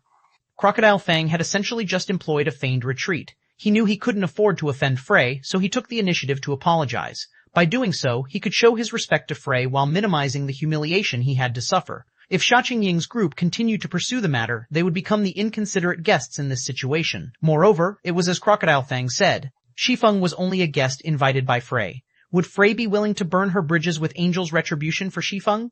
It should be known that Angel's Retribution was the Angel Sanctuary's #1 power. It could rival the 9 great pseudo-apex powers, similar to the current Red Dragon Nation. What do you think, River? Frey suddenly asked Lunar River, acting like she had not heard what Crocodile Fang and Drifting Bean had just said. However, Frey's words elated Crocodile Fang. It was obvious that Frey did not wish to offend Angel's Retribution too terribly, hence she sought Lunar River's opinion. And if King's Paradise still wanted to ally with Angel's Retribution, the result of asking Lunar River was self-evident. You are one of Desolate Star City's highest authorities. Since this issue happened in Desolate Star City, you naturally have the final say, Lunar River said, chuckling. Her behavior made it seem like she had already given her answer. In the end, it's still all about profits. Drifting Bean felt aggrieved when she heard the exchange between Frey and Lunar River. That person is ultimately Angel's Retribution's representative. This is already the ideal outcome for us, Sha Qingying said, consoling the bitter girl beside her. We can't make things difficult for Miss Frey. Stronger. I must become stronger, Drifting Bean inwardly vowed. She decided that she must develop the Bloodwing Adventurer team into a power that even Angel's Retribution feared. At that time, she would be able to give Crocodile Fang a piece of her mind in a similar situation. However, before Xia Qingying and Drifting Bean could react, a cold voice suddenly entered their ears and echoed in their minds. In that case, get lost. Desolate Star City doesn't welcome you, Frey shouted at Crocodile Fang and Xiao Chuan, her voice sonorous and powerful. It sounded like a pronouncement of fate, and it made everyone in the lobby stare at her in disbelief. Chapter 3841, Chapter 915, Because I Am Stronger, Chapter 915, Because I Am Stronger. Did I mishear? Does she want to fall out with Angel's Retribution? Madness? This is madness. Who is that guy? How can he get Miss Frey to go to such lengths for him? Everyone present was a member of a major power, so they knew that nobody would casually offend a pseudo-apex power, much less do so for an outsider. Such behavior was extremely irrational in God's domain. It should be known that Crocodile Fang represented Angel's Retribution. Frey driving him out of Desolate Star City was tantamount to slapping Angel's Retribution in the face. It wouldn't be an exaggeration to say she was making an enemy of Angel's Retribution. Guild leader Black Flame, what is your relationship with Miss Frey? Drifting Bean asked, staring at Shi Feng in astonishment. Why is she willing to help you to such an extent? Sha Qingying and Endless Scars also looked at Shi Feng, finding it incredible that a big shot like Frey would thoroughly offend Angel's Retribution for the guild leader of a small guild. If Shi Feng were to say that nothing was going on between him and Frey, nobody would believe him. Miss Frey? Crocodile Fang was stupefied, his eyes filled with confusion as he looked at Frey. Although Crocodile Fang knew that Frey shared close ties with Shi Feng, he had thought that Frey would, at worst, give him a harsh admonishment. Hence, he dared to say what he did to Drifting Bean.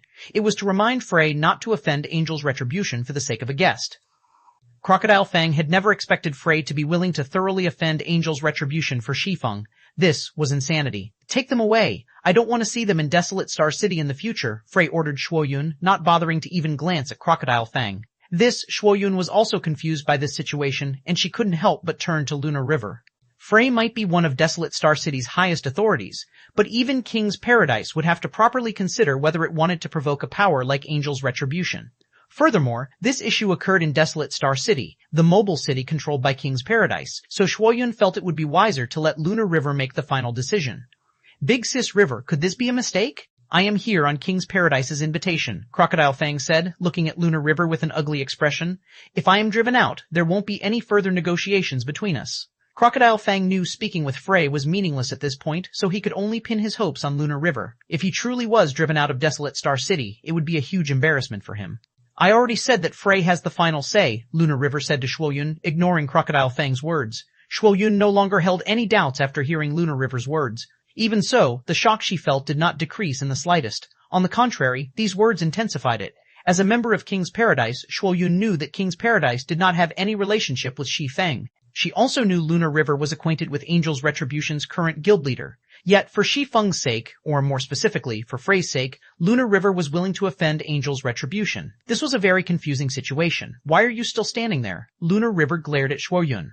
Understood. Shuoyun snapped out of her daze and had the other head attendants nearby surround Crocodile Fang's group. Big Sis River, are you going to destroy the long relationship between our two guilds for some outsiders? Crocodile Fang panicked when he saw the approaching head attendants. He felt Lunar River must be out of her mind to choose to abandon King's Paradise's partnership with Angel's Retribution to befriend Frey. Shuoyun, take them away, Lunar River said, acting as if she did not hear Crocodile Fang as she had Shuoyun escort Crocodile Fang's group to the airport. Her nonchalant expression also made it seem like what she had just done was something trivial.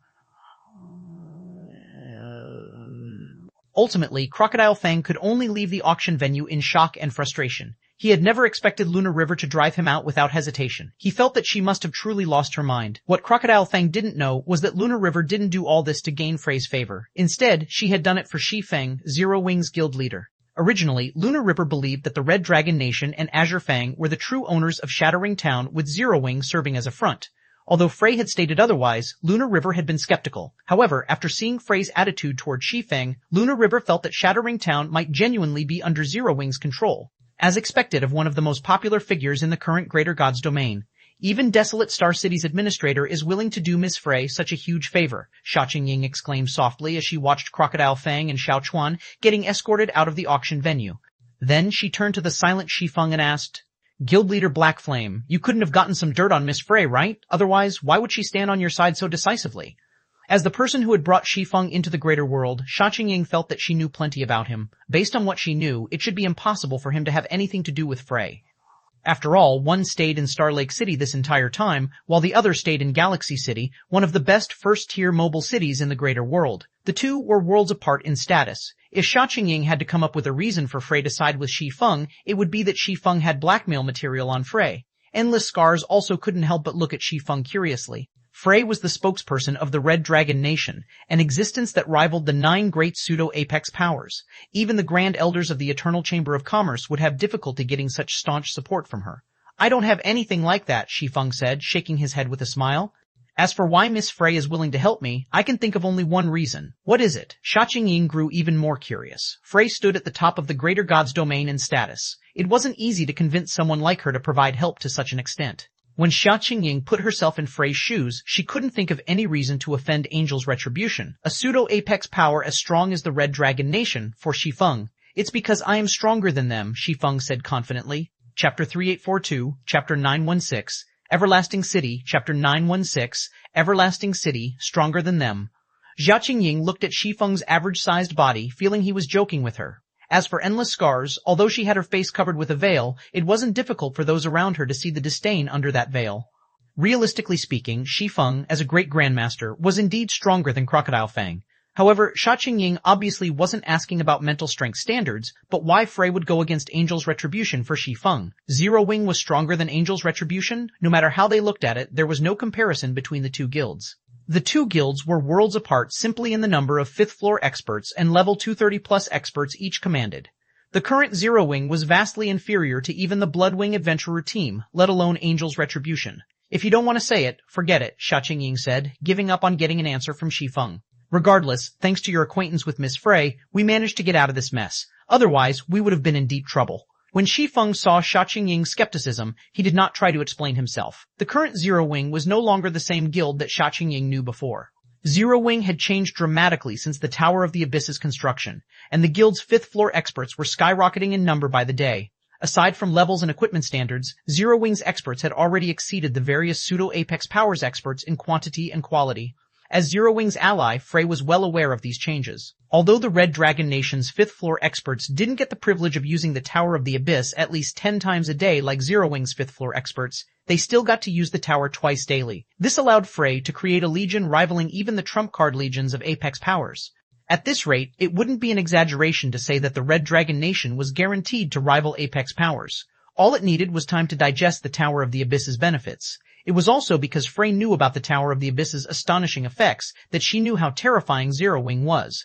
If comparing only the quantity and quality of 5th floor experts in the Eternal Realm, Zero Wing was likely superior to even Apex powers, let alone Angel's Retribution. Furthermore, this was only the trump card that Frey currently knew about. Zero Wing's true trump card right now was Dragon's Crown.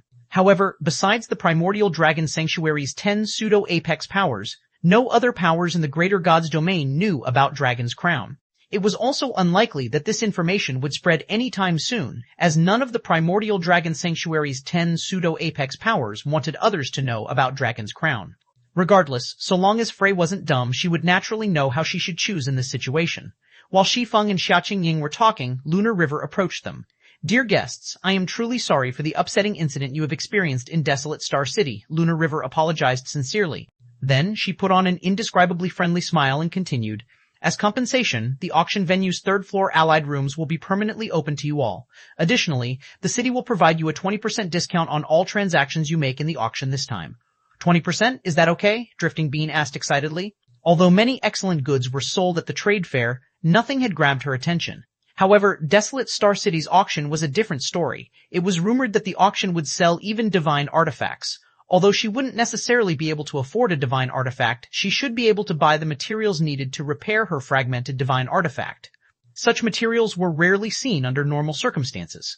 Now that the various powers were willing to sell even divine artifacts, they would naturally sell materials necessary to repair fragmented divine artifacts as well. However, many auction items did not come from King's Paradise. If Lunar River offered them a 20% discount, this also meant that King's Paradise would have to foot the bill for that 20%. With each transaction worth tens of thousands of eternal gold or more, this 20% discount could end up becoming a significant expenditure for King's Paradise. Of course.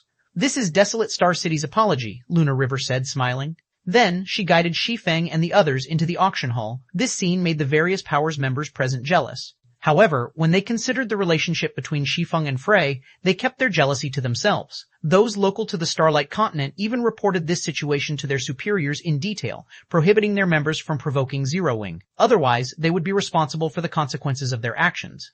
As for Desolate Star City's auction, it turned out grander than expected. Over 10,000 items were sold in the auction, many of which were fragmented divine artifacts and rare materials needed to repair fragmented divine artifacts. There were even 2 divine artifacts.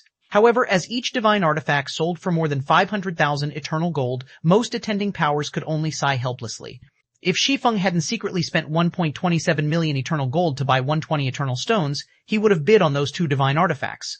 Xiaoqingying and Drifting Bean also gained a significant harvest. Xiaoqingying bought herself another high-quality fragmented divine artifact, while Drifting Bean collected enough materials to repair her fragmented divine artifact. After the auction, Xiaoqingying hastily returned to the Green God Corporation's main headquarters because of an urgent matter. As for Shi Feng, just as he was about to take a passenger plane back to Star Lake City, Shuoyun suddenly invited him to have a chat at the City Lord's manor. Gold Leader Black Flame, "Forgive me for inviting you here on such short notice," Lunar River said, getting up from her seat when she saw Shi Feng entering her office. Then she poured a cup of tea and pushed it across her desk.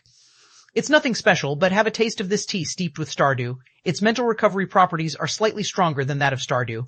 It should accelerate the recovery of your mental strength." Shi Feng drank the tea without reservation. Immediately, he experienced a sense of comfort that spread to his soul. Like Lunar River said, the tea's recovery properties were superior to Stardew's. He even felt that his mental strength would make a full recovery by the time he returned to Star Lake City. After experiencing the tea's effects, Shi Feng bluntly asked, "What business do you have with me, Miss River?" "You are a very straightforward person, Guild Leader Black Flame," Lunar River said, stroking her long hair. Then she sat down and continued with a smile, "In that case, I will speak frankly on behalf of King's Paradise. I have heard from Miss Frey that your guild is fully responsible for constructing the Tower of the Abyss. I dare say that the tower's value is limitless. The only problem is that the Eternal Realms players have outgrown the map surrounding Shattering Town, making it wasteful to have the Tower of the Abyss remain there. If the Tower of the Abyss is constructed in a big city with a player population exceeding 100 million, the profits it can generate for Zero-Wing will increase by at least 100-fold. Could you elaborate on the main point, Miss River?" Shi Feng asked, then calmly took another sip of tea. "Guild Leader Black Flame, you may not be aware, but there is a reason why the Eternal Realm's various pseudo-apex powers and apex powers, as well as its many hidden powers, are not rushing to attack Shattering Town," Lunar River said leisurely, looking at Shi Feng's calm composure. 7 days ago, a massive island appeared in the Eternal Realm's central region. There is an incredibly old city on that island called Everlasting City. The city is very special. Although many NPCs live in it, it is enveloped by a barrier that prevents players from entering. According to investigations, Everlasting City hosts a monthly competition for players. During the competition, the various powers can send as many teams of players as they want into the city to occupy land. Currently, though, all players who exceed level 220 will have their levels suppressed to level 220 once they enter the city. Of the teams that participate in the competition, the top 10 teams that occupy the most land can receive a Great Lord token, which can be used to construct a guild city anywhere in the Eternal Realm. Teams that manage to occupy at least 4 plots of land will also receive a set of Eternal World Magic Array scrolls that can help defend against the Eternal Realm's Void Beast Tide. You might not have heard of the Void Beast Tide, but it is a periodic disaster that occurs in the Eternal Realm once every few months or at least once a year. In the face of a Void Beast Tide, most cities and towns will be devoured. Only a few cities can barely withstand it. Currently, King's Paradise is one of the few powers that have the ability to secure the Eternal World Magic Array. Our teams even have the potential to enter the top 10. So long as Zero Wing is willing to hand over half the shares of the Tower of the Abyss and reconstruct it in King's Paradise's Guild City, King's Paradise will guarantee that Zero Wing receives a set of Eternal World Magic Array scrolls after every competition and never falls to a Void Beast Tide. What do you think of this proposal, Guild Leader Black Flame? Chapter 3843, Chapter 917, Laura's Gift. Chapter 917, Laura's Gift. Of course, if you find that the price is too much, I am willing to settle for just 1/3 of the Tower of the Abyss's shares. Lunar River quickly amended her words when Shi Feng remained silent. Then, she continued in a confident tone. Everlasting City's competition will involve all 3 races living in the Eternal Realm, so its intensity will be unprecedented. Most participating pseudo-apex powers might have trouble occupying even 1 plot of land, let alone 4. Although King's Paradise has been operating behind the scenes for quite some time now, we can absolutely rival Apex powers. We were only unlucky in timing when we tried to take the next step over half a century ago. Lunar River was confident that Shi Feng would ultimately side with King's Paradise. This was because the average pseudo-apex power couldn't even make any waves in an all-out fight among the 3 races, so Everlasting City's competition was destined to be a contest among apex and royal powers. If Zero Wing wished to survive the Eternal Realm's upcoming disaster, its best choice would be to partner with King's Paradise. Although it also had the option of partnering with one of the 9 great pseudo-apex powers, their asking price would be much more excessive. In fact, Lunar River was certain that Shi Feng already knew why the 9 great pseudo-apex powers hadn't taken action against Shattering Town thus far. It was because they were waiting for the upcoming Void Beast Tide to destroy Shattering Town and give them an opportunity to occupy the Tower of the Abyss for themselves. The Void Beast Tide, is it? That is indeed troublesome. The monsters of the Void Beast Tide came from the depths of the void, so they had incredibly high levels. This was something he had witnessed in his previous life. It wouldn't be an exaggeration to call the Void Beast Tide an apocalyptic disaster. Subsequently, he smiled at Lunar River and asked, "Miss River, may I know how your guild compares to a royal power?" A royal power? Shi Feng's question stunned Lunar River. She couldn't understand why he would ask such a question. However, she still made a rough estimate and answered, "Compared to the Holy Race's royal powers that currently operate in the Eternal Realm, I'd say we have 30% of a royal power's strength." 30%? That's quite significant, Shi Feng said, nodding. That should put King's Paradise in an above-average position in the struggle among the 3 races. May I know what you mean by this, Guild Leader Black Flame? Lunar River frowned at Shi Feng's nonchalant evaluation. Do you think King's Paradise is weak? No, that's not what I meant, Shi Feng said, shaking his head. Then, he calmly smiled and continued, "What I mean is that King's Paradise still isn't strong enough to take 1/3 of the Tower of the Abyss's shares. Shortly after the Holy Race constructed the Tower of the Abyss in his previous life, many of its royal powers had fought over it. At the time, Apex powers weren't even qualified to participate in the conflict. Yet, despite only rivaling Apex powers, King's Paradise dared to demand 1/3 of the Tower of the Abyss's shares. It even demanded that the Tower of the Abyss be moved to its guild city. This was nothing more than a pipe dream. King's Paradise simply did not understand the horrors of owning the Tower of the Abyss. Guild Leader Black Flame, it is estimated that the next Void Beast Tide will occur in less than a month, while Everlasting City's competition will be held tomorrow. This is Zero Wing's last chance to get a good price. Once the competition is over, King's Paradise's price will no longer be as generous, Lunar River said, half amused and half fuming. She had never imagined that there would come a day when someone would look down on King's Paradise. Thank you for your goodwill. If there is nothing else, I will be taking my leave, Shi Feng said before turning around and leaving. He had no intention of continuing this discussion. Bastard, arrogant bastard. You are as arrogant as the rumors say. When Shi Feng had left the room, Lunar River finally snapped, throwing Shi Feng's teacup to the floor and cursing. Fine, have it your way. We'll see if you can stay arrogant after the competition. After leaving the City Lord's manor, Shi Feng quickly rented a supersonic passenger plane through the God's Domain Association, returned to Star Lake City, and logged back into God's Domain. Additionally, he had Hidden Soul and Gentle Snow try to have all of Zero Wing's level 200 plus 5th floor experts gather at Shattering Town as soon as possible. Although his discussions with Lunar River had not ended on a happy note, she had reminded him about Everlasting City's competition. Everlasting City's competition was very well known in his previous life during the Eternal Realm's middle stages. This was because it was one of the few events where the three races had competed with one another using their full might. However, due to the Holy Race's overwhelming strength, the human race never saw success in the competition. The various human powers could only rely on themselves to survive the Eternal Realm's Void Beast tides. Hence, the various human powers had suffered tragic losses whenever a Void Beast tide occurred, with some even having their progress in the Eternal Realm wiped out. Now that Zero Wing had Dragon's Crown backing it, it naturally had to compete in Everlasting City's competition. When Shi Feng came online, he noticed a pair of big blue eyes staring at him. These eyes belonged to Heiser, the current strongest chosen one of Holy Dragon Spear. Guild leader Black Flame, you're finally back. Do you know how long I've been waiting for you? Heiser grumbled at Shi Feng. Do you have business with me? Shi Feng looked at Heiser in surprise. Of course. Before my teacher left, she wanted me to pass on an item and a critical message to you, Heiser said as she retrieved an old, dilapidated stone tablet from her bag. Teacher said that you might have refused this item before, but you'd certainly need it in the future. She mentioned that it was especially useful for people who were challenging that step. Shi Feng was confused when he saw the stone tablet that Laura had offered to give him in the past.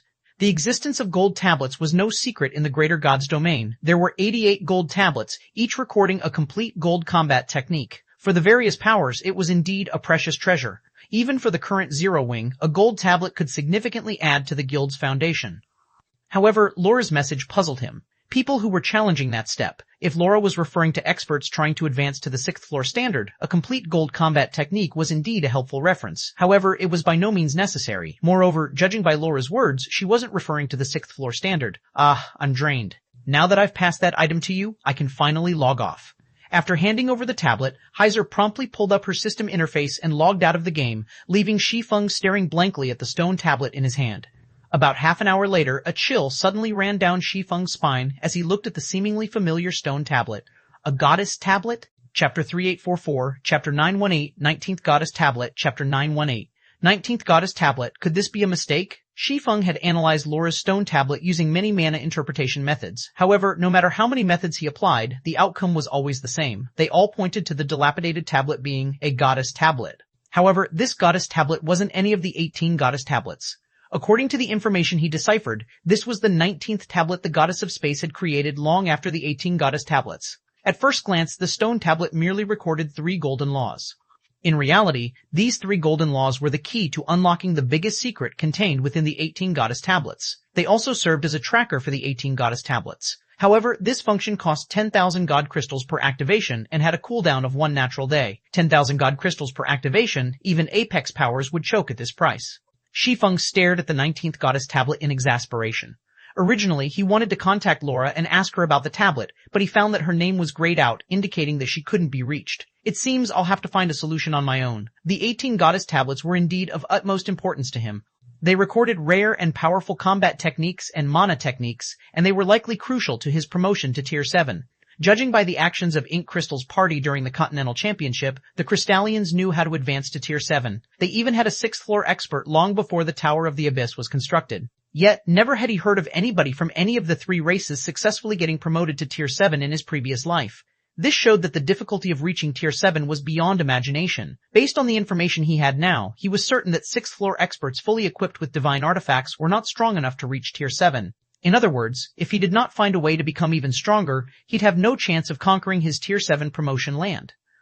Besides the 4th goddess tablet that I own, I know the whereabouts of 2 other goddess tablets. Therefore, I only need to accumulate 150,000 god crystals to locate the remaining 15 goddess tablets. After thinking it over, Shi Feng felt he had a good chance of collecting all of the 18 goddess tablets. He only needed 150,000 god crystals to do so. But before that, I need to get my hands on an Eternal World magic array. Otherwise, Shattering Town might not survive the impending disaster. Shi Feng pulled up his friends list and contacted Purgatory Jade. Guild leader Black Flame, do you have good news for us again? You contacted me so soon after you came back online, Purgatory Jade said jokingly. Vice Guild Leader Jade, you jest, but I do have a beneficial offer for Dragon's Crown, Shi Feng said, slightly shocked when he noticed the change in Purgatory Jade's equipment.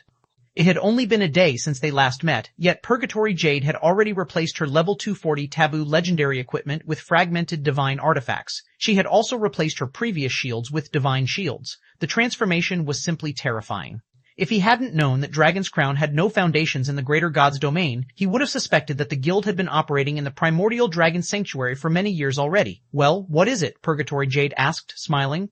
So long as it is something Dragon's Crown can accomplish, we will cooperate to the best of our abilities. Guild leader Black Flame.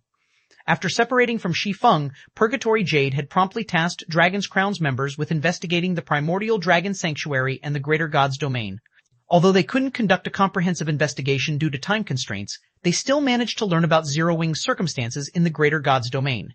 While Zero Wing might not be as strong as Purgatory Jade expected, she felt it was a worthwhile partner for Dragon's Crown. On the contrary, Dragon's Crown might even benefit from Zero Wing being weaker than expected.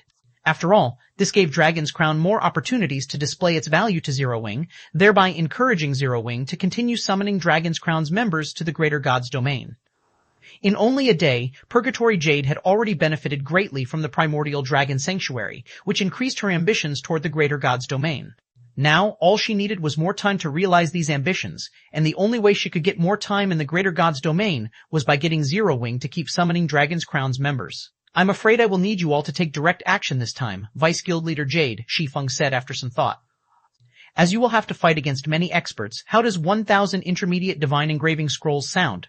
Experts? Are they strong? Purgatory Jade was surprised to hear Shi Feng mention the word expert. Purgatory Jade knew about Shi Feng's strength. While he might not be a 6th floor expert, he was strong enough to trade blows with 6th floor experts. Since he recognized their upcoming opponents as experts, it must mean that these opponents were quite strong. However, according to their investigation, the greater god's domain barely had any half-step mortal gods, let alone bona fide 6th floor experts. They are very strong, Shi Feng said sternly. Although he had never heard about any 6th floor experts existing during the Eternal Realm's early stages in his previous life, Ink Crystal's appearance in the last Continental Championship proved that at least one hidden 6th floor expert existed before the Tower of the Abyss's advent. And now that Ink Crystal had revealed herself, her appearance might cause a butterfly effect that led to other hidden 6th floor experts making their public debut.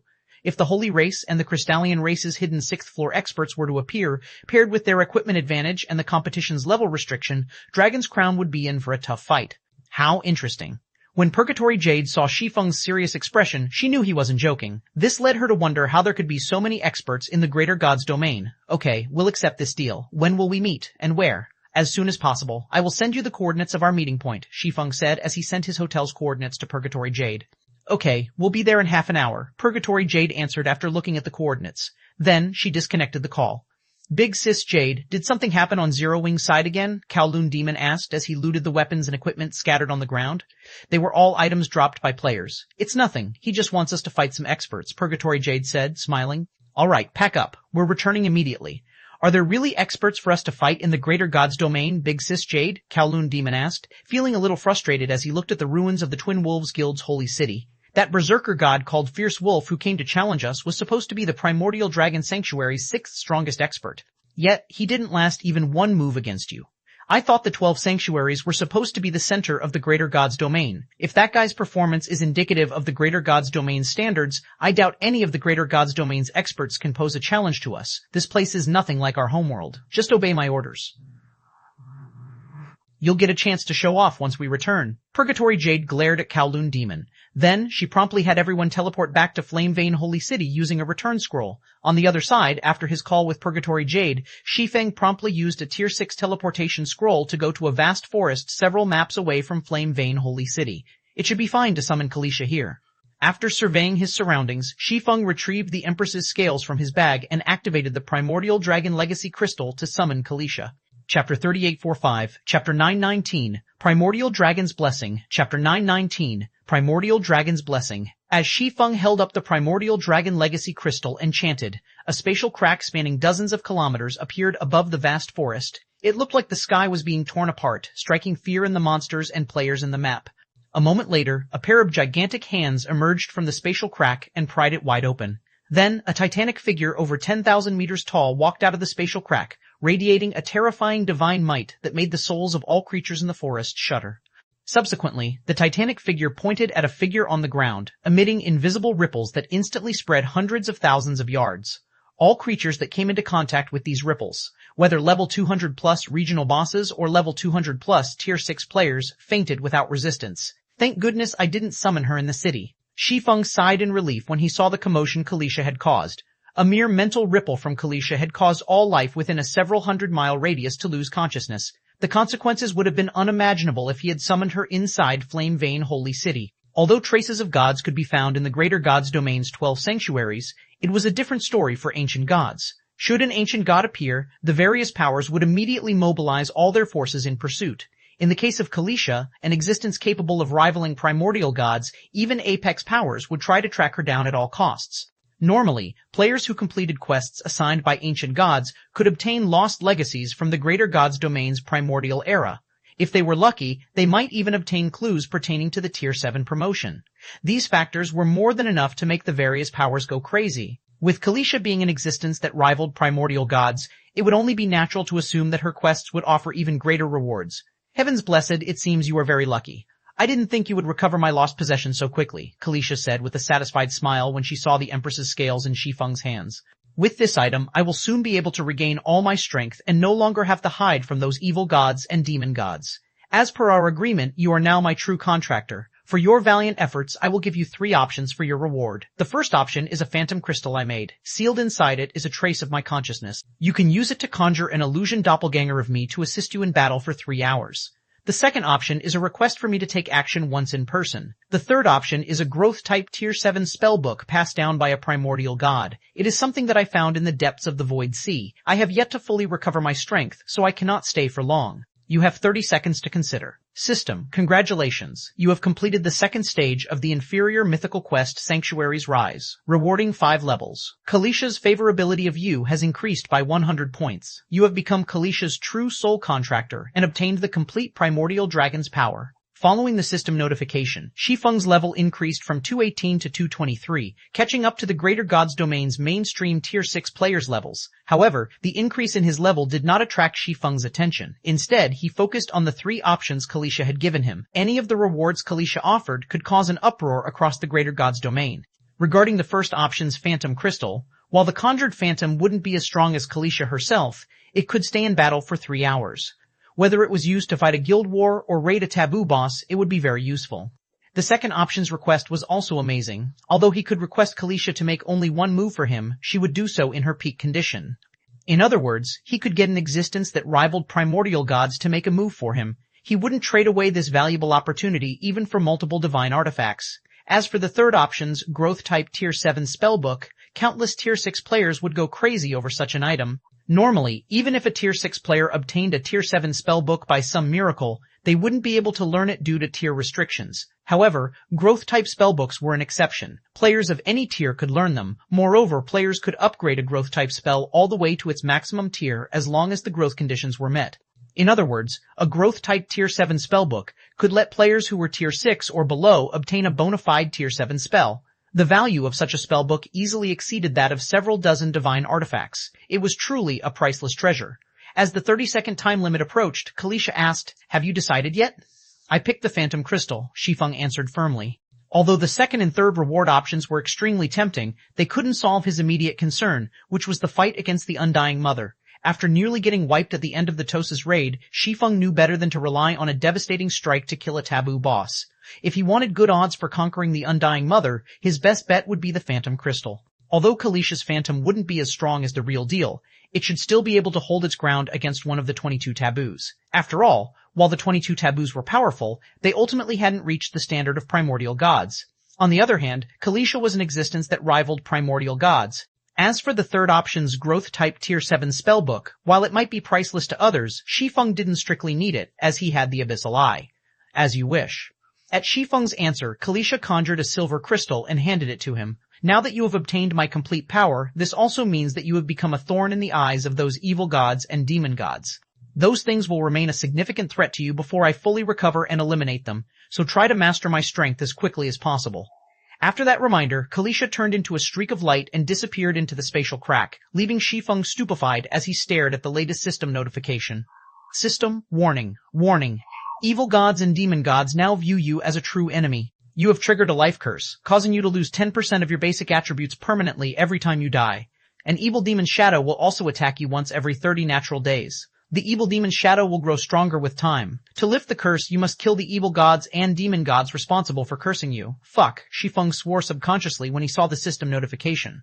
Previously, the curse of the evil gods and demon gods only caused him to be periodically attacked by evil demon shadows, which was not a big problem for him. But now, the curse would also cause him to lose 10% of his basic attributes every time he died. This was a massive penalty, especially when he was aiming to get promoted to Tier 7.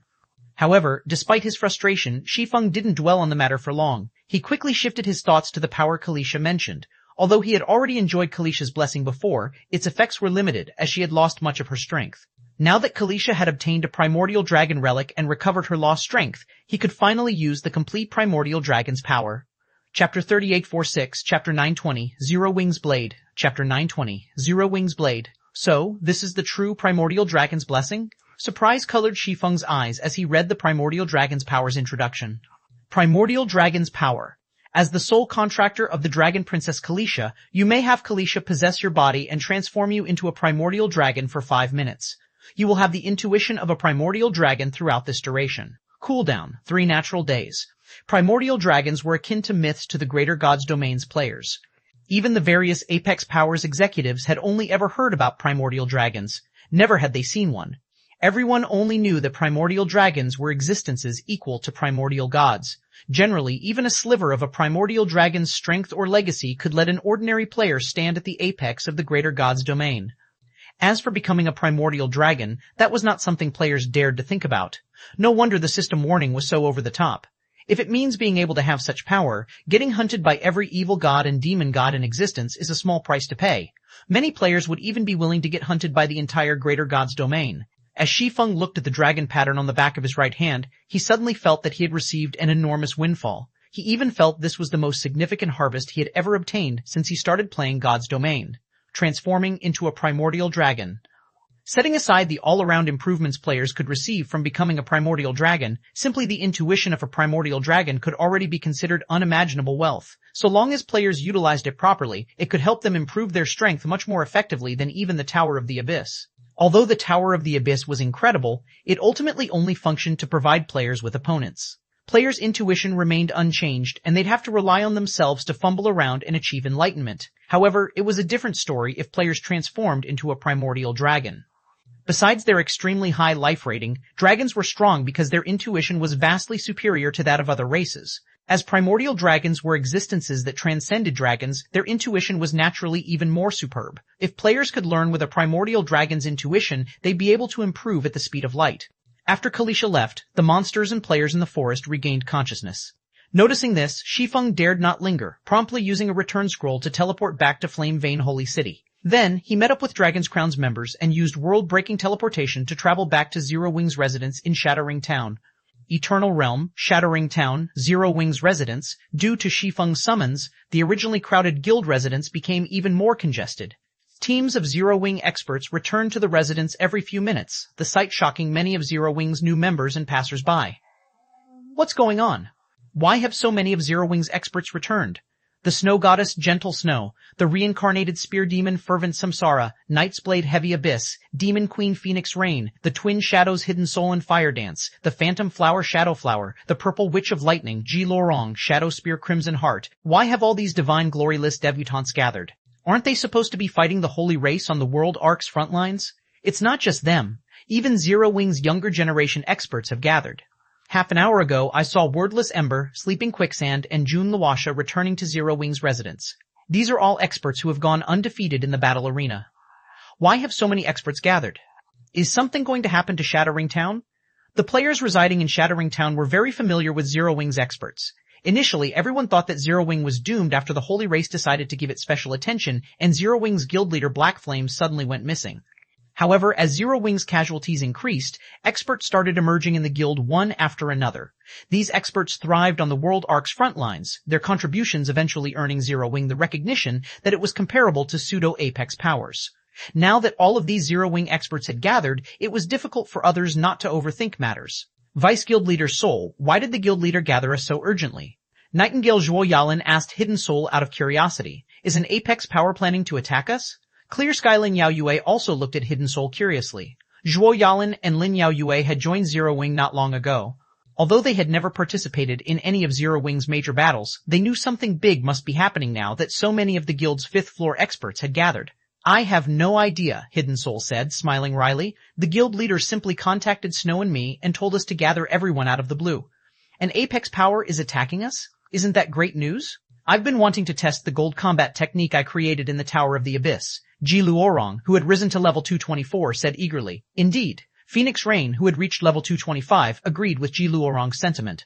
Although the Tower of the Abyss can simulate various powerful opponents, those 5th floor opponents are too strong for us to fight properly. If we could fight 5th floor experts of roughly equal strength, we might have an easier time achieving a breakthrough.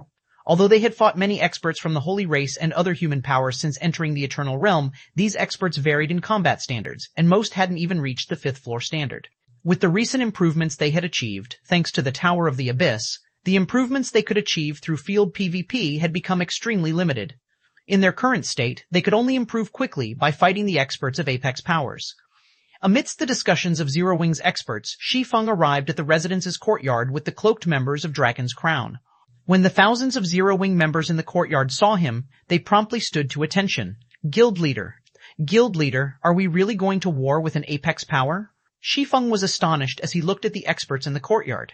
It was especially so when he looked at Hidden Soul, Phoenix Rain, Crimson Heart, Shadowflower, and the others who had come forward to greet him. In his previous life, these were all experts who had made a name for themselves after entering the Greater God's domain. Now, not only had they joined Zero Wing, but their talents had also started to shine. Additionally, they had all reached the 5th floor standard and were all at level 220 or higher. Moreover, they were fully equipped with legendary equipment, and the weapons they wielded were at least fragmented divine artifacts. Of all these experts, Gentle Snow's and Phoenix Rain's improvements stood out the most. Since Gentle Snow passed the Goddess Armament's trial and received the Tower of the Abyss's assistance, her combat standard had soared to indiscernible heights. Shi Feng already felt threatened when he got within 20 yards of her. As for Phoenix Rain, she had apparently encountered a fortuitous opportunity since entering the Eternal Realm. Not only did she sport a divine staff, but her concentration had also reached the Tier 6 limit standard. This was simply incredible. So, this is Zero Wing? When Purgatory Jade scanned the courtyard, she found that Zero Wing had far more experts than she anticipated. It looked nothing like a recently established guild. Guild leader, all 534 of the guild's level 200 plus 5th floor experts have gathered, Hidden Soul reported after arriving before Shi Feng. Good, Shi Feng was surprised that Zero Wing now had over 500 5th floor experts.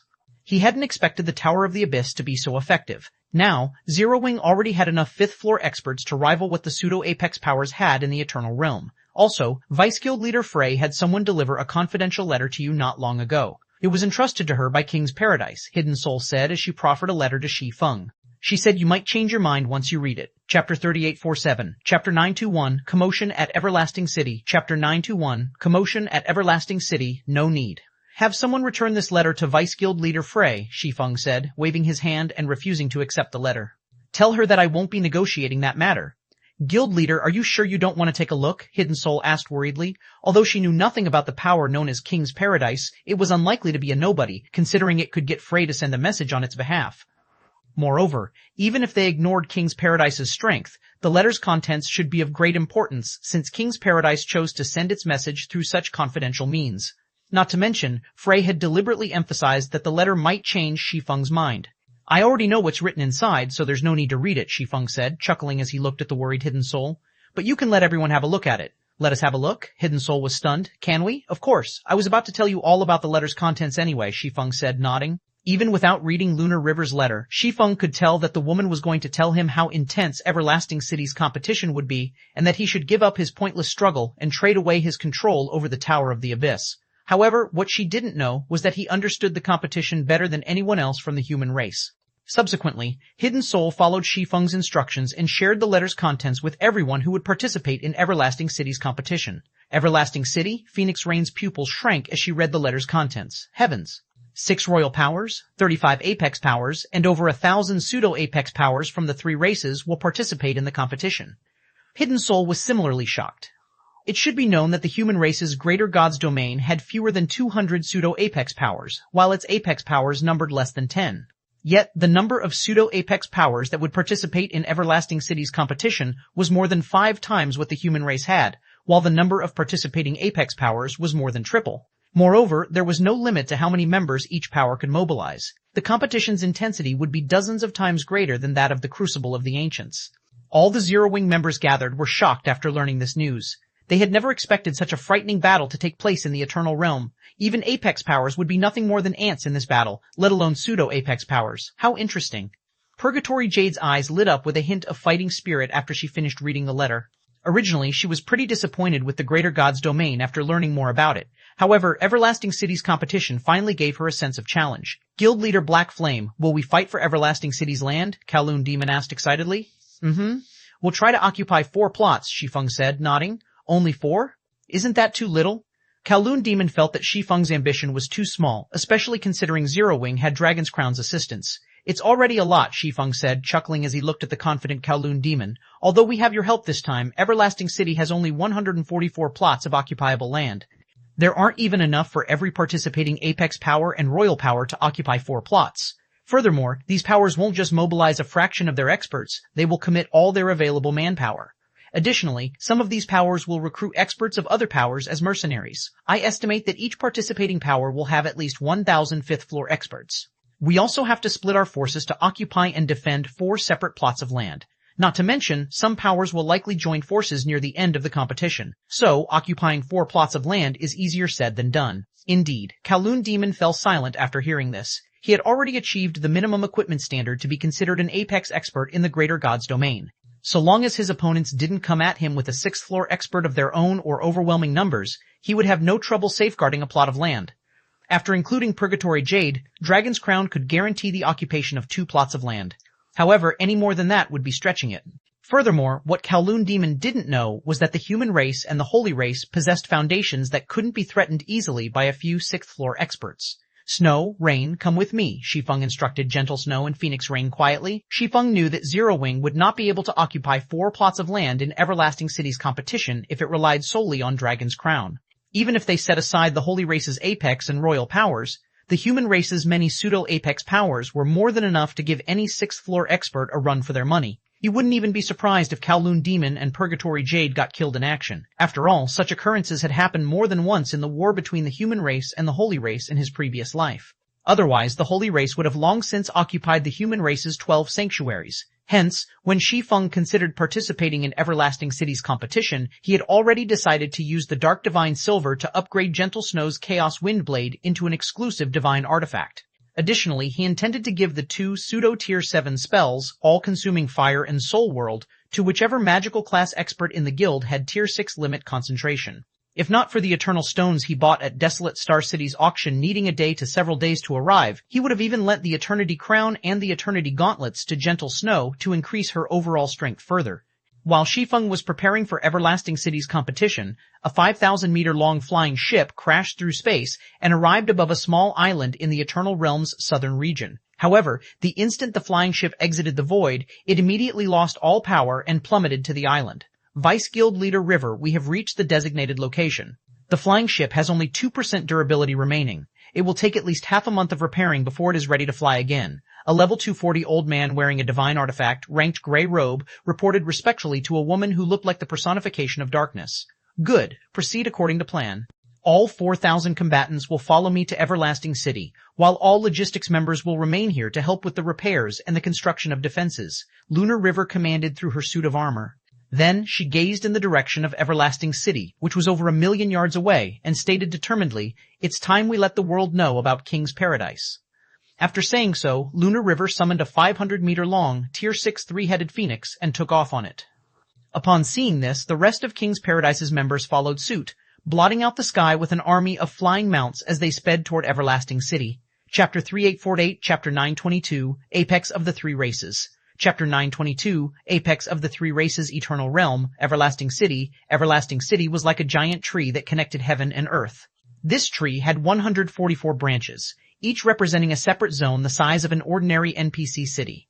The sight of the city amazed the gathered players. However, what was even more astounding was how many powers had gathered outside the city. Over 1,000 pseudo-Apex powers were present, each with at least 1,000 fifth-floor experts, and some even commanding over 2,000 fifth-floor experts. Nevertheless, despite a combined total of over 1.5 million fifth-floor experts under their command, these pseudo-Apex powers would only be competing for a few dozen zones. This was because the majority of Everlasting City's 144 zones had already been reserved by the 6 royal powers and 35 Apex powers present. Commander, this is madness. How can there be so many fifth-floor experts here? With the current situation, the Eternal Chamber of Commerce will have trouble occupying even 4 plots of land. Drifting Bean, a level 233 swordsman, said in exasperation as she looked at the various powers teams gathered outside Everlasting City, it will indeed be difficult. We can ensure the safety of only the lands we occupy at the beginning. Endless Scars, a level 241 elementalist wielding a celestial staff and wearing a veil, said in agreement. The number of participating experts is more than double what Eternal's executives anticipated. The 2 other races are much stronger than the human race. I guess it will come down to who can survive the longest. When Endless Scars received the order to help the Eternal Chamber of Commerce with Everlasting City's competition, she initially thought it would be a simple task. She even looked forward to the competition. However, after arriving outside Everlasting City and seeing the teams of the alien races, she couldn't help but be shocked. Whether it was the Holy Race or the Crystallian race, both vastly outnumbered the human race in fifth-floor experts. All of their apex powers had at least 5,000. Although the Eternal Chamber of Commerce also commanded over 5,000 fifth-floor experts, many had been recruited from adventurer teams. Even so, the Eternal Chamber of Commerce still couldn't compare to the apex powers of the 2 alien races, especially the Holy Races. Every fifth-floor expert under the Holy Race's apex powers was equipped with 2 or 3 fragmented divine artifacts. In contrast, the Eternal Chamber of Commerce's fifth-floor experts were a mixed bag. While the stronger ones might have 2 or 3 fragmented divine artifacts, most were fully equipped with legendary weapons and equipment. Although Everlasting City's level restriction would limit the fragmented divine artifacts' advantage over legendary weapons and equipment, these differences would be considered minor only in individual fights. These small individual differences would be compounded in a battle between legions, and the legion with the better equipment would have a much greater chance of victory. Fortunately, Everlasting City's competition wasn't a duel between teams but a free-for-all. This meant that survival was the top priority for all participants, as only survivors could compete for a winning spot. The competition also had a 12-hour time limit, so the more forces a power could preserve, the greater its advantage. Commander, look at the Holy Race's side. Who is that young man? Many of the Holy Race's experts seem in awe of him, Drifting Bean said, pointing at a level 226 young man among the Holy Race's experts. As the young man walked among the Holy Race's players, those in his way would take the initiative to make way for him. Some of these players included level 240+ experts. That person should be Divine Fist Garuda, the Holy Race's #1 chosen one, Endless Scars said as she looked at the young man in question vigilantly. I hadn't thought the Thunder Empire would send him here. It seems the Thunder Empire is taking the competition seriously. The Holy Race's #1 chosen one? When Drifting Bean heard Endless Scars' introduction, her eyes shone with fighting intent as she looked at the young man. Don't even think about it, Endless Scars said, chuckling at Drifting Bean's reaction. Garuda is rumored to have reached the half-step mortal god standard already. Even among the older generation experts, few can trade blows with him. Considering the significance of this competition, the Thunder Empire must have equipped him with divine artifacts and various trump cards. Only Demon's Gate's Star Maiden Elise and the Crystallian race's Earthen Princess Rin can match him. After saying so, Endless Scars turned to where the Crystallian race's experts had gathered, only to find many of the Crystallian experts suddenly directing their attention to a girl who had just appeared among them. They looked at the girl as if she were their monarch, their eyes full of reverence. Even the experts of the Crystallian royal powers maintained a respectful expression as they looked at her. Who is she? A sudden chill ran down Endless Scars' spine as she stared at the Crystallian girl. A mortal god? Besides the Crystallian experts, Garuda and Elise also turned to look at the Crystallian girl. Ink Crystal, I finally get to fight you again. Garuda and Elise looked at the Crystallian girl as if she were their greatest opponent, their bodies trembling with excitement. Those who hadn't participated in the most recent Continental Championship wouldn't know about the Crystallian girl named Ink Crystal. All the powers in the know had decided to keep a tight lid on her existence. After all, the news of someone achieving the mortal god standard was so incredible that it might rewrite the history of the 3 races. A mortal god? What are you talking about, Commander? Drifting Bean asked the dazed Endless Scars in confusion. It's nothing. Maybe it's just my imagination, Endless Scars said, shaking her head. No matter how heaven-defying a 16-year-old is, there is no way she can reach that realm at this age. Commander, look over there. The emblem of that flying ship looks like Zero Wings, Drifting Bean exclaimed as she pointed at a gigantic flying ship approaching Everlasting City. Could the swordsman standing on the deck be Guild Leader Black Flame? Why are they here? When Endless Scars saw the 6-winged emblem on the Silverwing flying ship, a hint of shock and confusion appeared under her veil. Compared to the surprise Endless Scars felt when she learned that Shi Feng was acquainted with the Red Dragon Nation's Vice Guild leader Frey, the surprise she currently felt was on a completely different scale. This was Everlasting City's competition they were talking about. The upcoming competition would involve an all-out battle among the 3 races. Many of the human race's pseudo-apex powers, such as the Red Dragon Nation, couldn't even participate in the competition. It wasn't that they were prohibited from joining, but that they lacked the strength to join in on the action. For them, joining would be suicide. Thus, Endless Scars found it bewildering that an upstart guild would dare to embroil itself in such a battle. When the Silverwing flying ship landed and Shi Feng descended from it, Divine Fist Garuda, Star Maiden Elise, and even the Earthen Princess Rin suddenly turned to look at him through the crowd, their behavior surprising the many players present. Who is he? Chapter 3849, Chapter 923, Taking Action. Chapter 923, Taking Action Commander. Why do I get the feeling that those chosen ones you mentioned are all looking at Guild Leader Black Flame? Drifting Bean asked in confusion.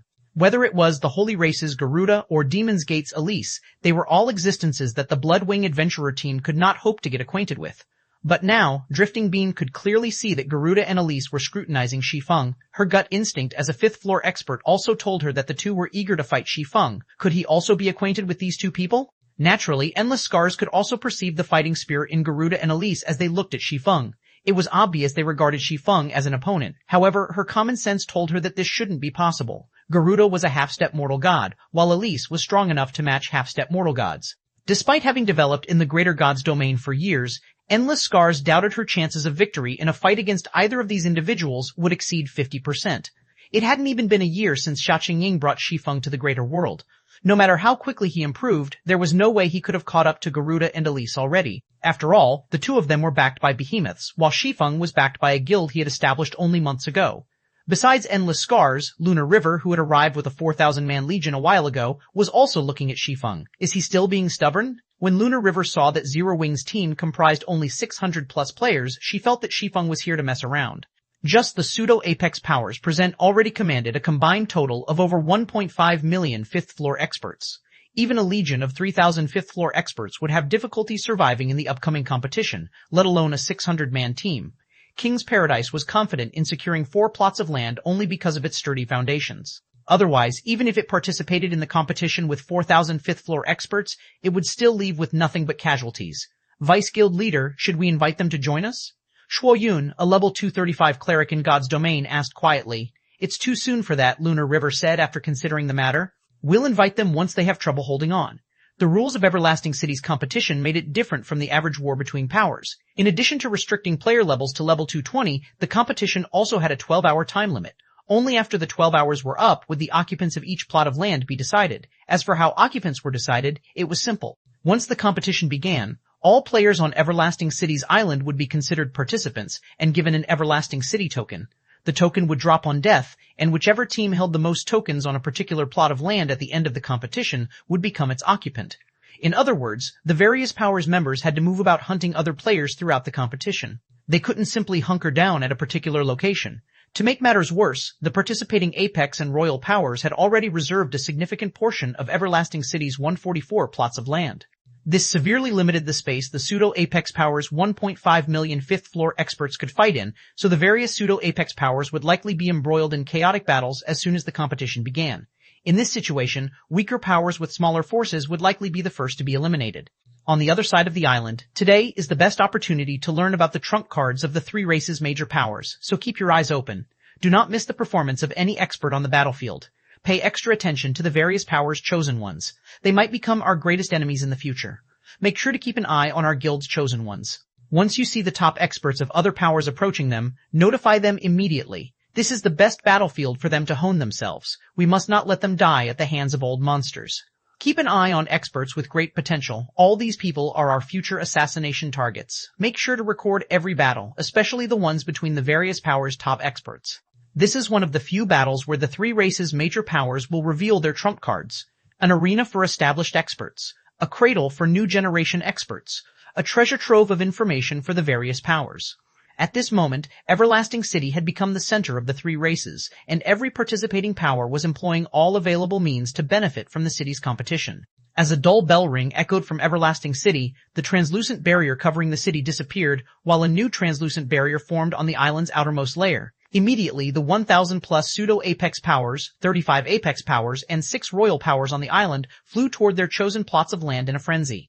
Guild Leader Black Flame, which plots should we choose? Kowloon Demon asked excitedly as he watched the members of the various powers take to the skies. The forces of the various powers were evenly distributed across Everlasting City's 144 plots of land. Some plots had more players, while some had fewer. Some had stronger players, while some had weaker players. However, regardless of which land Shi Feng chose, Zero Wing's team would face at least 10,000 fifth-floor experts. Moreover, as these were all unknown experts, fighting them would be an absolute thrill. "We won't go anywhere, we'll just watch from here," Shi Feng said, observing the situation in the air. He wasn't in a hurry to join in on the action. "We will strain our stamina and concentration if we join the chaos from the onset. We won't get many city tokens either, so we might as well take action after they are done killing each other." "Guild leader, although your idea is sound, I'm afraid some powers won't let us just watch," Hidden Soul said, looking at a 2,000-man legion heading straight for their team. The legion was led by Crocodile Fang, who had been driven out of Desolate Star City because of Shi Feng. Endless Scars, who had already occupied Plot 003 with the Eternal Chamber of Commerce's forces, also noticed the movement of Angel's Retribution's forces and frowned at the sight. "That damned bastard, rather than fight the aliens together, he's targeting people on our side? Is he not afraid the various powers will persecute him in the future?" Drifting Bean gnashed her teeth as she glared at Crocodile Fang. Originally, Drifting Bean thought the matter with Crocodile Fang was over after Frey's intervention. She hadn't expected him to appear here. Moreover, he even chose to attack Zero Wing as soon as the competition began. In a clash between a legion of 2,000 players and a team of 600-plus players in an open space, Zero Wing's team was overwhelmingly disadvantaged. "Black Flame, you humiliated me in Desolate Star City. Now, it's time for me to get some payback. I'll show you that you are nothing without Frey." Crocodile Fang gnashed his teeth as he glared at Shi Feng. Then he commanded his forces to annihilate Zero Wing's team. Chapter 3850, Chapter 924, One-Man Army, Chapter 924, One-Man Army, Everlasting City, Plot 059. Plot 059 was situated several thousand meters above ground. At this time, 4,000 figures descended upon it and separated into 40 teams. Then, these teams spread across the land in all directions like a swarm of locusts, eliminating the other players on the land. While King's Paradise's forces were seizing control of Plot 059, Lunar River arrived at the edge of Plot 059 with several dozen private guards. She showed no interest in the battle taking place in Plot 059. Instead, she quietly observed the situation of the other plots of land. "Vice Guild Leader, everything is going according to plan. None of the neighboring plots have teams from Apex or Royal Powers. The teams of our allies have also arrived safely, so we will soon have a force of 10,000 players. As for Angel's Retribution, which we excluded from our alliance, its forces suddenly took action against Zero Wing," Shuoyun reported. "Who is leading Angel's Retribution's forces?" Lunar River asked. "According to our intelligence, Crocodile Fang is the commander, while Angel's Retribution's main force commander Blacksteel is acting as his vice commander," Shuoyun answered. Then, she continued worriedly, "Angel's Retribution has mobilized 2,000 players this time, while Zero Wing has only a little over 600. Zero Wing might not hold out against Angel's Retribution. That old fellow let his son lead over Blacksteel?" Lunar River was slightly surprised. The commander of every major power's main force had extraordinary status. They were either the guild's first vice-guild leader or one of the guild's grand elders. Blacksteel was well known in the Angel Sanctuary. Over half a century ago, he was already recognized as one of the Angel Sanctuary's top 10 experts. Now, he was even considered one of Angel's Retribution's 6 overlords. Yet, Crocodile Fang was assigned to lead Angel's Retribution's forces in Everlasting City's competition instead of Blacksteel. No matter how Lunar River looked at it, this situation was unbelievable. Amidst her confusion, Lunar River received a communication request. The caller was none other than Angel's Retribution's Blacksteel. "Commander Blacksteel, are you perhaps calling me to reconsider allying with Angel's Retribution?" Lunar River asked nonchalantly, looking at the stalwart middle-aged man carrying a great sword in the video chat. "That's right. Although you've repeatedly refused our request for partnership before, I am confident you won't refuse us again this time," Blacksteel said, looking at Lunar River. "I know you are trying to partner with Zero Wing to get a hold of the Tower of the Abyss. However, it seems that Zero Wing's guild leader has been reluctant to agree to your partnership, so I will create an opportunity for you." It is no longer a secret that Crocodile Fang has a grudge against Black Flame. Even if Angel's Retribution takes action against Zero Wing in this competition, none of the other human powers will say anything. "Are you saying you will do me a favor?" Lunar River asked, her expression remaining indifferent. "It will depend on your willingness to cooperate." Blacksteel chuckled. "If you partner with us, we will naturally show Zero Wing mercy out of consideration that it will become one of our future partners. But if you refuse, we will show no mercy. At that time, even if you secure an Eternal World Magic Array, you won't be able to transfer it to Zero Wing." "You are very calculating, Commander Blacksteel," Lunar River said, chuckling. It was obvious Blacksteel had contacted her with the knowledge that King's Paradise's forces were currently occupied and couldn't assist Zero Wing. "But aren't you underestimating Zero Wing and me a little too much?" "Underestimate you? Never," Blacksteel said, smiling. If you decide to take action personally, we will naturally be powerless to do anything against Zero Wing. But are you really willing to expose your strength at this critical moment? Are you challenging me? Lunar River's gaze sharpened. 5 minutes. Blacksteel extended 5 fingers at Lunar River. You have 5 minutes to consider whether to expose your strength to save Zero Wing or re-establish King's Paradise's partnership with Angel's Retribution. I will contact you again in 5 minutes. Blacksteel hung up after saying so, his words causing the King's Paradise members around Lunar River to become deathly silent. Vice Guild Leader, should we take action? Shuoyun asked. The competition has just started. It's still too soon for us to make a move, Lunar River said. Then she commanded Shuoyun and the rest of her private guards. You all make a trip down below. I don't need you to save the others. You only need to rescue Black Flame. Make sure not to move within 100 yards of Blacksteel. None of you are a match for him yet. You won't be able to escape if you get within 100 yards of him. Understood. Shuoyun and Lunar River's other private guards bowed and left. On the other side, Angel's Retribution's 2,000-man legion arrived within 1,000 yards of Zero Wing's team. Uncle Blacksteel, how did it go? Crocodile Fang asked nervously, looking at the stalwart middle-aged man beside him. Did she agree? In reality, Crocodile Fang was only a puppet commander. Blacksteel was the Legion's true commander. Crocodile Fang was assigned to command Angel's Retribution's forces this time to make up for his mistake. If he couldn't complete his assignment of re-establishing the partnership with King's Paradise, his good days would end. 3 minutes.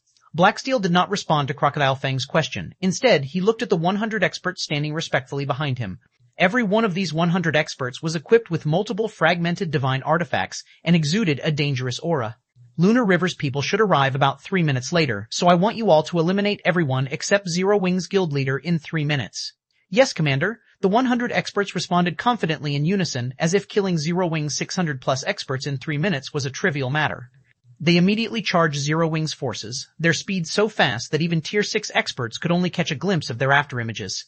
If one observed them carefully, one would notice that they were all executing gold-ranked footwork. Is this the main force's strength? Crocodile Fang was astonished by the speed of these experts. This was the first time Crocodile Fang had seen Angel's Retribution's main force in action.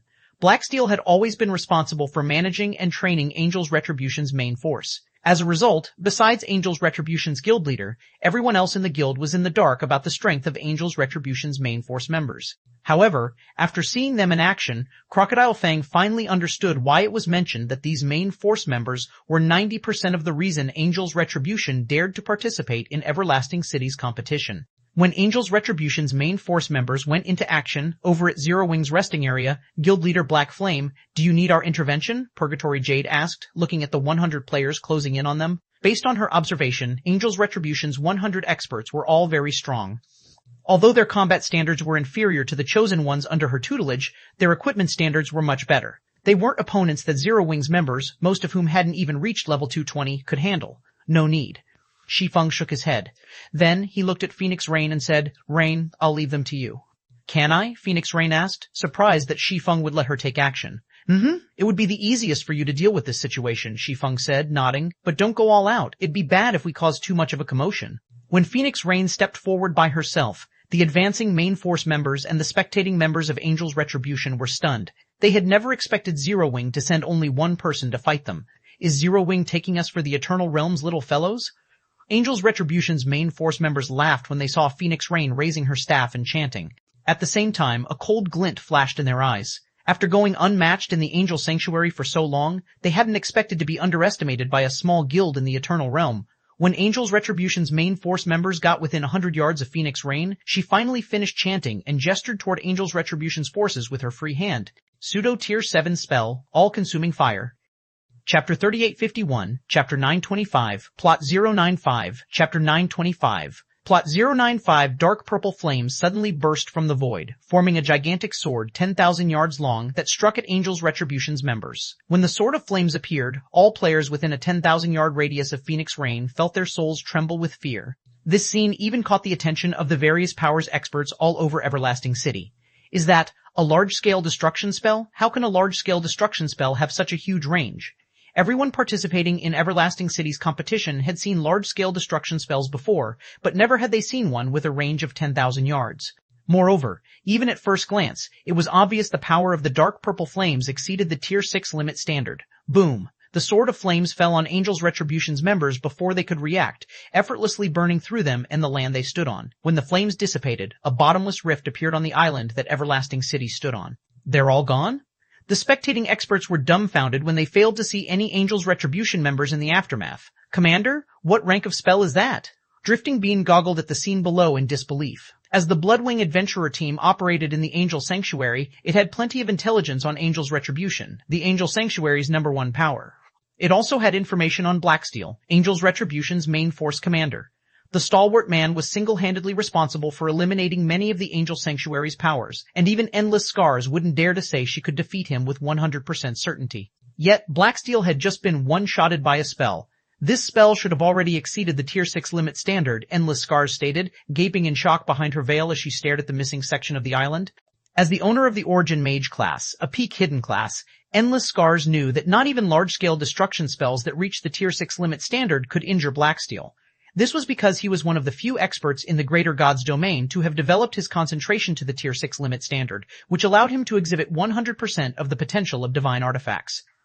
In a situation where he was fully equipped with divine artifacts, his opponents would have to be able to exhibit 100% of a divine artifact's strength to threaten him. On the other side, Dragon's Crown's members were similarly shocked by Phoenix Rain's attack. This spell is probably comparable to the attack guild leader Black Flame used before, Kowloon Demon said, staring at the bottomless rift ahead in astonishment. I hadn't expected Zero Wing to have another monster like guild leader Black Flame. Purgatory Jade hadn't expected Zero Wing to have such a trump card either, and couldn't help casting a long look at Shi Feng. However, compared to everyone else, the ones most surprised by Phoenix Rain's attacks would have to be Zero Wing's executives. Guild leader, what spell did you let Rain learn? Isn't it a little too powerful? Hidden Soul asked Shi Feng quietly. Hidden Soul knew Phoenix Rain's strength better than anyone else. Normally, Phoenix Rain would be fortunate if she could defeat even one of the 100 experts who had charged them, let alone wipe out Angel's Retribution's 2,000 experts in one move. If Hidden Soul had to guess who could have helped Phoenix Rain increase her firepower by so much in such a short time, it would have to be Shi Feng. After all, Shi Feng had previously called Phoenix Rain and Gentle Snow aside. He must have given them something during that private discussion. It's a secret for now, Shi Feng said, chuckling. You can also learn something like it if the opportunity arises. The existence of the two pseudo-Tier 7 spells was a secret that Zero Wing could not afford to expose at present. It wasn't that he did not trust Hidden Soul and the others. It was just that Zero Wing still couldn't afford to ignore the threat of the human race's various apex powers and the alien race's powers. Thus, the fewer the people who knew about the pseudo-Tier 7 spells, the better. Besides, obscuring the existence of the pseudo-Tier 7 spells could increase their effectiveness in critical moments. Unless Phoenix Rain's opponents had the strength to counter these spells, even 6th floor experts would face certain death. Moreover, unlike the profound skills of weapons and equipment, the two pseudo-Tier 7 spells had short cooldowns of only 3 to 5 hours. In the current God's domain, they were weapons of absolute destruction. They're gone? Am I hallucinating? Weren't they supposed to be Angel's Retribution's forces? When Shuoyun and Lunar River's other private guards returned to the bottom of Everlasting City and saw that Angel's Retribution's members were no more, they all gaped in shock. They also didn't know how they should proceed in this situation. They had already steeled themselves for heavy losses. After all, they would be going up against a legion organized by the Angel Sanctuary's #1 power. The legion was even led by the famous Blacksteel. Yet, before they saw any action, Blacksteel and the rest of Angel's Retribution's legion were annihilated without the slightest bit of resistance. Is this why Zero Wing refuses to partner with us? Shuoyun had a complicated expression as she stared at Shi Feng's figure in the distance. Not even King's Paradise could annihilate Angel's Retribution's 2,000-man legion in one move. With such strength, Zero Wing was more than qualified to turn down King's Paradise's partnership offer. Besides the various apex and royal powers, the other powers in Everlasting City quickly exploded in an uproar after a moment of silence. Zero Wing? How come this is the first time I have heard about this guild? Could it be a hidden power?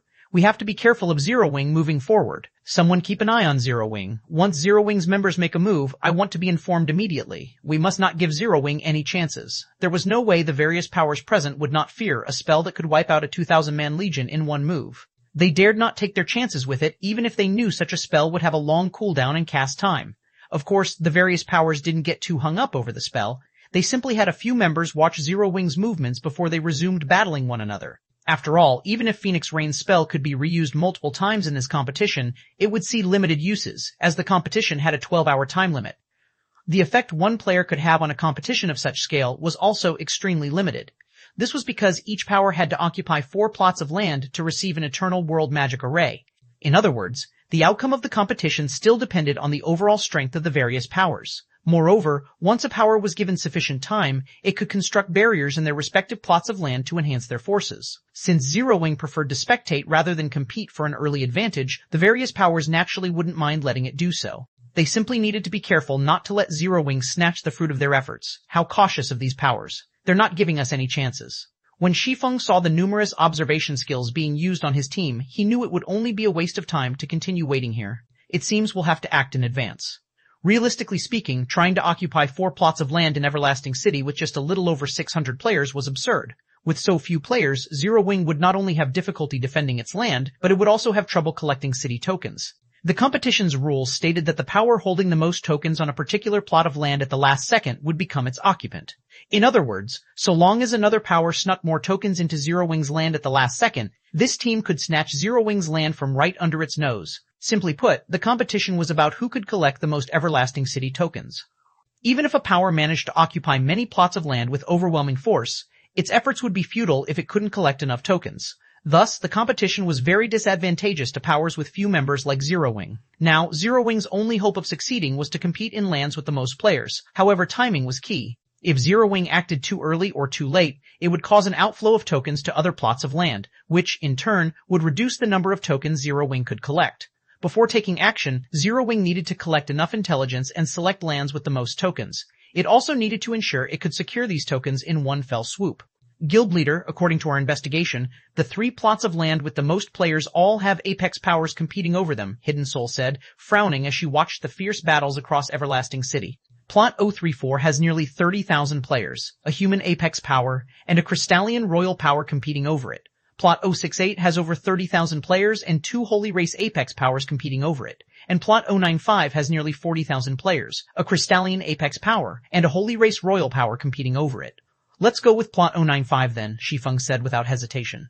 Chapter 3852, Chapter 926, Ranking Chapter 926, Ranking Everlasting City, quick, inform the higher-ups that Zero Wing is taking action. The angle they're taking, are they going to Plot 095? What? Plot 095? Impossible. Is Zero Wing crazy? When the players monitoring Zero Wing's movements saw that Zero Wing's forces were headed to Plot 095, they were surprised. They hadn't expected Zero Wing to make such a crazy move. By now, the powers competing over each of Everlasting City's 144 plots of land were already fixed. Among them, the royal powers were involved in 17 plots of land, making these 17 plots essentially off-limits for other powers. As it so happened, Plot 095 was one of these 17 plots. By aiming for Plot 095, Zero Wing was effectively snatching food from a tiger's mouth. Rainbow, why is Black Flame going for Plot 095? You were the one who strongly recommended Zero Wing for a reserve slot in the Human Alliance. Is he not afraid Zero Wing will sustain heavy losses by going up against a Royal Powers team? A black-robed old man wearing the Seven Luminaries Alliance's guild emblem asked Verdant Rainbow after reading his subordinate's latest report.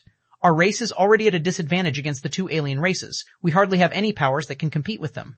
Now that Zero Wing has a chance to be cultivated by us, it would be a pity if it were to meet its demise here.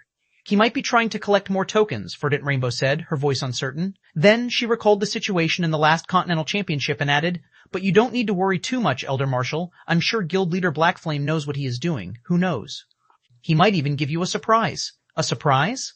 The black-robed old man shook his head at Verdant Rainbow. I only hope that it doesn't turn into horror. Now that the 2 alien races have found a path into the Eternal Realm, there isn't much time left for the human race. A war between races, is it? Verdant Rainbow's expression grew solemn. The current Eternal Realm had already become a junction for the 3 races.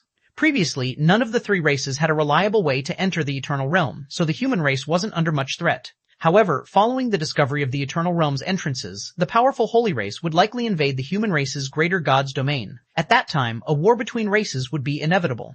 Everlasting City, Plot 095, damn it. Those are Zero Wing's members. Run, spread out and run away. We must not let Zero Wing take advantage of us. Following the arrival of Zero Wing's team, the commanders of several 1,000-man legions fighting on Plot 095 promptly commanded their forces to scatter.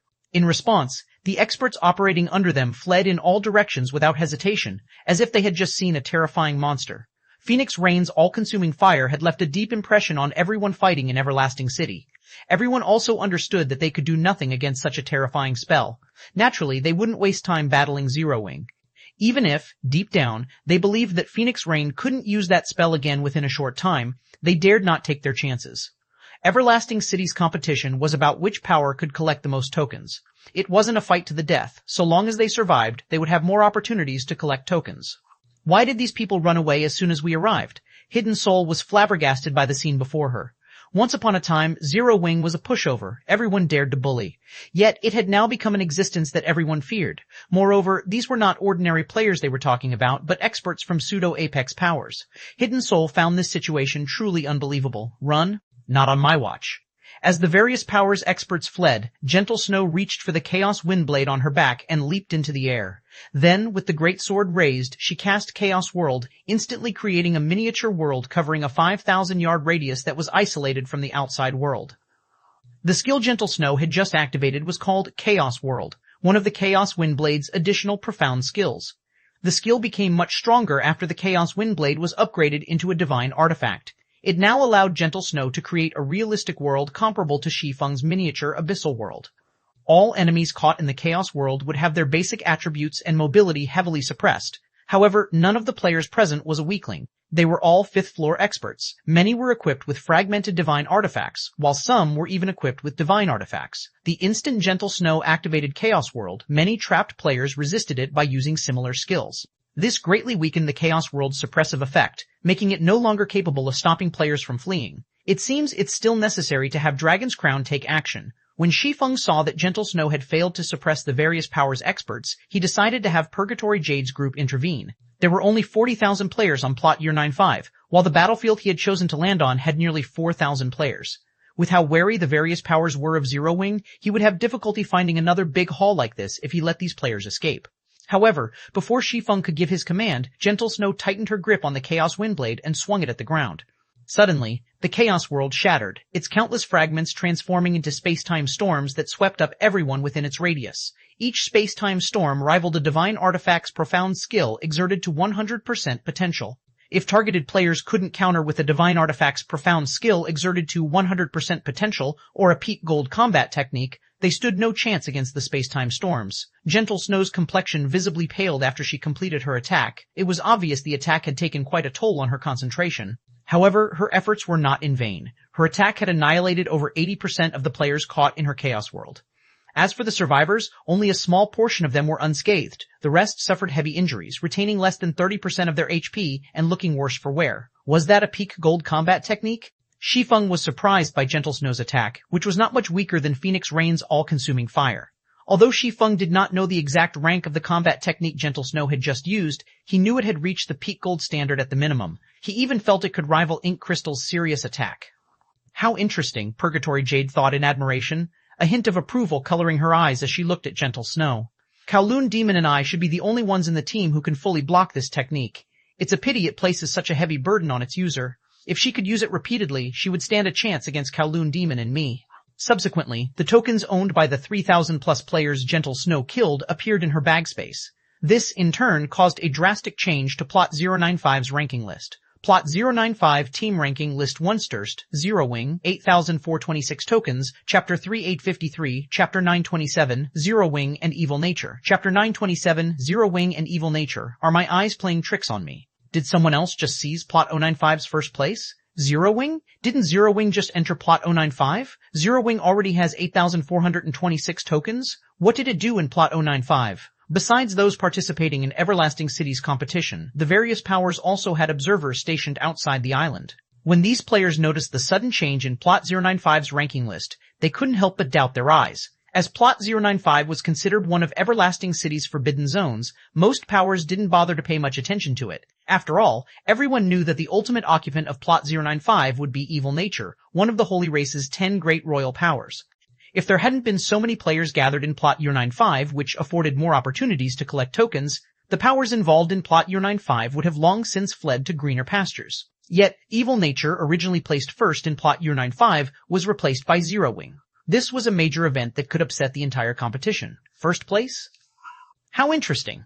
The black-robed old man from the Seven Luminaries Alliance burst out laughing when he saw the change in Plot 095's ranking list. Rainbow, you did a great job recommending Zero Wing. The old fellows from Demon's Gate promised they would seize the Sun Dynasty's Plot 113, yet they're still behind by over 1,000 tokens. In contrast, Evil Nature is no weaker than the Sun Dynasty, yet Zero Wing already leads it by over 4,000 tokens.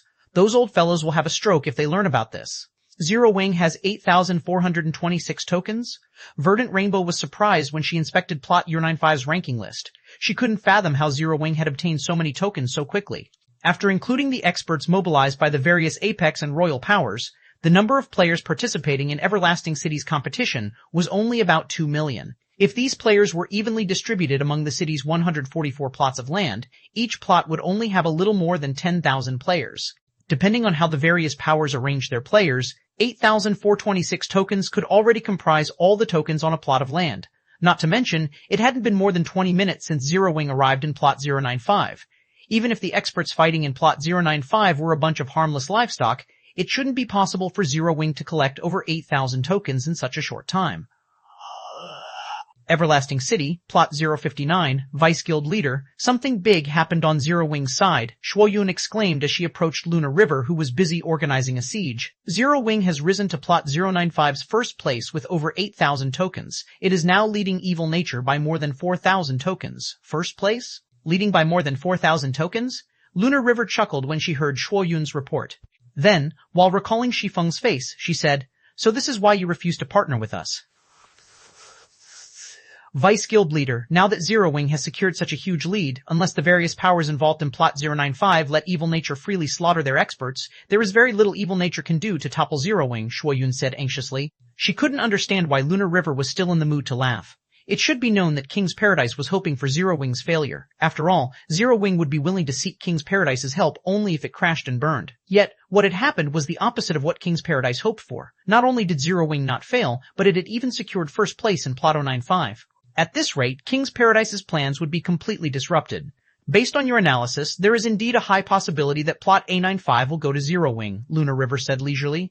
But do you think a monarch would let an ant occupy their throne? Vice Guild Leader, are you saying that Evil Nature will take action? Shuoyun gasped. Evil Nature is targeting many plots of land, so its top experts are very scattered. Although it is unlikely to mobilize all its forces, the limited forces it mobilizes should still be enough to make Zero Wing suffer, Lunar River stated calmly. This should let Zero Wing know the gap between powers beneath the Apex standard and powers at the Apex standard and above. Zero Wing will also understand how difficult it is to occupy 4 plots of land in Everlasting City's competition. Alright, enough about Zero Wing. All of you get ready. We will be seizing Plot 047 next. We will likely have to clash with the Holy Race's #1 Chosen One. This will be a good chance to see how powerful the Holy Race's half-step mortal gods are. Understood. Lunar River's words stimulated Shuoyun. She hadn't expected Lunar River to take action so soon. The gap between powers below the Apex standard and powers at the Apex standard and above wasn't limited to equipment, it also included legacies. This situation led to a significant difference in the quantity and quality of experts nurtured.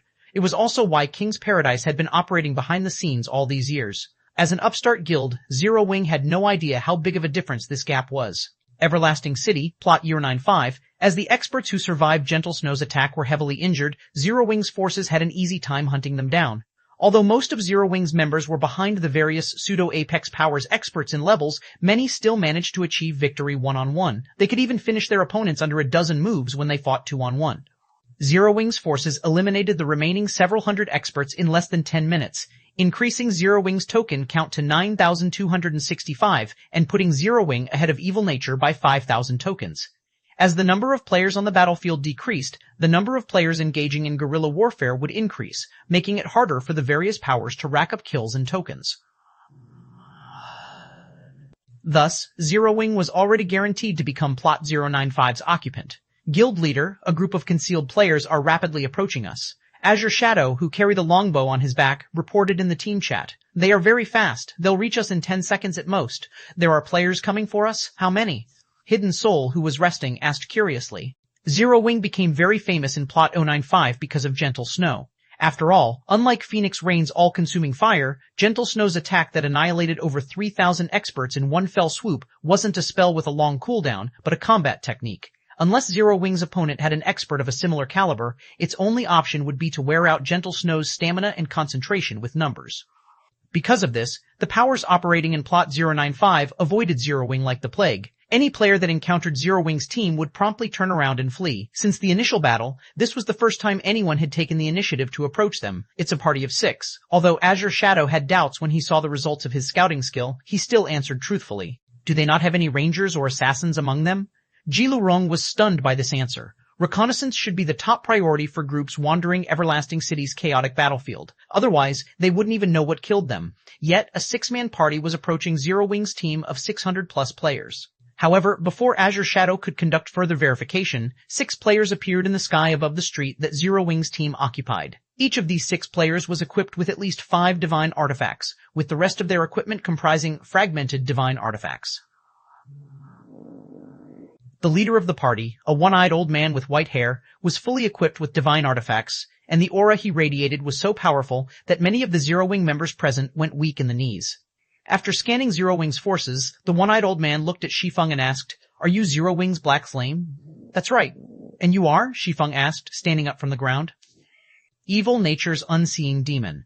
The old man's words gave birth to a powerful attack that assaulted everyone on Zero Wing's team. Apart from those with at least Tier 6 peak concentration, everyone else experienced a wave of dizziness. Chapter 3854, Chapter 928, Royal vs. Royal, Chapter 928, Royal vs. Royal, A. Mental Combat Technique. Phoenix Rain was shocked when she felt the mental storm the old man emanated. Mental combat techniques were extremely rare in God's domain. According to the various human powers' understanding, the holy race wasn't proficient in mental development, but physical development. Yet, the old man could intimidate players with concentration beneath the Tier 6 peak standard with nothing but a glare. This was unheard of. Unseeing Demon? Shi Feng was also shocked by the one-eyed old man. The Transcendent List's 12th ranked Unseeing Demon? The Transcendent List was the Holy Race's version of the Divine Glory List. However, the Transcendent List had much more substance than the Divine Glory List. Any expert on the Transcendent List could pose a significant threat to the major human powers. Those ranked in the Transcendent List's top 100 could rival the Divine Glory List's top 10, while those ranked in the Transcendent List's top 20 had all grown to become 6th floor experts in Shi Feng's previous life. Unseeing Demon was one of these experts. In Shi Feng's previous life, Unseeing Demon had fought all 3 of the human race's 3 absolutes in one-on-one duels. He won against one of them, drew with one of them, and lost to one of them. He was, without a doubt, a super powerhouse. "Yes, that is me," the one-eyed old man answered. "Since you know me, I will give you a chance. Surrender all your tokens, and I will let you leave plot 095 alive." After Unseeing Demon said so, the 5 players behind him revealed their auras, which rivaled that of level 220 ancient gods. The implication was clear. They would immediately take action should Shi Feng refuse. The appearance of Unseeing Demon's party naturally caught the attention of the powers observing Zero Wing's movement from a distance. Among them, the spectating human powers were dumbfounded by this development. 6 experts that rival ancient gods of the same level. Is this the strength of a royal power? They're no different from humanoid bosses. Just one of them can take care of the entire plot year 95, let alone 6. Unseeing Demon? Isn't evil nature being excessive? Why would it mobilize an old fellow like him? Apart from the 5 other royal powers, who else can contend with evil nature now? Experts who could rival ancient gods of the same level were typically among the strongest combatants of the various pseudo-apex powers. As mighty as the human race's 9 great pseudo-apex powers were, even they had no more than 10 such experts each, while the weaker ones had only 5 or 6 such experts. Yet, evil nature had mobilized 6 such experts to seize just one plot of land. The gap in strength between evil nature and the human race's pseudo-apex powers was like heaven and earth. They stood on completely different levels. Has evil nature gone insane? Isn't this just a competition? Why would it mobilize an old monster like Unseeing Demon? Does it really think the human race is a pushover? The 7 Luminaries Alliance's Elder Marshal was furious as he glared at Unseeing Demon's figure displayed on his magic mirror. "Elder Marshal? Is Unseeing Demon that strong?" Verdant Rainbow asked, Elder Marshal's fury piquing her curiosity. "That old fellow isn't just strong," Elder Marshal sighed helplessly. "He's a walking disaster." Others might not know who Unseeing Demon was, but as a Grand Elder of the 7 Luminaries Alliance, Elder Marshal knew just how terrifying of an existence the one-eyed old man was. According to the 7 Luminaries Alliance's investigation, Unseeing Demon had once destroyed several realms by himself. He was a walking disaster through and through. With that old fellow there, plot year 95's ownership is already decided. Turning to Verdant Rainbow, Elder Marshal said, "Contact Black Flame and have him leave plot U95 immediately. If Unseeing Demon decides to take action, not even the Holy Race's other royal powers can stop him." Not even the other royal powers can stop him? Hearing this shocked Verdant Rainbow even more. Verdant Rainbow knew a little about the other royal powers experts. They had quite a few existences who could rival ancient gods. They had even mobilized experts who could rival the Holy Race's holy ancestors. Thus, she couldn't help but doubt Elder Marshal's statement. As Verdant Rainbow was about to call Shi Feng, the magic mirror showed him responding to Unseeing Demon. "You want us to surrender our tokens?" After glancing at Unseeing Demon and the 5 experts behind him, Shi Feng stated plainly, "I'm afraid you're not strong enough to make us do that. Young man, are you tired of living?" Unseeing Demon's voice grew cold. Unseeing Demon had run rampant in the Holy Race's greater god's domain for many years. Since the human race was weaker than the Holy Race, he naturally didn't regard human players to be of any significance. Although Evil Nature's investigation showed that Shi Feng had previously defeated Garuda, Unseeing Demon viewed their fight as nothing but children playing house. A true powerhouse who had mastered many top-tier holy arts could easily defeat Shi Feng and Garuda. Shortly after Unseeing Demon finished speaking, a crisp voice suddenly entered everyone's ears. "Guild leader Black Flame, can you leave this matter to us?" Immediately, everyone turned to the source of the voice and saw that the speaker was none other than Purgatory Jade. "Of course. Since you are interested, I will leave it to you, Miss Jade," Shi Feng said, consenting to Purgatory Jade's initiative. "Little girl, do you know that you are courting death?" Unseeing Demon glared at Purgatory Jade, unleashing an even more powerful mental storm at her. However, before Unseeing Demon's mental storm could reach her, Purgatory Jade unleashed a mental pulse that thoroughly neutralized it. "Old man, are you referring to yourself?" Purgatory Jade retorted, looking at the surprised Unseeing Demon indifferently. "Put away your useless mental combat technique and bring out your true abilities, otherwise I'll end you in 3 moves. Chapter 3855, Chapter 929, Purgatory vs. Unseeing, Chapter 929, Purgatory vs. Unseeing. The ease with which Purgatory Jade nullified Unseeing Demon's mental storm made the 5 evil nature members behind the one-eyed old man start to take her seriously. They also looked at her as if she were a monster. As longtime party members of Unseeing Demon, they knew how powerful the old man's mental combat technique was. Even experts with Tier 6 limit concentration would have trouble resisting his mental storm. Only the old monsters of the Holy Race could shrug it off. Unseeing Demon's mental combat technique, or more specifically, mental secret technique Spiritual Blade, was equivalent to a peak gold combat technique. He was the only player in Evil Nature to have succeeded in learning it. This was because the innate concentration of his unique class Holy Soul Fighter was 50% stronger than other classes. Even then, it had taken him years of research and practice to learn it. Yet, a young human woman had managed to match Unseeing Demon's mental attack. This was simply unbelievable. "It seems you aren't all talk after all." Unseeing Demon smirked. "No wonder you dare to look down on me. With that move alone, you are indeed qualified for me to fight you seriously." As soon as Unseeing Demon finished speaking, he unleashed an incredibly dense holy aura that transformed him into a 100-meter-tall, 6-armed, 3-eyed giant. Now, he was akin to an awakened primordial holy demon, his presence alone shattering the surrounding space and expelling the Eternal Realm's world power within a 1,000-yard radius. When the 5 evil nature members saw this, they quickly retreated 1,000 yards away, lest they get swept up in Unseeing Demon's battle. "Spread out."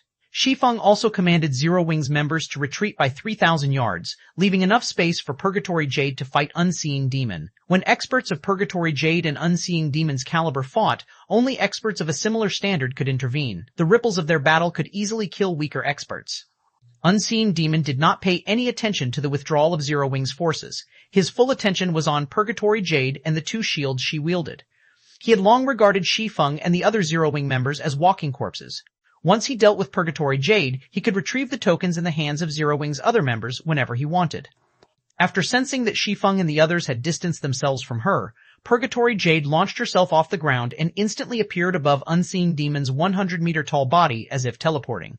Immediately afterward, her shields expanded into 2 1,000-meter-tall hills, and she smashed them into Unseeing Demon, the downward pressure blurring the space beneath them. Peak Gold Combat Technique, Collapsing Earth. However, Unseeing Demon didn't think much of Purgatory Jade's attack and simply threw a punch at the descending shields, the dense holy aura circulating around his arm condensing at his fist. Boom. When shields and fist collided, the impact turned the space within a 1,000-yard radius into an empty void. The street and the surrounding buildings vanished, as if a black hole had appeared in the middle of the city. As soon as their first exchange ended, Purgatory Jade and Unseeing Demon traded several more blows, each exchange producing tremors and explosions that players operating in the surrounding plots of land felt and heard. Crap, who is fighting over there? What's with this huge commotion? The commotion seems to be coming from plot year 95. Could a Royal Powers experts be taking action? Is this the strength of a Royal Powers experts? When the players in the surrounding plots of land looked toward plot year 95, some were glad and some were frightened. Although the various powers knew they couldn't afford to provoke royal powers, they had never known how powerful royal powers were. However, after sensing the commotion in plot 095, they finally understood why royal powers were feared. Even without experiencing the battle in person, they knew that the average 5th floor expert would be no different from cannon fodder in a battle of such a level. After several exchanges, the fight between Purgatory Jade and Unseeing Demon paused. When it came to equipment standards, Unseeing Demon, who was fully equipped with divine artifacts, had a huge advantage over Purgatory Jade. However, Purgatory Jade's Guardian Knight class granted her incredibly high HP and defense. She was also a primordial dragonoid. Hence, she had lost only 10% of her HP thus far despite being inferior to Unseen Demon in basic attributes. This outcome astonished the 5 spectating Evil Nature members. Guild leader, should we help her? Hidden Soul asked, growing worried as she looked at Purgatory Jade's HP. Currently, there weren't any noticeable differences in combat standards between Purgatory Jade and Unseeing Demon. Although Purgatory Jade had lost only 10% HP in their several exchanges, this outcome already sealed her fate. After all, neither of them were near exhaustion. Their fight could easily go on for 100 exchanges. In that case, it was only a matter of time before she fell. Relax. If this is all Unseen Demon has, he won't be able to kill Purgatory Jade, Shi Feng said, chuckling. She isn't just a Guardian Knight. As Shi Feng spoke, Purgatory Jade cast a Tier 6 Holy Heal on herself. The spell not only healed her HP back to full, but also provided her with continuous healing for 30 seconds. This sight dumbfounded Hidden Soul. A hidden class that comes with self-healing? Unseen Demon's eyebrows twitched when he saw the fruits of his effort erased.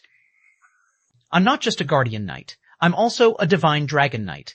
When it comes to self-healing capabilities, I am no weaker than the average cleric, Purgatory Jade admitted while nonchalantly dusting her armor. If this is all you've got, it will be the end of the line for you. You are full of surprises. Unseen Demon did not grow flustered after learning about Purgatory Jade's class. On the contrary, his eyes brightened with vigor, and he gathered his holy aura on all 6 fists, transforming them into 6 illusory, pitch-black miniature worlds. Out of everyone in the younger generation, you are the second person to make me use my full strength. After saying so, Unseeing Demon launched all 6 fists at Purgatory Jade, the 6 illusory miniature worlds merging and transforming into a black beam. The speed and power of this attack were completely different from his previous attacks. The name of this attack was World's Light. It was the strongest fusion holy art in his arsenal, and it combined the strength of his current form and one of his divine artifacts' profound skills.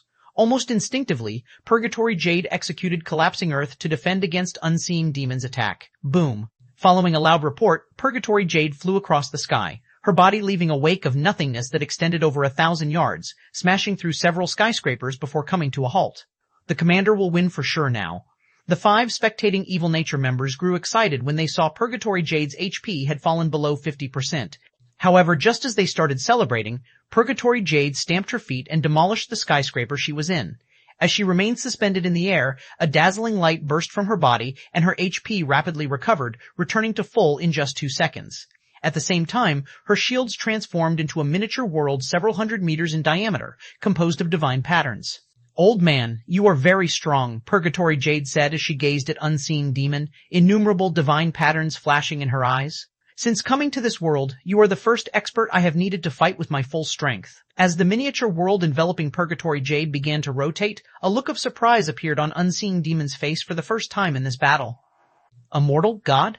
Chapter 3856, Chapter 930. Another mortal god? Chapter 930. Another mortal god? A mortal god? Impossible. How could she have reached that realm?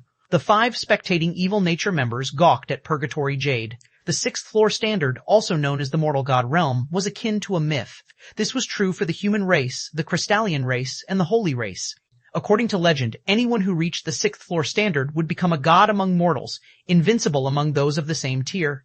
Until now, Ink Crystal from the Crystallian race was the only person known to have reached the 6th floor standard. They hadn't expected to meet a second one here. Mortal gods were considered invincible against opponents of the same tier, not just because their powerful concentration could drastically reduce their concentration consumption, but also because they were capable of manifold execution. They could fuse 2 peak gold-ranked techniques to achieve unimaginable destructive power. There was no doubt that Purgatory Jade was a mortal god. The miniature world she had formed with her shields was obviously a fusion of Collapsing Earth and a combat technique of similar rank. Seeing as she could fuse 2 peak gold combat techniques, she must have reached the 6th floor standard. This is truly unexpected. First, there was that little girl from the Crystallian race. Now, there is you. Unseeing Demon stared at Purgatory Jade, his eyes brimming with fighting spirit. The 6th floor standard was a realm that every 5th floor expert in God's domain yearned to reach, and he was no exception. Come then, let me experience the power of that legendary realm. After saying so, Unseeing Demon gathered his holy aura at his fists again, forming a series of illusory, pitch-black miniature worlds. As you wish, Purgatory Jade did not hesitate to clash with Unseeing Demon. Subsequently, Purgatory Jade and the miniature world enveloping her transformed into a beam of light that shot at Unseeing Demon. In response, Unseeing Demon threw all 6 of his fists again, launching a black beam at Purgatory Jade. When the two beams collided, it felt like two worlds, one black and one white, slammed into each other. The entirety of Plot 095 became brightly lit, and smaller, interwoven beams of black and white pierced the ground and the sky. 3 seconds later, the dazzling beams faded, and both Purgatory Jade and Unseen Demon flew 100 yards back. Both had also lost over 20% of their HP. At a glance, it was clear that they were evenly matched. However, before anyone could recover from their surprise, Purgatory Jade cast another miniature world of divine patterns around herself and launched herself at Unseeing Demon. Damn it. Unseeing Demon turned ashen when he saw Purgatory Jade coming at him again. I shouldn't have insisted on trading blows. After executing his fusion holy art, World's Light, for a second time, Unseeing Demon had exhausted his mind and needed to rest for a few seconds before he could use it again. Out of desperation, Unseeing Demon executed a top-tier holy art to defend himself. Unfortunately, his efforts were futile. He was flung into the distance the instant his attack collided with the oncoming white beam, and his body smashed through one building after another as his HP plummeted. 75%, 50%, 30%. When Unseeing Demon's body stopped, his HP had already fallen into the red. Just as he was thinking about getting up to resume fighting, Purgatory Jade again appeared before him, enveloped in her miniature world of divine patterns. She gave him no time to catch his breath. Ultimately, Unseen Demon disappeared in a white radiance, and the 4,000+ Everlasting City tokens in his bag appeared in Purgatory Jade's bag. It's a stomp? The fight's outcome astonished Hidden Soul and the other Zero Wing members. While mortal gods might be unreachable existences, the Zero Wing members hadn't held out much hope for Purgatory Jade's victory. After all, Unseeing Demon was fully equipped with divine artifacts, so his basic attributes must have far exceeded hers. Yet, as soon as Purgatory Jade got serious, the fight became one-sided. Unseeing Demon barely even got to resist before she killed him in 3 moves. This was bound to happen, Shi Feng said as he looked at where Unseeing Demon disappeared. The fight might have taken a different direction had Unseeing Demon engaged Purgatory Jade in close-quarters combat, but he chose to trade blows with her. Besides being able to multitask to an extreme extent, a 6th-floor expert can execute powerful combat techniques at little cost. Unseen Demon could only execute his fusion holy art 10 or so times. He also couldn't use it in rapid succession. In contrast, it is trivial for Purgatory Jade to execute peak gold fusion techniques. It is obvious he would lose fighting like that. Shi Feng's explanation enlightened Hidden Soul and the others. They now found Unseeing Demon pitiful. Had Unseeing Demon taken advantage of his powerful basic attributes to engage Purgatory Jade in close-quarters combat, she wouldn't necessarily have been his opponent. After all, a peak gold fusion technique required time to set up. If he kept her busy, even if she was a 6th-floor expert, she might not have been able to execute any peak gold fusion techniques.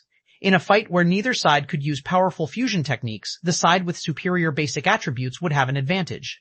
As for whether Unseen Demon could defeat Purgatory Jade, it would depend on whether he could deplete her HP before he exhausted his concentration. Following Unseeing Demon's death, a dramatic change occurred to Plot 095's ranking list. Zero Wing's team, originally ranked first with 9265 tokens, now had 13628 tokens. As for Evil Nature, originally ranked second, it fell off the ranking list. That old bastard lost? What happened in Plot 095? Did Evil Nature abandon it? What? Evil Nature's gone from the ranking list? Are my eyes playing tricks on me? The various powers in Everlasting City were astonished when they saw the change in Plot 095's ranking list. They had never expected Zero Wing to seize Plot 095. Neither had they expected Evil Nature to disappear from Plot 095's ranking list. As for the powers who knew what had happened in Plot 095, they were even more astonished. The walking disaster Unseeing Demon had been defeated.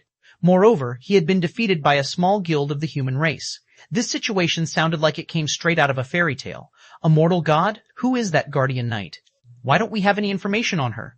Elder Marshal of the Seven Luminaries Alliance was ecstatic as he looked at Purgatory Jade's figure in his magic mirror. Unable to contain his excitement, he turned to Verdant Rainbow and asked, "Rainbow, aren't you close to Black Flame? Do you know that guardian knight? The existence of a mortal god among the human race was an earth-shattering discovery. It could even change the status quo of the various human powers, allowing the human race to make a great leap forward." Chapter 3857, Chapter 931, World Idol, Chapter 931, World Idol. I don't know her. I've had people keep an eye on Zero Wing throughout this period, but this is the first time I've seen her. She should have joined Zero Wing only recently, Verdant Rainbow said, smiling wryly as she looked at Elder Marshal, who very clearly wanted to seek guidance from Purgatory Jade. You don't know her? Elder Marshal stroked his white beard at Verdant Rainbow's answer. Regardless, this is a good opportunity for us to get to know her. Unseeing Demon might have been defeated, but evil nature is still a royal power. A single mortal god isn't enough to topple it. Have the Divine Luminary Legion reinforce Zero Wing in Plot 095 immediately? Elder Marshal, are we really going to mobilize the Divine Luminary Legion? Elder Marshal's decision surprised Verdant Rainbow. The Divine Luminary Legion was a trump card among the 7 Luminaries Alliance's trump card legions. It was a gathering of chosen ones from multiple generations. Although it had no 6th floor experts, it was one of the few trump cards that allowed the 7 Luminaries Alliance to combat royal powers. By having the Divine Luminary Legion assist Zero Wing, the 7 Luminaries Alliance would be giving up on a plot of land in Everlasting City. Do it. Elder Marshal nodded. It'll be worth it if we can befriend a mortal god. I understand. Upon hearing Elder Marshal's reasoning, Verdant Rainbow felt that his decision made sense. In a situation where none of the various human powers had 6th floor experts, the existence of the first human 6th floor expert was akin to a banner. It was especially so now that Purgatory Jade had revealed herself before the various powers of the 3 races.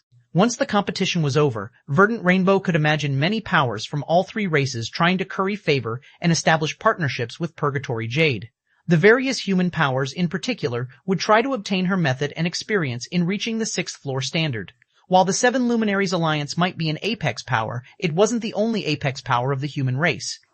If it could establish close ties with Purgatory Jade in this competition, it would have a much easier time trading and establishing partnerships with Purgatory Jade than the other apex powers later. However, just as Verdant Rainbow was about to inform the Divine Luminary Legion, the 5 evil nature members in the Magic Mirror suddenly made a move. They scattered to the 5 corners surrounding Zero Wing's team, retrieved a 2-meter-tall idol from their bags, and erected the idols around Zero Wing's team. Immediately afterward, the 5 idols raised a holy power barrier that covered a 5,000-yard radius and isolated Zero Wing's team from the outside world. There's something strange about this barrier. I can't feel the presence of any mana, Phoenix Rain exclaimed when she sensed the change in her surroundings. The holy power here is also eroding my mana 10 times faster than normal. At Phoenix Rain's exclamation, the other Zero Wing members quickly realized what was happening, and their faces immediately changed color. Mana was the human player's primary source of strength. If their surroundings had no mana for them to use, the power of their skills, spells, mana techniques, and combat techniques would plummet. The strengthened erosive properties of holy power on mana made things even worse. Once their mana was eroded completely, only death awaited them. Yet, if they wanted to resist this erosive effect, they would have to designate a portion of their mana to resist it while battling. This would further reduce their combat power. World idols? Shi Feng frowned at the holy idols erected around Zero Wing's team. The holy race's world idols were very well known in his previous life.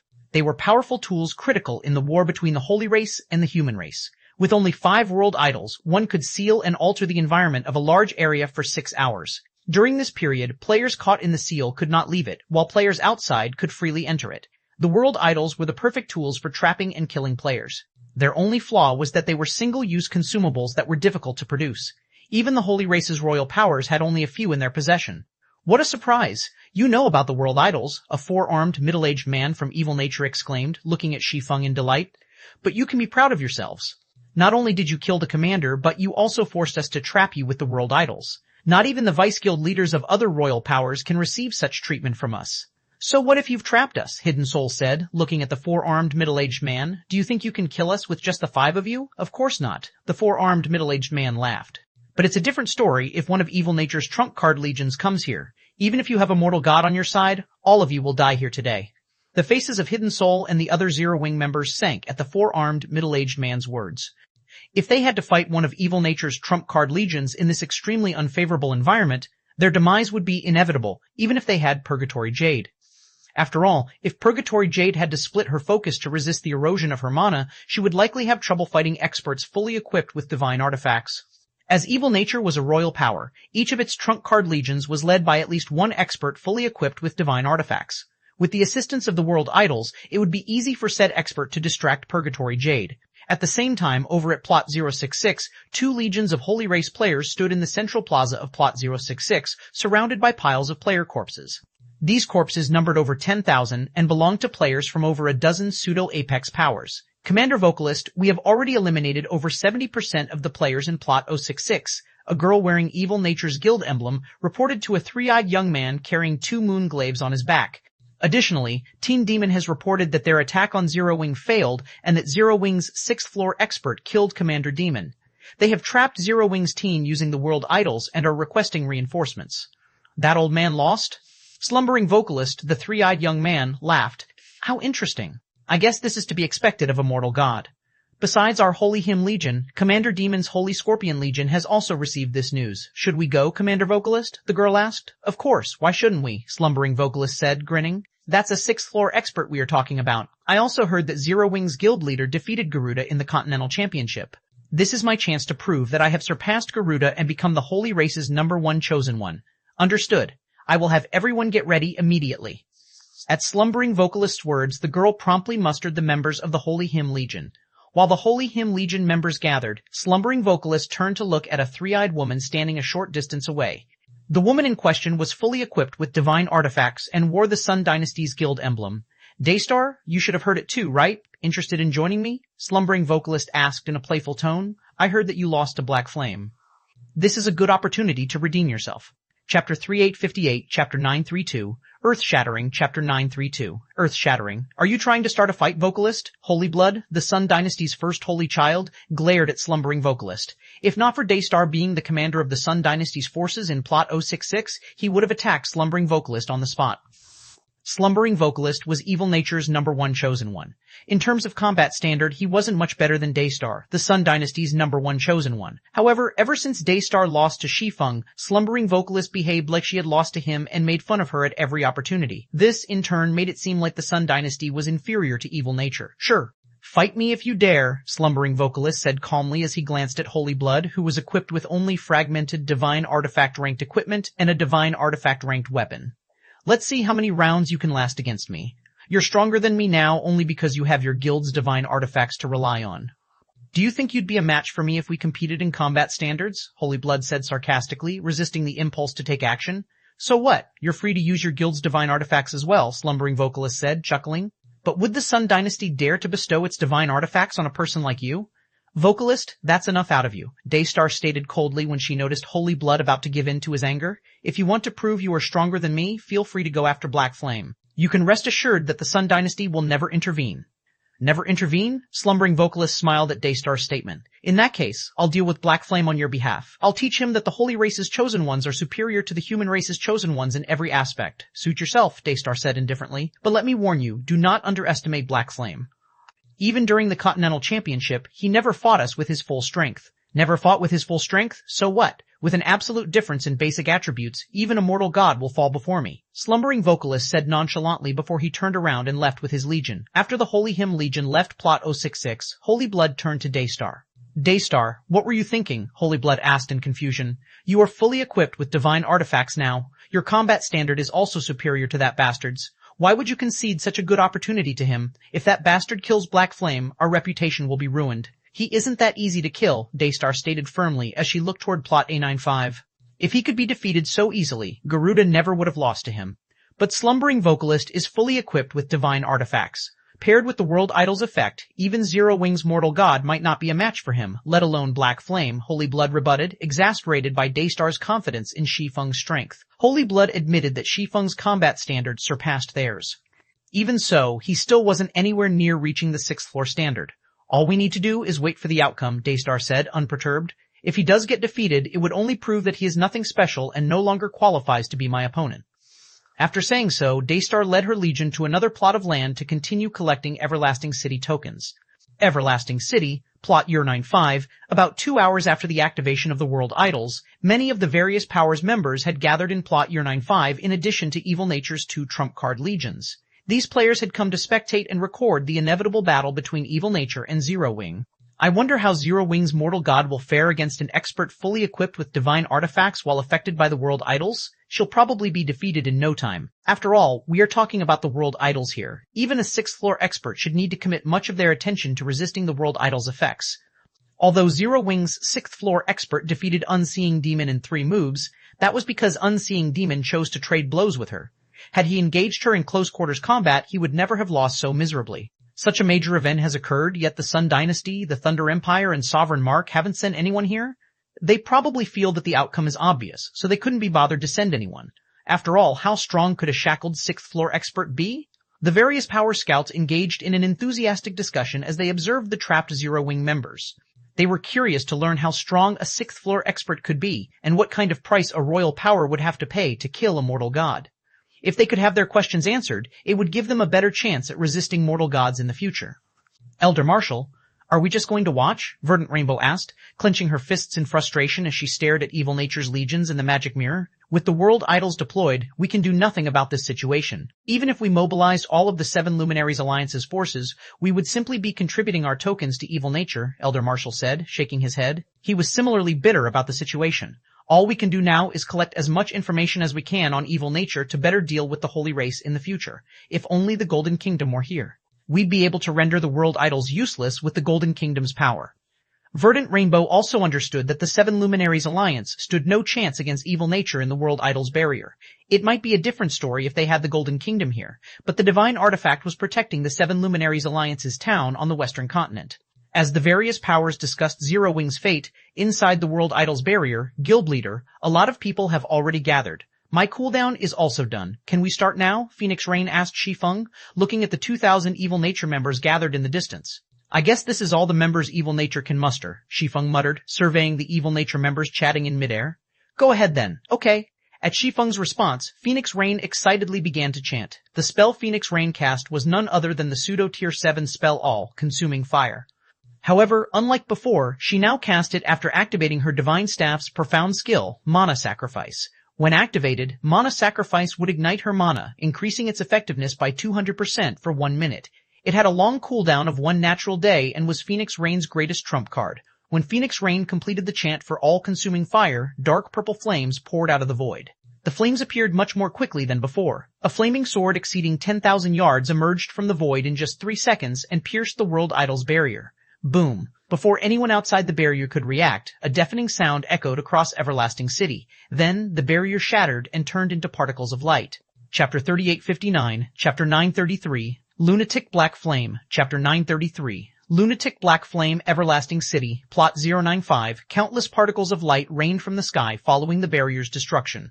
Although the barrier's destruction produced no sound, the sight dumbfounded the players outside the barrier. This was especially so for the Holy Race's various powers. It shattered.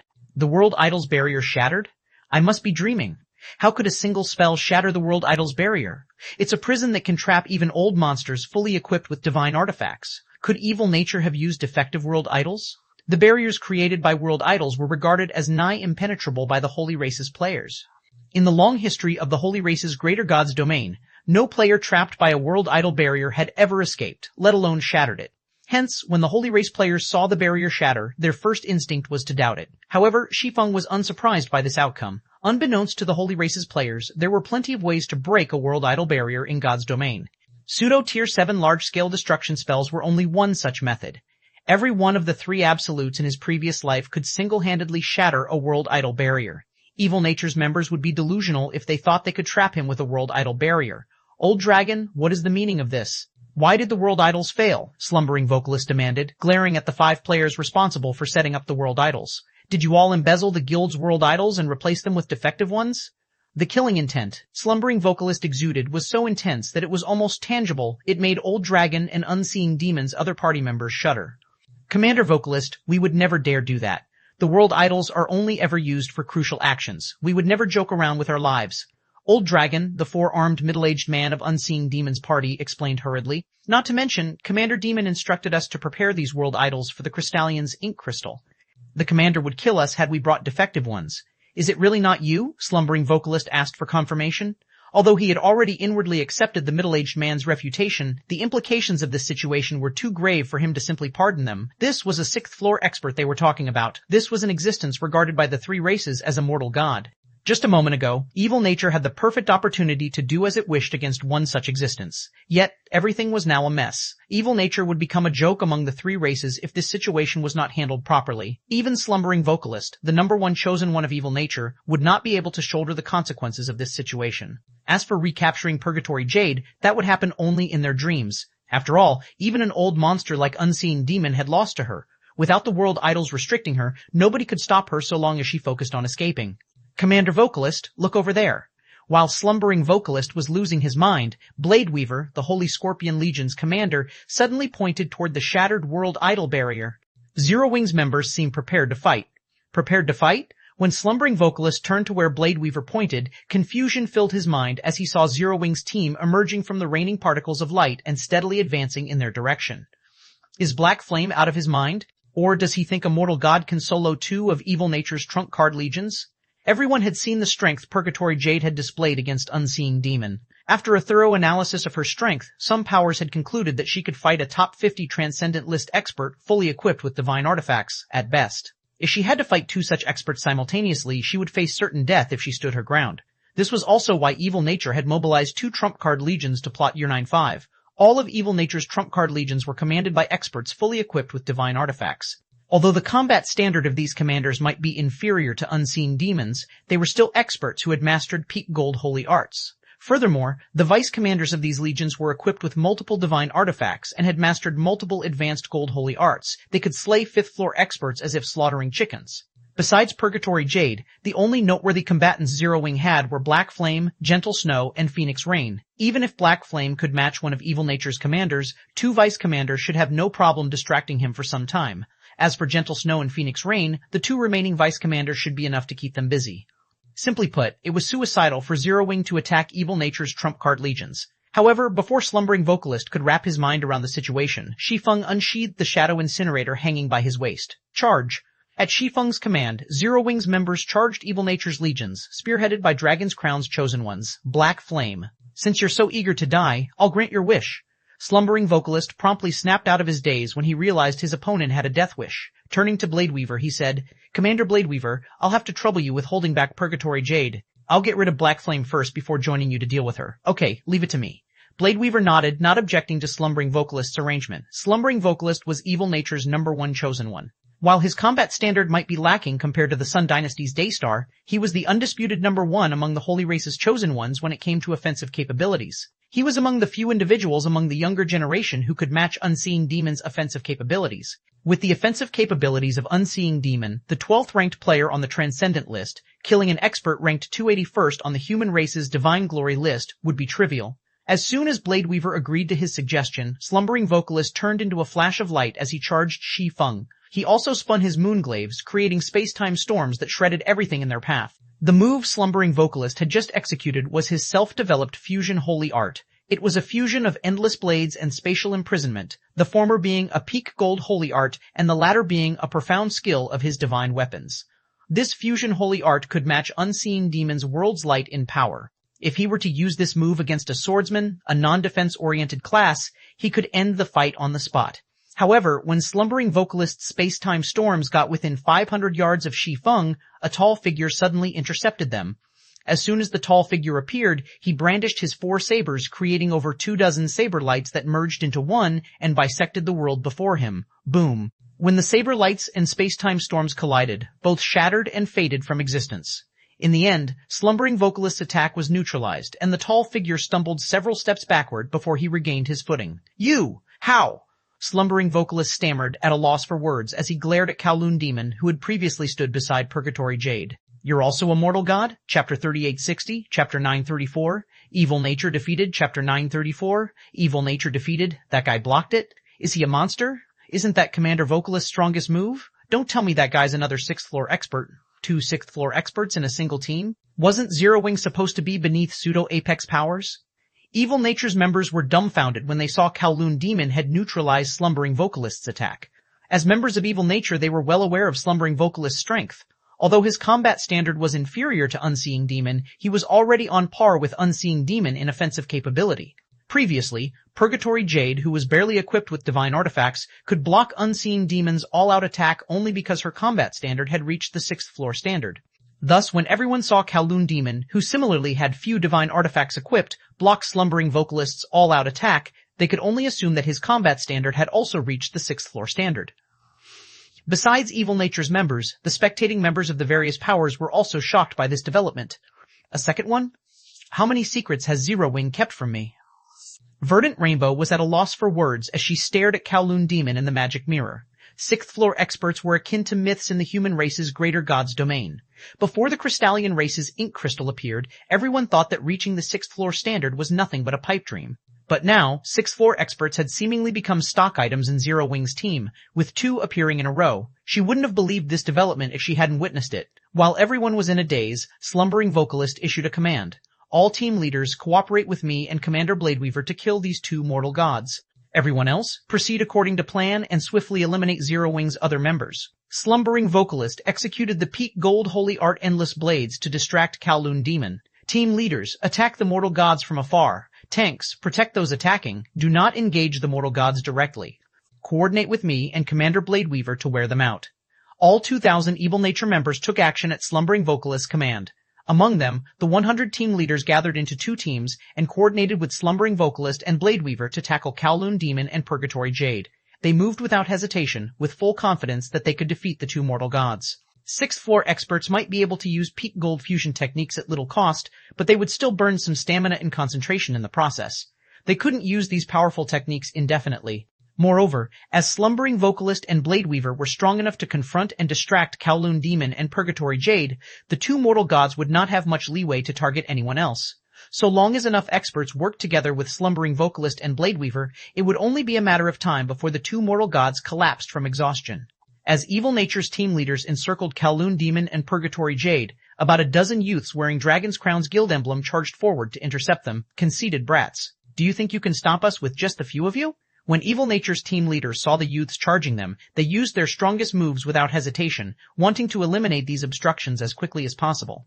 These team leaders, who were fully equipped with fragmented divine artifacts, either attacked with advanced gold arts or worked together to execute combination holy arts to launch a flurry of melee and ranged attacks. Although the power of their attacks was weaker than Slumbering Vocalist's space-time storms, the coordination of these attacks was enough to kill any expert without an invulnerability skill or a peak gold defensive technique. However, even as the attacks of the Evil Nature team leaders were about to land, the Dragon's Crown youths did not falter. 6 of them worked together to execute an advanced gold combination defensive technique, while the remaining 7 either executed bewildering footwork or started to glow brightly. Boom, boom, boom, boom. Suddenly, a series of loud explosions echoed across Plot 095. Buildings several thousand yards from the source of the explosions collapsed, and numerous spatial tiers appeared in their place.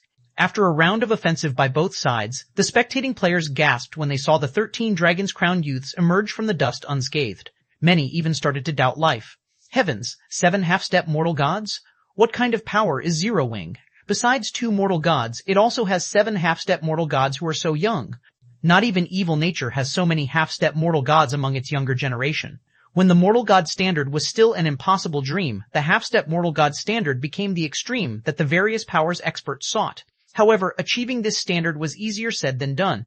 Many of the various powers old monsters could only dream of reaching it, let alone experts of the younger generation. Even now, the number of known half-step mortal gods was very limited. Nonetheless, Zero Wing, a guild of little renown before today, had 7 half-step mortal gods. Furthermore, every one of them was unbelievably young. Not even the Holy Race's royal powers necessarily had such a foundation. Where did the guild leader find all these monsters? Hidden Soul was astonished when she saw that the Dragon's Crown youths had neutralized the Evil Nature team leader's attacks. First, it was 2 6th floor experts. Now, it was 7 half-step mortal gods. Not even Apex Powers could come up with such a lineup. Half-step mortal gods? When Slumbering Vocalist saw the 13 youths pinning down Evil Nature's 100 team leaders handily, he couldn't help but glance at Shi Feng in disbelief. Who are you people? If it were only the 2 mortal gods, he could still attribute it to Zero Wing having unprecedented luck. However, no amount of luck could let a guild come into possession of so many talented youths. Only a guild with incredibly formidable foundations could produce this many half-step mortal gods. After all, even the Holy Race's royal powers had to go to great lengths to produce even 1 half-step mortal god,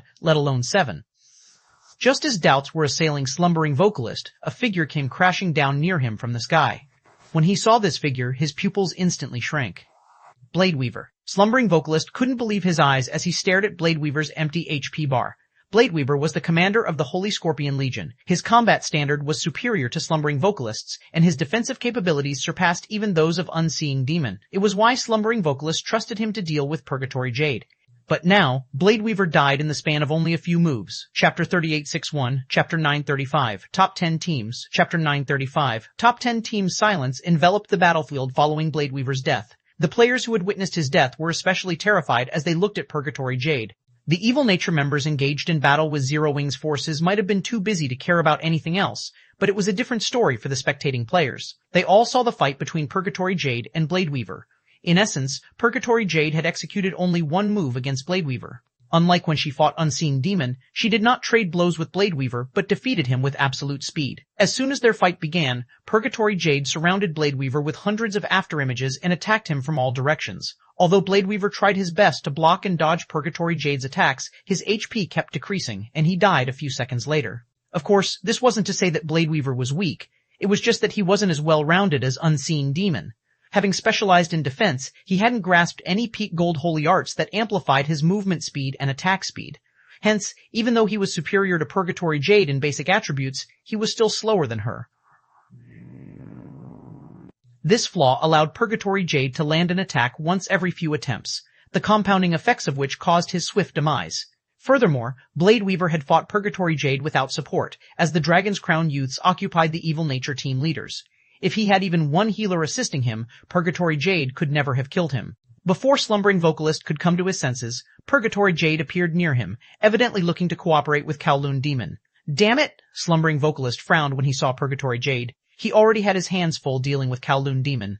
If Purgatory Jade, who was even stronger than Kowloon Demon, joined the fight, he would share Blade Weaver's fate. Upon thinking up to this point, Slumbering Vocalist gritted his teeth, pulled out a crimson stone, and crushed it. He ran. Kowloon Demon was surprised when he saw Slumbering Vocalist's figure fading. Although the battle was currently in Zero Wing's favor, Evil Nature's experts outnumbered Zero Wing's experts. Zero Wing had already suffered over 30 casualties. Had Slumbering Vocalist chosen to fight to the bitter end, Zero Wing would have lost about 200 to 300 members, greatly impacting its ability to collect tokens later. Just you wait, Evil Nature will make you pay, Slumbering Vocalist shouted, glaring at Kowloon Demon and Shi Feng. After saying so, Slumbering Vocalist commanded the Holy Hymn Legion and the Holy Scorpion Legion to scatter. The spectating players gawked at this outcome while Zero Wing's members hurriedly gave chase, trying to collect as many tokens as possible. Slumbering Vocalist didn't even hesitate to escape. Verdant Rainbow was quite surprised as she watched Evil Nature's members scattering in the magic mirror. According to the Seven Luminaries Alliance's intelligence, Slumbering Vocalist was extremely arrogant and overbearing. He was the type to fight to the bitter end, even in a hopeless battle. Although Evil Nature's defeat was already guaranteed in this battle, he should have kept fighting to leave Zero Wing with only a Pyrrhic victory. He made the right choice. After all, the competition has just begun. There will be plenty of opportunities later, Elder Marshal said calmly. Opportunities? Will Evil Nature dare to continue provoking Zero Wing after this? Verdant Rainbow asked curiously. Zero Wing's team has 2 mortal gods and 7 half-step mortal gods. It also has that terrifying large-scale destruction spell and guild leader Black Flame, who is stronger than even Garuda. Not even royal powers can come up with such a lineup. Zero Wing's team could probably even rank among the top 10 teams in this competition. Verdant Rainbow did not doubt Evil Nature's ability to take revenge on Zero Wing. However, even if Evil Nature managed to do so, it would be at a huge cost. Evil Nature might even lose its ability to occupy 4 plots of land. How can it be that simple? Elder Marshal shook his head and chuckled. If we consider only the number of half-step mortal gods each team has, Zero Wing's team can indeed rank in the top 10. However, in terms of overall strength, Zero Wing would be fortunate if it could rank in the top 20. You shouldn't underestimate the various royal powers and apex powers. Currently, teams that can rank in the top 10 all have trump cards that can easily kill 6th floor experts. Also, as I said before, Everlasting City's competition has just started. Many players are still in the competition, so the distribution of tokens is scattered. However, as time passes, fewer players will remain in the competition, making it more difficult to hunt for tokens. The distribution of tokens will also become more concentrated. When only 1 or 2 hours remain, that is, when Everlasting City's competition will truly begin. At that time, the various powers will start to reveal their cards to obtain more tokens. Zero Wing still can't rank in the top 10 in strength, even with such a lineup. Verdant Rainbow was astonished. Besides the 6 royal powers, only a few other powers participating in Everlasting City's competition commanded experts of Unseen Demon's caliber. Even the Seven Luminaries Alliance couldn't confidently say it could win against Zero Wing in this competition. Hence, Verdant Rainbow found it hard to believe that Zero Wing couldn't rank in the top 10. Here is the latest information collected. You'll understand once you read it, Elder Marshal said, handing a piece of paper to Verdant Rainbow. How is this possible? Verdant Rainbow gasped when she read the paper. The paper was a list of the various powers' current performances. Unsurprisingly, all 6 participating royal powers were in the top 10. However, what surprised Verdant Rainbow wasn't the royal powers' performances, but the performances of 6 non-royal powers. Although the paper didn't have any specific records, it showed that each of these 6 non-royal powers had already collected over 40,000 tokens, nearly triple what Zero Wing had collected. Among these 6 non-royal powers, 2 pseudo-apex powers of little renown stood out. One was the Crystallian race's savage gods, while the other was the human race's king's paradise. The two had collected 50,000 tokens thus far, their performances close to catching up with the 6 royal powers. Zero Wing didn't even rank in the top 30 in terms of the number of tokens collected. Rainbow, get ready. While Verdant Rainbow was in a daze, Elder Marshal ordered, "We will start our hunt now. If we can't secure more tokens in the early stage, we will have difficulty securing 4 plots of land later." Understood. Verdant Rainbow promptly organized the 7 Luminaries Alliance's forces at Elder Marshal's command. 10 hours after the competition started, the lands inside Everlasting City lay in ruins. After hours of frenzied killing, over 90% of the participating players had been eliminated, and the remaining players all started to operate covertly across the city. Plot 079, Guild Leader, I found 2 teams fighting here. The teams are small, they only total a little more than 100 players, Hidden Soul reported through the team chat. One of the teams is from the Crystallian race's Savage Gods, while the other is from the Holy race's Thunder Empire. Who are they led by? Shi Feng asked, his interest piqued by this information. Currently, Zero Wing had only collected about 35,000 tokens. This still wasn't enough to guarantee 4 plots of land. After all, there were only 144 plots of land in Everlasting City. Only a maximum of 36 powers could leave with an Eternal World Magic Array. After factoring in powers that would occupy more than 4 plots of land and last-minute confrontations, it'd be fortunate if 24 powers could leave with an Eternal World Magic Array. Not to mention, Zero Wing hadn't been doing particularly well at collecting tokens due to its lack of numbers. Although Zero Wing's members had split into many groups, the team's overall performance still couldn't match that of the various Apex and Royal powers. Compared to the large haul at the beginning of the competition, Zero Wing's subsequent income of tokens was pitiful. And worse, players in the competition started to operate more covertly as time passed. Now, large-scale battles were few and far between. After a slight pause, Hidden Soul said, Ink Crystal and Garuda, Chapter 3862, Chapter 936, Clash Between Experts. Chapter 936, Clash Between Experts. How did they bump into each other? Fervent Samsara was surprised by the news. As someone who had participated in the last Continental Championship, Fervent Samsara remembered Ink Crystal and Garuda as if he had met them yesterday. His memory of Ink Crystal was especially vivid. After all, Ink Crystal was akin to a god in the Continental Championship. No mortal could ever forget her.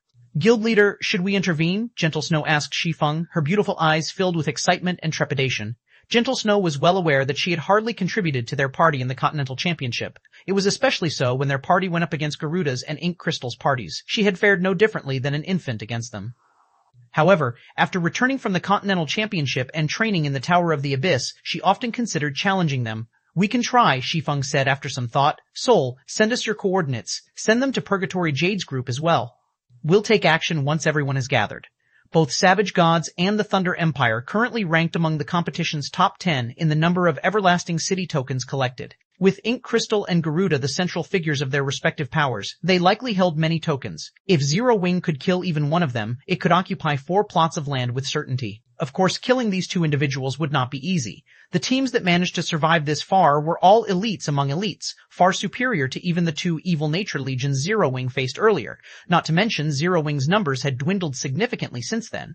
Zero Wing didn't even have 200 members left in the competition, so tackling a force of over 100 players would be a challenge. Okay. Hidden Soul nodded before sending Shi Feng a set of coordinates. After Shi Feng received the coordinates, he promptly used a Tier 5 group invisibility scroll and headed to the coordinates with Gentle Snow and the others. With less than 2 hours remaining in Everlasting City's competition, the various powers had already grown desperate. They now resorted to any means to locate and kill other players. Zero Wing had experienced their desperation on more than one occasion. During these encounters, Zero Wing's forces had been bombarded with large-scale destruction spells that rivaled Tier 6 curses as soon as they were detected. Moreover, these spells hadn't been cast one by one, but in barrages of 7 or 8. Even a tank as powerful as Purgatory Jade had nearly died under such assaults. For this reason, Zero Wing's forces would now only move out after concealing their appearances and aura. Otherwise, the probability of an unexpected failure would skyrocket. About a dozen minutes later, Shi Feng's group regrouped with Hidden Soul. Currently, a massive barrier enveloped a skyscraper several thousand yards away. The barrier isolated the members of Savage Gods and the Thunder Empire from the outside world. Evidently, the 2 powers did not want others to take advantage of their battle. Ink Crystal, there hasn't been a moment I didn't regret not fighting you in the Continental Championship. I even tried to find you using my connections after the competition, but you seem to have evaporated into thin air. No matter how hard I tried, I never could find you. Thankfully, the heavens have been kind to me. Not only did you appear in this competition, but you even appeared before me now, Garuda said, expressing his excitement and eagerness to fight Ink Crystal. How about we fight to our heart's content today? Just you and me, the winner takes all the tokens while the loser withdraws. Are you sure you want to fight me one-on-one? Ink Crystal looked at Garuda indifferently. Have you forgotten losing to Black Flame? You might have grown stronger since then, but you are still nowhere strong enough to fight me. Ink Crystal's arrogant and indifferent words enraged the Thunder Empire's members. However, just as some were considering attacking Ink Crystal, a lithe figure suddenly stood in their way, the sight of this figure smothering their urges.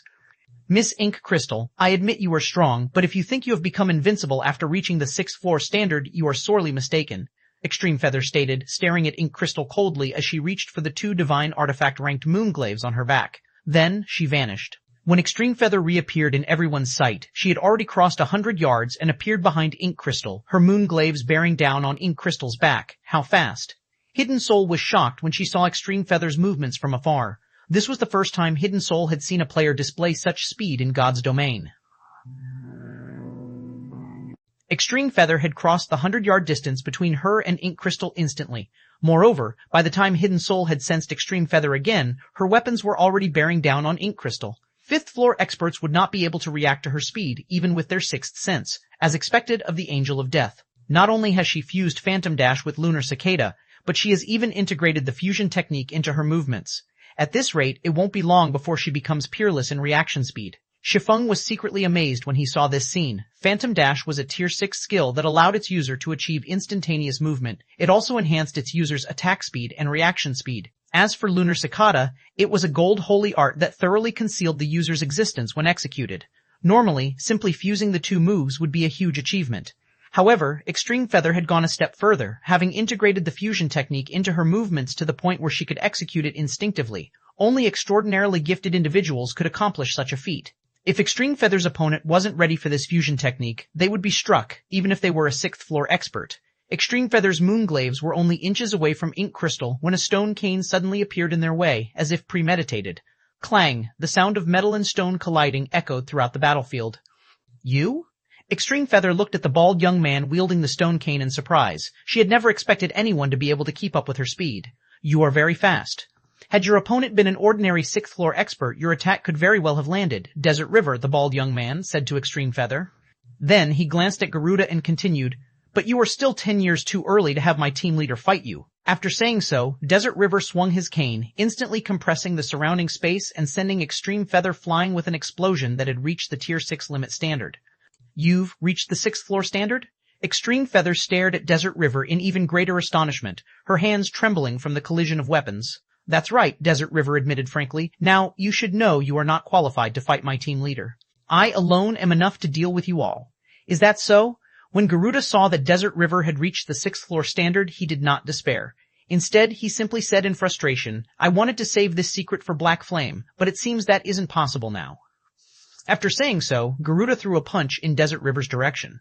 Multiple phantom fists, hundreds of meters in size, immediately appeared out of thin air and converged on Desert River. Each phantom fist carried power at the Tier 6 limit standard, their fusion causing the surrounding space to collapse. Although Desert River had promptly responded to the attack by executing 2 peak gold defensive implement manipulation techniques, the impact still sent him stumbling several steps back. Chapter 3863, Chapter 937, Ink Crystal Takes Action, Chapter 937. Ink Crystal Takes Action, you've reached it too? Desert River gawked at Garuda. The defensive move Desert River executed was a fusion of 2 peak gold implement manipulation techniques. Even if Garuda had used a fusion of a peak gold holy art and a divine artifact's profound skill against him, he should have been able to block the attack without taking damage. But Garuda had blown apart his defensive move. The only explanation Desert River could think of for this situation was that Garuda had executed a fusion of 2 peak gold holy arts. In other words, Garuda had reached the 6th floor standard. Did you think you were the only one who had improved? Garuda said, glancing at Desert River. Then he turned to Ink Crystal and continued, your teammate has lost. Will you fight me now? When Garuda indirectly admitted he had reached the 6th floor standard, the Thunder Empire's members briefly fell into a daze before they exclaimed ecstatically, "His Highness truly is our race's #1 chosen one. A 6th floor expert. Our race finally has a 6th floor expert as well." The cheers of the Thunder Empire's members were deafening. They behaved as if they had obtained a priceless treasure. Their confidence skyrocketed. As the Thunder Empire's members celebrated Garuda's achievement, Hidden Soul and the other Zero Wing members watched from afar with grim expressions. Damn it, are those people monsters? How can they reach that standard one after another? Hidden Soul was filled with mixed feelings when she saw the Crystallian race and the Holy race gaining mortal gods one after another. Besides Hidden Soul, Gentle Snow and the others also felt unreconciled. It's normal for them to achieve the 6th floor standard. After all, they are experts who have received the crucible of the Ancients' legacies, Shi Feng said, looking at his dejected teammates. Not to mention, they were already close to reaching the 6th floor standard before that. It was only a matter of time before they reached it. The generalization of the 6th floor standard might be unthinkable for players in the current Greater Gods domain, but as someone who had met and heard about more than 10 6th floor experts in his previous life, Shi Feng had expected all along that 6th floor experts would become more numerous. He even felt that more 6th floor experts would appear in this life than in his previous life. Hence, Shi Feng wasn't surprised to learn that Desert River and Garuda had reached the 6th floor standard. On the contrary, he was glad about their achievements. After all, he himself was only a step away from reaching the 6th floor standard. He needed more opponents to help him achieve a breakthrough.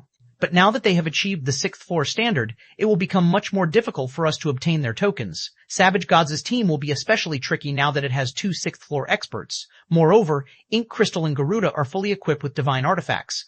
Even if Miss Jade's group arrives, we might not be able to do anything against them, Hidden Soul said anxiously. Ink Crystal and Garuda were 6th floor experts fully equipped with divine artifacts. With the huge disparity in basic attributes, Purgatory Jade and Kowloon Demon might not be a match for Ink Crystal, even if they worked together. Not to mention, there was also Desert River, who was equipped with multiple divine artifacts. The Thunder Empire's situation was more or less the same.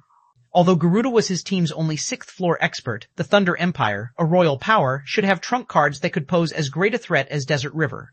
Amidst Hidden Soul's worries, Ink Crystal and Garuda stepped away from their respective teams and stood facing each other. "Since you have reached the 6th floor standard, you are indeed qualified to fight me," Ink Crystal said, smiling at Garuda. Then she raised her cane and continued leisurely, "Come, let me see how much you have improved. Okay, I hope you won't disappoint me." At Ink Crystal's leisurely response, Garuda conjured a 3,000-meter-tall phantom around himself without reservation. The giant had 100 arms and looked like a mighty ancient saint. Compared to before, the 100-armed giant Garuda conjured using his self-developed technique, Myriad Fists, had much more substance this time. It was also much taller, and its aura was much stronger. As soon as the phantom giant took shape, it threw 100 punches at Ink Crystal that converged on a dozen points. These compounded punches were stronger than the attack that knocked Desert River back just now. As these compounded punches came bearing down on Ink Crystal, it felt like a dozen mountains were falling from the sky. Peak Gold Fusion Holy Art, Myriad Fists. When Ink Crystal saw the descending fists, she raised her cane and summoned countless vines from the ground thousands of yards around her.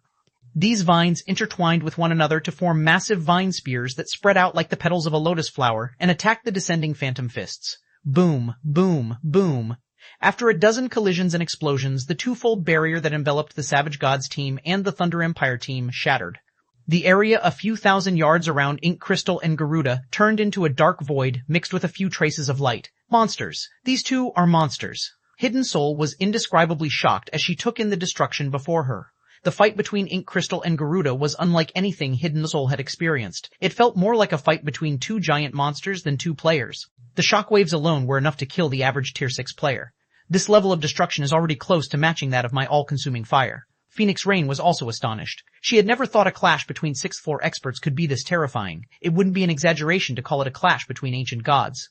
Out of the Zero Wing members present, only Shi Feng reacted calmly to the destructiveness of Ink Crystal and Garuda's fight. Clashes between 6th floor experts occurred relatively frequently during the war between the human race and the holy race in his previous life. Moreover, these clashes involved level 240 plus 6th floor experts fully equipped with divine artifacts.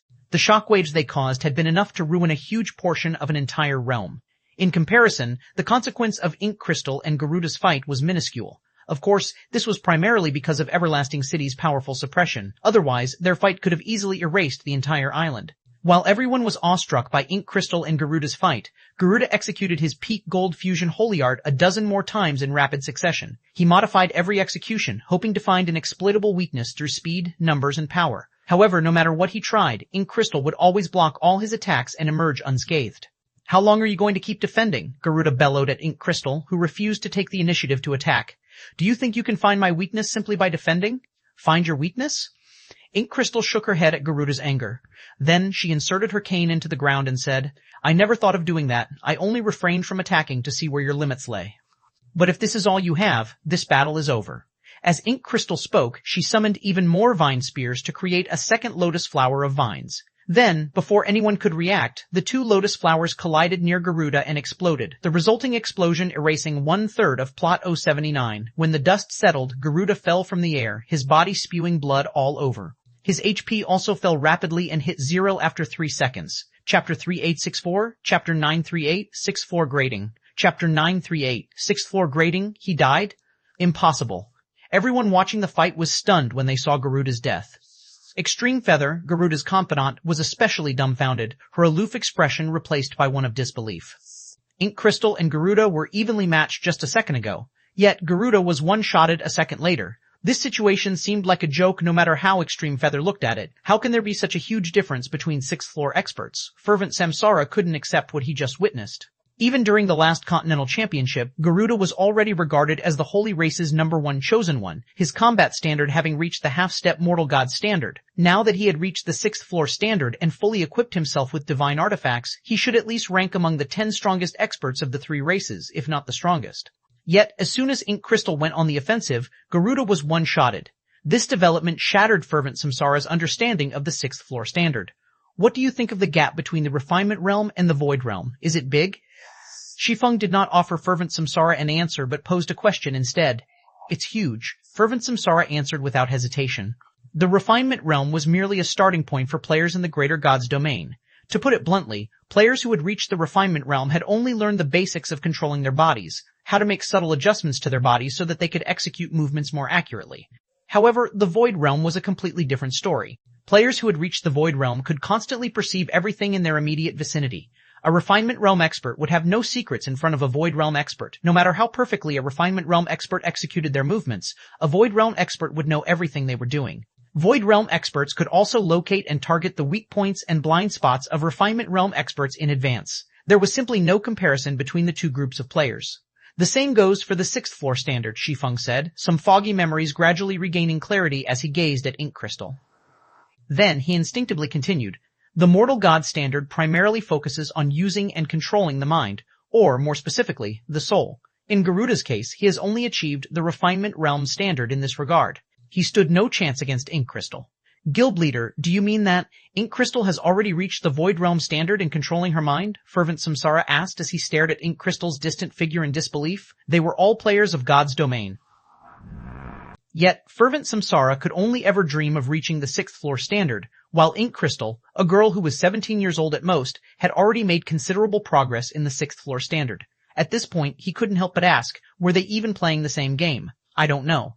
Shi Feng spread his hands and smiled wryly. I only say that it's possible. After all, I haven't reached that standard either. In his previous life, the human race had given birth to many 6th floor experts. Although he didn't specifically know how these experts had reached the 6th floor standard, he did know about the categorization method of 6th floor experts. The categorization method divided the 6th floor standard, called the Realms of Essence, into Refinement, Flowing Water, and Void.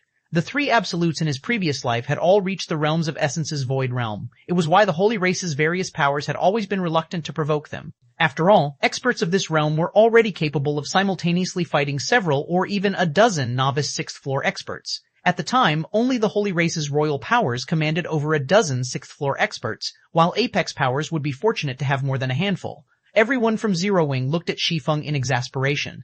Ink Crystal's victory meant they had to kill her if they wanted to leave with any tokens. Yet, they didn't even know how strong she was. It might be fine if Ink Crystal was only at the peak of the Refinement Realm. After all, they had 2 6th floor experts on their team. However, it'd be a different story if she had reached the Flowing Water Realm. Even with the same equipment standard, a Flowing Water Realm expert could easily defeat 2 Refinement Realm experts. And if she was at the Void Realm standard, they'd be better off going on their merry way. Guild leader, a message just came in from Miss Jade. She says her group will reach us in 5 minutes max. Hidden Soul reported in a hurry when she saw that Ink Crystal's team was already getting ready to leave. Should we take action now to delay them? Now that Ink Crystal's team had concluded its fight with Garuda's team, it naturally wouldn't stay in Plot 079 for much longer. In that case, Ink Crystal's team was bound to take flight. Although they could secretly tail Ink Crystal's team, the team could easily detect them once they were in the air, even if they remained invisible. Of course, they also had the option of waiting until Ink Crystal's team entered another plot of land before chasing after it. However, they'd risk losing the team amidst the sea of buildings. If they wanted to snatch Ink Crystal's tokens, their only option was to delay her team until Dragon's Crown's group arrived, which obviously wasn't a wise move. Ink Crystal could one-shot even an expert as strong as Garuda. Even if Shi Feng had the strength to fight 6th floor experts, he wouldn't be much stronger than Garuda. Not to mention, Garuda was fully equipped with divine artifacts this time. His basic attributes were definitely superior to Shi Feng's. As Shi Feng hesitated over whether to take action, Ink Crystal suddenly turned around and looked toward Zero Wing's team. "Come out, you've been spying long enough. Do you think I haven't noticed you?" Ink Crystal shouted, her voice echoing across thousands of yards. "We've been discovered?" Hidden Soul stared in shock at Ink Crystal, who stood over 5,000 yards away. Although 5th floor experts could foresee the future, they could only see briefly into the future. Moreover, they could only foresee events in their immediate vicinity, normally about 200 or 300 yards. A distance of 5,000 yards already challenged the limit of a 6th floor expert's sight, let alone foresight. A 6th floor expert should, at most, be able to foresee events 1,000 or 2,000 yards away. Hidden Soul found it hard to believe the foresight of 6th floor experts could extend up to 5,000 yards and beyond, especially when they were all tier 6 players. Not to mention, Zero Wing's members were all invisible right now. However, before Shi Feng and the others could fully process Ink Crystal's words, a team of 500+ players suddenly rushed out of a building near Ink Crystal and surrounded her team. Why is she here? Shi Feng was stunned as he looked at the woman in black armor leading the team of 500+ players. This was because she was none other than Lunar River, King's Paradise's first Vice Guild leader. Chapter 3865, Chapter 939, Overlimit Skill, Chapter 939, Overlimit Skill. As King's Paradise's members surrounded Ink Crystal's team, their eyes shone with eagerness as if they hadn't witnessed Ink Crystal's display of power. Lunar River, the leader of King's Paradise's team, even appeared within 20 yards of Ink Crystal. As expected of the expert who killed Garuda, "I didn't think you'd be able to detect us from such a distance," Lunar River said, smiling at Ink Crystal as she played with her ponytail. "Garuda was our original target, but since you've killed him and detected us, we'll have you become our new prey, Miss Ink Crystal." Lunar River's words caused a deathly silence to befall the area. Even Extreme Feather and the other surviving members of the Thunder Empire couldn't help but stare at Lunar River in disbelief. How dare she? Hidden Soul was similarly astonished as she looked at Lunar River from a distance. Everyone who had witnessed Ink Crystal's fight with Garuda should know how terrifying her strength was. It wouldn't even be an exaggeration to call her a walking disaster. While Lunar River's team might hold the numerical advantage, it wasn't big enough to offset Ink Crystal's strength advantage. After all, Ink Crystal was directly responsible for destroying 1/3 of Plot 079's land. She might not even break a sweat dealing with King's Paradise's 500+ members. When Savage Gods' members finished processing Lunar River's words, many burst into laughter, as if they had just heard the funniest joke in their lives. "You want to treat us as prey? Are you sure you're not biting off more than you can chew?" Desert River scoffed. Without waiting for Ink Crystal to express her stance, he swung his stone cane at Lunar River. Suddenly, a powerful compression acted on the space within a radius of several hundred yards, compressing it to the tip of Desert River's cane. The King's Paradise members within the affected area felt as if they carried a mountain on their backs, their bodies becoming indescribably heavy.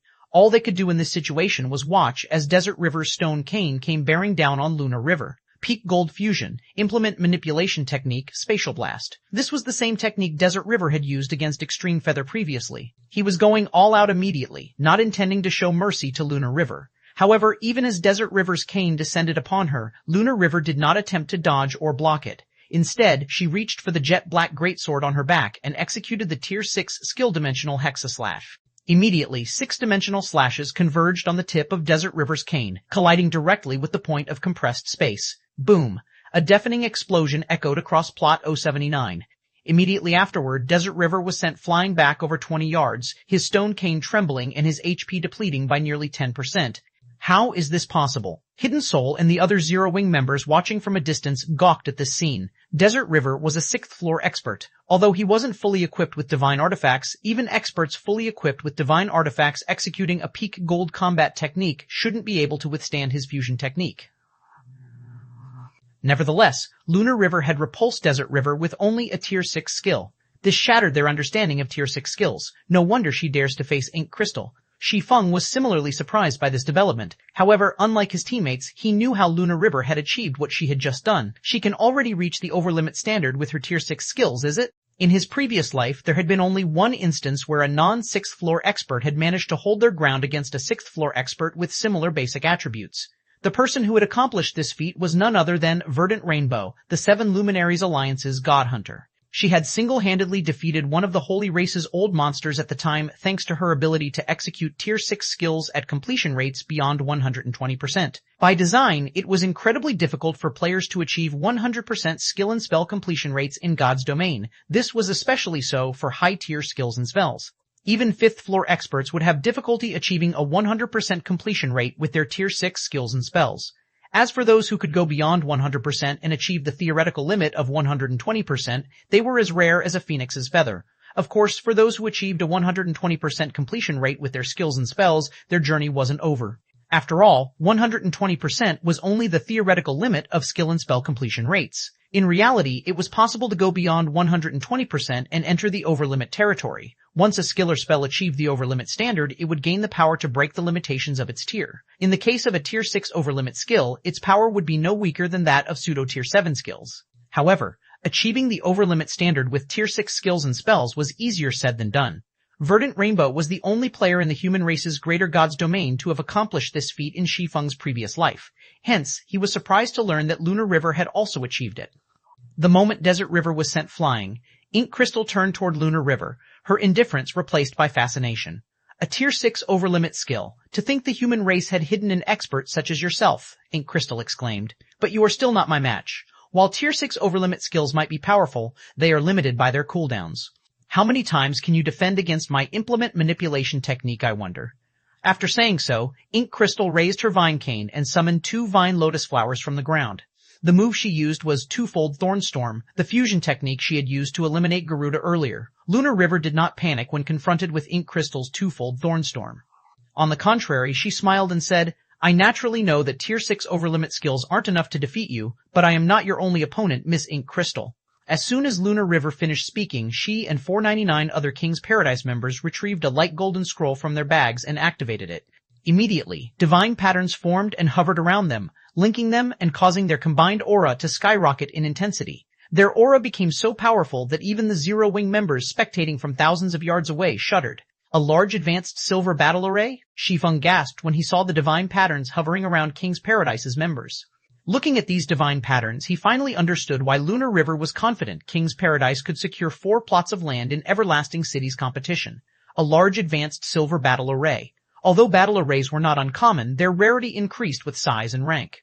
In the human race's greater god's domain, medium silver battle arrays were already as rare as a phoenix's feather, while medium advanced silver battle arrays were regarded as a strategic resource by the various apex powers. As for large advanced silver battle arrays, not even apex powers could get their hands on these things. However, should a 500-man team come to possess a large advanced silver battle array, it could fight even taboo bosses, let alone a 6th floor expert fully equipped with divine artifacts. Once the battle array took shape, Lunar River executed a cross slash at the 2 vine lotus flowers smashing toward her.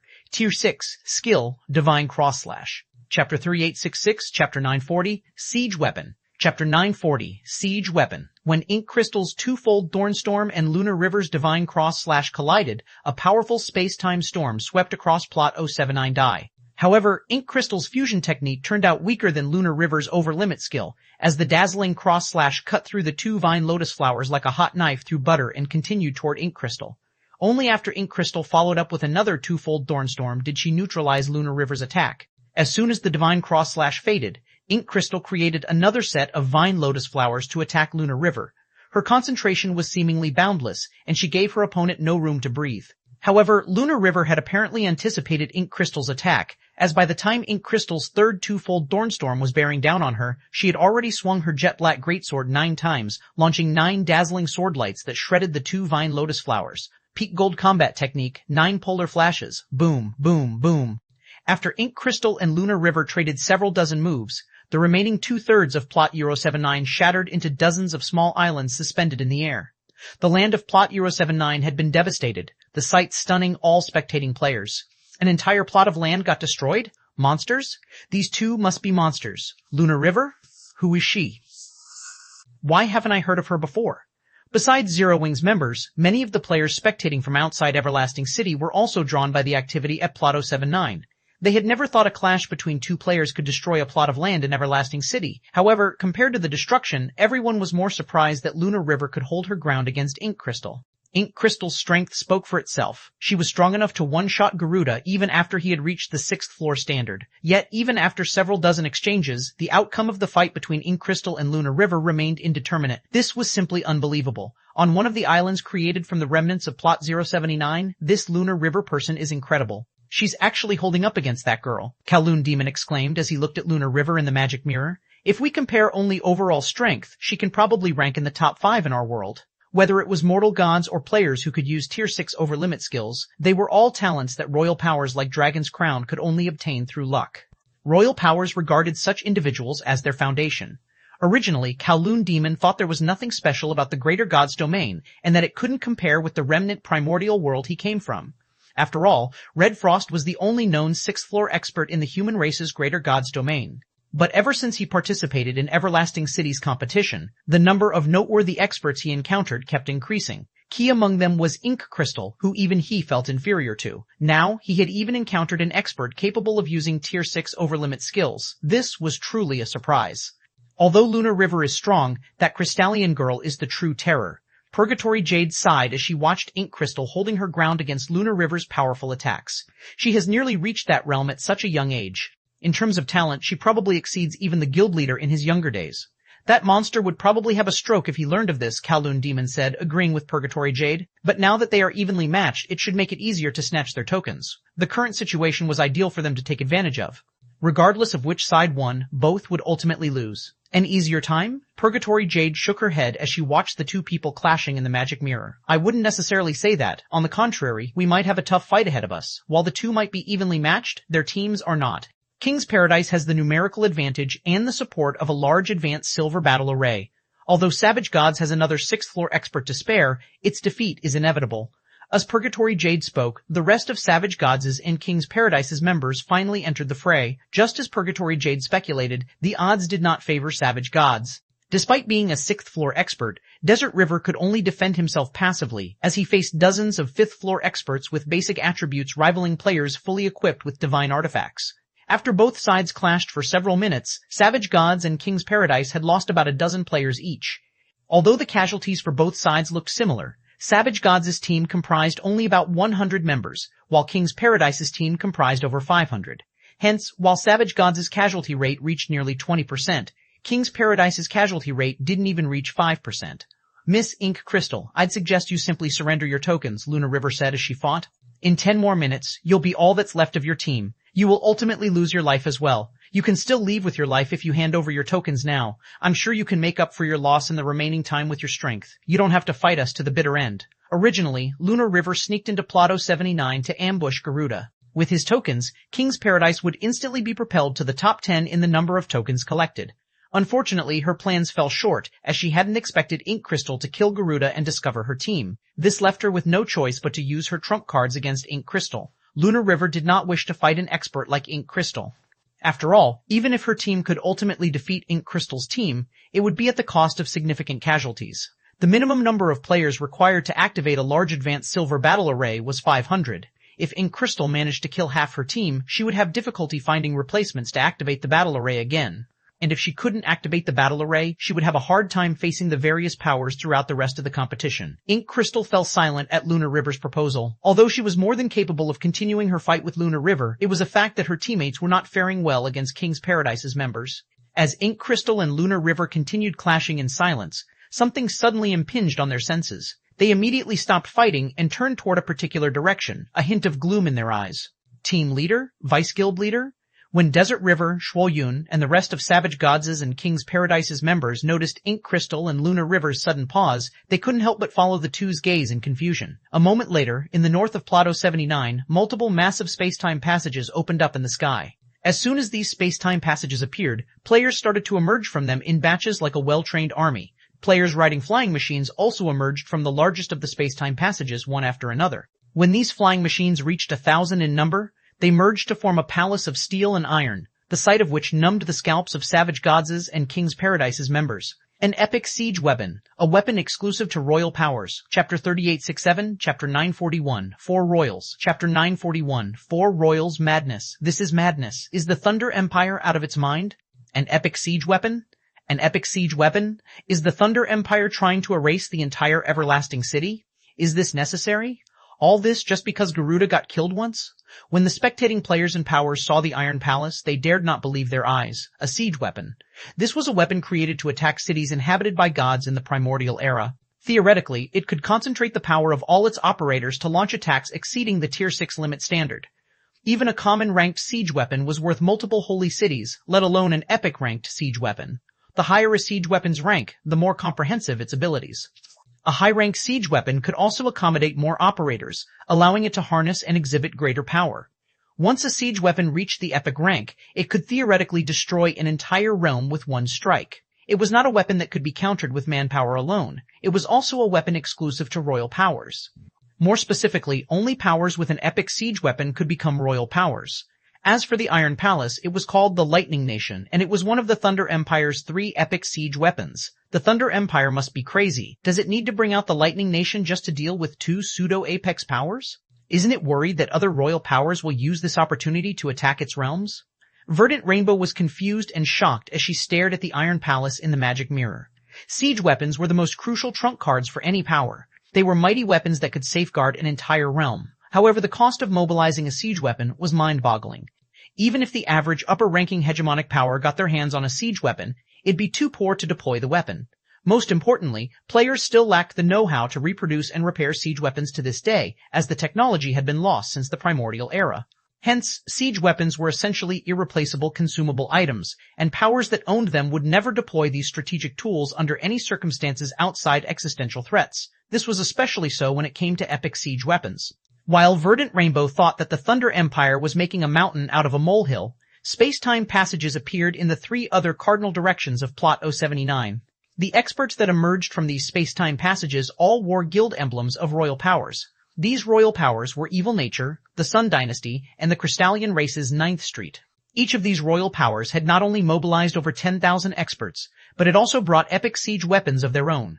All of a sudden, a 4-way face-off involving 4 epic siege weapons was taking place above Plot 079. One of these siege weapons was as bright as the sun, one was wreathed in crimson flames, one was shrouded by thundering clouds, and one was surrounded by a galaxy of stars. It was as if 4 starkly different worlds were facing off in the sky. They radiated overbearing auras that covered tens of thousands of yards and suffocated many Tier 6 players. Parting Forest, is such an overreaction necessary?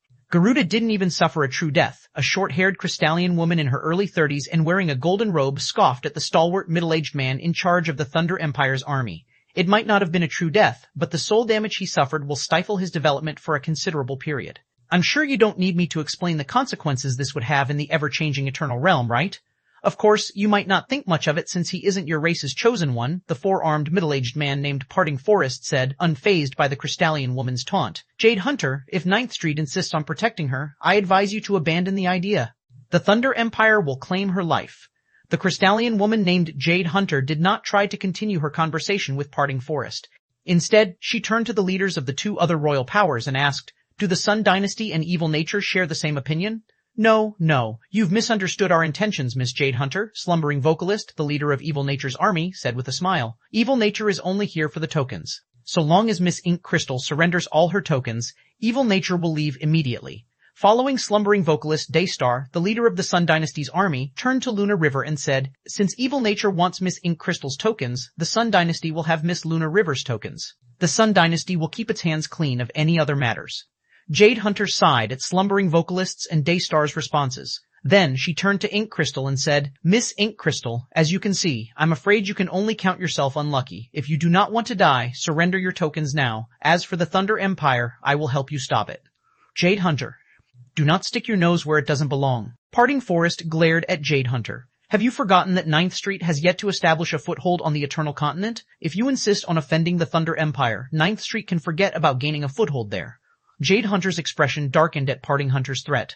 She hadn't expected the Thunder Empire to take Garuda's death so seriously that it would refuse to show 9th Street any respect. Siege weapons, huh? As Ink Crystal observed the 4 siege weapons hovering around her, enthusiasm colored her eyes rather than fear. Although I've heard a lot about these things from those old fellows, I've never seen one in person before. Let me see how strong the Royal Power's prided epic siege weapons are. After saying so, Ink Crystal set her sights on the Thunder Empire's Lightning Nation, getting ready to fight it. Upon seeing this, Lunar River quietly stood aside to watch, showing no intentions of running away. She behaved as if her turn was next after Ink Crystal. Are those two crazy? Epic siege weapons are among the strongest trump cards the Royal Powers possess. Are they really standing their ground? Many of the spectating players were shocked to see Ink Crystal and Lunar River standing their ground against 4 epic siege weapons. If this was merely a clash between players, they wouldn't have been as surprised to see Ink Crystal and Lunar River stand their ground. After all, Ink Crystal was a mortal god, while Lunar River was an expert who could match Ink Crystal. They were both powerhouses who could solo entire legions. However, Ink Crystal and Lunar River's opponents were not players but siege weapons. Siege weapons were akin to myths in God's domain. Epic siege weapons in particular were the lifeblood of royal powers. A royal power would never deploy its epic siege weapons for anything less than an existential crisis. This was also why few people were aware of the might of epic siege weapons. They only knew that they could not fight these weapons. Of course, due to how rarely epic siege weapons were put into action, anyone who said they weren't interested in watching Ink Crystal and Lunar River fight an epic siege weapon would be lying. Since you want to fight, I'll grant your wish. When Parting Force saw that Ink Crystal was eager for a fight, he commanded the players operating the Lightning Nation to attack her. Immediately, the Iron Palace, controlled by 1,000 fifth-floor experts, launched 1,000 bolts of lightning of destruction at Ink Crystal, each bolt carrying power at the Tier 6 limit standard. The momentum and might of the attack terrified the players who had never seen a siege weapon in action. They never thought that an epic siege weapon could be this powerful. It was as if 1,000 experts had attacked with peak gold rank techniques simultaneously. This simply wasn't a force that a single player could fight. Chapter 3868, Chapter 942, The Oriole Behind? Chapter 942, The Oriole Behind? When the Lightning Nation launched 1,000 bolts of lightning of destruction and turned the sky above Plot 079 into a sea of lightning, the spectating players gasped. Although many of those present had long known about the terror of siege weapons, they never thought that it would be this terrifying. Normally, even one bolt of lightning of destruction would be enough to severely injure a Tier 6 god. Yet, the Lightning Nation had launched 1,000 bolts simultaneously. Boom, boom, boom. As if the bolts of lightning of destruction had eyes of their own, they all arced toward Ink Crystal. The power they carried far exceeded that of Ink Crystal's twofold Thornstorm. However, Ink Crystal did not panic at this sight. She simply performed a simple step, causing a vague, illusory world to descend upon her and alter the world laws of her surroundings. This, in turn, suppressed the power of the lightning of destruction and allowed her to exhibit greater power. Immediately afterward, Ink Crystal split into 100 physical copies of herself, using them to distract and mislead the Lightning Nation's operators as she advanced on the epic siege weapon. Although the Lightning Nation's operators had tried to attack her doppelgangers regardless, she never failed to have her doppelgangers evade any oncoming attacks. Even that isn't enough to kill her? How strong is she? As expected of a mortal god. Not even an epic siege weapon can threaten her. I guess this proves that even royal powers are powerless against 6th floor experts. When the spectators saw Ink Crystal successfully surviving the Lightning Nation's first barrage of attacks, admiration colored their eyes. They had never thought Ink Crystal would be so strong as to render the epic siege weapon of legend ineffective. At this point, they couldn't think of anything that could possibly kill a 6th floor expert. Normally, it would take at least 1,000 experts executing peak gold rank techniques to neutralize an attack comprising 1,000 bolts of lightning of destruction. However, not even royal powers commanded 1,000 of such experts. In other words, not even royal powers could kill Ink Crystal right now. Currently, even Kowloon Demon and the other chosen ones of Dragon's Crown gawked at this scene. Kowloon Demon, who had also reached the 6th floor standard, was especially dumbfounded. He couldn't believe what he was seeing. No matter how he racked his mind, it shouldn't be possible for anyone to face 1,000 peak gold rank techniques and emerge unscathed. Is this the true strength of a 6th floor expert? When Hidden Soul saw Ink Crystal's mesmerizing performance, desire and anticipation filled her. She inwardly decided to lock herself in the Tower of the Abyss after the competition and not come out until she reached the 6th floor standard. Previously, Hidden Soul thought she had already become an apex existence in the Greater God's domain after she reached the 5th floor standard. However, this trip to Everlasting City had shown her that, in reality, 5th floor experts were a dime a dozen, and players could only be considered to have reached the apex after reaching the 6th floor standard. Once a player reached the 6th floor standard, they could go head-to-head with even apex and royal powers. While most of the other spectators were excited over Ink Crystal's performance, Shi Feng remained calm. He did not share the excitement of those around him. Neither did he have an optimistic view of Ink Crystal's chances against the Lightning Nation. The might of epic siege weapons was not limited to their offensive capabilities. Their other abilities were equally incredible. They could also defend against attacks from level 240 plus ancient gods, place a lockdown on designated areas, replicate world projections, etc.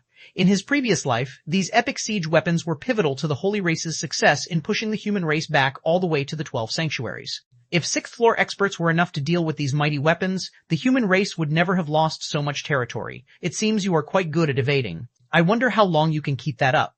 At the height of the spectators' excitement, Parting Forest suddenly shouted, "Activate the law projection." At Parting Forest's command, the Lightning Nation converted its surroundings into a world of its own, placing a powerful suppression on Ink Crystal and her pseudo-goddess law projection. Immediately, Ink Crystal's speed plummeted, and over half of her doppelgangers were obliterated by the second wave of lightning of destruction. In the blink of an eye, the tables had turned on Ink Crystal. "I guess this is my limit," Ink Crystal sighed. When she saw that her death was imminent, she pulled out a pitch-black stone tablet from her bag and crushed it without hesitation. Suddenly, Ink Crystal transformed into a streak of light and disappeared from Everlasting City. However, as the Everlasting City tokens she carried could not be taken out of the city, they fell out of her bag when she disappeared. Ink Crystal held over 30,000 tokens. When these tokens appeared, the 4 Royal Powers members promptly moved to snatch them, their eyes shining with greed. As for the other powers present, none dared to step forward. Even King's Paradise's members only dared to watch from the side. If even an expert as strong as Ink Crystal was no match for an epic siege weapon, anyone else in her shoes would merely be cannon fodder. Not to mention, the Thunder Empire wasn't the only one taking action this time. All 4 royal powers were competing over the tokens. Any other power that dared to step forward would face the wrath of 4 royal powers. Only a fool would aim for the tokens in this situation. The 4 royal powers members drew closer and closer to the tokens. 500 yards, 300 yards, 200 yards. When the 4 royal powers representatives were within 100 yards of the tokens, a figure suddenly zipped past them and arrived next to the tokens before they could react. Then, the figure waved his hand, swiftly collecting the tokens on the ground with his mana domain and stashing them in his bag. This scene shocked everyone present, especially Lunar River, who was hatching up an escape plan some distance away. Guild leader Black Flame? When Lunar River looked at the figure who had collected the Everlasting City tokens, she recognized the other party immediately. The other party was none other than the guild leader of Zero Wing, the guild she had sought to partner with. Black Flame. Chapter 3869, Chapter 943, Primordial Dragon Transformation. Chapter 943, Primordial Dragon Transformation. Big Sis Jade, what do you think guild leader Black Flame is trying to do? Kowloon Demon asked, dumbfounded by Shi Feng's actions. Logically, based on the current situation in Plot 0799, there shouldn't be anyone outside the 4 royal powers who would dare to get close to Ink Crystal's tokens, let alone snatch them. Yet, Shi Feng had snatched the tokens right under the 4 royal powers' noses. Although the 4 royal powers currently did not have any 6th floor experts present, their epic siege weapons more than made this shortcoming inconsequential. Any of these epic siege weapons could easily quash a 6th floor expert. Ink Crystal had already demonstrated this point to everyone. Purgatory Jade didn't know how to answer Kowloon Demon. Dragon's Crown was a royal power. As one of Dragon's Crown's Vice Guild leaders, Purgatory Jade knew very well that there was a qualitative gap between epic siege weapons and 6th floor experts. Even a force of a dozen 6th floor experts would not be enough to fight one epic siege weapon, much less 4. On the other side, when Shi Feng finished looting the tokens Ink Crystal dropped, the 4 royal powers representatives finally returned to their senses. Black Flame, you've done it now, slumbering vocalist shouted, excitement welling up within him as he looked at Shi Feng. Blood God's Heaven, activate Crimson Space. Do not let our dearest guild leader Black Flame escape. At slumbering vocalist's command, the operators of Blood God's Heaven, an epic siege weapon wreathed in flames, promptly cast a crimson barrier on the area, isolating a 5,000-yard radius from the rest of the world. So long as Blood God's Heaven's energy reserves did not run out, players inside the barrier could never leave. So, you are the guild leader Black Flame whom Garuda spoke of, Parting Forest said, slightly confused as he looked at Shi Feng. He couldn't understand how Garuda had been defeated by Shi Feng, a person who seemingly valued his wealth over his life. I'll cut to the chase. Hand over your tokens to me, and the Thunder Empire will steer clear of this matter. Parting Forest did not harbor any hostility toward Shi Feng. On the contrary, he had a somewhat favorable impression of Shi Feng because of how frequently Garuda had spoken about the other party. If there weren't 3 other royal powers competing over Ink Crystal's tokens right now, he wouldn't have minded letting Shi Feng go. So, you were Black Flame? Jade Hunter was also slightly confused as she took in Shi Feng's inconspicuous appearance. No matter how she looked at him, she couldn't figure out how he had secured 2nd place in the most recent Continental Championship and even traded blows with Ink Crystal. Shi Feng's actions were also perplexing. It wasn't a secret that he shared a feud with Evil Nature and the Sun Dynasty, yet, rather than avoid them, Shi Feng had foolishly appeared before them. For a moment, Jade Hunter even suspected that the person before her wasn't Shi Feng but someone disguised as him. How dare he? Daystar was stunned as she looked at Shi Feng. As someone who had fought Shi Feng on several occasions, Daystar believed she understood him well. She knew that he wasn't foolish and that he would never do anything if he wasn't confident of success. However, no matter how Daystar looked at it, Shi Feng's action of snatching city tokens from 4 royal powers was tantamount to suicide. It was especially so when all 4 royal powers had mobilized an epic siege weapon. Before Daystar could recover from her shock, Slumbering Vocalist had already commanded Blood God's Heaven to attack Shi Feng. Blood God's Heaven took a different approach than the Lightning Nation regarding offense. While the Lightning Nation relied on numbers to overwhelm its opponent, Blood God's Heaven relied on raw power. Under the control of 1,000 of Evil Nature's members, Blood God's Heaven conjured a 10,000-meter-long blood spear and launched it at Shi Feng. The blood spear could seemingly penetrate all things in existence. As it closed in on Shi Feng, it gathered the space within thousands of yards at its tip, distorting the surrounding space to an extreme extent and immobilizing all the players within the affected area. The blood spear also carried power stronger than that of Phoenix Rain's all-consuming fire. Even if a Tier 6 tank fully equipped with divine artifacts had activated their life-saving skills, they would still die if they got hit by it. Is he not going to escape? Daystar was very surprised to see Shi Feng doing nothing in the face of the blood spear. Evil Nature's Blood God's Heaven was no stranger to the Holy Race's royal powers. On the contrary, they were very familiar with it. This was because the various royal powers relied on their epic siege weapons to deter one another. Hence, they all knew about the abilities of their opponent's epic siege weapons. In the case of the blood spear conjured by Blood God's Heaven, it had the power to destroy an entire world in the truest sense. Any player who dared to block it would have only one ending: soul annihilation. Of course, players in Everlasting City would not suffer soul annihilation due to the city's law suppression. However, anyone struck by the blood spear would still suffer heavy injuries to their soul, which would require a long time to recover. In the Eternal Realm's ever-changing times, such injuries would undoubtedly cause a player in the first echelon to fall to the second echelon. They would also miss out on many of the Eternal Realm's opportunities. This was also why Ink Crystal had withdrawn from the competition without hesitation. Although the Lightning Nation's Lightning of Destruction was not as terrifying as the Blood God's Heaven's Blood Spear, she still wasn't willing to take her chances. You could only look down on Evil Nature before because you had 2 6th-floor experts with you. Let's see who will save you now. Slumbering Vocalist gloated, looking at Shi Feng contemptuously. In Slumbering Vocalist's opinion, Evil Nature's previous loss to Zero Wing was only because of Purgatory Jade and Kowloon Demon. Now that Shi Feng was without allies in the barrier, his fate was sealed. Is that so? As Shi Feng looked at the sneering Slumbering Vocalist, he activated Primordial Dragon's power. Suddenly, Shi Feng felt unprecedented power burgeoning forth from the depths of his soul. Immediately afterward, he allowed Kalisha to possess him. Subsequently, he noticed that time around him seemed to have stopped, as everyone and everything in his surroundings had apparently frozen in place. Even the blood spear was no exception. Then, his body burst apart, and his concentration and consciousness were magnified countless times. From the outsider's point of view, Shi Feng had suddenly disappeared as all of this happened. However, immediately afterward, everyone in Everlasting City felt a tremor of fear from the depths of their souls. Before anyone could react, a dragon nearly 10,000 meters long emerged from the void. The dragon's claws were larger than even the floating islands that Plot 079 had become, and the dragon itself could easily overlook the entire Everlasting City. Chapter 3870, Chapter 944, Primordial Dragons, Might. Chapter 944, Primordial Dragons, Might. A dragon? How can there be such a huge dragon? No. That's not a dragon. That's a primordial dragon of legend. The players in Everlasting City were stunned when Shi Feng reappeared as a primordial dragon nearly 10,000 meters long. This was especially so for the players and powers observing the situation in Plot 079. They had never expected Zero Wing's guild leader to have such a trump card. A primordial dragon? Endless Scars, who was spectating the situation from a different plot of land, was similarly stunned. A primordial dragon. Anyone who had bothered to learn about God's domain would know that primordial dragons were existences comparable to primordial gods. In other words, they were among the strongest existences in God's domain. A primordial dragon. From his hiding spot, Kowloon Demon gazed upon the mountainous figure in the distance with a look of disbelief. Is this the trump card guild leader Black Flame has been hiding?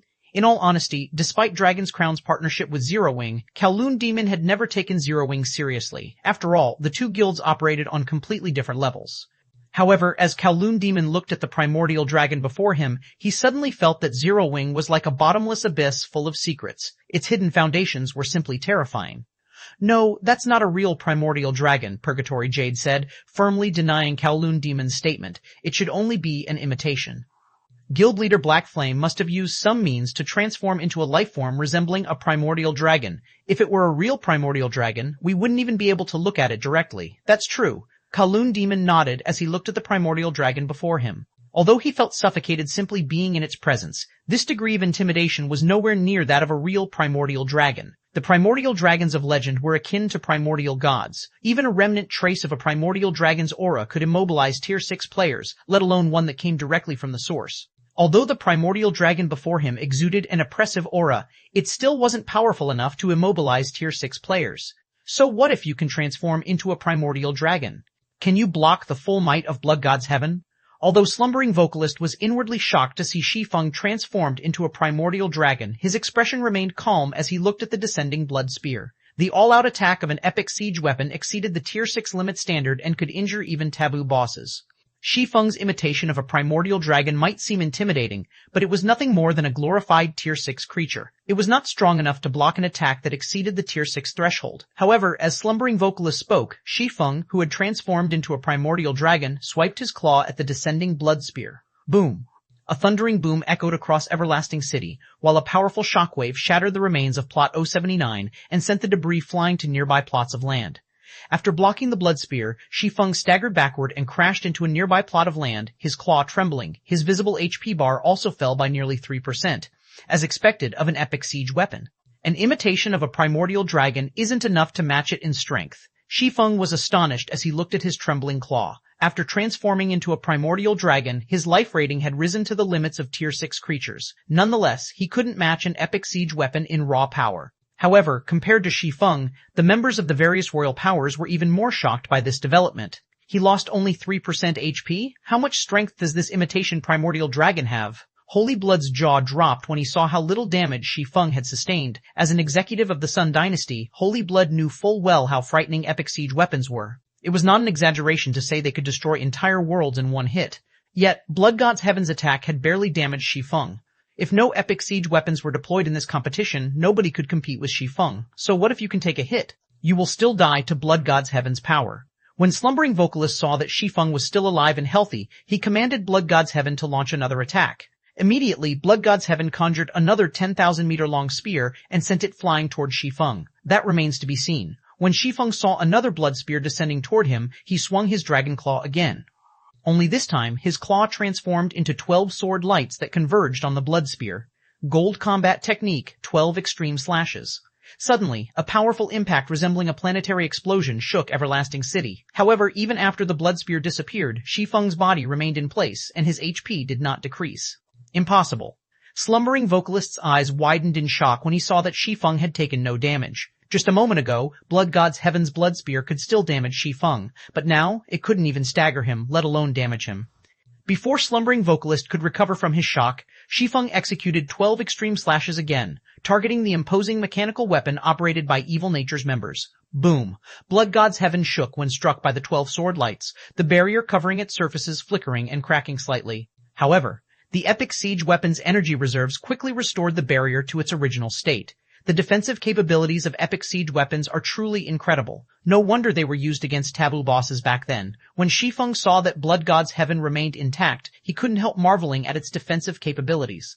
His strength in his current form undoubtedly reached the limits of the Tier 6 standard. When he paired this strength with a gold combat technique, he could exhibit power matching that of pseudo-Tier 7 skills and spells. Under normal circumstances, he could send even taboo bosses flying, yet his attack had barely exceeded Blood God's Heaven's defensive threshold.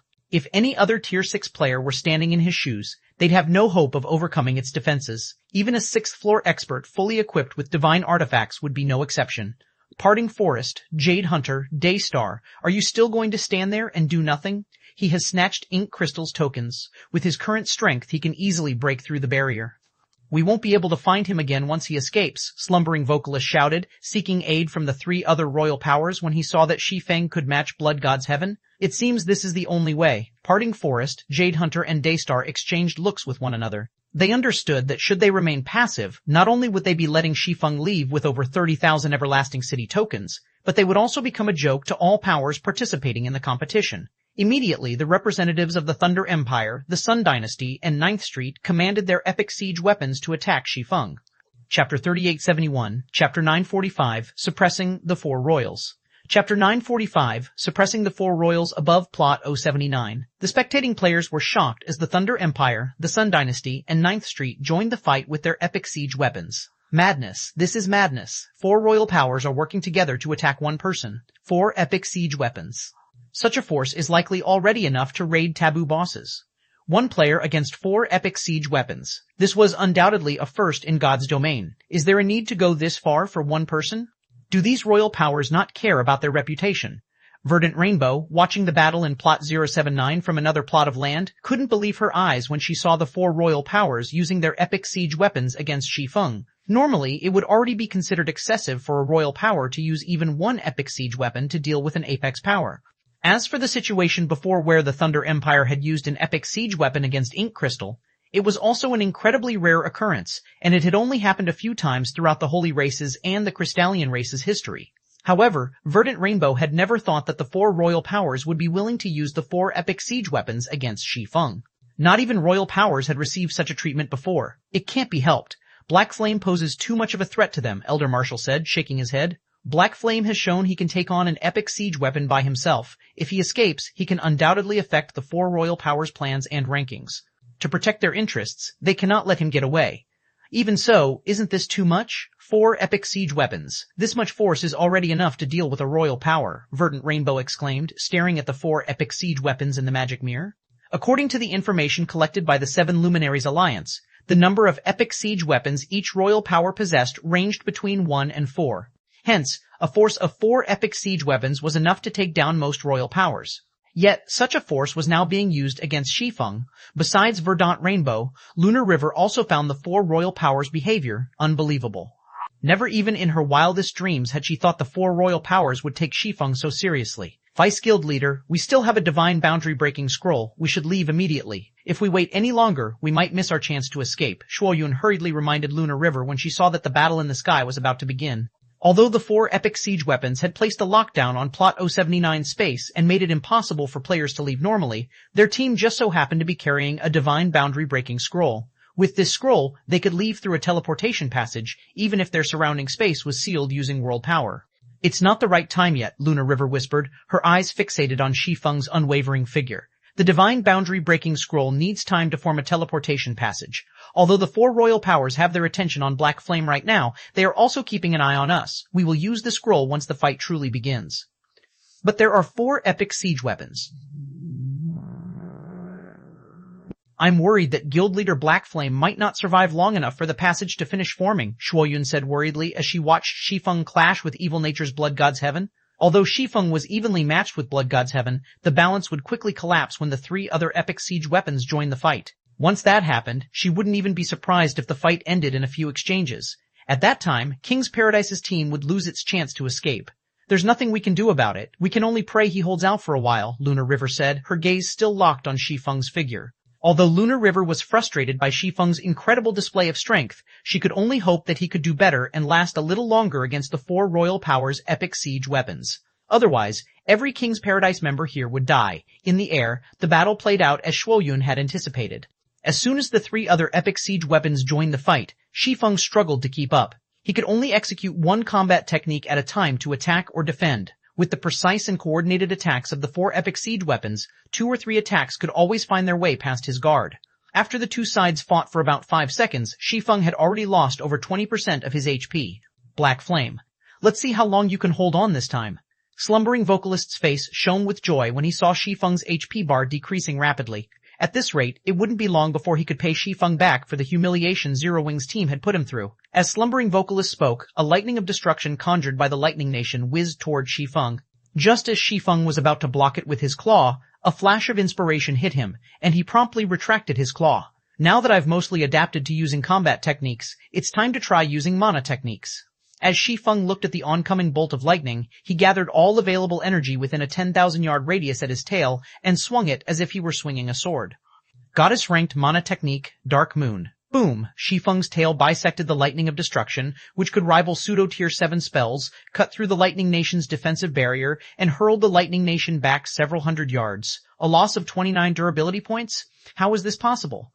Parting Forest was dumbfounded when he saw that the Lightning Nation had lost not only its defensive barrier, but also 109 durability points. Just a second ago, Shi Feng could only match the attacks of their epic siege weapons. Yet, a second later, he had shattered the Lightning Nation's attack and damaged the Lightning Nation directly. This situation was incomprehensible to Parting Forest.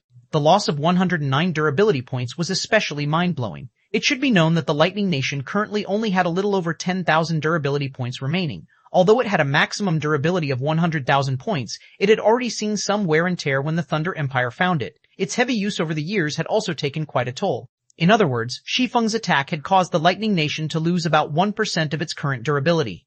This was more than what the epic siege weapon had lost over the past decade.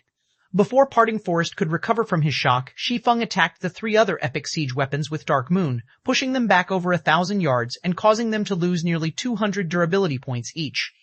This situation immediately sent Slumbering Vocalist and the others into a panic. Sure enough, a primordial dragon's control over magic elements is much stronger. Shi Feng was very satisfied with the damage he dealt the epic siege weapons, and he couldn't help but want to continue testing his attacks on them. However, before Shi Feng had time to execute another Dark Moon, Slumbering Vocalist and the others opened up space-time passages and retreated with their respective epic siege weapons, none staying behind to fight Shi Feng. Chapter 3872, Chapter 946, Legend. Chapter 946, Legend, they left? Why did they leave? What in heaven is going on? The spectators were dumbfounded when the 4 epic siege weapons disappeared from plot 079. They never expected such an outcome.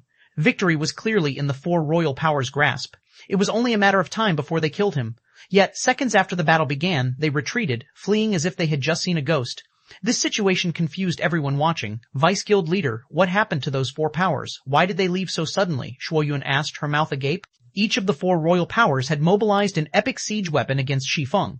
This was potentially enough force to bring down even a taboo boss. Yet, the 4 royal powers had fled from Shi Feng. It should be that Black Flame caused substantial damage to those epic siege weapons, Lunar River said, recalling Shi Feng's swordlight shattering the Lightning Nation's defensive barrier and hurling it. Then, she continued with mixed feelings. Players still cannot repair siege weapons, so any damage a siege weapon suffers is permanent. Once a siege weapon runs out of durability, it will be scrapped. Although the 4 royal powers can secure a better placement in the competition if they obtain Black Flame's tokens, the benefits they can reap from the competition are nothing compared to the significance of epic siege weapons. So long as the 4 representatives have functioning brains, they will not continue to fight Black Flame. Originally, Lunar River had not taken Zero Wing's strength seriously. However, she had never expected the guild to show up with 6th floor experts. She also hadn't expected Shi Feng to be able to fight 4 royal powers and win. Contrary to her thoughts, King's Paradise was inferior to Zero Wing, not the other way around. At this time, many other spectating experts also realized why the 4 royal powers retreated, and they couldn't help but look at Shi Feng with admiration and amazement. Merely the courage needed to fight 4 royal powers as a single person would disqualify most players in God's domain, let alone the courage needed to fight 4 epic siege weapons. Yet, Shi Feng had not only done so but also achieved a big victory. He had frightened the 4 royal powers to the point where they did not dare to fight him. This was unprecedented in the history of all 3 races. It deserved to be considered a legend in God's domain's history. What a pity, Kowloon Demon sighed when he saw that the 4 royal powers had retreated. Those 4 epic siege weapons should still have more unused abilities. If Guild Leader Black Flame had stayed his hand a little longer, we might have been able to uncover all their abilities and reduce our guild's losses when we fight them in the future. Although the intelligence we collected is a little lacking, we still gained a lot from this trip, Purgatory Jade said, chuckling as she watched Lunar River's team getting ready to leave. It truly is surprising that this Greater God's domain has an expert who can use Tier 6 overlimit skills and an expert who has reached that realm of the 6th floor standard. Once we return with their battle videos, we should be able to convince that monster to join Dragon's Crown. Kowloon Demon nodded in agreement, excitement flashing in his eyes. Although they didn't get to collect much information in Everlasting City's competition, they did witness a few exciting experts. Once they returned to their homeworld with these experts' information, Dragon's Crown could recruit many of the remnant Primordial World's independent experts, especially those nigh invincible monsters. Those monsters had remained undefeated in their homeworld for a long time and could never find any worthy opponents. If Dragon's Crown could successfully tempt these monsters to join it using the Greater God's Domain's experts as a lure, the guild's strength would increase significantly. After the 4 royal powers left, Shi Feng did not waste even a second of Primordial Dragon's power's 5-minute duration, promptly flying to plot 037, which was nearest to plot 079, and using his powerful perception to hunt for players.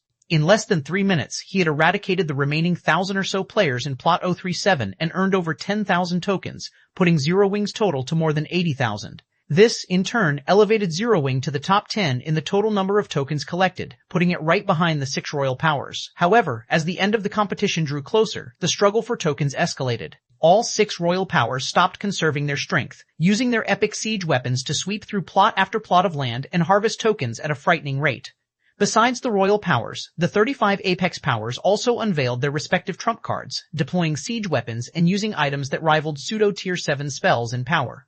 Even 6th floor experts would get obliterated if they weren't careful against these apex powers. As the 3 races' powers fought, many of their young experts displayed outstanding feats, to the point where even Shi Feng, a reincarnated player, was astounded. He had never expected the standards of the 3 races' experts to surpass those of his previous life. First, there was Rin, 9th Street's Earthen Princess. She had seemingly achieved the 6th floor standard while fighting the forces of 7 apex powers. At the moment of her breakthrough, she masterfully executed a peak gold implement manipulation technique and one-shotted nearly 100 experts. Next, there was Daystar, the Sun Dynasty's Arbiter of Death. Although she didn't achieve a breakthrough in the middle of battle, that was because she was already at the 6th floor standard this entire time. She revealed this secret when she single-handedly obliterated an Apex Power's 500-man team, shocking the Holy Race's various powers. On the human race's side, Elise, Demon's Gate's Star Maiden, also revealed that she had reached the 6th floor standard during an encounter with Daystar. As neither side had an advantage, their fight ended in a draw. The 7 Luminaries Alliance's Verdant Rainbow also performed spectacularly, executing Tier 6 skills at nearly the overlimit standard. With these powerful skills, she sniped over 100 experts of 3 apex powers from a great distance, stunning all the spectators. When the bell signaling the end of the competition rang, the fighting in Everlasting City finally stopped. Then, a translucent screen appeared above the city, showing the participants' rankings. First Sun Dynasty. Occupied land, 9 plots. Total tokens collected, 14,146. Second Thunder Empire. Occupied land, 8 plots. Total tokens collected, 116,455. 7th. 7 Luminaries Alliance. Occupied land, 7 plots. Total tokens collected, 94,467. 9th. Zero Wing. Occupied land, 6 plots. Total tokens collected, 86,487. Chapter 38730. Chapter 947. New Divine Glory List. Chapter 947. New Divine Glory List. As the ranking list appeared in the sky, a commotion erupted in the city as many players expressed their disbelief in the placements. As expected of the Holy Race, they monopolized the top 2 spots. Sure enough, the human race is weak. Although 3 human powers are in the top 10, they're ranked 7th to 9th. What the hell is up with Zero Wing? It's not even a pseudo-apex power, yet it's ranked 9th? When the powers of the 3 races saw the names of the top 10 powers, some laughed in ridicule while others were skeptical. It was especially so for the human race's pseudo-apex powers. They thought they were hallucinating when they saw Zero Wing coming in 9th place. It was true that Zero Wing's team had 2 6th floor experts and Black Flame, who could repel 4 epic siege weapons by himself. However, the various pseudo-apex powers still found it unbelievable that Zero Wing could stand shoulder to shoulder with the 7 Luminaries Alliance and Demon's Gate. The 7 Luminaries Alliance was one of the human race's most ancient powers. Its foundations surpassed those of the average apex power. As for Demon's Gate, it was an apex power that commanded many experts. Its forces this time were even led by Elise, who had reached the 6th floor standard. Even so, it only managed to come in 8th place. In comparison, Zero Wing was a small guild, and the team it had deployed to the competition was even smaller. Yet it had surpassed many of the 3 races' apex powers and secured 9th place in the competition. This outcome greatly shocked the various human powers. 9th, Luna River fell silent as she stared at the ranking list. Originally, Luna River had expected King's Paradise to enter the top 10, obtaining a Great Lord token in addition to an Eternal World Magic Array. If King's Paradise could secure a Great Lord token, it would be able to establish itself in the Eternal Realm immediately. In the end, however, King's Paradise secured only 4 plots of land. It even nearly lost its 4th plot to an apex power. In contrast, Zero Wing had secured 6 plots of land and placed 9th in the competition. This outcome made her previous words to Shi Feng a complete joke. Only 9th? Shi Feng was surprised as he looked at the rankings. Was the competition that intense? In his opinion, Zero Wing had obtained an impressive amount of tokens. According to his memories, the champions of Everlasting City's competition in his previous life never got more than 90,000 tokens. Yet, despite collecting 86,487 tokens, Zero Wing only came in 9th place. The intensity of the competition was simply terrifying.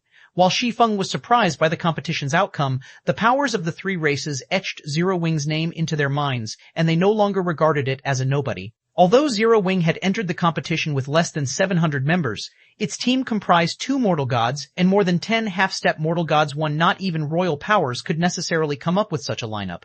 Not to mention, there was also Black Flame. After transforming into a primordial dragon, Black Flame had single-handedly repelled the epic siege weapons of 4 royal powers. Such a battle record was unprecedented in the 3 races' history. It was also an unforgettable record. After all, Black Flame's fight against the 4 epic siege weapons was beyond spectacular and exciting. Many players had recorded the battle and planned to study it carefully. They also felt their experience gave them bragging rights. Zero Wing. Black Flame.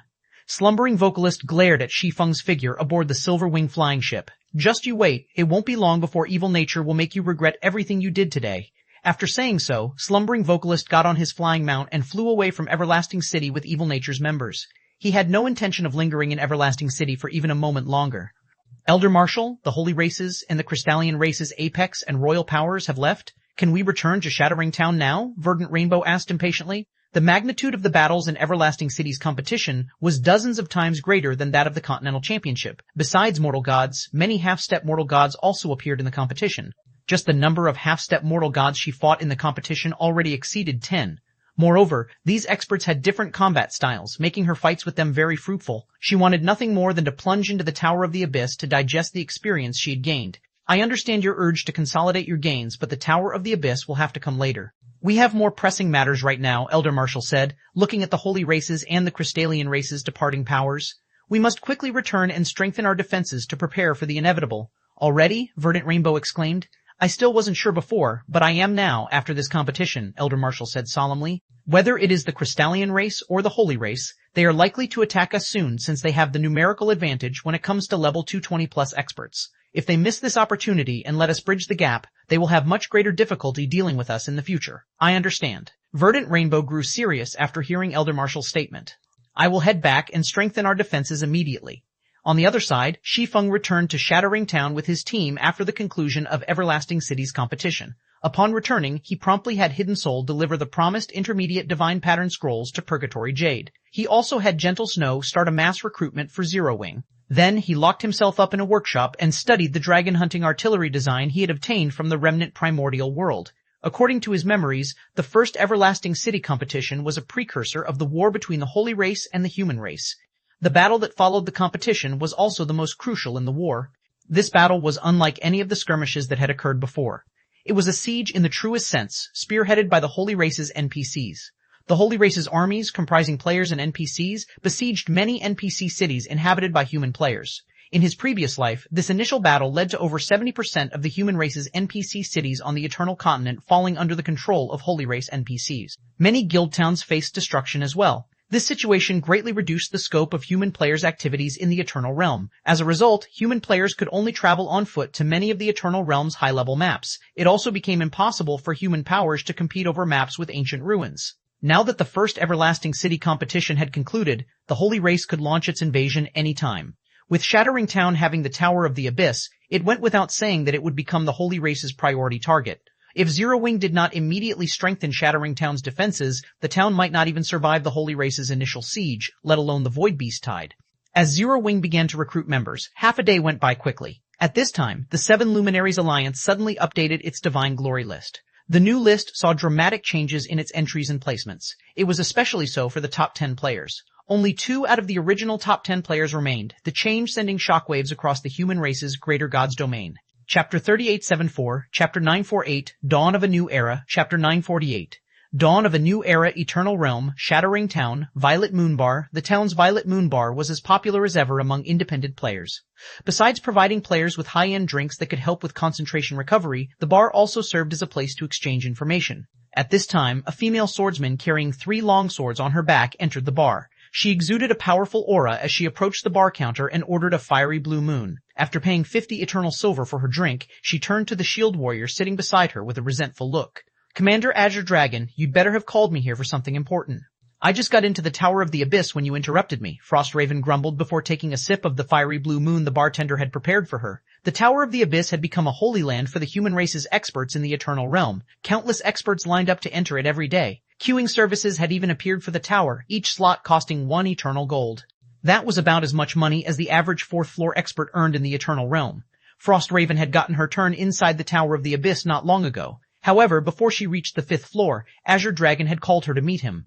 "Don't get angry at me just yet," Azure Dragon said apologetically, looking at the resentful Frostraven. "I didn't interrupt you on purpose. I have shocking news to share with you." "Shocking news? What is it?" Frostraven asked indifferently. Not even for a second did she think Azure Dragon's so-called shocking news could be as important as the Tower of the Abyss. "Didn't you ask me to keep an eye on Guild Leader Black Flame's movements?" Azure Dragon chuckled, paying no mind to Frostraven's attitude. "What? Did you get a new battle video of Guild Leader Black Flame, Commander?" Frostraven's indifferent expression vanished instantly, replaced by a look of urgency. Frostraven had always strived to become the strongest expert, at least among swordsman players. She also felt that she had the talent to achieve that goal. However, after doing her best in the Continental Championship, she suddenly realized that the world was much bigger than she had thought. Frostraven had never thought that there could be alien races playing God's domain. Moreover, these alien players were astonishingly strong. Of course, she was aware of her current limits, so she had set Shi Feng as her first goal. Shi Feng was not only the second strongest expert in the Continental Championship, but also a swordsman. He had many aspects that she could study. Hence, she asked Azure Dragon to collect battle videos of Shi Feng. "You should know about Everlasting City's competition, right?" Azure Dragon did not answer Frostraven's question directly. "It's the one that many pseudo-Apex powers wanted to hire us to help with, but you refused to participate because you weren't interested." "Did Guild Leader Black Flame participate in Everlasting City's competition?" Frostraven asked in surprise. The average power might be ignorant of Everlasting City's competition, but it wasn't much of a secret to the Order of 12. Frostraven even received many offers for her help. However, as Everlasting City's competition was a battle between powers, the battles in the competition would primarily be team battles. As she wasn't interested in team battles, she had turned down all the offers she received. Although Zero Wing had been developing rapidly in the Eternal Realm, it was still far from matching the various pseudo-Apex powers. It was especially so when it came to its member count. Zero Wing would be at an overwhelming disadvantage if it participated in the competition in its current state. Not to mention, there was also a huge gap in levels and equipment standards between its members and the various pseudo-Apex Powers members. Yes? Not only did he participate in it, but he even made a name for himself. Azure Dragon said excitedly, "It's a shame you weren't there to witness that legendary fight. It was one man against 4 royal powers." "One man against 4 royal powers?" Frostraven was stunned. The concept of royal powers might be foreign to human players operating outside the Eternal Realm, but for human players residing in the Eternal Realm, the words royal power were synonymous with fear. Even the human race's apex powers would try to avoid a confrontation with royal powers. Yet Shi Feng had fought 4 royal powers by himself. Frostraven couldn't even imagine what kind of scene that could be. "But that's not why I called you here," Azure Dragon said, looking at the dejected Frostraven. Then he pulled out a thick booklet and placed it on the counter. "This is why I called you here." "The Divine Glory List?" After snapping out of her daze, Frostraven looked at Azure Dragon in confusion. "Didn't you show this to me not long ago?" Besides briefly introducing all entries, the 7 Luminaries Alliance would also attach battle videos to the Divine Glory List to prove the authenticity of its evaluations. Because of this, the Divine Glory List was one of the few sources for players in the Greater Gods domain to obtain the battle videos of Apex experts. Outside of public matches, the average player would never get to witness experts of such caliber in action. This is the latest edition. Getting this wasn't easy. I had to borrow it from a friend in the 7 Luminaries Alliance. Otherwise, we would have had to wait at least half a day before the latest edition reached Shattering Town, Azure Dragon said, caressing the booklet as if it were a precious treasure. "Isn't it just the Divine Glory List?" Frostraven rolled her eyes at Azure Dragon. "Only the placements outside the top 500 will see significant changes. The top 100 placements hardly ever change. If not for Guild Leader Black Flame debuting on the Divine Glory List, I wouldn't even have looked at it." "You'd better take a look before passing judgment," Azure Dragon said, chuckling. "I can tell you that the changes this time will send shockwaves across the Greater Gods domain. The new rules implemented for the Divine Glory List might even frighten you." "New rules?" Azure Dragon's words piqued Frostraven's curiosity, and she couldn't help but look into the booklet. New rules for the Divine Glory List. Although the Divine Glory List will continue to record 1,000 of the strongest experts in the Greater Gods domain, players' evaluations will no longer be based on levels and equipment standards. Instead, players will be judged solely on combat standards. Additionally, only players aged 50 or under will be considered. When Frostraven saw the new rules, her eyes shone brightly. In the past, the Divine Glory List only considered players' overall strength. This skewed the evaluations toward levels and equipment standards. If players were judged solely on their combat standards, the evaluation would undoubtedly be fairer. It would also offer others a clearer look at a player's talent. Immediately, Frostraven turned the pages to see who ranked first on the new Divine Glory List. At the same time, several names came to mind. Since the new Divine Glory list considered only combat standards and restricted entries to players no older than 50, Shi Feng and Elise were likely to see their rankings soar. After all, they were younger generation experts who had represented the human race in the Continental Championship. The person who ranked first on the Divine Glory list was Purgatory Jade. Who is this person? Frost Raven was momentarily stunned. Then, she promptly looked to see who came in second place. Chapter 3875, Chapter 949 Top 10 Experts. Chapter 9499 Top 10 Experts, Lunar River. Who is this? Frost Raven was stunned again when she saw who was ranked second on the Divine Glory list. No matter how much she searched her memories, she couldn't recall any information on the player named Lunar River. Although the Seven Luminaries Alliance's Divine Glory list would see significant changes in every iteration, that was only true for the bottom ranks. As for the top 100 ranks, it wouldn't be strange for them to remain the same for several months or even a year. As for the top 10 ranks, it had already been years since a change occurred. Yet, the Divine Glory list's top 2 ranks were now under different ownership. Moreover, they were occupied by experts Frost Raven had never heard of. Before today, Solitary Warlord, the former number 1 on the Divine Glory list, had defended his position for over a decade. He was also the youngest expert to join the Seven Luminaries Alliance's Senate, becoming one of the Alliance's 12 Grand Elders. Even Spear Paradise, the former number 10 on the Divine Glory list and Scarecrow Fox's great commander, couldn't survive more than 3 moves against Solitary Warlord. It was also rumored that Solitary Warlord was very close to becoming a mortal god. But now, Solitary Warlord occupied neither first nor second place on the Divine Glory list. This situation made Frost Raven seriously doubt the validity of the Divine Glory list before her. Just as Frost Raven was about to express her skepticism to Azure Dragon, she suddenly noticed the addition of a combat power evaluation section to the Divine Glory list. Immediately, she inspected the evaluations of Purgatory Jade and Lunar River. First, Purgatory Jade. 6th floor expert, 2nd Lunar River. Overlimit expert. How is this possible? Frost Raven gawked at the two's evaluations. The 6th floor standard, also known as the Mortal God standard, was an unattainable goal for most experts in the human race's greater gods domain. If Frost Raven hadn't witnessed a 6th floor expert in the Continental Championship, she would have similarly thought it impossible to reach that standard. Nonetheless, Frost Raven felt the 6th floor standard remained far from her reach. She also doubted that anybody from the human race's greater gods domain could reach it anytime soon. Yet, someone had reached it. Moreover, it was an expert she had never heard of before. As for the overlimit standard, it was as much of a legend as the 6th floor standard in the greater gods domain. After all, many 5th floor experts already had difficulty achieving a 100% completion rate with their tier 6 skills and spells, let alone exceeding the 120% threshold. Achieving the overlimit standard might be even more challenging than the 6th floor standard. The top 2 is only the tip of the iceberg, Azure Dragon said, unsurprised by Frost Raven's reaction. The later ranks are even more shocking. Even more shocking? Her curiosity piqued by Azure Dragon's words, Frost Raven quickly turned the pages to inspect the Divine Glory list's later ranks.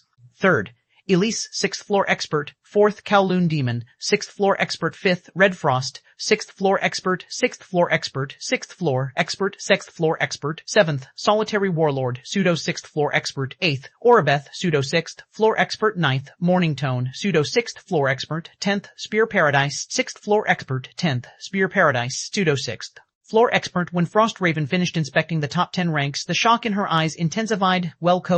She even started to wonder if she was hallucinating. How could there be so many 6th floor experts? Frost Raven looked at Azure Dragon in disbelief. She wouldn't have been as surprised if only the top 2 players on the Divine Glory list had achieved the unprecedented. After all, the Greater Gods domain was vast, so it wasn't impossible for 1 or 2 extraordinary monsters to appear.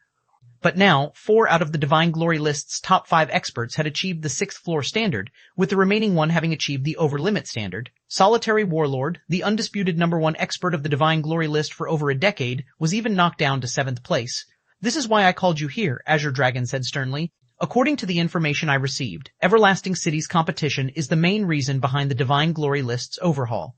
Moreover, it isn't just the human race that has gained 6th floor experts. Many of the Holy Races and the Crystallian race's younger generation experts have also achieved the 6th floor standard. The upcoming war among the 3 races might pose a huge threat to the various powers, but it is also an opportunity for talented individuals to shine. Although the Tower of the Abyss offers extensive guidance, we will never get to fight 6th floor experts unless we can conquer the 5th floor. However, that might not be the case for the war. The 2 other races are bound to have the top experts of their younger generation participate. If we can challenge their 6th floor experts, they will help us more than the Tower of the Abyss. The Great Commander knows you are eager to achieve the 6th floor standard, so he asked me to take you to that secret land to level up. He hopes you can raise your level before the war so it doesn't become a weakness later. Really? Frostraven grew excited at Azure Dragon's words. As the Order of 12 was an alliance of adventurer teams in the Eternal Realm, it had hardly any taboo secret lands in the Greater God's domain. It was especially so for level 235 taboo secret lands. The entirety of the Order of 12 owned only one such secret land. Moreover, it was a medium-sized one shared with other pseudo-apex powers. This greatly limited the number of members the Order of 12 could send into the secret land. Of course, so get ready to leave, Azure Dragon said, chuckling. If the Holy Race and the Crystallian Race want to have an easier time occupying the ancient ruins on our side, they will have to invade our NPC cities before the first Void Beast tide. The NPC cities the Order of 12 is based in will likely come under siege at that time. Hence, the Great Commander has decided to loosen the entry conditions for that secret land. So, make sure to do your best to catch up in levels. The upcoming war is an opportunity you do not want to miss. Frostraven nodded, her eyes shining as she said, I'm ready to go, Commander Azure. As the entrances into the Eternal Realm remained unsafe, the various powers of the three races could afford to send only a small number of elites to fight in the upcoming war. This created a conducive environment for the geniuses of the three races to fight. She had to capitalize on this opportunity. Otherwise, once the entrances became safe, war weapons would quickly take over the leading role in the war, and opportunities for geniuses and experts to clash would become scarce, just like the current situation in the human race's Greater God's domain. As Frostraven left Shattering Town with Azure Dragon, a 20-man team escaped pursuit from hundreds of experts on a void island in the Greater God's domain. Currently, the members of this 20-man team were gasping for breath as they slumped on a pile of rubble, their faces pale from stamina and concentration exhaustion. These Demon's Gate lunatics, all we did was pass by that ruin. Did they have to chase after us for so many days? A level 233 shield warrior complained angrily.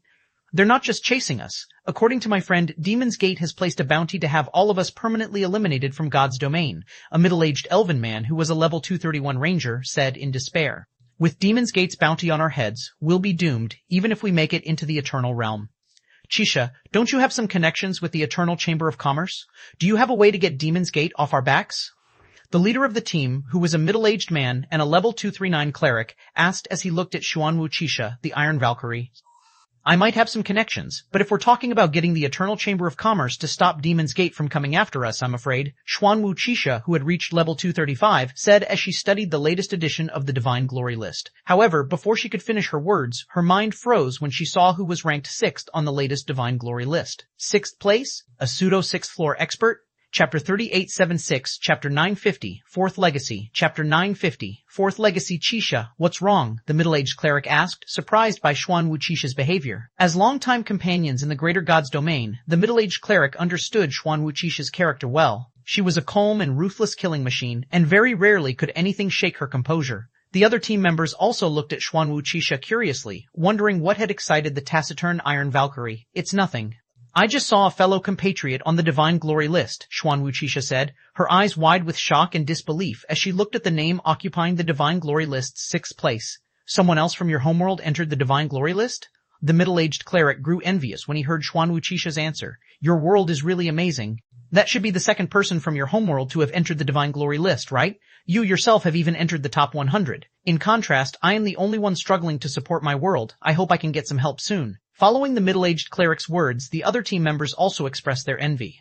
It was incredibly difficult for players new to the Greater God's domain to establish themselves. This remained true even after they had grown strong enough to enter the Divine Glory list. Their team was a small team established by a group of mediocre powers. Besides obtaining resources for their respective God's domains, their goal in forming this team was to better explore the Greater God's domain, develop their strength, and resist the teams of other powers. For players originating from the same God's domain, they would undoubtedly have an easier time developing if they could have more companions of equal strength.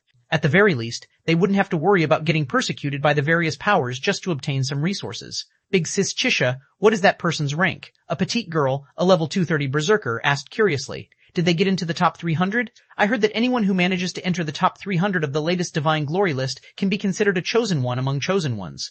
The Seven Luminaries Alliance is even willing to transport them into the Eternal Realm for free. The others in the team also cast curious gazes at Xuanwu Chisha. There was no room for doubt regarding Xuanwu Chisha's strength and talent. She was second only to their team's leader, Green Doctor. Oftentimes, she was also the one to bail their team out of troublesome situations. This made them wonder what kind of genius Xuanwu Chisha's fellow compatriot was. Could this person be in the new Divine Glory list's top 500, or possibly the top 300? He's 6th on the Divine Glory list, Xuan Wuqisha answered truthfully despite her skepticism about Shi Feng's ranking. She couldn't be faulted for her skepticism.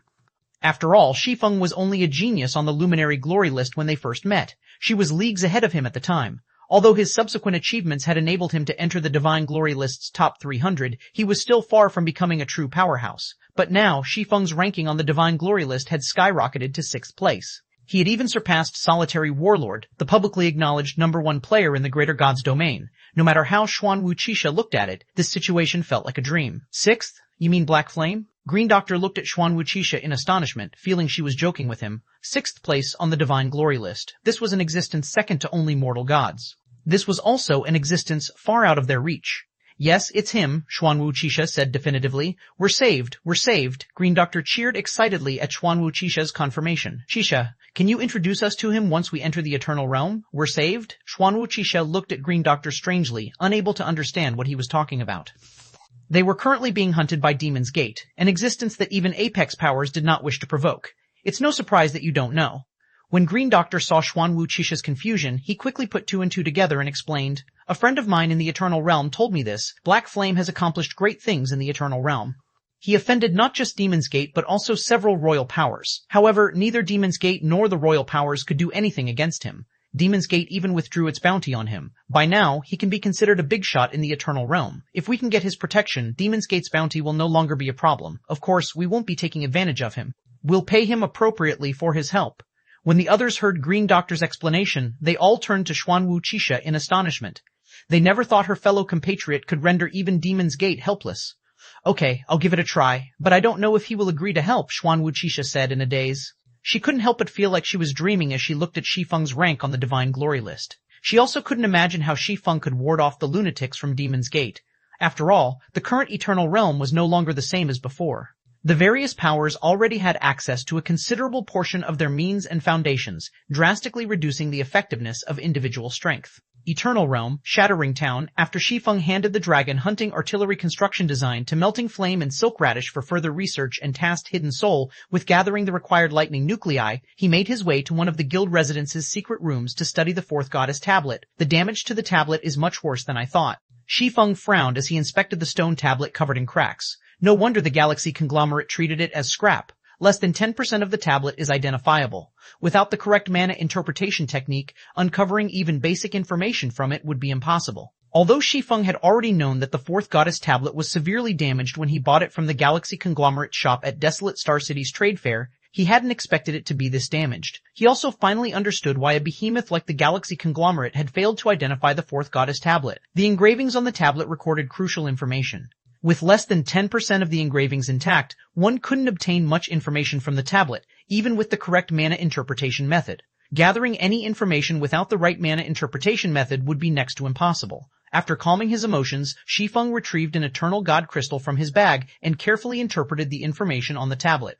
Chapter 3877, Chapter 951, Pseudo Tier 7 Mana, Chapter 951, Pseudo Tier 7 Mana Shattering Town, Zero Wings Residence. After applying the Eternal God Crystal's buff 1 on himself, Shi Feng began to interpret the mana fluctuations from the stone tablet's engravings. In no time, bits and pieces of information appeared in his mind. Amazing, Shi Feng was shocked by the information he uncovered. The 4th Goddess tablet recorded 9 legacies.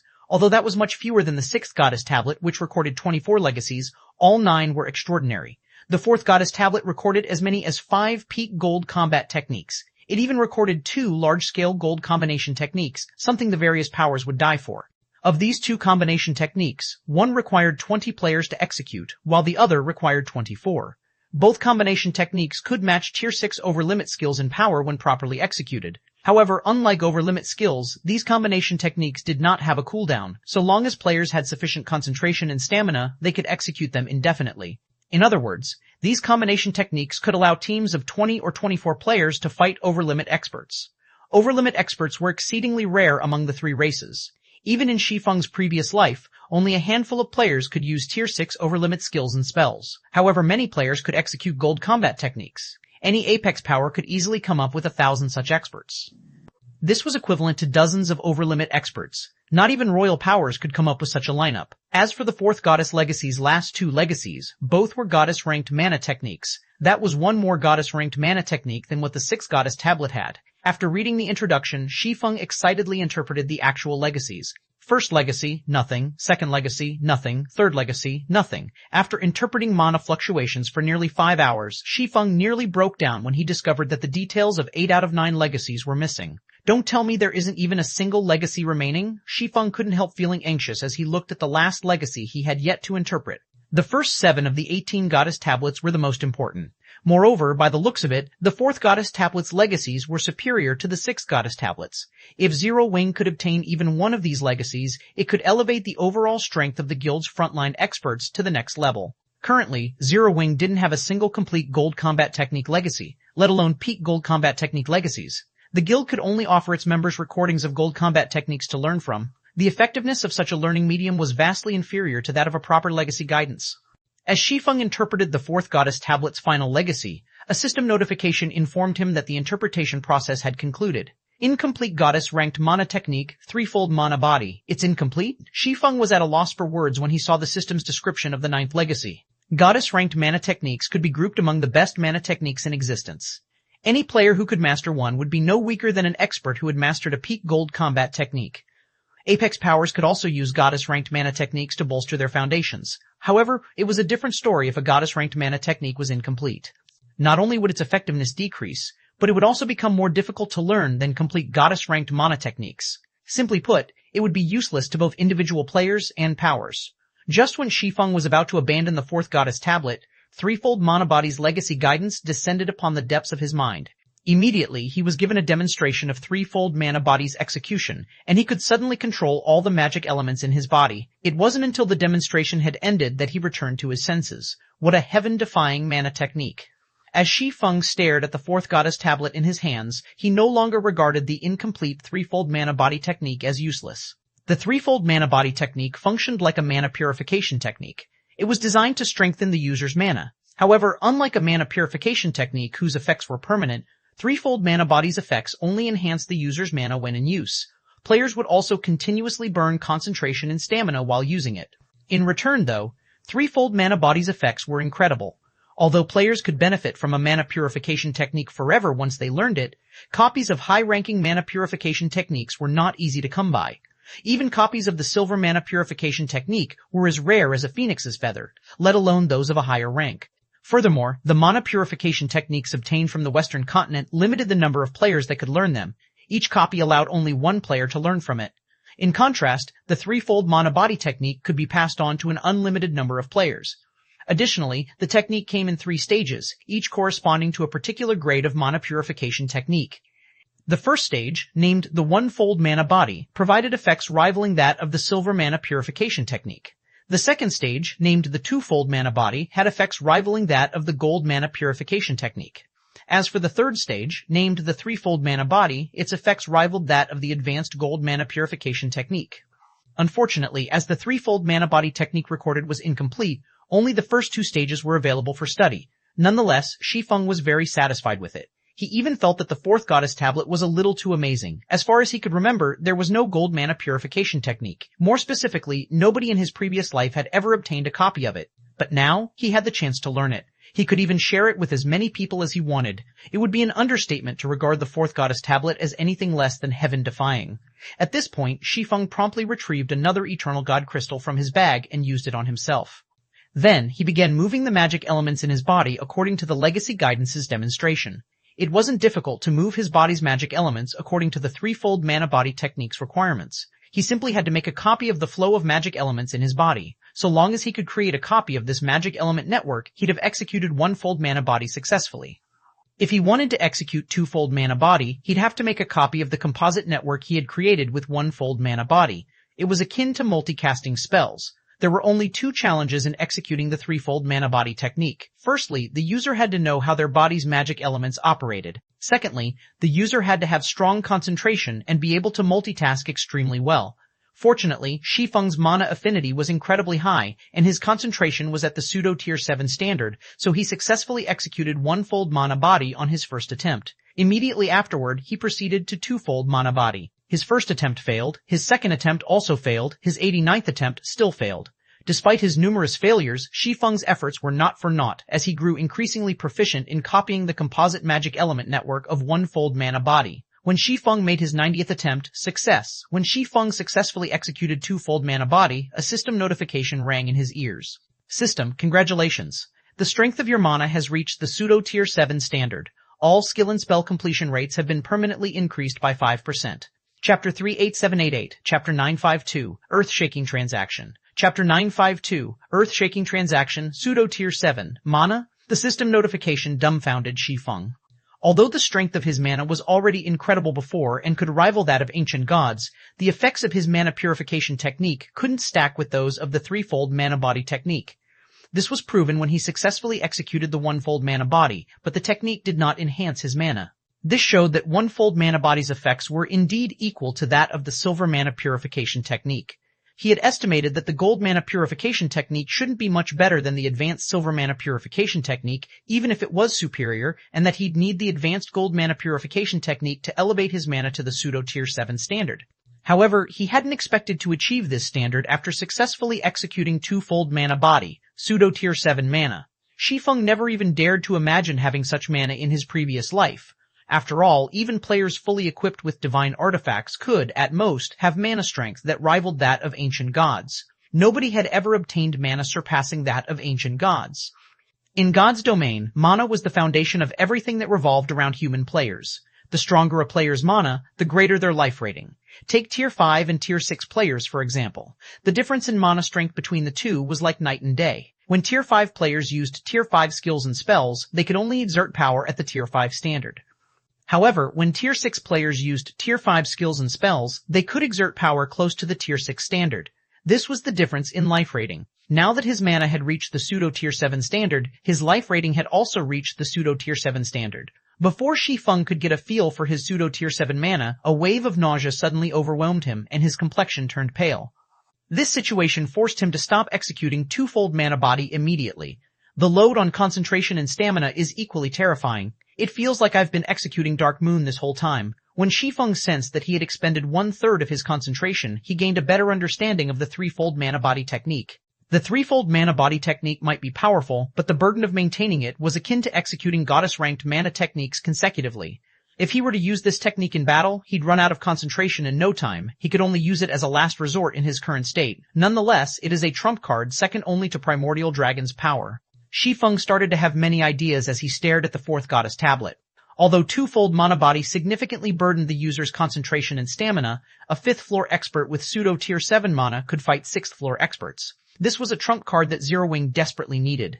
With the Tower of the Abyss, it was only a matter of time before Zero Wing would have a considerable force of 6th floor experts at its command. The only problem was that Zero Wing lacked time. However, after experiencing the benefits of the threefold mana body technique, Shi Feng felt that Zero Wing could rely on the technique to buy itself the precious time it needed. The effect 5th floor experts could have in the war among the three races was extremely limited. Only 6th floor experts had the strength to change the situation of a theater single-handedly. However, so long as a 5th floor expert learned the threefold mana body technique, even if they could only elevate their mana to the tier 6 advanced standard, they'd become a combatant capable of exchanging several blows with a 6th floor expert. If the threefold mana body technique were distributed to Zero Wing's members, it would help compensate for the lack of quantity and quality of Zero Wing's experts. Just when Shi Feng was thinking of contacting Hidden Soul to have her distribute the threefold mana body technique to the guild's executives, Gentle Snow suddenly contacted him, wearing an urgent look. Guild leader, we noticed an increase in the number of Holy Race experts in Shattering Town. These new experts average level 230 and are fully equipped with fragmented divine artifacts. We believe they come from the Holy Race's apex powers, Gentle Snow said. Then, she shared a video taken by Zero Wing's members near the Shattering Basin, the video showing an area isolated by a large opaque barrier. Our members also discovered this barrier not long ago.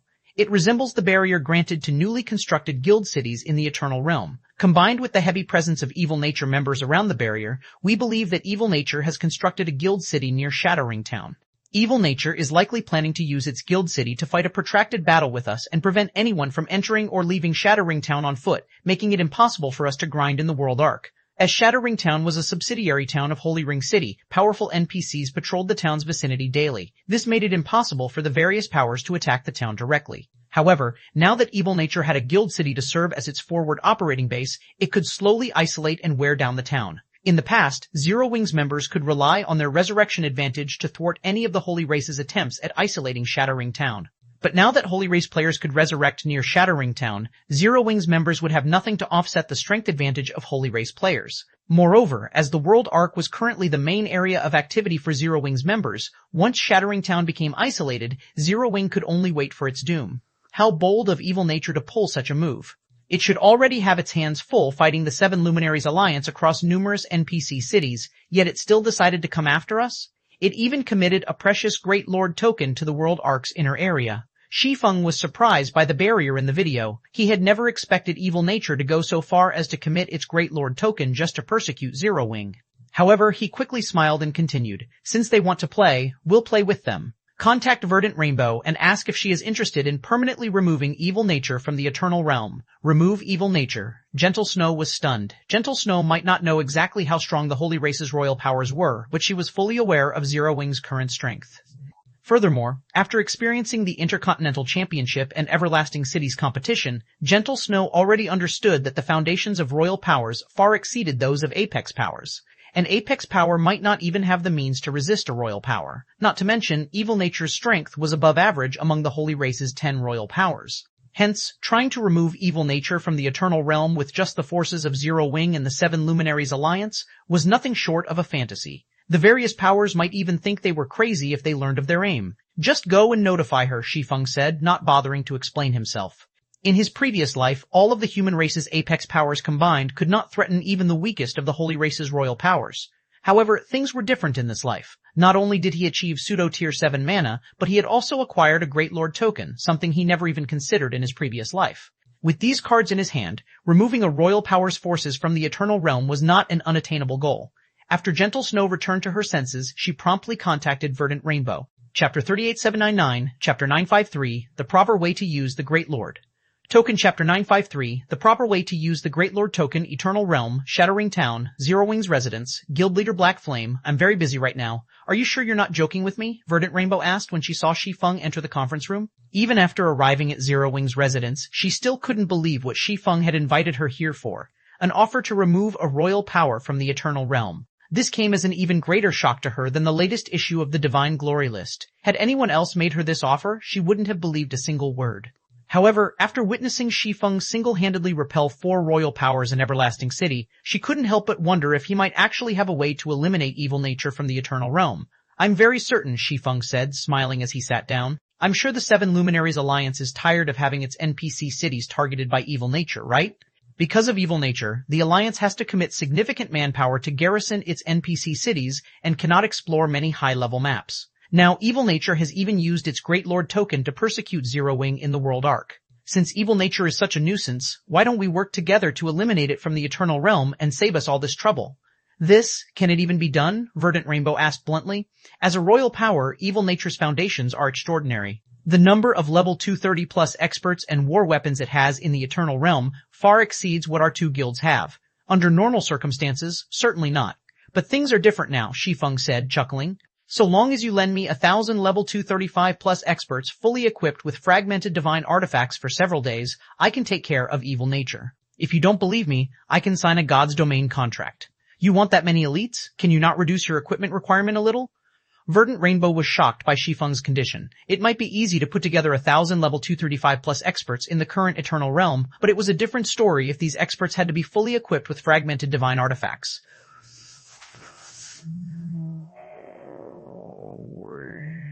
This is my bottom line.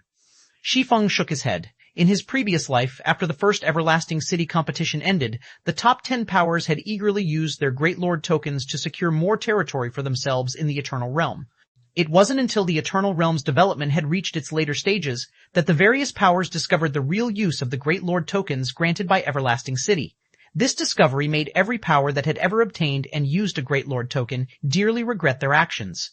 At first glance, the Great Lord token's sole purpose was to construct a guild city anywhere in the Eternal Realm, and it was indeed a precious function in the Eternal Realm, where city-building orders were incredibly rare. However, this function was insignificant compared to the Great Lord token's true function. When the Eternal Realm had entered its later development stages, and the various powers were mostly done exploring the few level 230 taboo maps available, they suddenly discovered that many lost civilization cities were hidden in these maps. These lost civilization cities could also be considered the Eternal Realm's most precious existence. As for the condition to activate these lost civilization cities, it was to become the Great Lord of the map they occupied. In other words, the true purpose of the Great Lord token wasn't to construct a city but to awaken one. Shi Feng vividly remembered that when the Holy Race discovered the first lost civilization city, an all-out war broke out among its 10 royal powers. The war had shocked both human players and Holy Race players. Even when the Holy Race waged war against the human race, only 4 of its royal powers had participated. The remaining 6 royal powers paid no attention to the war whatsoever. Some of them didn't even have a presence in the Eternal Realm. But when the first lost civilization city appeared, the situation in the Eternal Realm changed completely. All of the Holy Race's royal powers entered the Eternal Realm in full force, culminating in a war among the 10 royal powers that lasted several months. The war destroyed a significant portion of the Eternal Realm, and over 1 billion Tier 6 Holy Race players had suffered a true death. Furthermore, it wasn't just Holy Race players who had suffered from this war. Over 100 million Tier 6 human players had suffered a true death as bystanders. 2 of the 3 absolutes also got seriously injured, while 1 nearly died a true death. Because of this war, the human race learned how powerful the Holy Race truly was. Even if the human race's apex powers banded together, they'd be nothing but a joke before the Holy Race's royal powers. Just one epic siege weapon could push the human race's apex powers to the brink of collapse. If the Holy Race's royal powers mobilized all their epic siege weapons, the human race's apex powers would disappear in the blink of an eye. Out of all the human race's apex powers in Shi Feng's previous life, the 7 Luminaries Alliance was the only one that could retaliate against the Holy Race's royal powers. This was because it had secured a lost civilization city. As for the other apex powers that had obtained a Great Lord token in the past, they had already used their tokens by the time the lost civilization cities were discovered. They also no longer had the ability to secure Great Lord tokens. Thus, they missed the opportunity to obtain the legacies of these lost civilizations. Currently, as many of the top 10 powers from the recent Everlasting City competition had already used their Great Lord token, it was a prime opportunity for Zero Wing to secure a lost civilization city. This was because players could not seize the lost civilization city of others with force alone. Once a lost civilization city was awakened, other players could only seize it by occupying and reawakening it using another Great Lord token. Otherwise, the city would never change ownership. And as Everlasting City's competition was the only source for Great Lord tokens, Zero Wing would not have to worry about losing its lost civilization city until the next competition. As for which lost civilization city to go for, Shi Feng already had one in mind. Not all lost civilization cities were equal. The legacies they held differed in strength. Some legacies were even exclusive to specific races. Take the Magic Civilization's legacy that the 7 Luminaries Alliance obtained, for example. The legacy amplified the effectiveness of magic arrays, allowing the Great Grandmaster ranked defensive magic arrays of cities to resist even the attacks of epic siege weapons. Because of this legacy, the human race's various powers managed to hold on in the Eternal Realm. However, as magic arrays were unique to the human race, the Magic Civilization's legacy would be utterly useless in the hands of the Holy Race and the Crystallian race. Likewise, should the human race come across a lost civilization, legacy exclusive to the 2 other races, the legacy would be useless. Of course, not all lost civilization cities held race-specific legacies. On the contrary, most held general-purpose legacies. Among them, the one that stood out the most was a primordial civilization city occupied by the Sun Dynasty. The primordial civilization city in question did not hold any legacies. The city was mostly in ruins when it was discovered, with no functional building in sight. All the city had was a siege weapon, Firmament.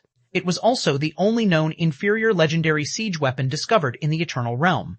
Because of this inferior legendary siege weapon, the Sun Dynasty was instantly acknowledged as the Holy Race's #1 royal power, becoming the envy of all other royal powers. Now that the threat of other powers seizing Zero Wing's lost civilization city did not exist, Zero Wing simply needed to have the ability to capture the primordial civilization city. From what Shi Feng had heard, the Sun Dynasty had relied on 1,000 level 240 experts fully equipped with fragmented divine artifacts to capture the primordial civilization city. Hence, requiring only level 235 plus experts was already a concession. If he were to reduce the equipment requirement as well, he couldn't guarantee they'd be able to capture the primordial civilization city. Are you willing to make this transaction, Miss Rainbow? Shi Feng asked the hesitant Verdant Rainbow. Chapter 3880, Chapter 954, 12 seats. Chapter 954, 12 seats Guild Leader, Black Flame, your requirement is too high, Verdant Rainbow said, smiling wryly. Many level 235 plus experts might have entered the Eternal Realm because of Everlasting City's competition, but fragmented divine artifacts aren't cabbages. Many of the Greater Gods Domain's 5th floor experts have only 1 or 2 fragmented divine artifacts, while some unluckier ones have none. Even with the 7 Luminaries Alliance's robust foundations, we can, at most, fully equip about 700 players with fragmented divine artifacts. Only 700? Shi Feng fell silent after hearing this. Fragmented divine artifacts were indeed extremely rare in the greater god's domain. Many ordinary and upper-ranking hegemonic powers only had a few pieces, and some might not even have any. This was why level 220 plus taboo epic and taboo fragmented legendary equipment was considered mainstream in the greater god's domain.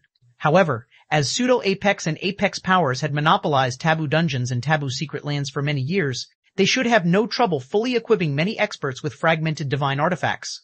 With the Seven Luminaries Alliance being a transcendental existence even among apex powers, Shi Feng thought the Alliance would have no trouble fully equipping 1,000 experts with fragmented divine artifacts in the current Eternal Realm. Not to mention, the Alliance must have transferred some of its arsenal to secure its position in Everlasting City's competition. However, to his disappointment, the Alliance only had enough fragmented divine artifacts to fully equip about 700 players in the Eternal Realm. This was nowhere near enough players to capture the Primordial Civilization City. If they couldn't capture the Primordial Civilization City, there was no way they could deal with evil nature.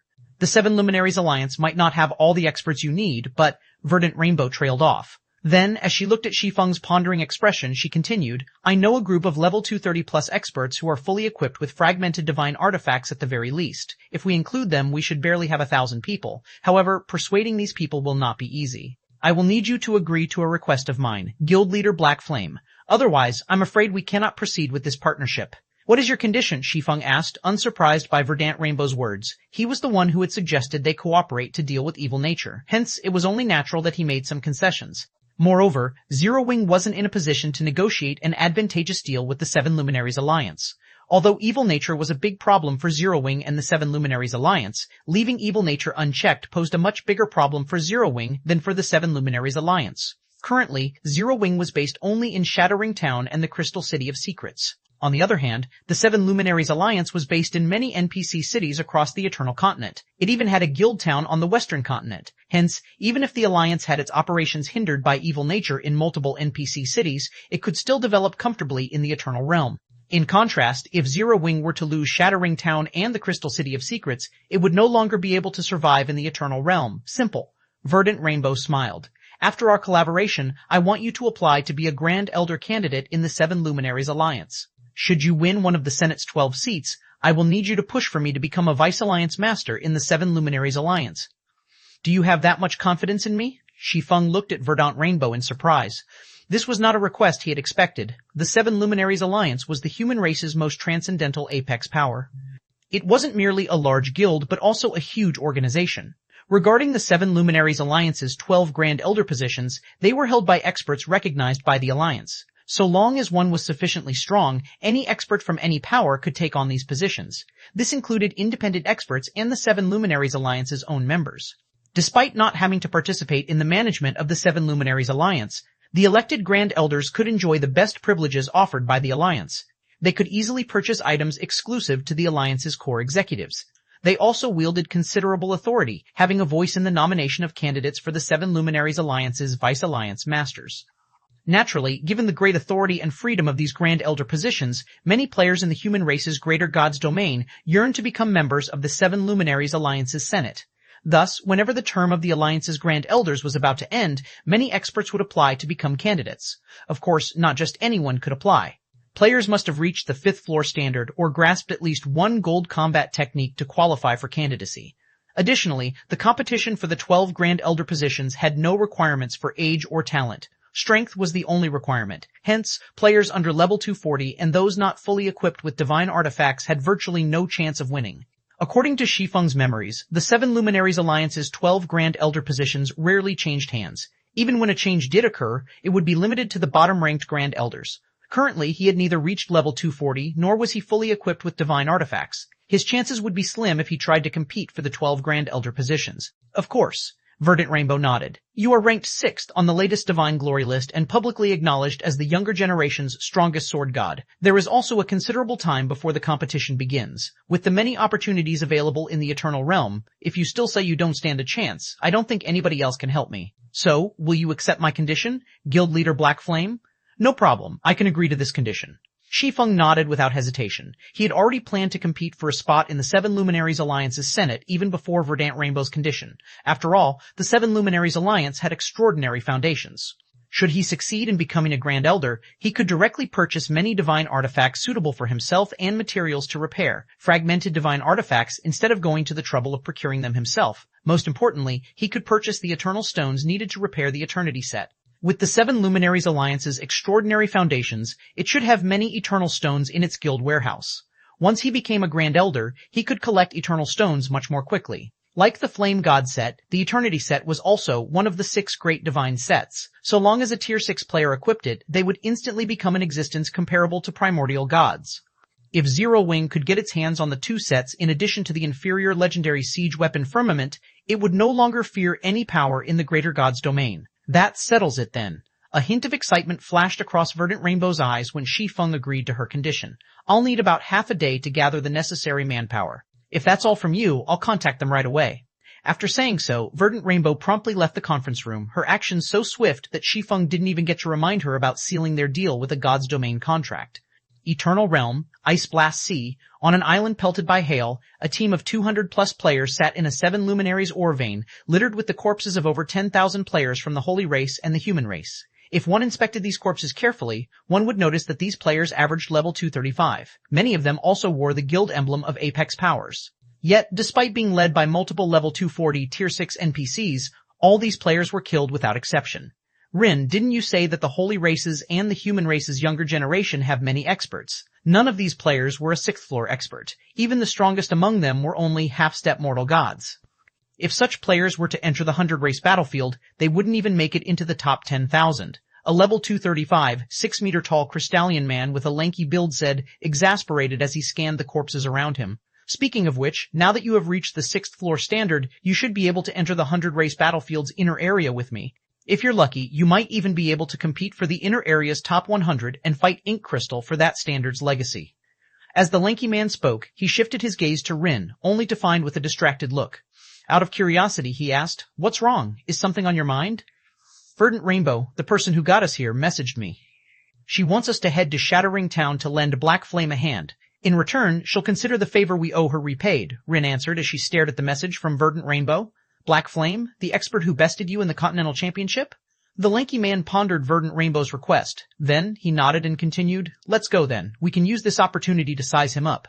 If his strength is good, we can consider bringing him to the 100-race battlefield." Chapter 3881, Chapter 955, 100-race battlefield. Chapter 955, 100-race battlefield made a change to Chapter 952, original, guild leader. We discovered many Holy Race experts lurking in the Shattering Basin several hours ago. These experts average level 230 and are fully equipped with fragmented divine artifacts. They seem to be from the Holy Race's Apex Powers, Gentle Snow said, sharing a video recording taken by Zero Wing's members near the Shattering Basin.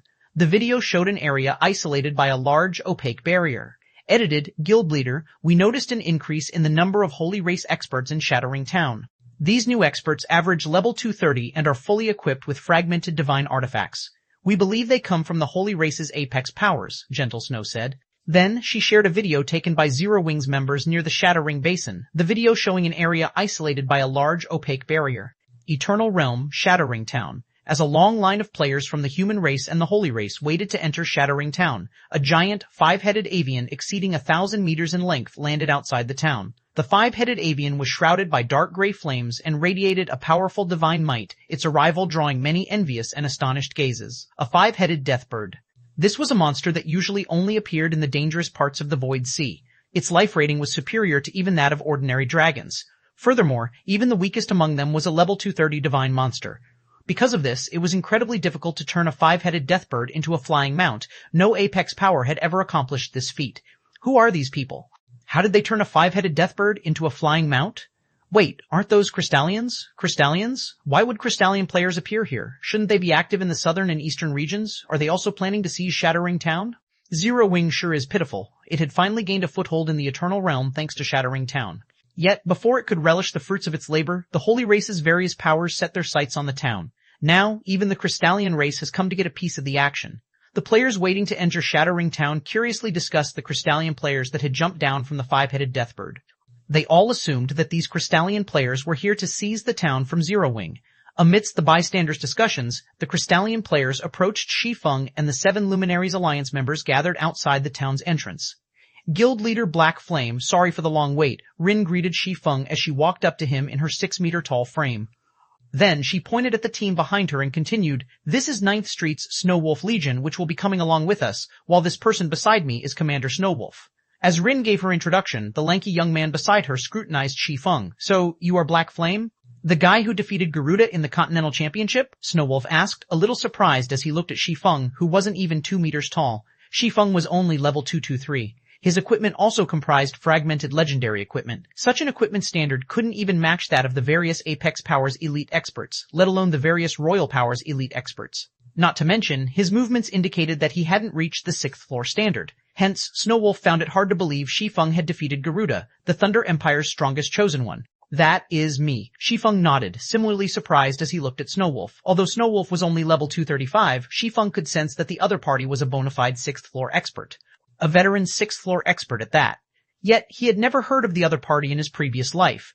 The human race might not have had much information on the Crystallian race in his previous life, but mortal gods were incredibly well-known figures. Logically, there was no way someone who had achieved the mortal god standard this early into the Eternal Realm's development would be unknown. "You have good talent. It's a pity you don't have any powers to back you," Snowwolf said after he was done sizing up Shi Feng. "Are you willing to become an internal member of 9th Street? You might not be able to join 9th Street in a real sense, but you can sign a God's Domain contract with the guild. If you have 9th Street's resources and my guidance, you can reach the 6th floor standard without a problem. If luck is on your side, you may even get to participate in the 100 race battlefield with us. The 100 race battlefield is an extremely rare opportunity in God's Domain. Weaker races don't even qualify to participate. Currently, out of our 3 races, only the Crystallian race and the Holy race have this qualification.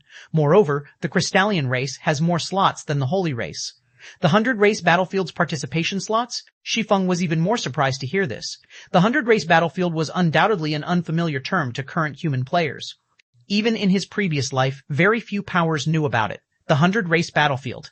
As the name suggested, it was a battlefield involving players from many races. It was rumored to hold opportunities that could let players achieve greatness. Only, as the human race never had any royal powers in his previous life, it was too weak to even participate in the 100 race battlefield. Obtaining a participation slot for the 100 race battlefield was incredibly difficult. Even royal powers could secure only a few dozen slots, while some might not even get 20. Because of this, rarely would any power share their participation slots with outsiders. That's right. So long as you sign a God's Domain contract with 9th Street, it wouldn't be impossible for you to enter the 100 race battlefield with your talent, Snowwolf said, nodding. "How about it? Are you interested in joining us?" "The 100 race battlefield is indeed tempting, but I will pass on joining 9th Street, Shi Feng said, turning down the offer. The 100 race battlefield might be able to let players achieve greater heights, but he currently didn't lack such opportunities. He even had a Tier 7 promotion land scroll, which was hard to come by even in the 100 race battlefield. Hence, he did not need to participate in the 100 race battlefield. His top priority was improving his strength. That's a shame. When Snowwolf heard Shi Feng's refusal, he did not try to persuade the other party. In Snowwolf's opinion, Shi Feng's strength and talent were subpar. Whether Shi Feng joined 9th Street would not affect the guild's performance in the 100 race battlefield. Moreover, Snowwolf suspected that Shi Feng did not understand the importance of the 100 race battlefield. Otherwise, the other party would not have casually rejected his kind gesture. After Shi Feng chatted with Rin for a bit, the group took off on the Silverwing flying ship. They flew straight to Skeleton Hill where the primordial civilization city was situated. Skeleton Hill was one of the few level 230 taboo maps located on the Eternal Continent, and it was also a place that many powers wanted to explore right now. In his previous life, every level 230 taboo map in the Eternal Realm was a priority exploration target for the various Apex and Royal powers. These maps allowed players to level up to level 230 and occasionally spawned level 230 taboo dungeons. As level 240 taboo dungeons were one of the few places in God's Domain where players could obtain level 240 taboo weapons and equipment, they were regarded as a treasure trove by both Apex and Royal powers. Additionally, level 240 taboo weapons and equipment were crucial in competing for the qualifications to participate in the 100 race battlefield. After crossing multiple high-level maps and taboo maps and shaking off countless monsters, the Silverwing flying ship arrived at a plain littered with skeletons half a day later. This should be the place. When the flying ship stopped above a forested area surrounded by 3 mountains, Shi Feng jumped off and retrieved the Great Lord token from his bag. System, do you wish to use the Great Lord token to become the Great Lord of this region? Yes, System. It is detected that an archaic city occupies this region. A new city cannot be constructed here. Do you wish to spend 200,000 eternal gold coins and 10 million Ares crystal to awaken this city? Awaken It, Chapter 3882, Chapter 956, First Generation Hero, Chapter 956, First Generation Hero Eternal Realm, Skeleton Hill. After 200,000 eternal gold and 10 millions of 7 luminaries, crystal disappeared from Shi Feng's bag, the forested area shook, and countless lightning bolts emerged from the void to strike the land, shattering it. Immediately afterward, an ancient city comparable to the Crystal City of Secrets in majesty rose from the ground. How can there be an archaic city here? When Snowwolf saw the ancient city emerging from the ground, his mouth fell wide open. As the name suggested, archaic cities referred to cities that had existed in a distant era. Although these cities were typically discovered in a near-ruined state, they often held legacies that did not exist in the modern era, making them incredibly valuable. Moreover, the older an archaic city was, the more valuable its legacies were. However, the old age of archaic cities made finding them incredibly difficult. Most would already be in ruins by the time they were discovered. Some might have even returned to the earth, never to be found. Although upper-ranking hegemonic powers could get lucky and find an archaic city after searching a realm for several years, such occurrences were few and far between. Normally, only pseudo-apex powers and above could reliably locate archaic cities. Nonetheless, they'd need to spend years scouring dozens of realms. In the case of the archaic city before him, Snowwolf could tell it was extraordinary at a glance. Although the city was in relatively good shape, hinting that it wasn't from a particularly distant era, it radiated divine might that resembled that of primordial gods. This meant that, contrary to its appearance, the city must have come from an extremely distant era. Furthermore, it should be superior to the average primordial city. If not for them being bound by a god's domain contract, Snowwolf would have attacked Shi Feng without hesitation. Guild leader Black Flame, is this the place you want to capture? Rin asked, shocked when she saw the many monsters inside the city. The monsters inside the archaic city were all level 230 divine monsters, and they easily numbered over 10,000. It wouldn't be an exaggeration to call the city a nest of bosses. In God's domain, level 200 was a major turning point for players and monsters. Before level 200, a tier 5 player fully equipped with legendary items could easily solo a tier 6 divine monster. However, after level 200, even a tier 6 player fully equipped with legendary items could only stand their ground against a tier 6 divine monster.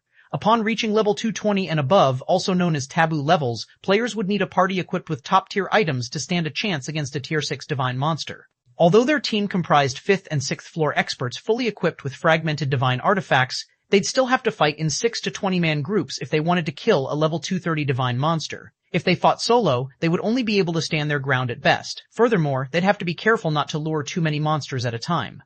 Should they accidentally draw the attention of 1,000 monsters or more, even a team of their caliber would be doomed. As Shi Feng looked at the monster-infested city, he recalled the battle video the Seven Luminaries Alliance had secretly recorded of the Sun Dynasty and explained, there might be many monsters, but their perception range isn't particularly wide.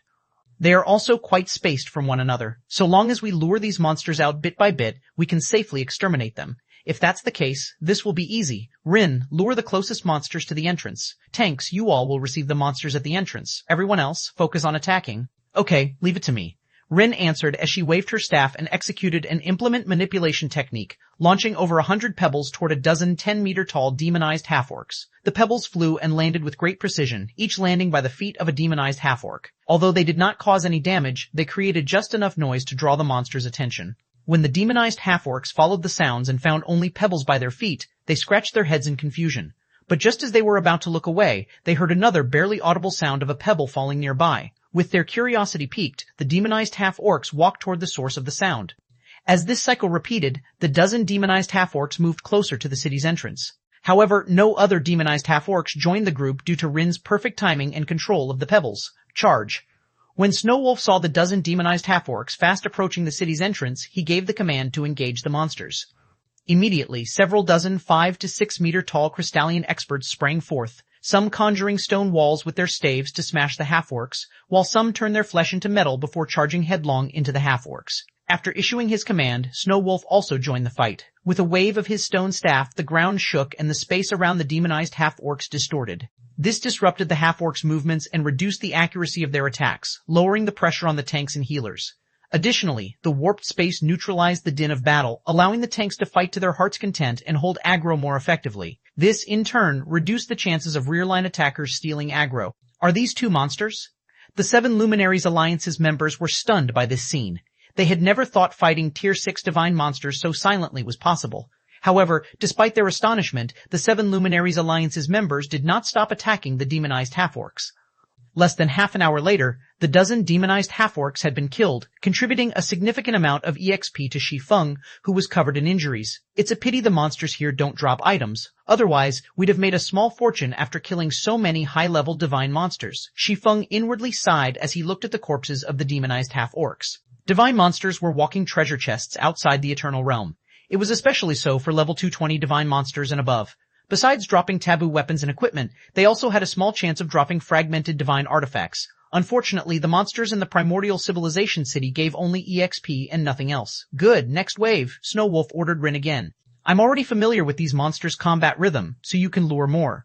Okay, I'll lure more then. Rin nodded. She had previously limited the number of demonized half-orcs she lured to a dozen so they could understand the monster's standards. Otherwise, a 1,000-man team of elite experts like theirs would have no problem tackling 100 divine monsters of similar levels. Not to mention, their team had 2 sixth-floor experts. Subsequently, Rin and Snow Wolf swiftly worked together to lure 100 demonized half-orcs. They also ensured their battle with the monsters made no sound. Moreover, whenever a demonized half-orc died, they would quickly lure another to the entrance, maximizing the potential of the team's AoE attacks. Is this how sixth-floor experts cooperate in battle? Shi Feng felt like he was watching the cooperation of 100 players as he watched Rin and Snow Wolf's performance. He never thought that the cooperation between sixth-floor experts could yield such incredible results. He also dared not imagine how it would be like to confront 2 sixth-floor experts simultaneously. After recovering from his surprise, Shi Feng started to contribute to the fight seriously, using miniature Abyssal World to weaken the demonized half-orcs and greatly shorten the time needed to kill them. After 5 days of continuous progress, the team eliminated all the demonized half-orcs in the city's outer and inner areas. In these 5 days, Shi Feng's level had skyrocketed, reaching level 229. Now, he was only 17% away from the level 230 threshold. After catching a breather, the team made its way to the heart of the city, arriving before a sunken tower. The stone tower had 3 floors, each 100 meters in height. The first 2 of the tower's 3 floors were underground, and only the uppermost floor remained above ground. Many divine patterns were engraved on the tower's exterior, and just the divine might they radiated made it difficult for even experts with Tier 6 peak concentration to approach the tower. When everyone entered within 100 yards of the tower, Shi Feng suddenly sensed a frightening mental pulse from within the tower. Immediately afterward, everyone involuntarily took several steps back. Before anyone could recover from their surprise, the entrance to the tower's 3rd floor opened, revealing a 20-meter-tall man armed with a greatsword and clad in a suit of silver armor. As the man walked out of the tower, his white cape fluttered in the wind, and divine runes lingered around him. The man's presence felt primordial, and everyone shuddered as they stood in his aura. When Shi Feng saw the giant of a man walking out of the tower, his eyes widened in shock. A first-generation hero? Chapter 3883, Chapter 957, Absolute Thunder, Chapter 957, Absolute Thunder? As the giant figure exited the tower, everyone's casual expression turned ugly. This was especially so for Shi Feng. Adega's first-generation hero of the human race, Tier 6 level 230, HP 90,000,090 quadrillion. Why is it a first-generation hero? Shi Feng stared at the giant figure in bewilderment. The video the 7 Luminaries Alliance had captured in his previous life was very detailed. The video showed not only the entire process of the Sun Dynasty capturing the primordial civilization city, but also the sole treasure, the inferior legendary siege weapon Firmament, stored inside the city. As far as he could remember, the guardian boss that emerged from the central tower should have been a primordial half-orc king, which was a level 230 world boss and a bona fide primordial godkin. It was an incredibly tough opponent, and the Sun Dynasty had sacrificed over half of its 1,000 level 240 elite experts to defeat it. But now, not only was the city's guardian boss different, but it had even become a first-generation hero. This was an existence with a life rating comparable to ancient gods and a combat standard rivaling that of war goddesses. Most importantly, the first-generation hero before them was equipped with a divine set. Indeed, Adegas wasn't just equipped with divine artifacts but a divine set. It should be known that one of the 22 taboo bosses was a first-generation hero. Moreover, this first-generation hero ranked 3rd among them and had slain multiple ancient gods in the past. The Grand Library also held records of multiple Apex powers attempting to raid this first-generation hero, only to have their raid members granted a true death. It wouldn't be an exaggeration to say that nothing short of a primordial god could defeat this first-generation hero. Although Adegas was undoubtedly weaker than the taboo-ranked first-generation hero, considering he was just level 230, the last first-generation hero to have been slain by players, according to the Grand Library's records, was a level 2241. At the time, over 3,000 level 240 players had participated in the raid, many of whom were experts equipped with 1 or 2 divine artifacts and multiple fragmented divine artifacts. There had also been more than 10 level 240 experts fully equipped with divine artifacts. Nonetheless, over 2,000 members of the raid team had died in battle. If not for the low level of the first-generation hero in question, at least half of those 2,000-plus players would have suffered a true death, a level 230 first-generation hero. This was an insurmountable hurdle for their 1,000-man team. Even if they had 2 sixth-floor experts and Snowwolf was fully equipped with divine artifacts, they still had zero chance of defeating Adegas. Accepting this mission was the worst decision ever. Snowwolf's expression turned indescribably gloomy as he watched Adegas walking out of the tower. Although Snowwolf did not know how powerful the human race's first-generation heroes were, he could tell how terrifying an existence Adegas was by simply looking at the other party's 21 HP bars. "Run away," Shi Feng commanded when he saw Adegas was out of the tower. However, as soon as Shi Feng voiced his command, Adegas suddenly pointed his greatsword at the sky. Immediately, everyone felt the world around them tremble. Then, before anyone could react, multiple magic arrays appeared in the sky. 5-fold Tier 6 Curse, World Shaper. Even when cast normally, the magic barrier created by World Shaper could be broken only by Tier 6 gods or existences of a similar standard. When 5 World Shapers were cast on top of one another, they compressed space to the extreme, and even Tier 6 ancient gods would struggle to break out of the compound barrier. "Intruders do not attempt to escape," Adegas suddenly said in a deep and booming voice.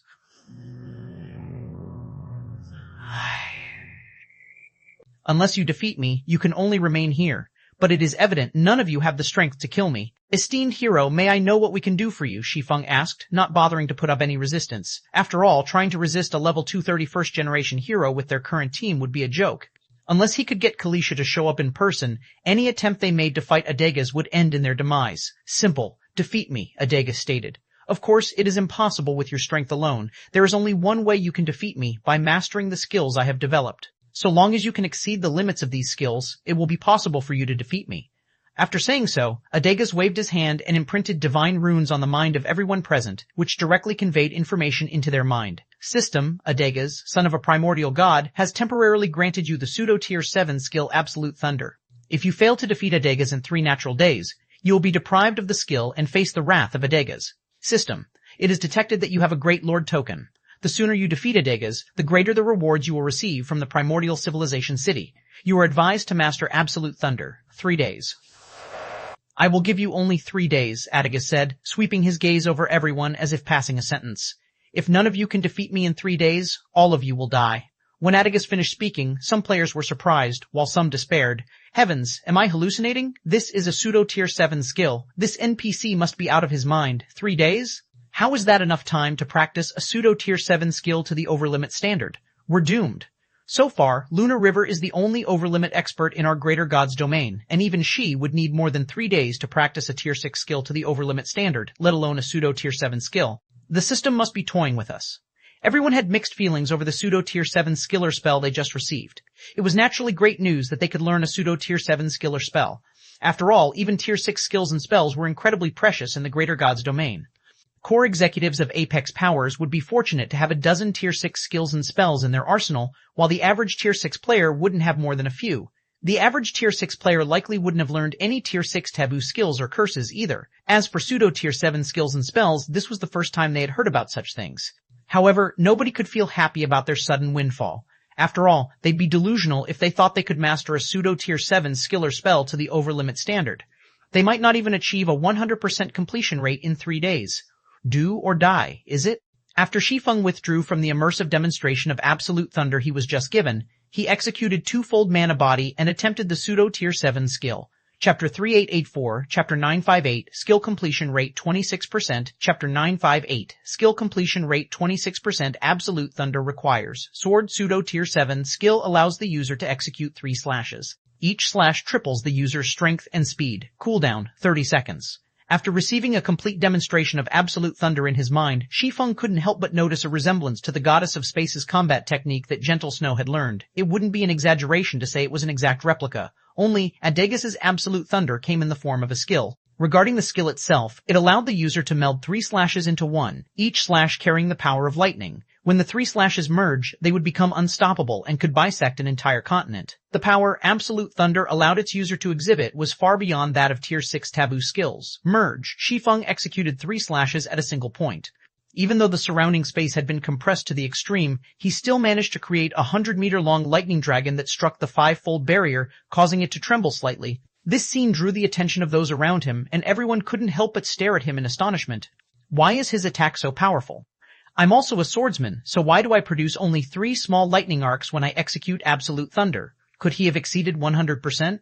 Everyone found the power of Shi Feng's attack unbelievable.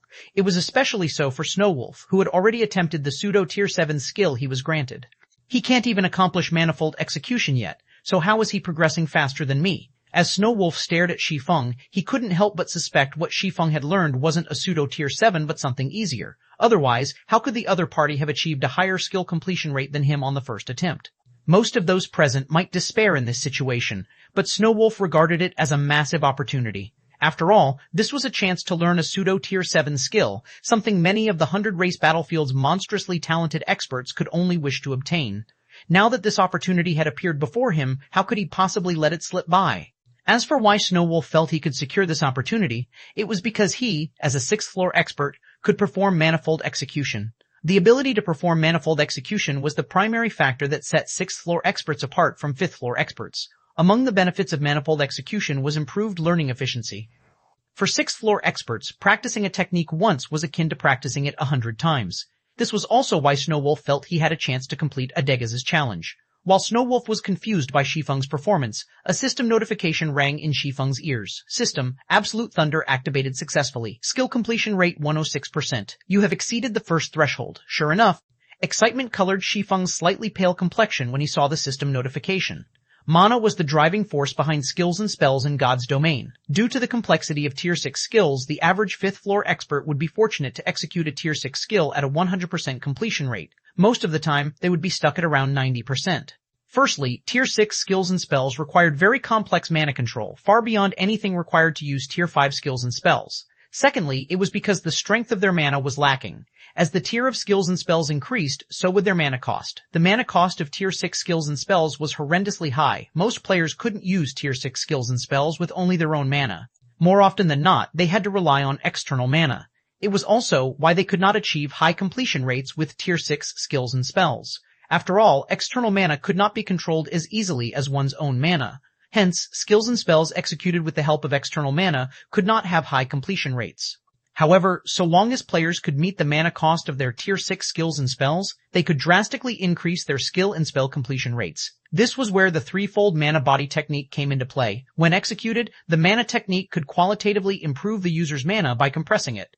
This, in turn, increased the quantity of mana the user could store in their body, thus making it easier for them to use Tier 6, and possibly even pseudo-Tier 7, skills and spells that were incredibly taxing on mana. In Shi Feng's case, because his mana strength could reach the pseudo-Tier 7 standard when he executed twofold mana body, he also enjoyed a flat 5% completion rate bonus to all his skills and spells.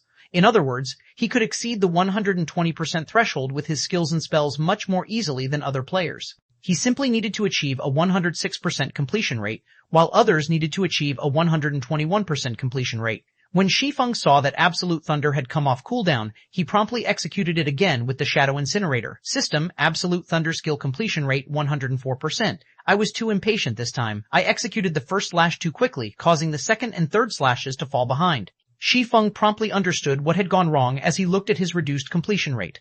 Subsequently, he made his third, fourth, and fifth attempts. System, Absolute Thunder skill completion rate 11-13%. System, Absolute Thunder skill completion rate 11-15%. System, Absolute Thunder skill completion rate 10-09%. System, Absolute Thunder skill completion rate 11-7%. A day passed by in the blink of an eye, with Shi Feng executing Absolute Thunder countless times.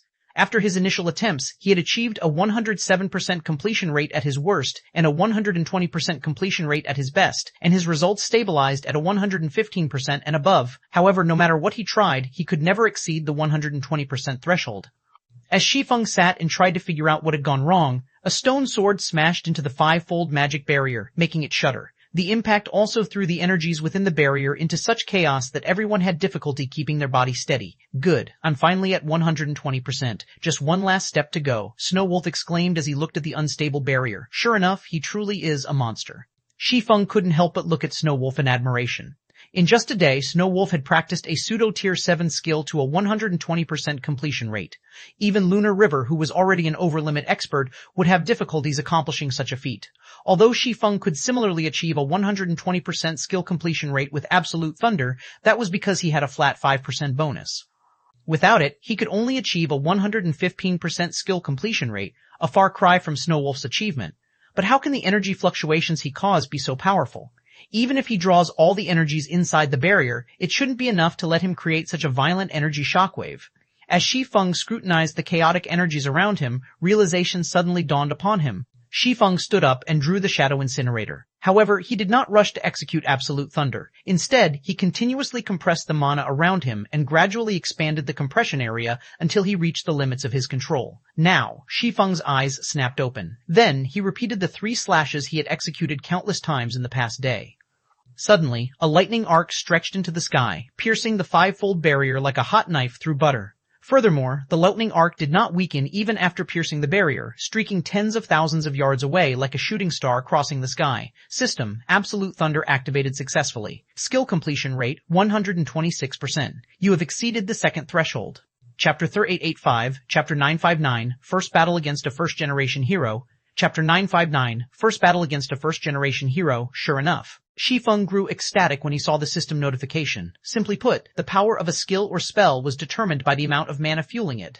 When players could access only the mana within a certain distance, their only option to supply more mana to their skills and spells was to continuously compress the mana in their vicinity. It was similar to the principles behind the threefold mana body technique. By condensing the mana within a fixed volume, players could increase the quantity of mana they could access without increasing the volume of mana. Fortunately, everything turned out as Shi Feng had guessed.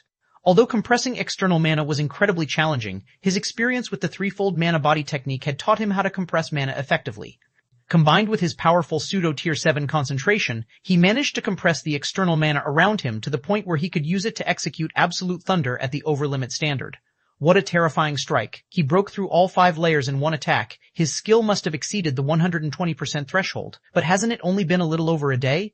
Is Black Flame a monster? It will be the boss challenge next. I wonder if Black Flame can succeed. The sight of Shi Feng's attack piercing the barrier shocked and excited the members of the 7 Luminaries Alliance and 9th Street. They had never thought someone could practice a pseudo-tier 7 skill to the overlimit standard within 3 days. Hope rose within their hearts. Everyone understood that a level 231st generation hero was not an opponent their team of 1,000 could defeat. If they wanted to leave with their lives, they'd have to abide by Adegas's condition, practice the pseudo-tier 7 skills and spells he had granted them, and defeat him. Otherwise, they'd meet with death.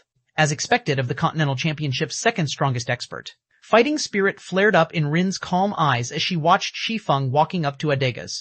After experiencing Everlasting City's competition and reaching the 6th floor standard, Rin had thought that only other 6th floor experts could be her opponent. Although Shi Feng had means that could grant him incredible strength, these means were ultimately external objects and could not be considered his real ability. However, Rin changed her mind after seeing Shi Feng practice a pseudo-tier 7 skill to the overlimit standard. She strongly believed that even in the next Continental Championship, he would be an incredibly strong opponent for her. I admit that this human has a talent for learning skills, but whether he can defeat the Guardian boss is a different story.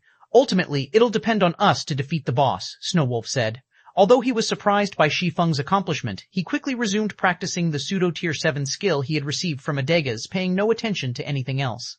Although Snow Wolf did not know how powerful the human race's first-generation heroes were, he could sense how terrifying of an existence Adegas was. Adegas was equivalent to a level 230 world boss. Furthermore, basic attributes aside, Shi Feng couldn't even compete with Adegas in combat standards. After all, the latter had a whopping 21 HP bars.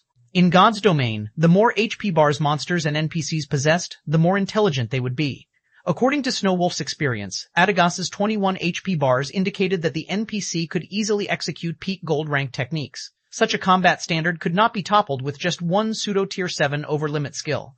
Only 6th floor experts capable of manifold execution would stand a chance of defeating Adegas. Rin did not refute Snow Wolf. Instead, she too resumed practicing the pseudo-tier 7 skill she received.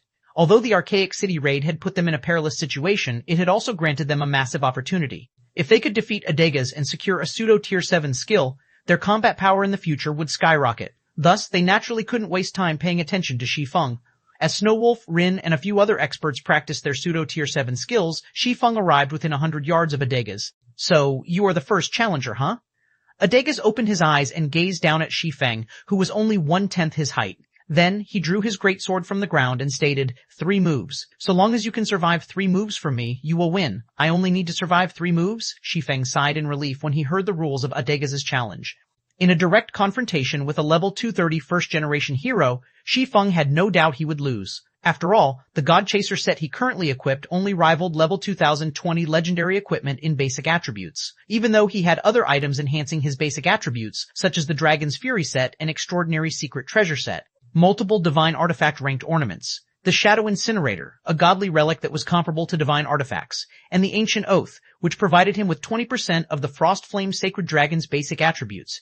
His basic attributes remained slightly inferior to that of level 230 experts fully equipped with fragmented divine artifacts. His basic attributes would be even worse when compared to Adegas' Dort 1. However, if he only had to survive 3 moves, he felt that he still had a chance of winning. Take this, Adegas said as he swung his silver greatsword with both hands. Boom. In the blink of an eye, the greatsword carved with countless divine patterns launched over 30 sword lights at Shi Feng, each 1,000 meters long. The sword lights tore through time and space, and together they formed a massive wall that slammed down on Shi Feng. Shi Feng dared not act recklessly against the oncoming wall of sword lights. Wielding the Winter of Eternal Night with one hand, he activated the weapon's active skill Holy Mana's Shadow, reconstructing his body into a gigantified version of himself. Besides his height increasing to over 12 meters, his basic attributes also increased substantially. Immediately afterward, he swung the Shadow Incinerator at the wall of sword lights. Incomplete Goddess ranked Mana Technique, Threefold Mana Body. Goddess ranked Mana Technique, Dark Moon. Suddenly, a black crescent clashed with the oncoming sword lights. From a third person's perspective, it looked like 2 worlds had just collided, as countless spatial cracks formed around the primordial civilization city. When the sword lights faded, Shi Feng stumbled a dozen steps back. His HP had also fallen by over 10%, and the Shadow Incinerator in his hand trembled violently. The first attack is already this strong. Shi Feng gasped at the feeling of numbness in his arm. Although Adegas had granted each of them a pseudo-tier 7 skill or spell, he required challengers to survive 3 moves against him. However, pseudo-tier 7 skills and spells had long cooldowns. This meant that challengers could use their pseudo-tier 7 skill or spell to defend against only one of Adegas' 3 moves. It also meant that the longer a challenger waited to use their pseudo-tier 7 skill or spell, the greater their chances of winning the challenge. However, Adegas was far stronger than Shi Feng had imagined.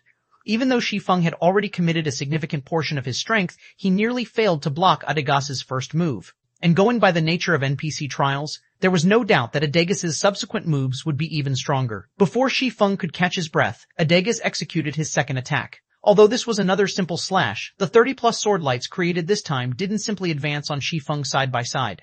They merged to form a 10,000-meter-long sword light that shattered space and time as it descended upon Shi Feng. Damn it! When Shi Feng saw that Adegas' second attack was much stronger than the first, he promptly executed twofold Mana Body, followed by Absolute Thunder. Immediately, a 1,000-meter-long lightning dragon rose into the air and collided with the sword light, creating countless lightning bolts that bombarded the surroundings. When the dust settled, a crater over 12 meters deep with a 1,000-yard radius appeared around Shi Feng. His feet had sunk deep into the ground, and his HP fell under 30%. This scene stunned everyone watching. They had never thought a pseudo-tier 7 overlimit skill would be barely enough to defend against Adegas' second attack. They couldn't imagine how anyone was supposed to defend against the NPC's third attack. Die. Adegas was unsurprised by this outcome, executing his third attack without pause. Although Adegas had apparently simply slashed at empty air once again, he had actually executed the pseudo-tier 7 skill that everyone, including Shi Feng, was incredibly familiar with, Absolute Thunder. When Shi Feng saw the 10,000-meter-long lightning dragon descending upon him, he activated Primordial Dragon's power and transformed into a Primordial Dragon without hesitation. Then he swung his massive claw wreathed in pitch-black flames at the lightning dragon. The End. Chapter 3886, Chapter 960, Tower's second floor, Chapter 960, Tower's second floor boom. When the 2 dragons clashed, the impact created an explosion that echoed across the entire Skeleton Hill map and reduced 99% of the buildings in the primordial civilization city to dust. It also damaged the spectating members of the 7 Luminaries Alliance in 9th Street, causing them to lose over half their HPs and their minds to grow weary. Did he lose? When everyone regained their bearings and looked at the bottomless pit in the middle of the battlefield, they couldn't help feeling dejected. As the dust settled, the silhouette of a person appeared hovering quietly above the bottomless pit. The figure in question was 20 meters tall, so apart from Adegas, it could not be anybody else. And since only Adagaz remained on the battlefield, Shi Feng had evidently failed to survive the first-generation hero's final attack. Sure enough, he still lost, Snowwolf muttered, staring at Adagaz's figure grimly. Shi Feng's defeat did not surprise Snowwolf. On the contrary, he had expected it. However, the strength Adagaz displayed had exceeded his expectations. Despite being at level 235 and equipped with 4 divine artifacts and the rest of his equipment comprising fragmented divine artifacts, Snowwolf determined that he was still much inferior to Adagaz in strength. To make matters worse, the pseudo-tier 7 skill Adagaz had used in his final attack reached the overlimit standard.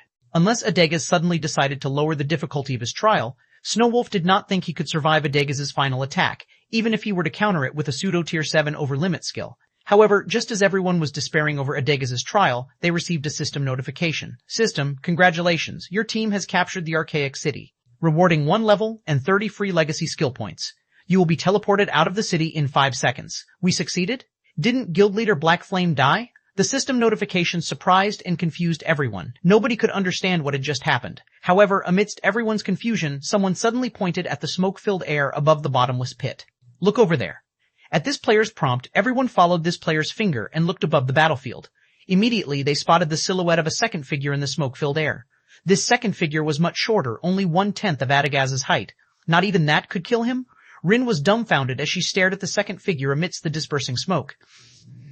This second figure was none other than Shi Feng.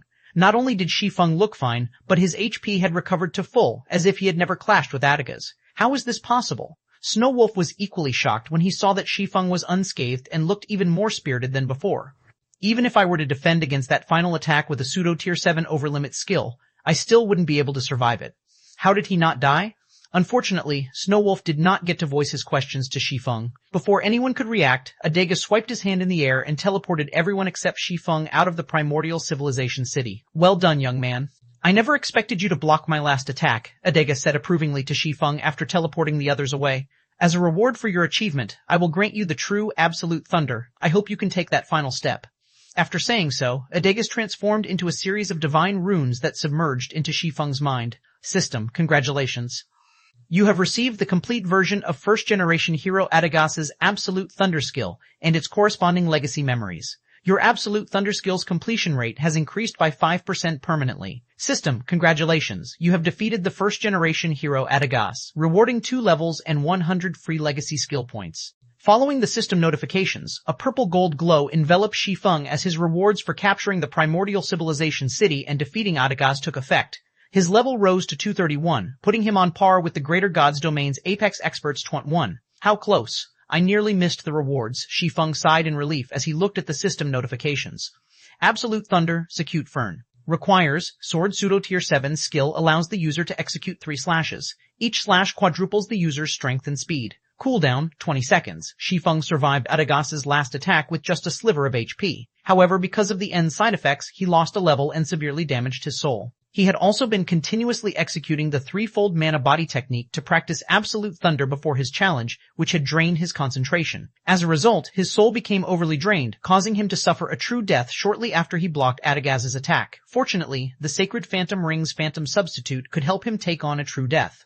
Otherwise, he'd have had to rely on Hidden Soul and the others to resurrect him with Soul Essence too. He'd also have missed out on Adagaz's reward. The complete version of Absolute Thunder was much stronger than the one he was initially given. Besides providing a stronger buff to strength and speed, its cooldown was also 10 seconds shorter. He could use it as a general skill when grinding for levels and raiding bosses.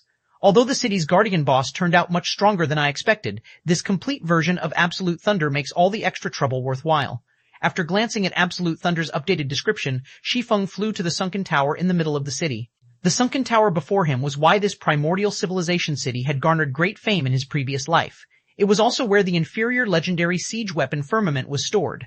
The reason royal powers were considered as such in God's domain wasn't simply that they had significantly more level 240 plus experts and divine artifacts than Apex powers. It was largely because of their advantage in siege weapons. As mighty as the Seven Luminaries Alliance was, it never got its hands on an epic siege weapon, much less an inferior legendary siege weapon. Furthermore, Firmament was the sole inferior legendary siege weapon in the Eternal Realm. Any non-royal power that got its hands on Firmament would instantly gain the strength to trade blows with royal powers. Inside the sunken tower, after Shi Feng entered the sunken tower and walked down a dark corridor for about 3 minutes, he arrived in a town-sized space. The space was filled with stone pillars that were hundreds of meters tall and covered in divine runes. Hovering in the middle of this stone forest was a giant mechanical sword composed of countless sky-blue metallic structures. This mechanical sword was none other than the inferior legendary siege weapon Firmament. Just as Shi Feng was about to collect Firmament, the ground beneath the siege weapon shook as countless stone slabs engraved with divine patterns shifted. A few seconds later, a staircase leading down presented itself to Shi Feng.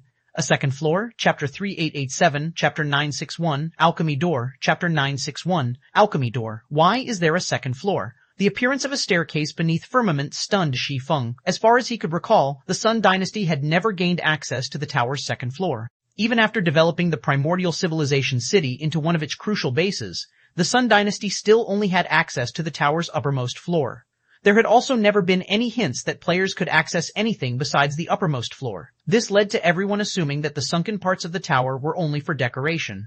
Before Shi Feng could figure out what was happening, a system notification rang in his ears. System, congratulations. You have defeated Adagaz within 2 days. You have received the Primordial Civilization City's Level 2 authority. You now have control over the first 2 floors of the Philosopher's Tower. Level 2 authority? Shi Feng grew ecstatic when he saw the system notification. Players wouldn't get full access to a lost civilization city's many legacies immediately after capturing it.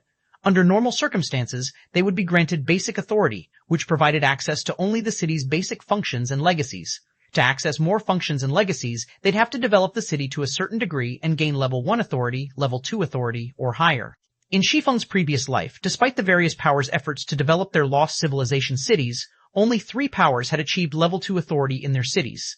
One of these powers was the Seven Luminaries Alliance, and it was precisely because of this Level 2 authority that human players managed to retain some living space in the Eternal Realm. Otherwise, human players would never have had enough strength to survive in the Eternal Realm. Now that Shi Feng had obtained this Primordial Civilization City's Level 2 authority simply by defeating Adagaz, how could he not be excited? With Level 2 authority, he could access more of the Primordial Civilization City's legacies. He could also access the city's advanced functions, such as the Teleportation Tower. In the Eternal Realm, players typically had to rely on flying mounts to travel long distances, as few NPC fortresses and cities offered teleportation services. Additionally, the few NPC fortresses and cities that did offer such services charged an exorbitant price that the average player could not afford. As for guild towns and cities, only guilds with guild residences in them could access them via teleportation. However, the teleportation tower function of lost civilization cities could change this situation. Upon unlocking this function, players could establish teleportation towers in up to 5 guild towns or cities and enable teleportation between them. This could help to strengthen a guild's control over its guild towns and cities and attract more independent players to develop in these places, drastically accelerating its development in the Eternal Realm. This function was something the present Zero Wing desperately needed. After a moment of delight, Shi Feng turned his attention to the Philosopher's Tower's second floor. Although it was great news that he now had Level 2 authority in the Primordial Civilization City, advanced functions such as the Teleportation Tower could only be considered a small bonus compared to the city's legacies. Shi Feng immediately stored the inferior legendary siege weapon Firmament in his bag and made his way to the second floor. The Philosopher's Tower's second floor was much smaller than the uppermost floor, only the size of a stadium. Large bookshelves decorated the space, and suspended in the middle of this space was a crimson crystalline door. Divine runes faded in and out of existence around the crimson door at every moment, giving the impression that the door was alive and breathing. The door also exuded divine might comparable to that of ancient gods, making it impossible for the average Tier 6 player to approach it. "It's the Alchemy Door of Legend," Shi Feng gasped when he finished appraising the door. Alchemy Door Godly Relic. The Alchemy Door is the greatest creation created by the first-generation philosopher after gathering the help of several primordial gods. Spend 1,000 god crystals to activate the Alchemy Door and grant one alchemist one alchemy recipe. The granted recipe can only be up to 1 rank higher than the target alchemist. Cooldown, 60 natural days. The Alchemy Door was regarded as a legend by all alchemist players in the human race's greater gods domain. Very little information was available on it even in the Grand Library. According to legends, the Alchemy Door held all the alchemy recipes created since the birth of God's domain, and anyone who controlled the Alchemy Door would have a direct path to becoming a Divine Craftsman ranked alchemist. No alchemist player had ever achieved the rank of Divine Craftsman in Shi Feng's previous life. According to records, only the first-generation philosopher had managed to achieve the Divine Craftsman rank. Subsequent philosophers only managed to achieve the High Craftsman rank at best. No wonder the Alchemy Door is considered a direct pass to the Divine Craftsman rank for alchemists. Its ability is simply unbelievable. Its only flaw is its exorbitant cost. Shi Feng was astonished when he read the description of the alchemy door. Once alchemists reached the master rank, they needed to obtain a significant amount of proficiency points and practice an alchemy recipe of a higher rank to get promoted. However, high-ranking alchemy recipes were incredibly hard to obtain in God's domain. An alchemy recipe at the Great Grandmaster rank was worth as much as one divine artifact. Under normal circumstances, nobody would share their high-ranking alchemy recipes. If alchemist players wanted to get promoted from a Great Grandmaster to a craftsman, they'd need to develop a craftsman-ranked alchemy recipe. However, it was difficult to obtain craftsman-ranked alchemy recipes to use as reference, as they were rarer than divine artifacts. Even the various apex powers did not have more than a handful of such recipes. Moreover, these recipes were of utmost importance to the various apex powers due to the heaven-defying and life-changing effects of craftsman potions. In Shi Feng's previous life, even 6th floor experts greatly desired craftsman potions. Thus, if alchemist players had access to the alchemy door, they'd undoubtedly have a much easier time getting promoted. The only problem was that God crystals were as rare as fragmented legendary items in God's domain. They were also one of the main materials needed to repair fragmented legendary items. Thus, the various powers regarded God crystals as a strategic resource. Normally, only a dozen or so God crystals were required to repair a fragmented legendary item. Yet, the alchemy door required 1,000 God crystals per recipe. This was enough God crystals to turn nearly 100 fragmented legendary items into legendary items. This was by no means cheap. Thinking up to this point, Shi Feng decided to have Silent Wonder be the first to use the alchemy door. Silent Wonder had long since accumulated the proficiency needed to become a craftsman alchemist. She simply lacked a craftsman-ranked alchemy recipe to study and practice. If she could get her hands on a craftsman-ranked alchemy recipe, she would have a great chance of immediately becoming a craftsman alchemist. For the current Zero Wing, the usefulness of a craftsman alchemist surpassed even that of a 6th floor expert. It's time I returned. The war among the three races should have started long ago. After storing the alchemy door, Shi Feng spent 300,000 eternal gold to repair the primordial civilization city. Then, he activated a guild transfer scroll and disappeared from the Philosopher's Tower. Chapter 38888, Chapter 962, Ominous Cavalry, Chapter 962, Ominous Cavalry, Shattering Town, Zero Wing's residence. As the light around Shi Feng faded, he found himself back in the courtyard of Zero Wing's residence in Shattering Town. I've only been gone for about a week. How did the guild get so many more 5th floor experts? As Shi Feng scanned his surroundings, he found that the number of guild members loitering in the courtyard was several times more than before he had left. He even spotted close to 100 level 225 plus 5th floor experts. This was a number that would have been impossible a week ago. Generally, when it came to guilds that commanded 5th floor experts, less than 5% of their 5th floor experts would be present at their main headquarters at any time. Sometimes that number might not even reach 1%. Although Zero Wing was active in only Shattering Town, Luminous Sky City, and the Crystal City of Secrets, no more than 10% of its 5th floor experts should be in its guild residence in Shattering Town at any given moment. Yet, there were nearly 100 5th floor experts in the residence's courtyard. If he included the 5th floor experts inside the guild hall, the total would exceed 100. In other words, Zero Wing currently had over 1,500 5th floor experts under its command. Some pseudo-apex powers might not even have this many 5th floor experts. Amidst Shi Feng's bewilderment, a loud explosion suddenly came from a distant location, causing the Zero Wing members in the residence to tense up. A moment later, the 5th floor experts in the courtyard summoned their flying mounts and rushed to the source of the explosion. Seeing this, Shi Feng promptly chased after a familiar figure. "Guild leader, you're back!" Blue Phoenix, who had advanced to tier 6 and risen to level 227, exclaimed joyfully when she saw Shi Feng catching up to her. Shi Feng nodded. Then he asked curiously, "What's the situation here? The Holy Race's Ominous Cavalry is attacking us." The explosion just now was a rescue signal sent by one of our 3 guilds' resurrection camps in the inner area, Blue Phoenix explained. "The Ominous Cavalry?" Blue Phoenix's answer surprised Shi Feng. "Isn't that one of the Holy Race's adventurer teams? What gives them the courage to attack our resurrection camp?" In his previous life, the Ominous Cavalry was famous in the Eternal Realm. It was an adventurer team founded in the Eternal Realm, though it had initially operated under a different name. The adventurer team changed its name because all its members had become Holy Seal Cavaliers, a mythical era class that had become available to Holy Race players following Holy Ring City's opening.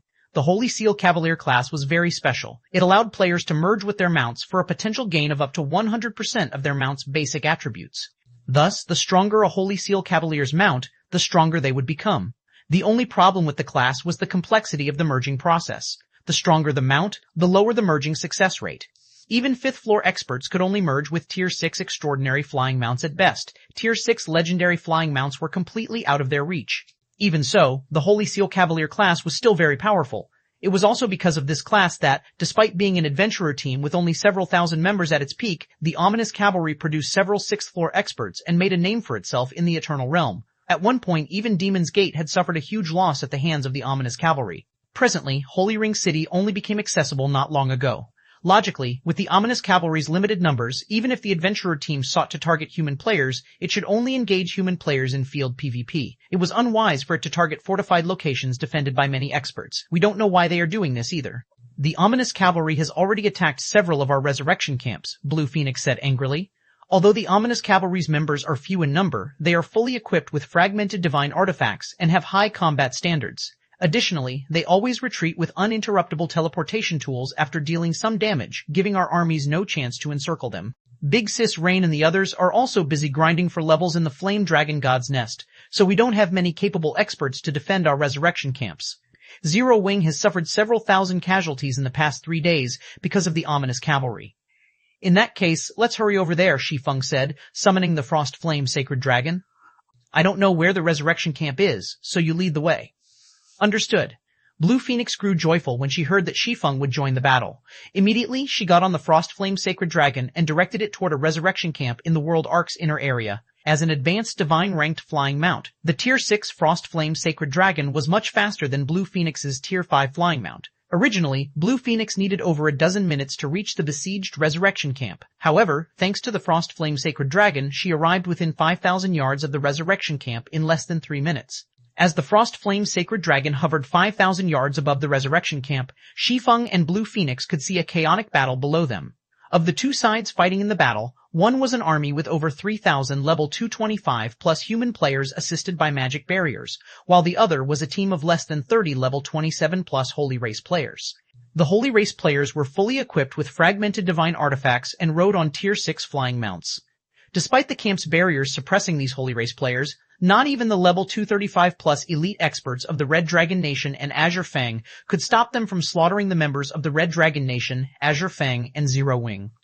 In only 3 seconds, over a dozen level 225 plus 5th floor experts were killed. The leader of the ominous cavalry's forces was a level 234 armed young man with a savage appearance. As he finished off a level 235 elite expert from the Red Dragon Nation, a space-time passage suddenly appeared a short distance away.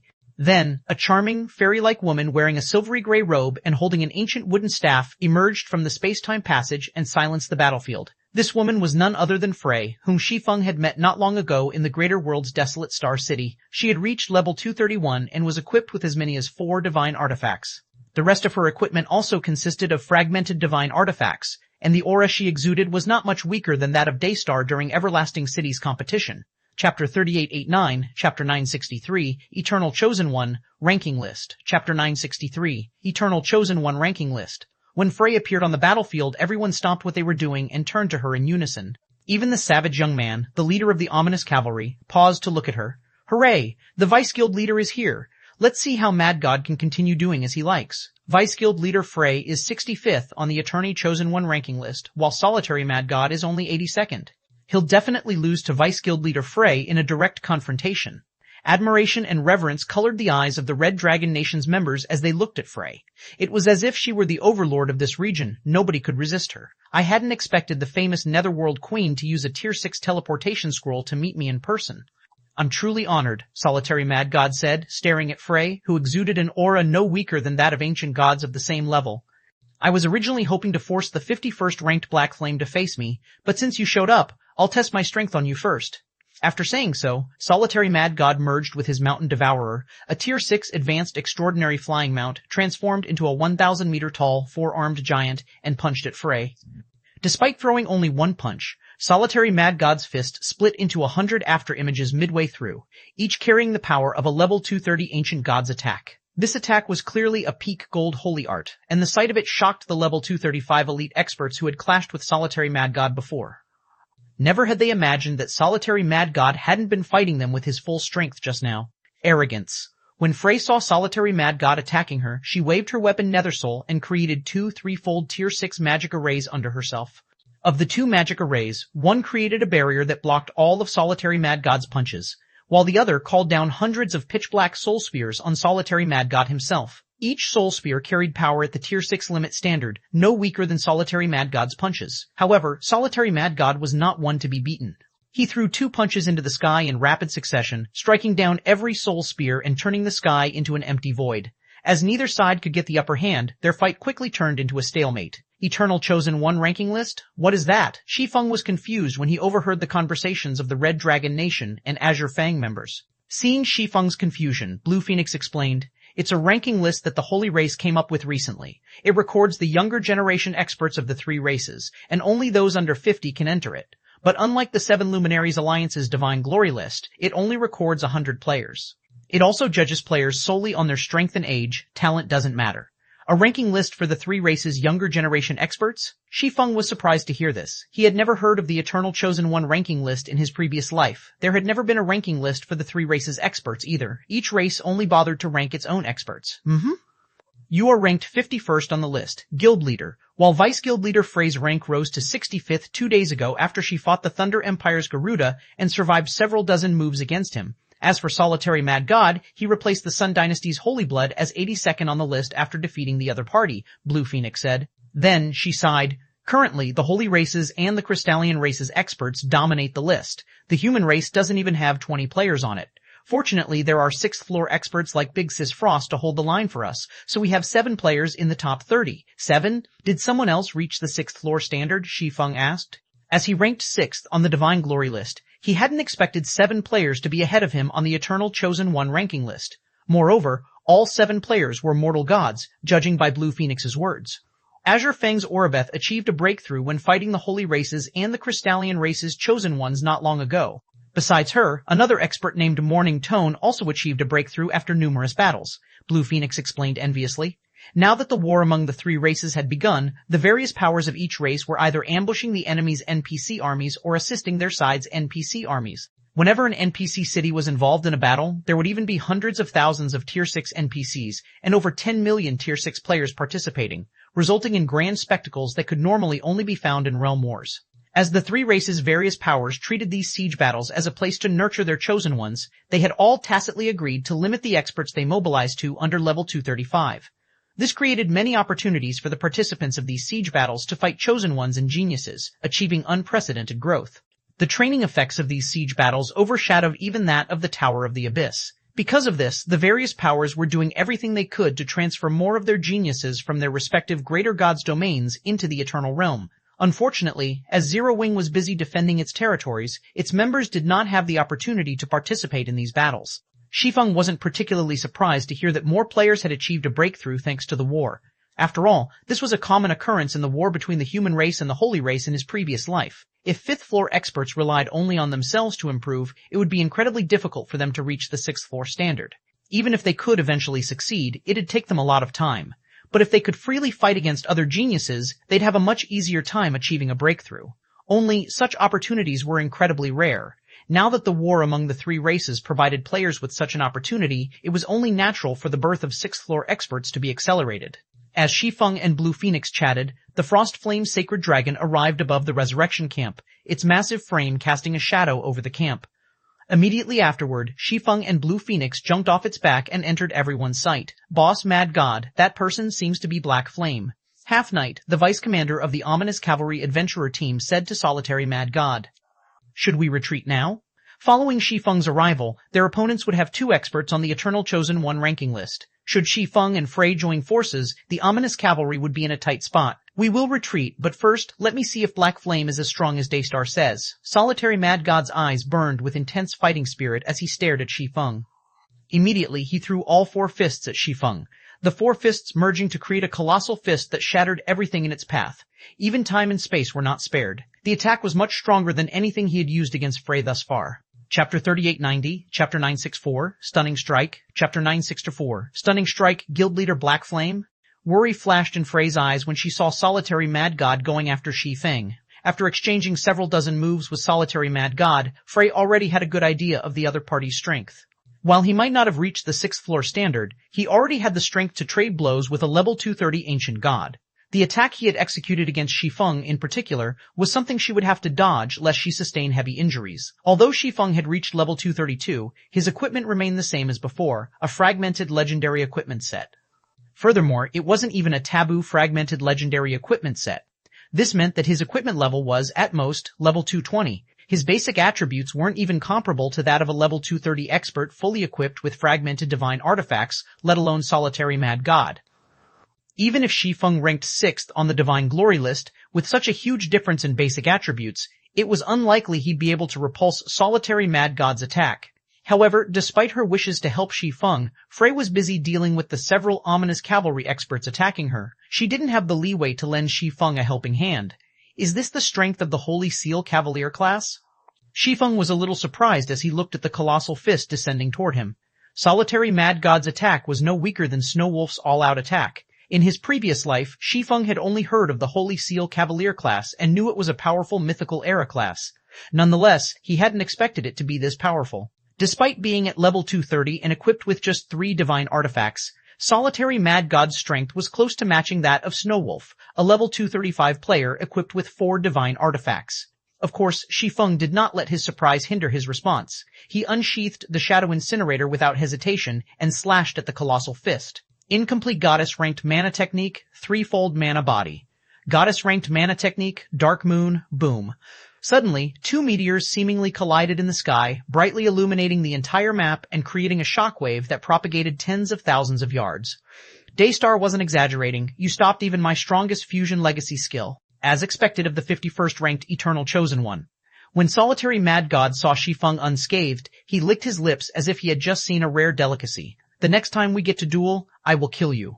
After saying so, Solitary Mad God snapped his fingers, prompting the battling ominous cavalry members to flock to him. Then, he retrieved a golden scroll from his bag. Solitary Mad God's words incited the members of Zero Wing, Azure Fang, and the Red Dragon Nation to rage. This arrogant bastard is just asking for it. Indeed, he's only ranked 82nd, yet he dares say he will kill our guild leader.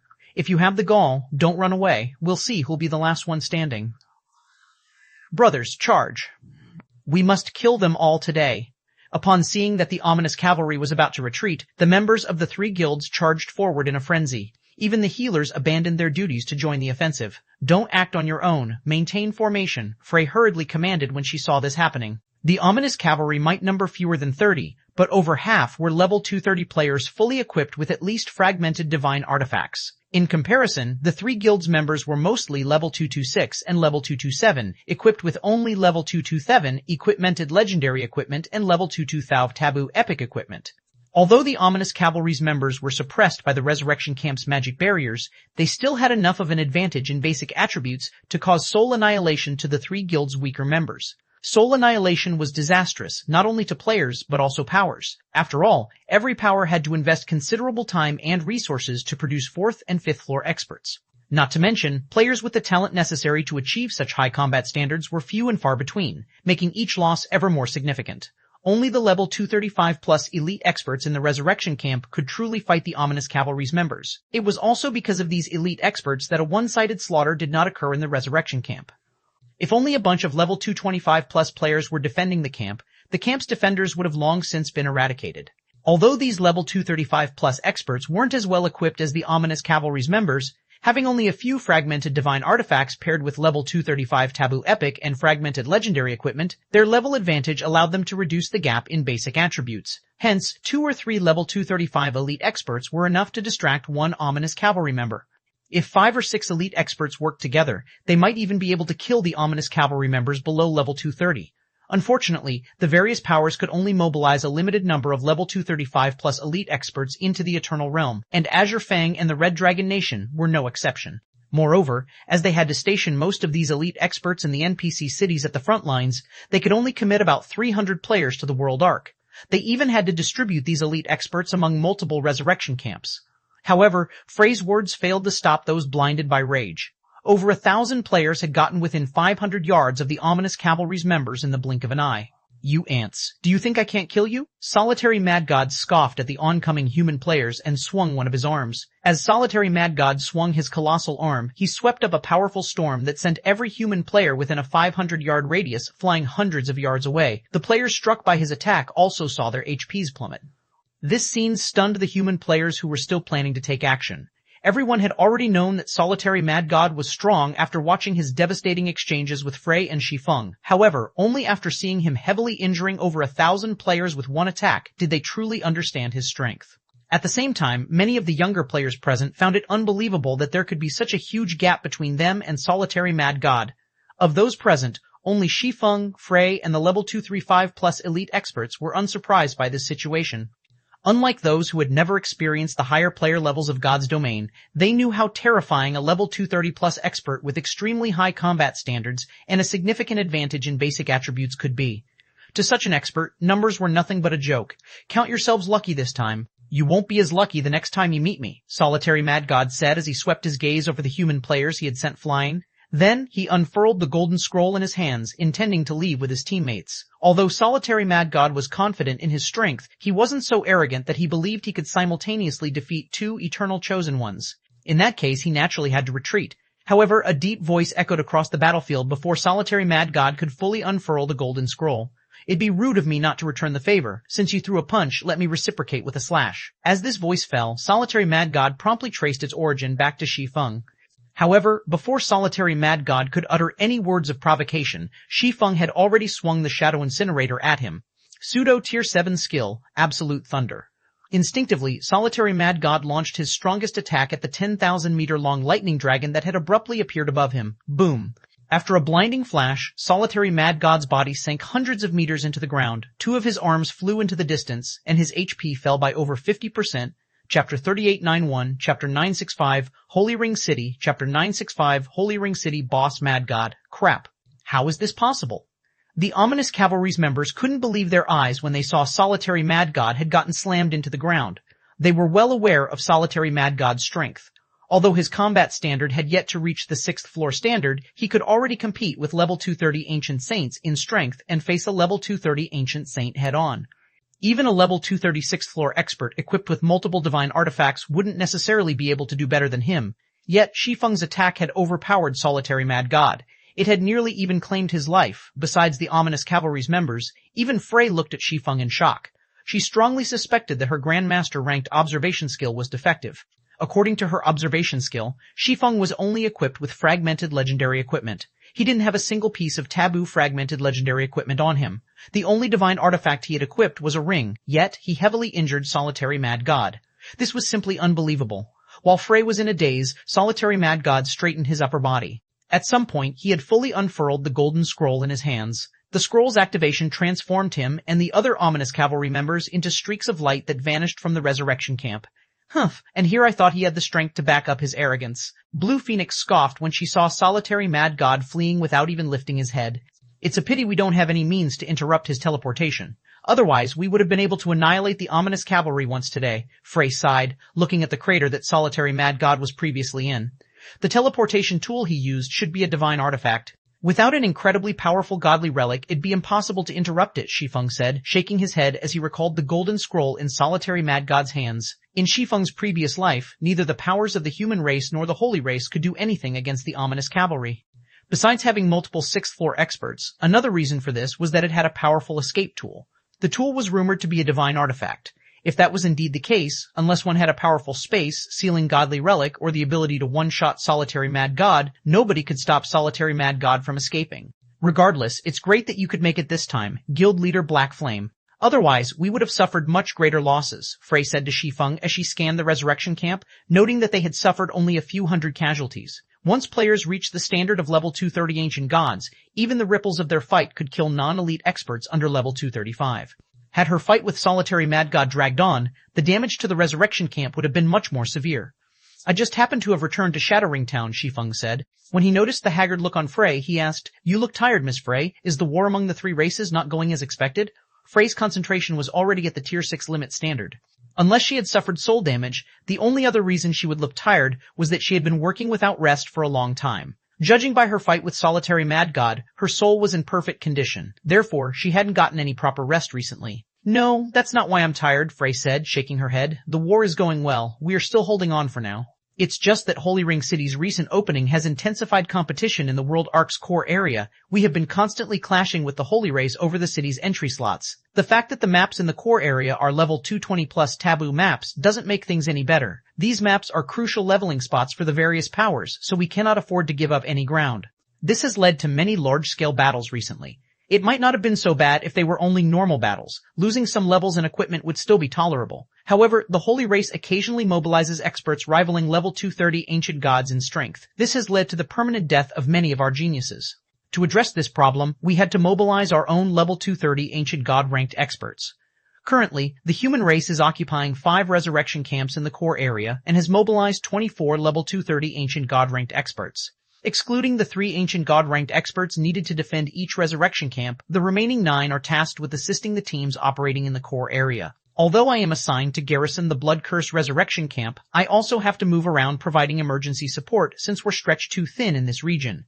Even then, it would have still been fine if that was all I had to do. The problem is that recently, the Holy Race has started to attack our resurrection camps in the core area.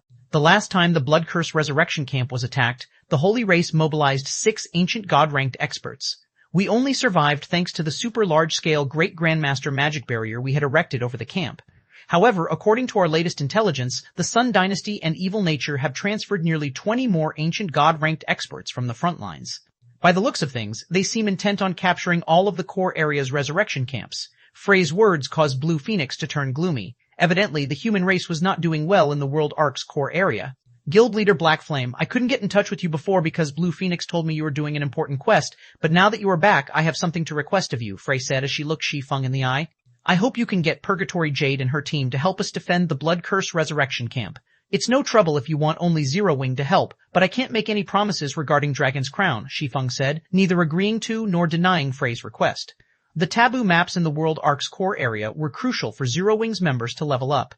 If the human race were to lose its resurrection camps in the core area, many of Zero Wing's members would fall behind in levels. The human race would also lose access to Holy Ring City. However, whether Dragon's Crown's members could provide timely assistance was up to luck. After all, he needed to get his hands on the second batch of Undying Souls as soon as possible. He couldn't possibly delay summoning Dragon's Crown's members and miss redeeming the Flame God set for the sake of defending a resurrection camp. It's also fine if only you can help, Frey said, nodding excitedly. I'll head back to the camp and inform Verdant Rainbow. Once the Holy Race makes a move, I'll contact you right away. Previously, Frey had only considered getting Purgatory Jade and Kowloon Demon's help, as they were 6th floor experts. Although Shi Feng's combat standard was also incredibly high, his equipment left much to be desired. In her opinion, Shi Feng would have difficulty fighting level 230 ancient god-ranked experts. However, she changed her mind after witnessing Shi Feng heavily injure Solitary Mad God. His strength far exceeded her expectations. Even among the ancient god-ranked experts operating in the World Ark's core area, his strength was above average. Okay. After seeing Frey take her leave, Shi Feng had Blue Phoenix stay behind to tally Zero Wing's casualties and hand out compensation while he returned to Shattering Town. On the other side of the World Ark, multiple streaks of light broke through space and time to land in the middle of a rainforest. When the lights faded, the figures of the heavily injured Solitary Mad God and the other ominous cavalry members appeared. Boss Mad God, only 23 of us made it out alive. Racket, Bull, and 2 others were caught in Black Flame's attack and died. Half Knight, the ominous cavalry's vice commander, reported tentatively. Black Flame. Solitary Mad God's gaze turned cold at the report. He realized that he had underestimated the human player named Black Flame. He had never expected the ominous cavalry to suffer such severe losses. I will remember this. I will make Zero Wing suffer tenfold. Boss Mad God, I'm afraid that might be difficult to accomplish. Black Flame's strength is extraordinary. Even if we were to fight him with better weapons and equipment, it's unlikely we can do anything to him, Half Knight said, fear coloring his eyes as he recalled Shi Feng's attack. Upgrading our equipment might not do the trick, but what if I get a better mount? Despite his pale complexion, the arrogance and confidence on Solitary Mad God's face remained clear as he stated, we've accumulated a lot of merit points and money recently thanks to those 3 human guilds. If we use everything to redeem a Tier 6 legendary flying mount, Black Flame will no longer be my match. Half Knight's eyes lit up at these words. What made the Holy Seal Cavalier class powerful wasn't just its legacy skills, but also its ability to let players merge with their mounts. The improvement a powerful flying mount could bring exceeded even that of 1 or 2 divine artifacts. Chapter 3892, Chapter 966, Zero Wing alone is enough. Chapter 9666. Zero Wing alone is enough. World Ark, Shattering Town, Guild Leader, here are the latest reports on the Guild's income and expansion progress. I've also included reports on the recent state of the war, Blackie said, wearily placing a stack of papers onto Shi Feng's desk. This many? As Shi Feng perused the documents Blackie had prepared, he was reminded of Blackie's managerial talent. Blackie's attention to detail was unquestionably superior to that of combat-oriented Vice Guild leaders like Hidden Soul and Gentle Snow. The data Blackie compiled not only listed the guild's various revenue sources in detail, but also provided recommendations for expanding them to allow the guild to maximize the use of its eternal coins. He had also categorized the guild's newly recruited members so that they could be put into roles that best utilized their talents. For example, some experts were more adept at using combat techniques, while others were more adept at using skills and spells. Even if these experts had similar combat standards, their performances in battle would differ depending on their assigned roles and opponents. Besides that, Zero Wing managed to attract many 5th floor experts to join it thanks to the 10,000 level 2000 level 2 Thalbu fragmented legendary equipment that Shi Feng had obtained from Dragon's Crown. Currently, Zero Wing already had nearly 2,000 5th floor experts under its command. Even before the Tower of the Abyss's appearance, only a few pseudo-apex powers could come up with a force of nearly 2,000 5th floor experts. The only problem was that most of Zero Wing's 5th floor experts were under level 230. As for those who were level 230 or above, there were only 106 of them, and they primarily consisted of players from the Greater God's domain who had entered the Eternal Realm by luck. All 106 players were fully equipped with level 235 taboo fragmented legendary equipment, paired with the Behemoth set, a combat-ranked secret treasure set, and the intermediate divine strengthening scrolls that Blackie had distributed to them. They could barely match the standards of the various powers level 235 plus elite experts. Currently, excluding the main force members operating in the Flame Dragon God's Nest, these 106 players were the strongest members of Zero Wing. They also played a crucial role in ensuring the development of Zero Wing's members in the World Arc. If not for them, Zero Wing's members would be easy prey for the Holy Race's elite experts. A few elite experts from the Holy Race would be enough to slaughter a 100-man team of Zero Wing members under level 230. Even so, these 106 players could, at most, let 50,000 of Zero Wing's level 225 plus elite members safely grind in the taboo maps around the Blood Curse Resurrection Camp. As for the guild's more numerous normal and internal members, they had no choice but to fend for themselves. After all, the World Arc's taboo maps were limited in size and number. This made competition in these maps extremely intense, making securing even a small leveling spot challenging. Moreover, it was largely thanks to the Seven Luminaries Alliance, the Red Dragon Nation, and Azure Fang that Zero Wing could have its current leveling spots in the World Arc's core area. Otherwise, Zero Wing would be fortunate if it could even occupy a 10,000-man leveling spot. However, the biggest change Zero Wing experienced during this period was to its income. Originally, Zero Wing earned at least 300 million units of Seven Luminaries Crystal and 800,000 Eternal Gold daily through Shadowring Town. But now, Shadowring Town wasn't generating even 1/3 of those amounts, and these numbers were still falling by the day. Does Evil Nature's interference have such a huge impact? Shi Feng was surprised by the sharp drop in the guild's income.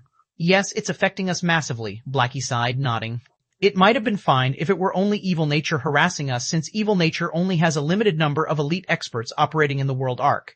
But after Evil Nature constructed its guild city, it placed a bounty on all players entering and leaving Shadowring Town. Evil Nature is rewarding each kill with 1 Eternal Gold and 1 Merit Point. Merit Points can be used to redeem items from Evil Nature. The more Merit Points a player accumulates, the better the items they can redeem.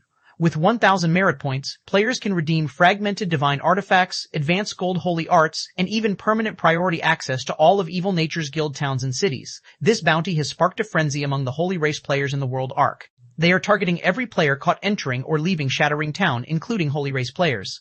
This situation has scared many players from visiting Shadowring Town. Now, only the experts of powers affiliated with Zero Wing dare to come. If not for Holy Ring City's NPC patrols, those people would have flattened Shadowring Town by now. Shi Feng was astonished by this revelation. He never thought that Evil Nature would take things so far. It would have been nothing had Evil Nature simply placed a bounty on Zero Wing's members. All of Zero Wing's members getting killed once would only cost Evil Nature a few 100,000 Eternal Gold. Even if this were repeated several times, Evil Nature would simply lose a few million Eternal Gold. However, it was simply ludicrous to place a bounty on every player caught visiting Shadowring Town. Over 2 million players visited Shadowring Town daily at its peak. Even at a conservative estimate, Evil Nature would lose tens of millions of Eternal Gold just by keeping its bounty active for several days. Not even Apex powers could afford such an expenditure. Of course, Shi Feng had to admit that Evil Nature's ludicrous move was incredibly effective.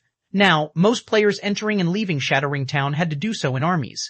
Many elite experts also had to garrison the town at all times. This restricted Zero Wing's development and deterred many experts from joining the guild. Although the number of hunters outside the town has decreased significantly recently since everyone is occupied with the core area's taboo maps, Evil Nature has a 1,000-man legion of elite experts garrisoning Evil Sky City at all times. This legion will also occasionally attack the armies coming and going from Shattering Town, Blackie sighed. Previously, Miss Oribeth, Azure Fang's Saintess, got fed up with the constant harassment and brought the fight to Evil Nature. But it didn't take long before Evil Sky City mobilized 3 level 230 ancient god-ranked experts against her. Although Miss Oribeth has already reached the 6th floor standard, she was ultimately forced to retreat.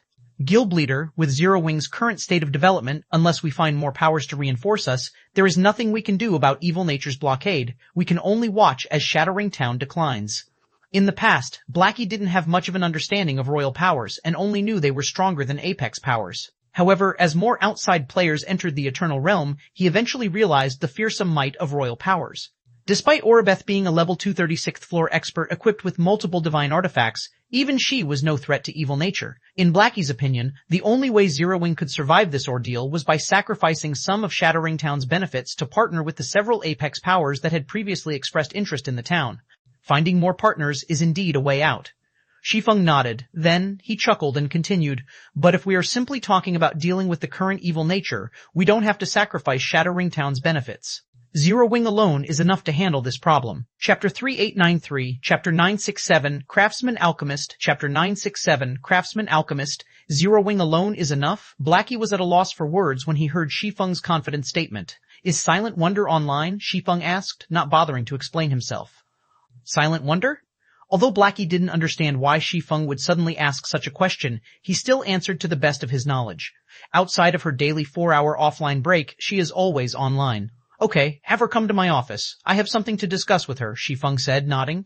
Now that Shi Feng had obtained Firmament, he could easily solve Shattering Town's predicament. Blackie's report simply reminded him of Zero Wing's flaws. The current Zero Wing lacked powerhouses to defend its interests. This was a problem that had plagued the guild since the birth of the Eternal Realm. It was just that outside experts couldn't enter the Eternal Realm before this, so everyone had more or less the same levels and equipment standards. However, as more outside experts entered the Eternal Realm, Zero Wing's lack of capable experts became more apparent. The gap in levels and equipment standards between an upstart guild like Zero Wing and the Greater Gods Domain's long-established powers could not be overcome in a short period. It was especially so when it came to high-ranking weapons and equipment.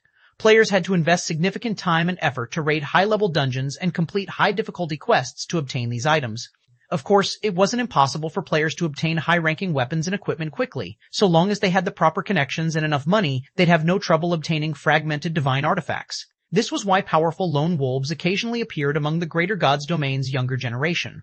These lone wolves might not have the backing of a major power, but they came from wealthy families that enabled them to obtain powerful weapons and equipment. If they could find opportunities to hone their combat standards on top of that, they'd quickly become powerhouses in the Greater Gods Domain.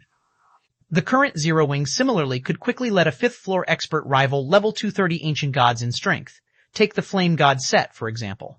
Any 5th floor expert who equipped it would instantly become strong enough to beat up even the Royal Powers level 230 ancient god-ranked experts. The problem was that Zero Wing could only produce one such expert. It couldn't produce a second one. It also couldn't produce a group of experts that could rival level 230 ancient gods and single-handedly defend its territories in the Eternal Realm. Fortunately, Zero Wing's situation wasn't completely hopeless. It might not have the years of accumulation needed to produce a group of level 230 ancient god-ranked experts, but there was an alternative method it could use. Craftsman-ranked lifestyle players. When lifestyle players achieved the Great Grandmaster rank, any Apex power or below would treat them as VIPs. When lifestyle players achieved the Craftsman rank, even royal powers would treat them with great care. The reason for this was simple. Craftsman-ranked lifestyle players could make products with heaven-defying effects. These items could even be used to produce powerhouses in batches. Take Craftsman Forgers, for example. With the requisite designs and materials, they could mass-produce fragmented divine artifacts. They could even produce divine artifacts, albeit at a low success rate. This was also the case for Craftsman Alchemists. The Craftsman Strength Potion they produced could increase the user's strength by 500% for 10 minutes. Such a potion could let a level 235 elite expert beat up even level 230 ancient gods. Currently, Silent Wonder had already reached the limits of the Great Grandmaster Alchemist rank. With her astonishing talent in alchemy, if she used the alchemy door, she would likely achieve a breakthrough and become a Craftsman Alchemist on the spot. At that time, Zero Wing would gain the capability to trade blows with royal powers in the truest sense. 10 minutes later, Silent Wonder entered Shi Feng's office under Blackie's escort. When she saw Shi Feng behind the desk, a hint of dissatisfaction flashed in her eyes. Just a moment ago, she had been attempting to produce a craftsman potion. The potion was from a recipe she had developed, thanks to a flash of inspiration. However, before she could ascertain the feasibility of her recipe, Blackie suddenly intruded on her workspace and dragged her here. "Guild leader, do you need me for something?" Silent Wonder asked after calming her emotions. However, Shi Feng did not answer Silent Wonder. Instead, he asked, "How confident are you of developing a craftsman-ranked alchemy recipe right now?" "About 10%, Silent Wonder answered, staring at Shi Feng in astonishment. She hadn't expected Shi Feng to ask such a question, and she couldn't help but worry. The most crucial step for a great Grandmaster alchemist to become a craftsman alchemist was the development of a craftsman-ranked alchemy recipe. However, recipes did not appear out of thin air. The development of every alchemy recipe required many experiments and the expenditure of large amounts of materials. This was especially so for the development of a craftsman-ranked alchemy recipe. The materials required were extraordinarily precious. In reality, most, if not all, of the Greater Gods Domain's successful alchemists couldn't have achieved what they had accomplished without the financial backing of a major power. It was simply impossible for individuals to support the growth of the alchemist subclass financially. For the sake of developing a craftsman-ranked alchemy recipe, Silent Wonder had already spent over 100,000 of Zero Wing's eternal gold on research and development. Yet, even the latest recipe she was experimenting on only had a 10% chance of being a new craftsman potion. Most major powers would probably find this result unacceptable. "About 10%? Shi Feng nodded. "Not bad." Shi Feng knew that Silent Wonder was not one to exaggerate. If she said she had a 10% success rate, she must only have a 10% success rate. Of course, a 10% success rate was by no means low. On the contrary, Silent Wonder could be considered extremely talented for achieving such a standard after spending just 100,000 eternal gold. Apex powers typically had to spend the equivalent of several million eternal gold just to let a great Grandmaster alchemist have a general idea of how to develop a craftsman-ranked alchemy recipe. Nonetheless, they would find their investment worthwhile. If their great Grandmaster alchemist could come up with a recipe that had even a sliver of a chance of success after spending just 100,000 eternal gold, they'd be smiling in their sleep. Silent Wonder sighed in relief at Shi Feng's response. "Are you interested in becoming a craftsman alchemist?" Shi Feng asked leisurely, as if he were asking about the weather. His question coming so calmly and abruptly stunned Silent Wonder momentarily. "Guild leader, do you have a way?" Silent Wonder asked after snapping out of her daze. "I do." Not withholding any information, Shi Feng said, "I obtained an item called the Alchemy Door. It can help alchemists learn an alchemy recipe up to one rank higher than them. However, the exact rank of the recipe will depend on the alchemist's talent. If you wish to use the Alchemy Door, you must sign a God's Domain contract agreeing to work only for Zero Wing. I will find someone else if you don't want this opportunity." The development of any craftsman alchemist did not come easily. Moreover, the Alchemy Door cost 1,000 God Crystals per use. Zero Wing only had enough God Crystals to use the Alchemy Door once. If Zero Wing wanted to use it again, the guild would have to either use the more precious Eternal God Crystals or buy God Crystals. Furthermore, the Alchemy Door could only be used once every 60 natural days. Under such circumstances, there was no way Zero Wing would let an alchemist who wasn't working exclusively for the guild use the Alchemy Door. "I accept," Silent Wonder answered without hesitation. There was even a hint of excitement in her eyes as she looked at Shi Feng. "Let's sign the contract now, guild leader." Silent Wonder's prompt response surprised Shi Feng. It took him about 3 seconds to recover and take out the God's Domain contract he had prepared beforehand. After Silent Wonder signed the contract, Shi Feng immediately handed her the Alchemy Door and 1,000 God Crystals. Chapter 3894, Chapter 968, Divine Blood. Chapter 968, Divine Blood. Zero Wing's residence, Guild Leader's office. After the Crimson Crystalline Door absorbed 1,000 God Crystals, its 2 panels slowly opened, and the divine runes engraved on them gradually lit up. A moment later, lines of runes appeared in the open door. 1 line, 2 lines, 3 lines. With each line of divine rune that appeared, the Alchemy Door's divine might grew stronger, eventually reaching a peak when the runes formed 3 golden sheets of paper. What powerful divine might! Shi Feng was shocked by the mental impact the Alchemy Door's divine might had on him. When he first came across the Alchemy Door in the Philosopher's Tower, it already exuded divine might rivaling that of ancient gods. The average Tier 6 player would be immobilized in its presence. But now, the Alchemy Door's divine might was already close to matching that of Kalisha after she had fully recovered and returned to her peak. Kalisha, the Dragon Princess, undoubtedly had the primordial dragon bloodline. Although she was only at Tier 6, she could be considered among the closest existences to primordial gods. Yet, despite being an inanimate object, the Alchemy Door could exude divine might that nearly matched Kalisha's. Shi Feng couldn't even begin to imagine how powerful the first-generation philosopher was to be able to create such a godly relic. After the 3 golden sheets of paper appeared in the alchemy door, a paragraph of divine runes appeared inside the door. The divine runes were simple, and any player who had studied divine runes could understand them. According to the paragraph, the 3 golden sheets of paper represented 3 alchemy recipes of different ranks, specifically the basic craftsman, the intermediate craftsman, and the advanced craftsman ranks. Silent Wonder was allowed to inherit the legacy of one of them. However, the process of inheriting the legacy was a challenge, and should she fail to stay conscious throughout the process, she would only receive the legacy of a great grandmaster alchemy recipe as consolation. This revelation dumbfounded Shi Feng. There are 3 craftsman alchemy recipes available to choose from? Shi Feng couldn't help but rub his eyes. He couldn't believe what he was seeing. Although he already knew from the alchemy door's introduction that players could obtain craftsman alchemy recipes from it, seeing it in person was an entirely different experience.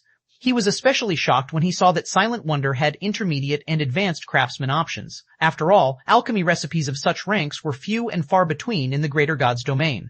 They were more valuable than even divine artifacts.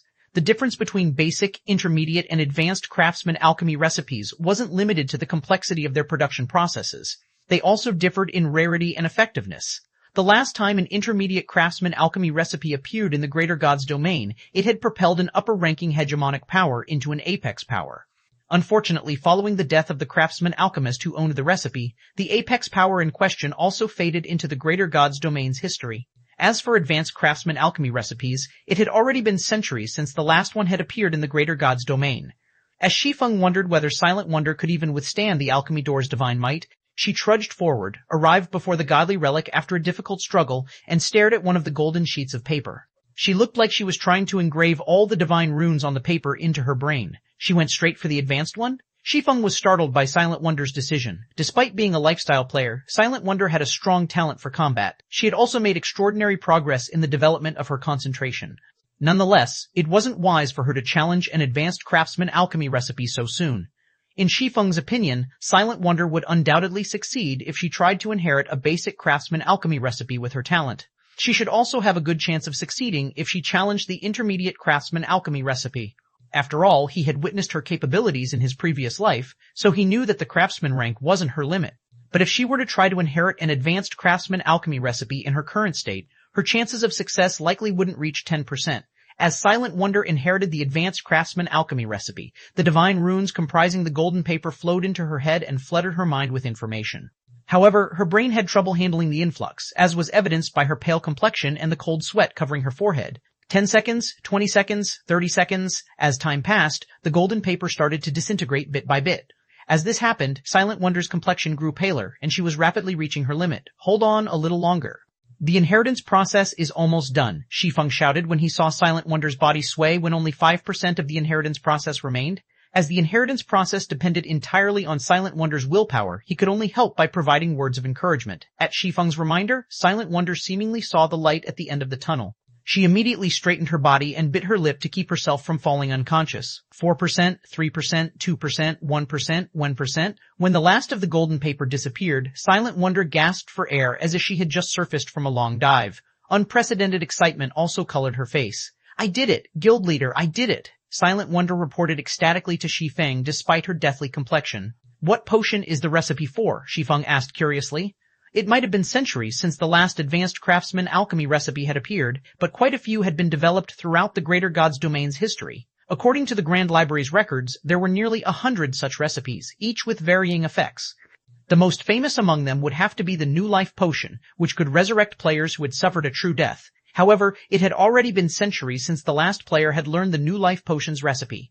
Divine Blood, Silent Wonder answered. Chapter 3895, Chapter 969, Pseudo Tier 7 Combat Power. Chapter 969, Pseudo Tier 7 Combat Power Divine Blood. Shi Feng searched his memories for the name of the potion Silent Wonder had learned but failed to come up with anything. What are the potion's effects? Although there were quite a number of advanced craftsman alchemy recipes in the greater god's domain, players only knew a small portion. While Shi Feng was a little disappointed that the recipe Silent Wonder had learned wasn't for one of the stronger known recipes, so long as Divine Blood wasn't a recovery-type potion, it should greatly help the current zeroing. This, Silent Wonder hesitated momentarily, unsure how to word her answer. Ultimately, she simply shared the potion's information with Shi Feng and stated, I think you'd best look at it yourself, Guild Leader. Divine Blood Advanced Craftsman Potion, a potion concocted by the first-generation philosopher using eternal essence extracted from god crystals. When consumed, the potion temporarily improves the user's life rating and provides an unrestricted 400% increase to all basic attributes for 30 seconds. Cooldown 5 minutes. An unrestricted increase of 400% to all basic attributes? Divine Blood's introduction stunned Shi Feng, making him wonder if he was hallucinating. Although there were many berserk-type skills, potions, and tools in God's domain, they all came with limitations, such as being effective up to a certain tier. This was why the higher a player's tier, the less frequently they could be seen using berserk-type skills, potions, and tools. This was especially so for tier 6 players, and there were 2 reasons for this. Firstly, berserk-type skills, potions, and tools that could affect tier 6 players were incredibly rare. Even Apex powers didn't have access to many of these things. Secondly, the effectiveness of berserk-type tier 6 skills, potions, and tools on the various major powers' top combatants paled in comparison to that of advanced and peak gold combat techniques. They might not even have any effect on players fully equipped with divine artifacts. However, Divine Blood did not have such a restriction. It wouldn't be an exaggeration to call the potion heaven-defying. Additionally, Divine Blood provided an astonishing boost to basic attributes. Although it did not provide as large an improvement as specialized potions, such as the Craftsman's Strength Potion, which increased the strength attribute by 500%, it provided a 400% increase to every basic attribute. This was more than what the Abyssal Eye's Tier 7 Abyssal Will skill provided. Moreover, Divine Blood had a cooldown of only 5 minutes. How confident are you of producing Divine Blood? Shi Feng asked, his eyes gleaming with excitement. If Divine Blood could be mass-produced, it would absolutely rewrite the status quo of the current Greater God's domain. After all, the potion could instantly turn players fully equipped with just taboo fragmented legendary equipment into pseudo-Tier 7 combatants. At just level 230, a pseudo-Tier 7 combatant could fight a level 240 ancient god-ranked expert. The production process is too complex. I doubt I can achieve even a 20% success rate with my current capabilities, Silent Wonder said, shaking her head. If I can advance to the craftsman rank, I should be able to raise it to 40%. Less than 20%? Shi Feng wasn't too surprised by Silent Wonder's answer. After thinking for a moment, he continued, It's a little low, but Divine Blood is too important to ignore, so do your best to produce as many as you can. Guild leader, I'm afraid this will be difficult, Silent Wonder said, scratching her nose awkwardly as she shared a list of materials with Shi Feng. Shi Feng frowned when he saw the materials needed to produce Divine Blood. The cost of producing Divine Blood far exceeded his expectations. Besides about 100 eternal gold's worth of secondary materials, Divine Blood also required 3 god crystals to produce. Any player who had delved into the production of items in God's domain would know that theoretical success rates did not translate to practical success rates. With a success rate of under 20%, Silent Wonder would be fortunate if she could successfully produce Divine Blood once out of 10 tries. A more realistic scenario would be 1 success out of every 20 tries. In other words, it would cost 60 god crystals and 2,000 eternal gold to produce 1 bottle of Divine Blood. Guild leader, why don't we wait a little longer? Silent Wonder suggested to Shi Feng when she saw his ugly look. I've already obtained Divine Blood's recipe. Although it isn't directly related to the potion I am researching, I learned some craftsman-ranked production methods from it. I am confident I can become a craftsman alchemist within 4 months. At that time, the cost of producing Divine Blood will go down significantly. No need, Shi Feng shook his head and firmly stated, you might have learned some production methods, but you still need actual practice to better grasp them. Moreover, 4 months is too long. I will have Blackie procure the materials you need, so just focus on making the potion. Zero Wing urgently needed top combatants that could fight ancient god-ranked experts. Even Shi Feng had to rely on the threefold mana body technique in Dark Moon to fight level 230 ancient god-ranked experts, let alone level 235 plus ancient god-ranked experts. If the production of Divine Blood was delayed by 4 months, Zero Wing would miss out on many of the Eternal Realm's ancient ruins. Not to mention, Shi Feng didn't have much time left until he needed to kill the Undying Mother. If he could supply every member of a 100-man raid team with a bottle of Divine Blood, the raid's success rate would undoubtedly increase. As for the god crystals needed to produce Divine Blood, as long as Zero Wing was willing to pay the price, obtaining a large amount from the various powers wouldn't be impossible. Thank you, Guild Leader. I won't disappoint you. I'll try to become a craftsman alchemist as soon as possible. Silent Wonder grew ecstatic at Shi Feng's words. As Shi Feng stated, theoretical studies weren't enough for an alchemist to improve. Practice was also necessary. The only problem was that this practice came with an exorbitant price tag. Typically, guilds would only procure production methods for their alchemists to study. At most, they would grant their alchemists some materials to practice these production methods a few times. Never would they give their alchemists a blank check to practice production methods. After Shi Feng instructed Blackie to assist Silent Wonder in producing Divine Blood at all costs, he started to learn how to produce the Advanced Divine Enhancement Scroll.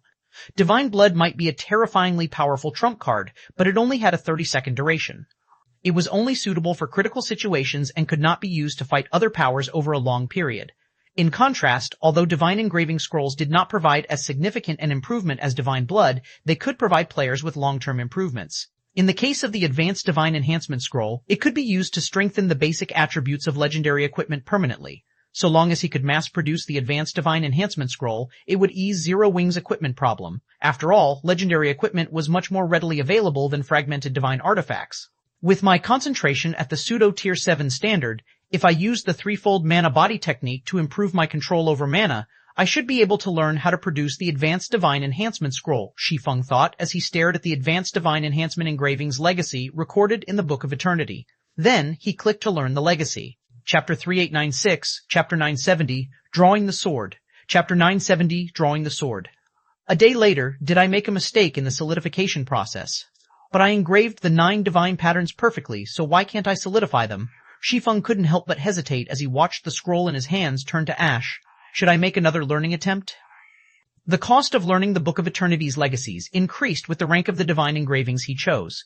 Starting from the bottom, learning a basic divine engraving cost only 5 god crystals. However, it cost 50 god crystals to learn an intermediate divine engraving and 500 god crystals to learn an advanced divine engraving. For the sake of learning the advanced divine enhancement engraving, he had spent 500 eternal god crystals. Eternal god crystals were much more precious than ordinary god crystals. They also had many more uses than ordinary god crystals. If not for Zero Wing lacking ordinary god crystals, he would never have used eternal god crystals as a replacement.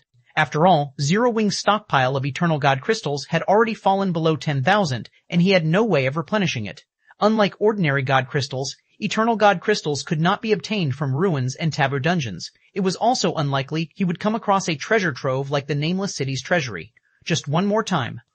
If I still can't find the reason, I will give up and try again when my concentration is stronger or my control over mana has improved. After thinking it over, Shi Feng bit the bullet and spent another 500 eternal god crystals to learn the advanced divine enhancement engraving. However, he swore this would be his last attempt at learning it. Although Zero Wing could use some advanced divine enhancement scrolls in its current situation, they weren't a necessity, merely icing on the cake. Legendary equipment might be much more readily available than fragmented divine artifacts, but the rarity of taboo legendary equipment was no less than that of fragmented divine artifacts. In the case of level 240 taboo legendary equipment, its availability was just slightly higher than that of fragmented divine artifacts. When it came to the Eternal Realm, there were probably more players equipped with fragmented divine artifacts than players equipped with taboo legendary equipment. In other words, even if he could produce the advanced divine enhancement scroll, it wouldn't help Zero Wing by much. Rather than taboo legendary equipment, the advanced divine enhancement scrolls produced would likely be used to enhance Zero Wing's taboo fragmented legendary equipment. However, while the advanced divine enhancement scroll could provide a greater improvement than the intermediate divine enhancement scroll, it wasn't enough to let Zero Wing's elite experts match the various Apex and Royal Powers elite experts in basic attributes. Hence, rather than waste eternal god crystals on trying to learn the advanced divine enhancement engraving, it would be more worthwhile to use them to produce divine blood. After Shi Feng chose to learn the advanced divine enhancement engraving again, the Book of Eternity released a colorful brilliance, giving him another mental demonstration of the advanced divine enhancement engraving's inscription process. Like before, the demonstration started with the structural analysis of 9 divine patterns, followed by the structural remodeling of the magic element's operations. Once the structural remodeling of all 9 divine patterns was complete, they were quickly put through structural solidification. When the 9 divine patterns were remodeled and solidified, the mana structure they created attracted far more mana than the intermediate divine enhancement engraving. Is it because my concentration is lacking? After rewatching the demonstration, Shi Feng had a vague idea of what went wrong. Technically, he hadn't made any mistakes. He had replicated the demonstration's structural remodeling and solidification perfectly. However, there was one thing that was different between his inscription attempts and the demonstration. Time. He had spent over 10 minutes remodeling the 9 divine patterns. In comparison, the demonstration spent only 5 minutes on this process. If he wanted to shorten the time he spent on structural remodeling, besides increasing his proficiency, his multitasking ability would play a crucial role. If he could simultaneously remodel all 9 divine patterns, it would drastically shorten the time he spent on structural remodeling.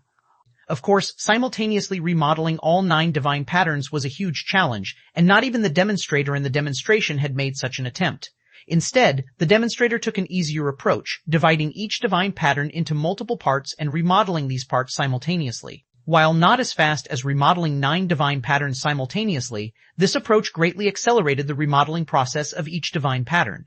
At this point, Shi Feng took out more 7 luminaries crystals and tried to simultaneously remodel each divine pattern from multiple facets. Failure. Another failure. On his 25th attempt, Shi Feng finally managed to bring the remodeling process down to 8 minutes. As soon as he completed the structural remodeling of the 9 divine patterns, the monostructure they composed solidified spontaneously. Did I do it? Shi Feng subconsciously held his breath when he saw that the scroll on the table had not been reduced to ash.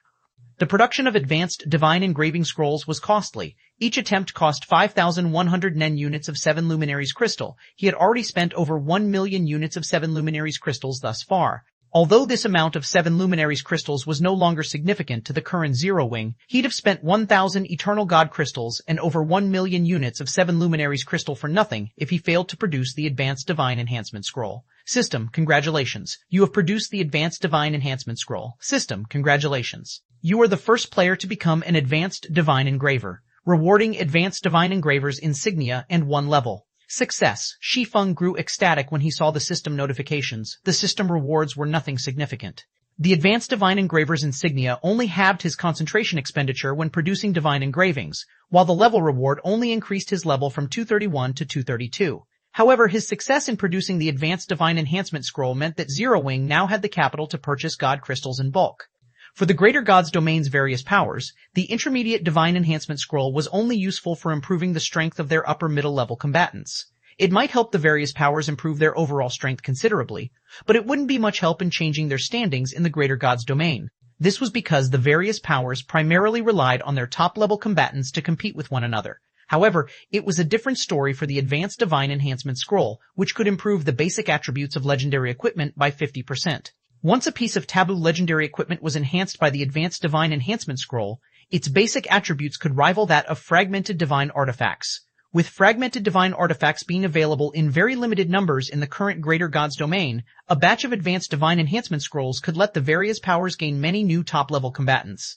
The attraction of top-level combatants to the various powers far exceeded that of Eternal Coins. Even if Shi Feng had the Abyss Chamber of Commerce charge God crystals for Advanced Divine Enhancement Scrolls, the various powers would be more than willing to pay the price. After thinking up to this point, Shi Feng promptly began mass-producing Advanced Divine Enhancement Scrolls. After completing about a dozen Advanced Divine Enhancement Scrolls, Shi Feng decided to sell them through the Abyss Chamber of Commerce to test the waters. However, before he could do so, Blackie suddenly contacted him.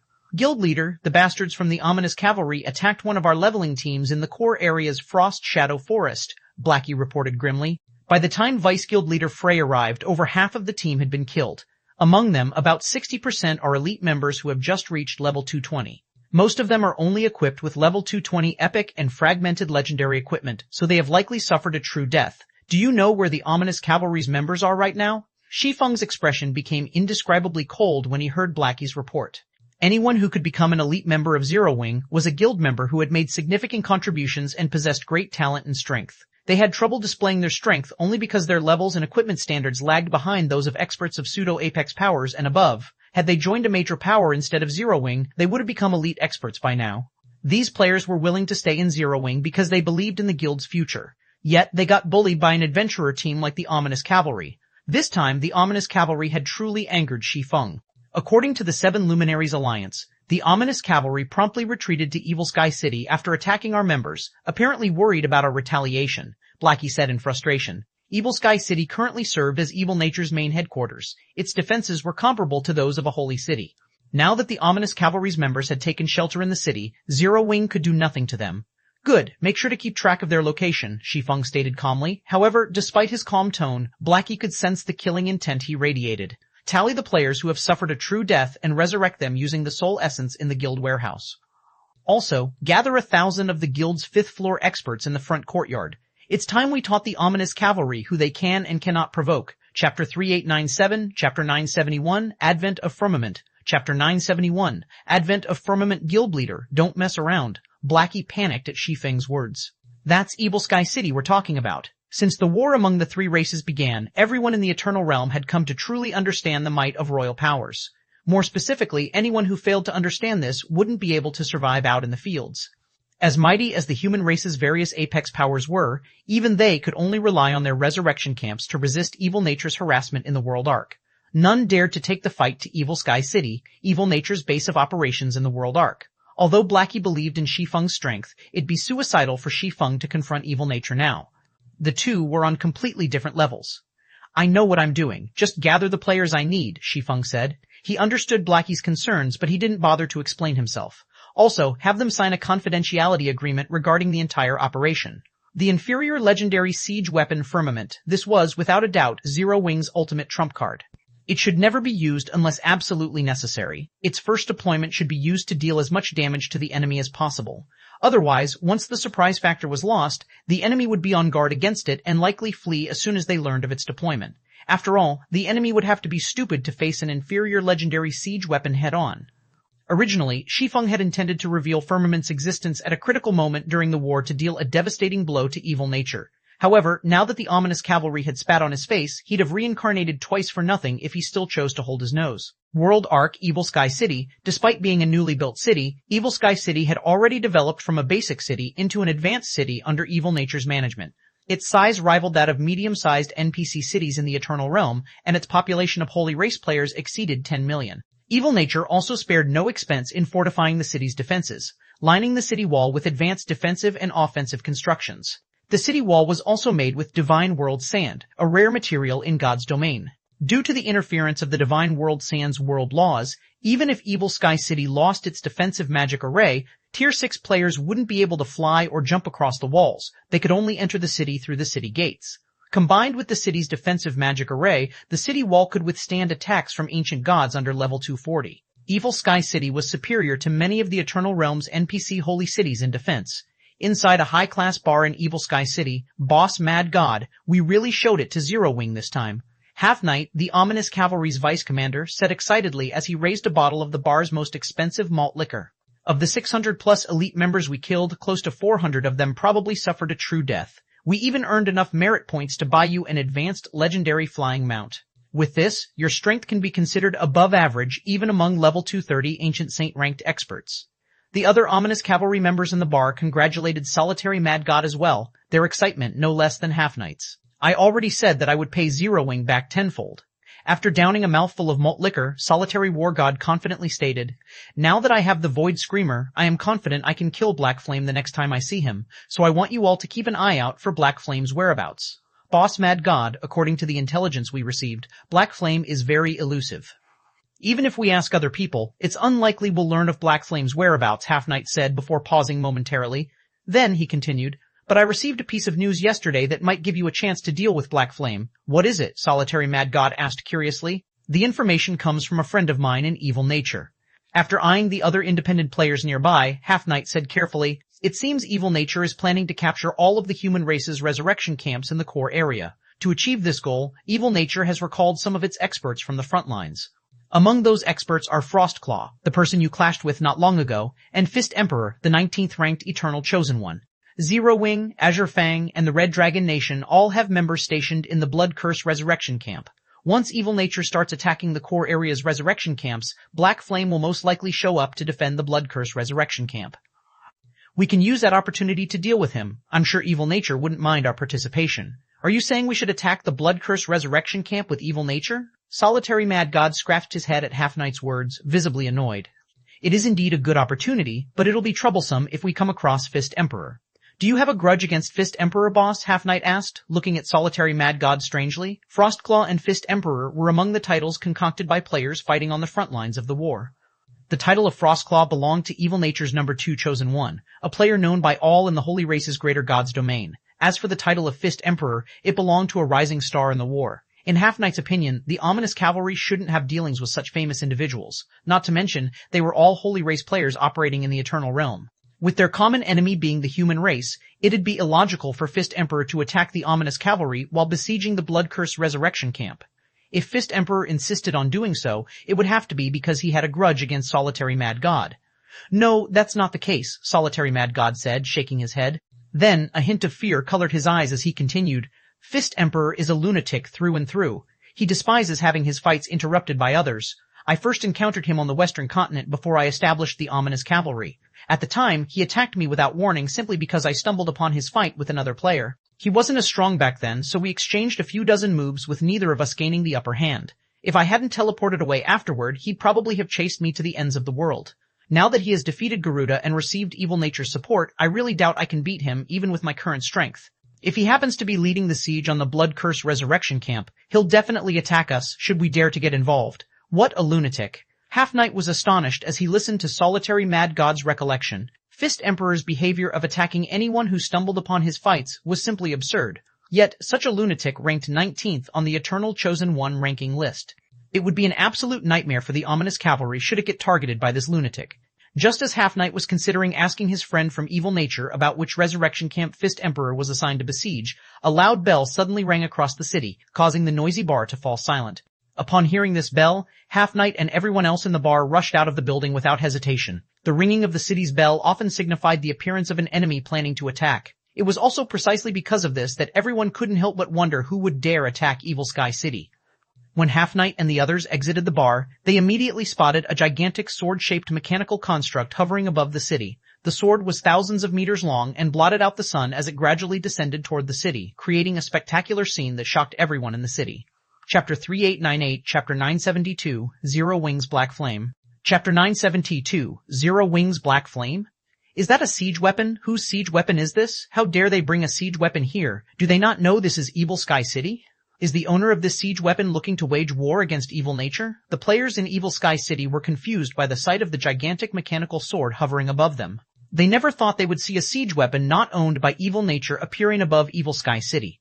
Evil Nature was one of the Holy Race's 10 royal powers. Under normal circumstances, even other royal powers wouldn't entertain the thought of sending their siege weapons near Evil Sky City. After all, doing so would be a provocation to Evil Nature. Not to mention, the mechanical sword had appeared directly above Evil Sky City. This could no longer be considered a simple provocation, but an act of war. After a brief moment of surprise, the Evil Nature members garrisoning Evil Sky City promptly sprang into action. In the blink of an eye, over 200,000 Evil Nature members flew to the offensive and defensive facilities situated across the city. At the same time, Evil Nature's executives gathered above the city and stared at the siege weapon above them in confusion. Which power does this siege weapon belong to? I don't recall seeing it before. Could those Sun Dynasty bastards be trying to intimidate us? I can't think of anyone else who'd dare to pull such a stunt. I don't think so. I've seen the Sun Dynasty's siege weapons before. None of them resembles this sword. Also, this sword is running on mana rather than holy power. One of the human race's apex powers has likely come to make trouble. As Evil Nature's executives stared at the sword-shaped siege weapon, they speculated and quickly concluded that it belonged to one of the human race's apex powers. However, confusion still plagued them, as they couldn't understand why a human apex power would be so deranged as to break the unspoken rule of the three races and deploy a siege weapon against a city. Setting such a precedent would not benefit anybody. Boss, which human apex power do you think this is? Is it not afraid to start an all-out war among the three races? Half-Knight asked, curiously staring at the sword-shaped siege weapon. All three races had tacitly agreed not to deploy siege weapons in the war, and there were a few reasons for this. Firstly, it was so that the various powers could develop their budding geniuses. Should siege weapons be deployed, these geniuses would be at high risk of permanent death. Secondly, it was so that the various powers could prepare for the war's climax. The mobilization of siege weapons required significant amounts of energy and preparation time. As nobody could assure they'd be the winner of the war, it was in the various powers' best interests to conserve their strength before the inevitable all-out battle. Any power that prematurely deployed its siege weapons would likely be taken advantage of by other powers. Now that one of the human race's apex powers had deployed its siege weapon against Evil Sky City, it went without saying Evil Nature would respond with its own siege weapon. This would likely end in a lose-lose situation. After all, even if the upcoming battle did not escalate the war among the three races, it would likely start an all-out war between the two powers. Before a winner was decided, neither power should consider developing peacefully in the Eternal Realm. Evil Nature has clashed with the Seven Luminaries Alliance many times recently.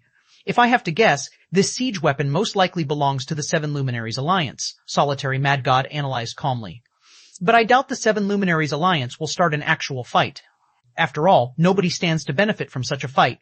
The Seven Luminaries Alliance is probably here just to flex its muscles. The other Holy Race players nearby agreed with Solitary Mad God's sentiment. Evil Nature had indeed put a lot of pressure on the Seven Luminaries Alliance recently. Hence, the Seven Luminaries Alliance had likely sent a siege weapon here to warn Evil Nature to restrain itself unless it wished for mutual destruction. However, just as everyone was thinking that the sword-shaped siege weapon belonged to the Seven Luminaries Alliance, a young swordsman wearing a six-winged emblem on his chest stepped out of the mechanical sword. Black Flame? This siege weapon is Zero Wings? How is this possible? Evil Nature's executives were dumbfounded when they saw the swordsman. There was no Evil Nature member in the Eternal Realm who did not recognize Zero Wing's guild leader, Black Flame, and guild emblem, especially not after Everlasting City's competition. How dare he show up here? Solitary Mad God and the other ominous cavalry members were similarly stunned when they saw Shi Feng. They never thought that Zero Wing would be the power that had come to Evil Sky City to provoke Evil Nature. Black Flame was even the one leading the provocation. However, before anyone from the ominous cavalry could recover from their surprise, Shi Feng's voice echoed across Evil Sky City. Everyone who is not a member of the ominous cavalry or Evil Nature, you have 3 minutes to leave Evil Sky City or face the consequences. Your time starts now. Shi Feng's words sparked an uproar among Evil Sky City's 10 million plus players. What? Zero Wing is going to attack Evil Sky City? Evil Nature aside, what kind of power is the ominous cavalry? Everyone in Evil Sky City was shocked by Shi Feng's declaration of war. They also couldn't help but wonder about the ominous cavalry's identity. It was widely known that Evil Nature had placed a hefty bounty on Zero Wing, so it wasn't strange for Zero Wing to retaliate against Evil Nature. However, for most players in the city, this was their first time hearing about the ominous cavalry. This made them wonder why Zero Wing was targeting it. Evil Nature's executives were especially stunned by this situation. Originally, they thought that Shi Feng had simply come to pick a fight with Evil Nature. They never thought that he had also come to find trouble with a power called the Ominous Cavalry. Moreover, Shi Feng mentioned the Ominous Cavalry before Evil Nature, making it sound as if the Ominous Cavalry was his primary target and that dealing with Evil Nature was only a matter of convenience. Shortly after Shi Feng's declaration, some players who knew about the situation quickly became the center of attention as they started to talk about the relationship between Zero Wing and the Ominous Cavalry. In no time, everyone found out why Zero Wing had come to besiege Evil Sky City, and they couldn't help but pity Evil Nature. Apparently, the Ominous Cavalry had attacked Zero Wing's leveling team out in the fields. However, as the Ominous Cavalry feared Shi Feng, it fled to Evil Sky City for shelter. This led to Shi Feng besieging Evil Sky City to get to the Ominous Cavalry. Although Evil Nature's persecution of Zero Wing had most likely played a role in Shi Feng's decision to besiege Evil Sky City, it could still be considered an unfortunate bystander in this situation. Boss Mad God, what should we do? We stand little chance against a siege weapon. There's still a while before we can teleport again, Half Knight asked anxiously when he heard Shi Feng's declaration. Even a common siege weapon was not something individual players could hope to resist. Besides Solitary Mad God, everyone else in the Ominous Cavalry would face certain death should they face a siege weapon. Furthermore, it would be a permanent death. Don't panic just yet. Even if we are Black Flame's main target, he will have to get through Evil Nature first, Solitary Mad God replied as he looked toward a three-eyed young man among the Evil Nature executives hovering in the sky. This three-eyed young man was none other than Fist Emperor, Evil Nature's new #1 chosen one. Although Evil Nature would likely paint a target on the Ominous Cavalry after this incident, Solitary Mad God was confident that the psychotic Fist Emperor would never allow Shi Feng to bypass Evil Nature and target the Ominous Cavalry directly. Fist Emperor, what do you think we should do? Should we help that Ominous Cavalry or whatever to fight Black Flame? Frostclaw, a tall and savage-looking woman who was at level 231 and equipped with 4 divine artifacts, asked the three-eyed young man beside her. Chapter 3899, Chapter 973, Myth of Light, Chapter 973, Myth of Light. At Frostclaw's question, the other Evil Nature executives turned to look at where the Ominous Cavalry members had gathered in the city, a cold glint flashing in their eyes. Evil Nature was one of the Holy Race's 10 royal powers. Although Evil Nature had been persecuting Zero Wing and never took Zero Wing seriously, it was still unpleasant to be used as a shield by some no-name group to fight Zero Wing. Black Flame is smart. Now that he has brought up the Ominous Cavalry, even if he fails to capture Evil Sky City, he can at least sour the Ominous Cavalry's relationship with us, the three-eyed young man nicknamed Fist Emperor said, chuckling. It's a pity he came across me. I will let him know that even if it's an ant I want to crush, he still isn't allowed to touch it. Evil Nature's executives couldn't help but shake their heads at Fist Emperor's arrogant and domineering words.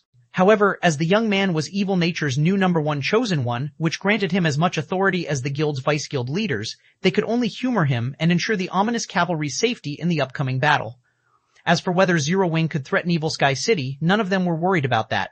Evil Sky City might only be an advanced city, but its defenses were comparable to those of holy cities outside the Eternal Realm. While siege weapons might have astonishing destructive power, only epic siege weapons could break a holy city's defensive barrier within a short time. As for siege weapons below the epic rank, they'd need at least half a day of constant bombardment to exhaust a holy city's energy reserves and damage the city directly. With Evil Sky City's offensive capabilities, half a day was enough to destroy any siege weapon below the epic rank several times over. Siege weapons might be terrifying weapons to the ordinary powers, but it was a common occurrence for Evil Nature and other royal powers to deal with siege weapons. Although siege weapons were nigh insurmountable opponents to individual players, they weren't invincible. Any ancient saint-ranked expert could damage siege weapons under the epic rank. To capture the human race's resurrection camps in the World Ark's core area, Evil Nature had recalled over 2i level 230 plus ancient saint-ranked experts from the front lines. Including those originally garrisoning Evil Sky City, Evil Nature now had 40 ancient saint-ranked experts in the city. Such a force was enough to deal with multiple siege weapons below the epic rank, let alone one. Raise the city barrier's energy supply to the maximum. Have the city's 36 towers of destruction coordinate their attacks with me, Fist Emperor commanded as he glanced at the Evil Nature executives around him. As for everyone else, focus on supporting me and defending against that siege weapon's attacks. Understood. Frostclaw and the other 38 Ancient Saint-ranked experts responded cooperatively to Fist Emperor's orders, none expressing dissatisfaction. In no time, Evil Sky City's defenses began to operate in an orderly manner under Fist Emperor's command. First, 3 defensive barriers covering Evil Sky City appeared one after another. Then, Evil Nature's 5th floor experts gathered under the 36 towers of destruction situated across the city. The Tower of Destruction was a peak offensive construction. It fired 9 destruction beams at a time, each carrying power at the Tier 6 limit standard. When all 9 beams converged, they could exhibit power rivaling a sub-level 240 Ancient Saint's full power attack. Its only flaws were its high energy consumption and long cooldown of 1 minute. To maximize the Tower of Destruction's potential, the coordination of 9 5th floor experts was necessary. If 36 towers of destruction attacked in unison, not even level 240 ancient saints would dare to receive it head-on. In less than a minute, the eye of destruction of all 36 towers of destruction lit up, causing the dense holy power within the city to pool around them. A moment later, 36 eyes of destruction, several hundred meters in size, rose into the air, making it seem like the city was coming to life. The eyes of destruction also released a terrifying aura that petrified the monsters in Evil Sky City's vicinity. Amazing! Are these Evil Nature's prided towers of destruction? Heavens, I was right to visit Evil Sky City at this time. The last time Evil Nature used its towers of destruction was when the Thunder Empire attacked one of its cities several years ago. I must record all this and show it off to my classmates. As expected of a royal power. I can't believe Evil Nature would invest a 3-fold world wall in an advanced city. Even a standard world wall can keep a level 240 expert fully equipped with divine artifacts at bay for 2 to 3 hours. A 3-fold world wall can probably withstand a hit from even a holy ancestor. But Black Flame truly is crazy to come to Evil Sky City. I wonder how long he can last against 36 towers of destruction. I hope he doesn't fall or run away too quickly. The Holy Race players in Evil Sky City were excited by the activation of Evil Sky City's defenses. Many even cheered as if they were in a festival. Boss Mad God, it seems Black Flame is intent on besieging the city. Should we put some distance between us? Half Knight asked. When he saw Shi Feng calmly counting down in the sky, he couldn't help but get goosebumps. Don't worry, this is Evil Nature's headquarters. Even if the Sun Dynasty and the Thunder Empire were to attack Evil Sky City together, the city would stand strong for quite some time, Solitary Mad God said before finding himself a seat at a nearby open-air restaurant and pulling out a bottle of malt liquor. When Half Knight saw Solitary Mad God's nonchalant behavior, he thought he might be overthinking things. As a royal power, Evil Nature's foundations far exceeded those of any human apex power. Not to mention, 40 level 230 plus ancient saint-ranked experts garrisoned Evil Sky City. Even if an epic siege weapon were to show up, Evil Sky City could resist for a considerable period. Hence, there was no way Evil Sky City would lose to Zero Wing, an upstart power in the Eternal Realm. In the sky, when Shi Feng finished counting down to the last second, he saw that nobody had left Evil Sky City.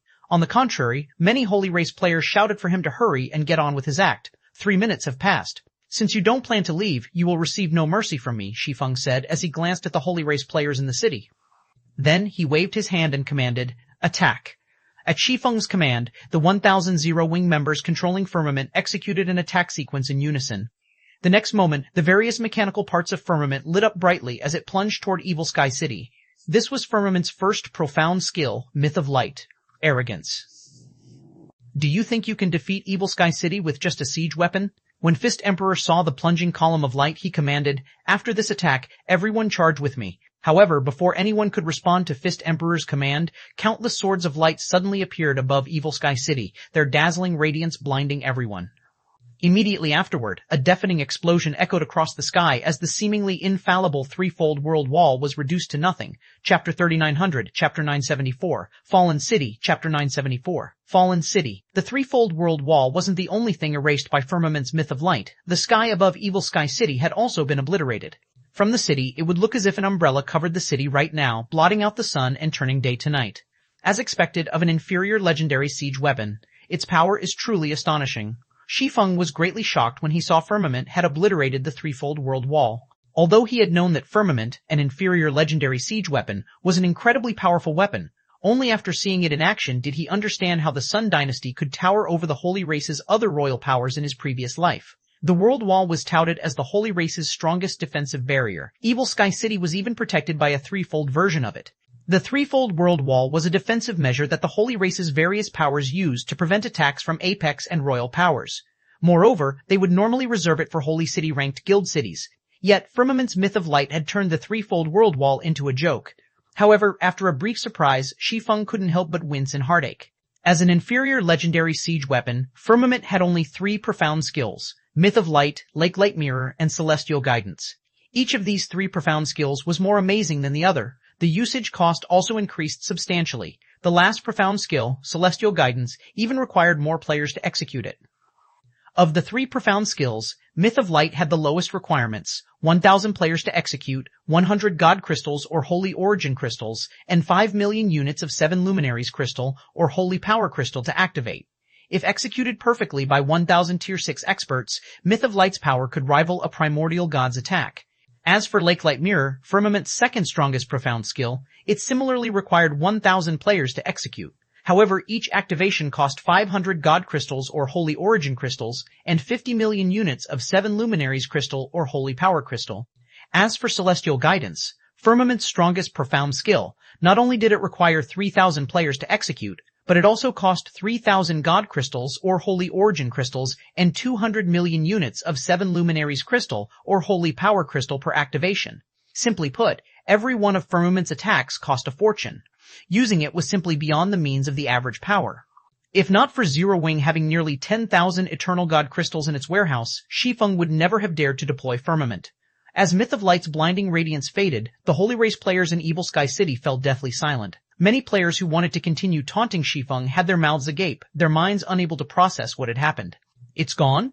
Could this threefold world wall be fake? How can it be destroyed in one hit? What rank of siege weapon is this? Could it be an epic siege weapon?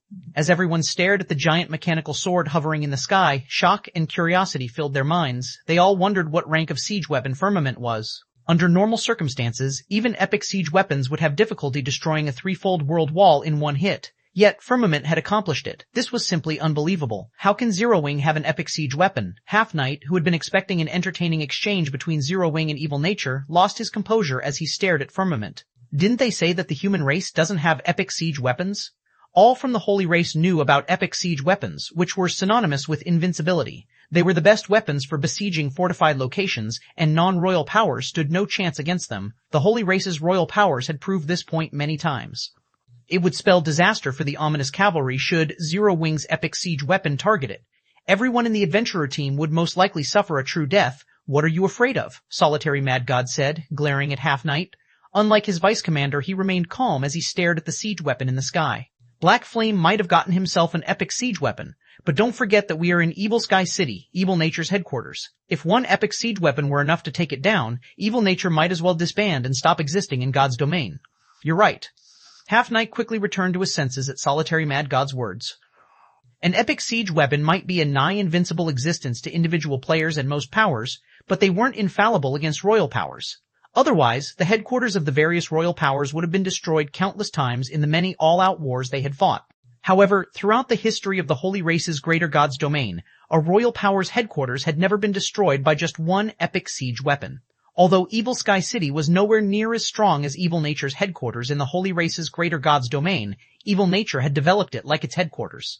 The city's defenses definitely wouldn't fall simply because an epic siege weapon attacked it a few times. Shortly after Solitary Mad God finished speaking, Fist Emperor suddenly pulled a pulsating crimson nucleus from his spatial bag and raised it above his head. Immediately afterward, countless runes emerged from the nucleus and reconstructed the threefold world wall in the blink of an eye. It's repaired? What's going on? Evil Nature can instantly repair even a threefold world wall? Is this the strength of a royal power? The reconstructed threefold world wall was in pristine condition. It looked like it had never been struck by Firmament. This sight stunned many of the panicking Holy Race players in Evil Sky City. The shock they experienced from witnessing this spectacle was no less than when they witnessed Firmament's attack. Black Flame, I admit you are qualified to besiege Evil Sky City, but don't you dare underestimate a royal power's strength, Fist Emperor sneered at Shi Feng. A single epic siege weapon isn't enough to let you act arrogantly in Evil Sky City. An ancestor's heart? Shi Feng's face betrayed some surprise when he saw the pulsating nucleus in Fist Emperor's hand. It seems you are quite knowledgeable. When Fist Emperor saw that Shi Feng recognized the pulsating nucleus, he continued delightedly. Although this ancestor's heart doesn't have much life energy left, it is enough to repair the threefold world wall 100 times over. With the massive cost of using an epic siege weapon, I doubt Zero Wing has the reserves to launch 100 attacks with it. While you're attacking, my side can also freely attack you through the world wall. I want to see how long you can last. After saying so, Fist Emperor waved his hand, signaling for the 36 Towers of Destruction to attack Firmament and deplete its durability. This development stunned the players in Evil Sky City. They never thought that evil nature had such a frightening foundation. Ancestors' hearts were considered priceless treasures even by royal powers. According to rumors, should an ancestor's heart be used to power an epic siege weapon, the epic siege weapon in question would be able to exhibit strength at the Holy Ancestor standard. It could also allow siege weapons below the epic rank to exhibit power at the epic standard. Thus, powers that manage to get their hands on an ancestor's heart would usually treat it like a priceless treasure that should never be used unless absolutely necessary. Yet, evil nature was using an ancestor's heart to power a city's defense. This was prodigal. Sure enough, things won't be that easy. Shi Feng sighed as he looked at the ancestor's heart in Fist Emperor's hand. It can't be helped. Everyone, proceed with Plan B. Use Lake Light Mirror. It's useless. The threefold world wall is much stronger now that it is powered by an ancestor's heart. You'd better accept your death, Fist Emperor scoffed when he saw Firmament lighting up again. Before Fist Emperor could continue provoking Shi Feng, an azure lake suddenly appeared in the sky. The lake was a beautiful sight to behold, and just a glance was enough to mesmerize many of the players in the city. However, when Fist Emperor saw the lake, unprecedented fear overwhelmed him. He felt like he was standing before a black hole, an entity of utmost beauty and danger. Boom. As a column of light rose into the sky and illuminated the entire world arc, the Holy Race players returning to Evil Sky City to rest were shocked to find that most of Evil Sky City had disappeared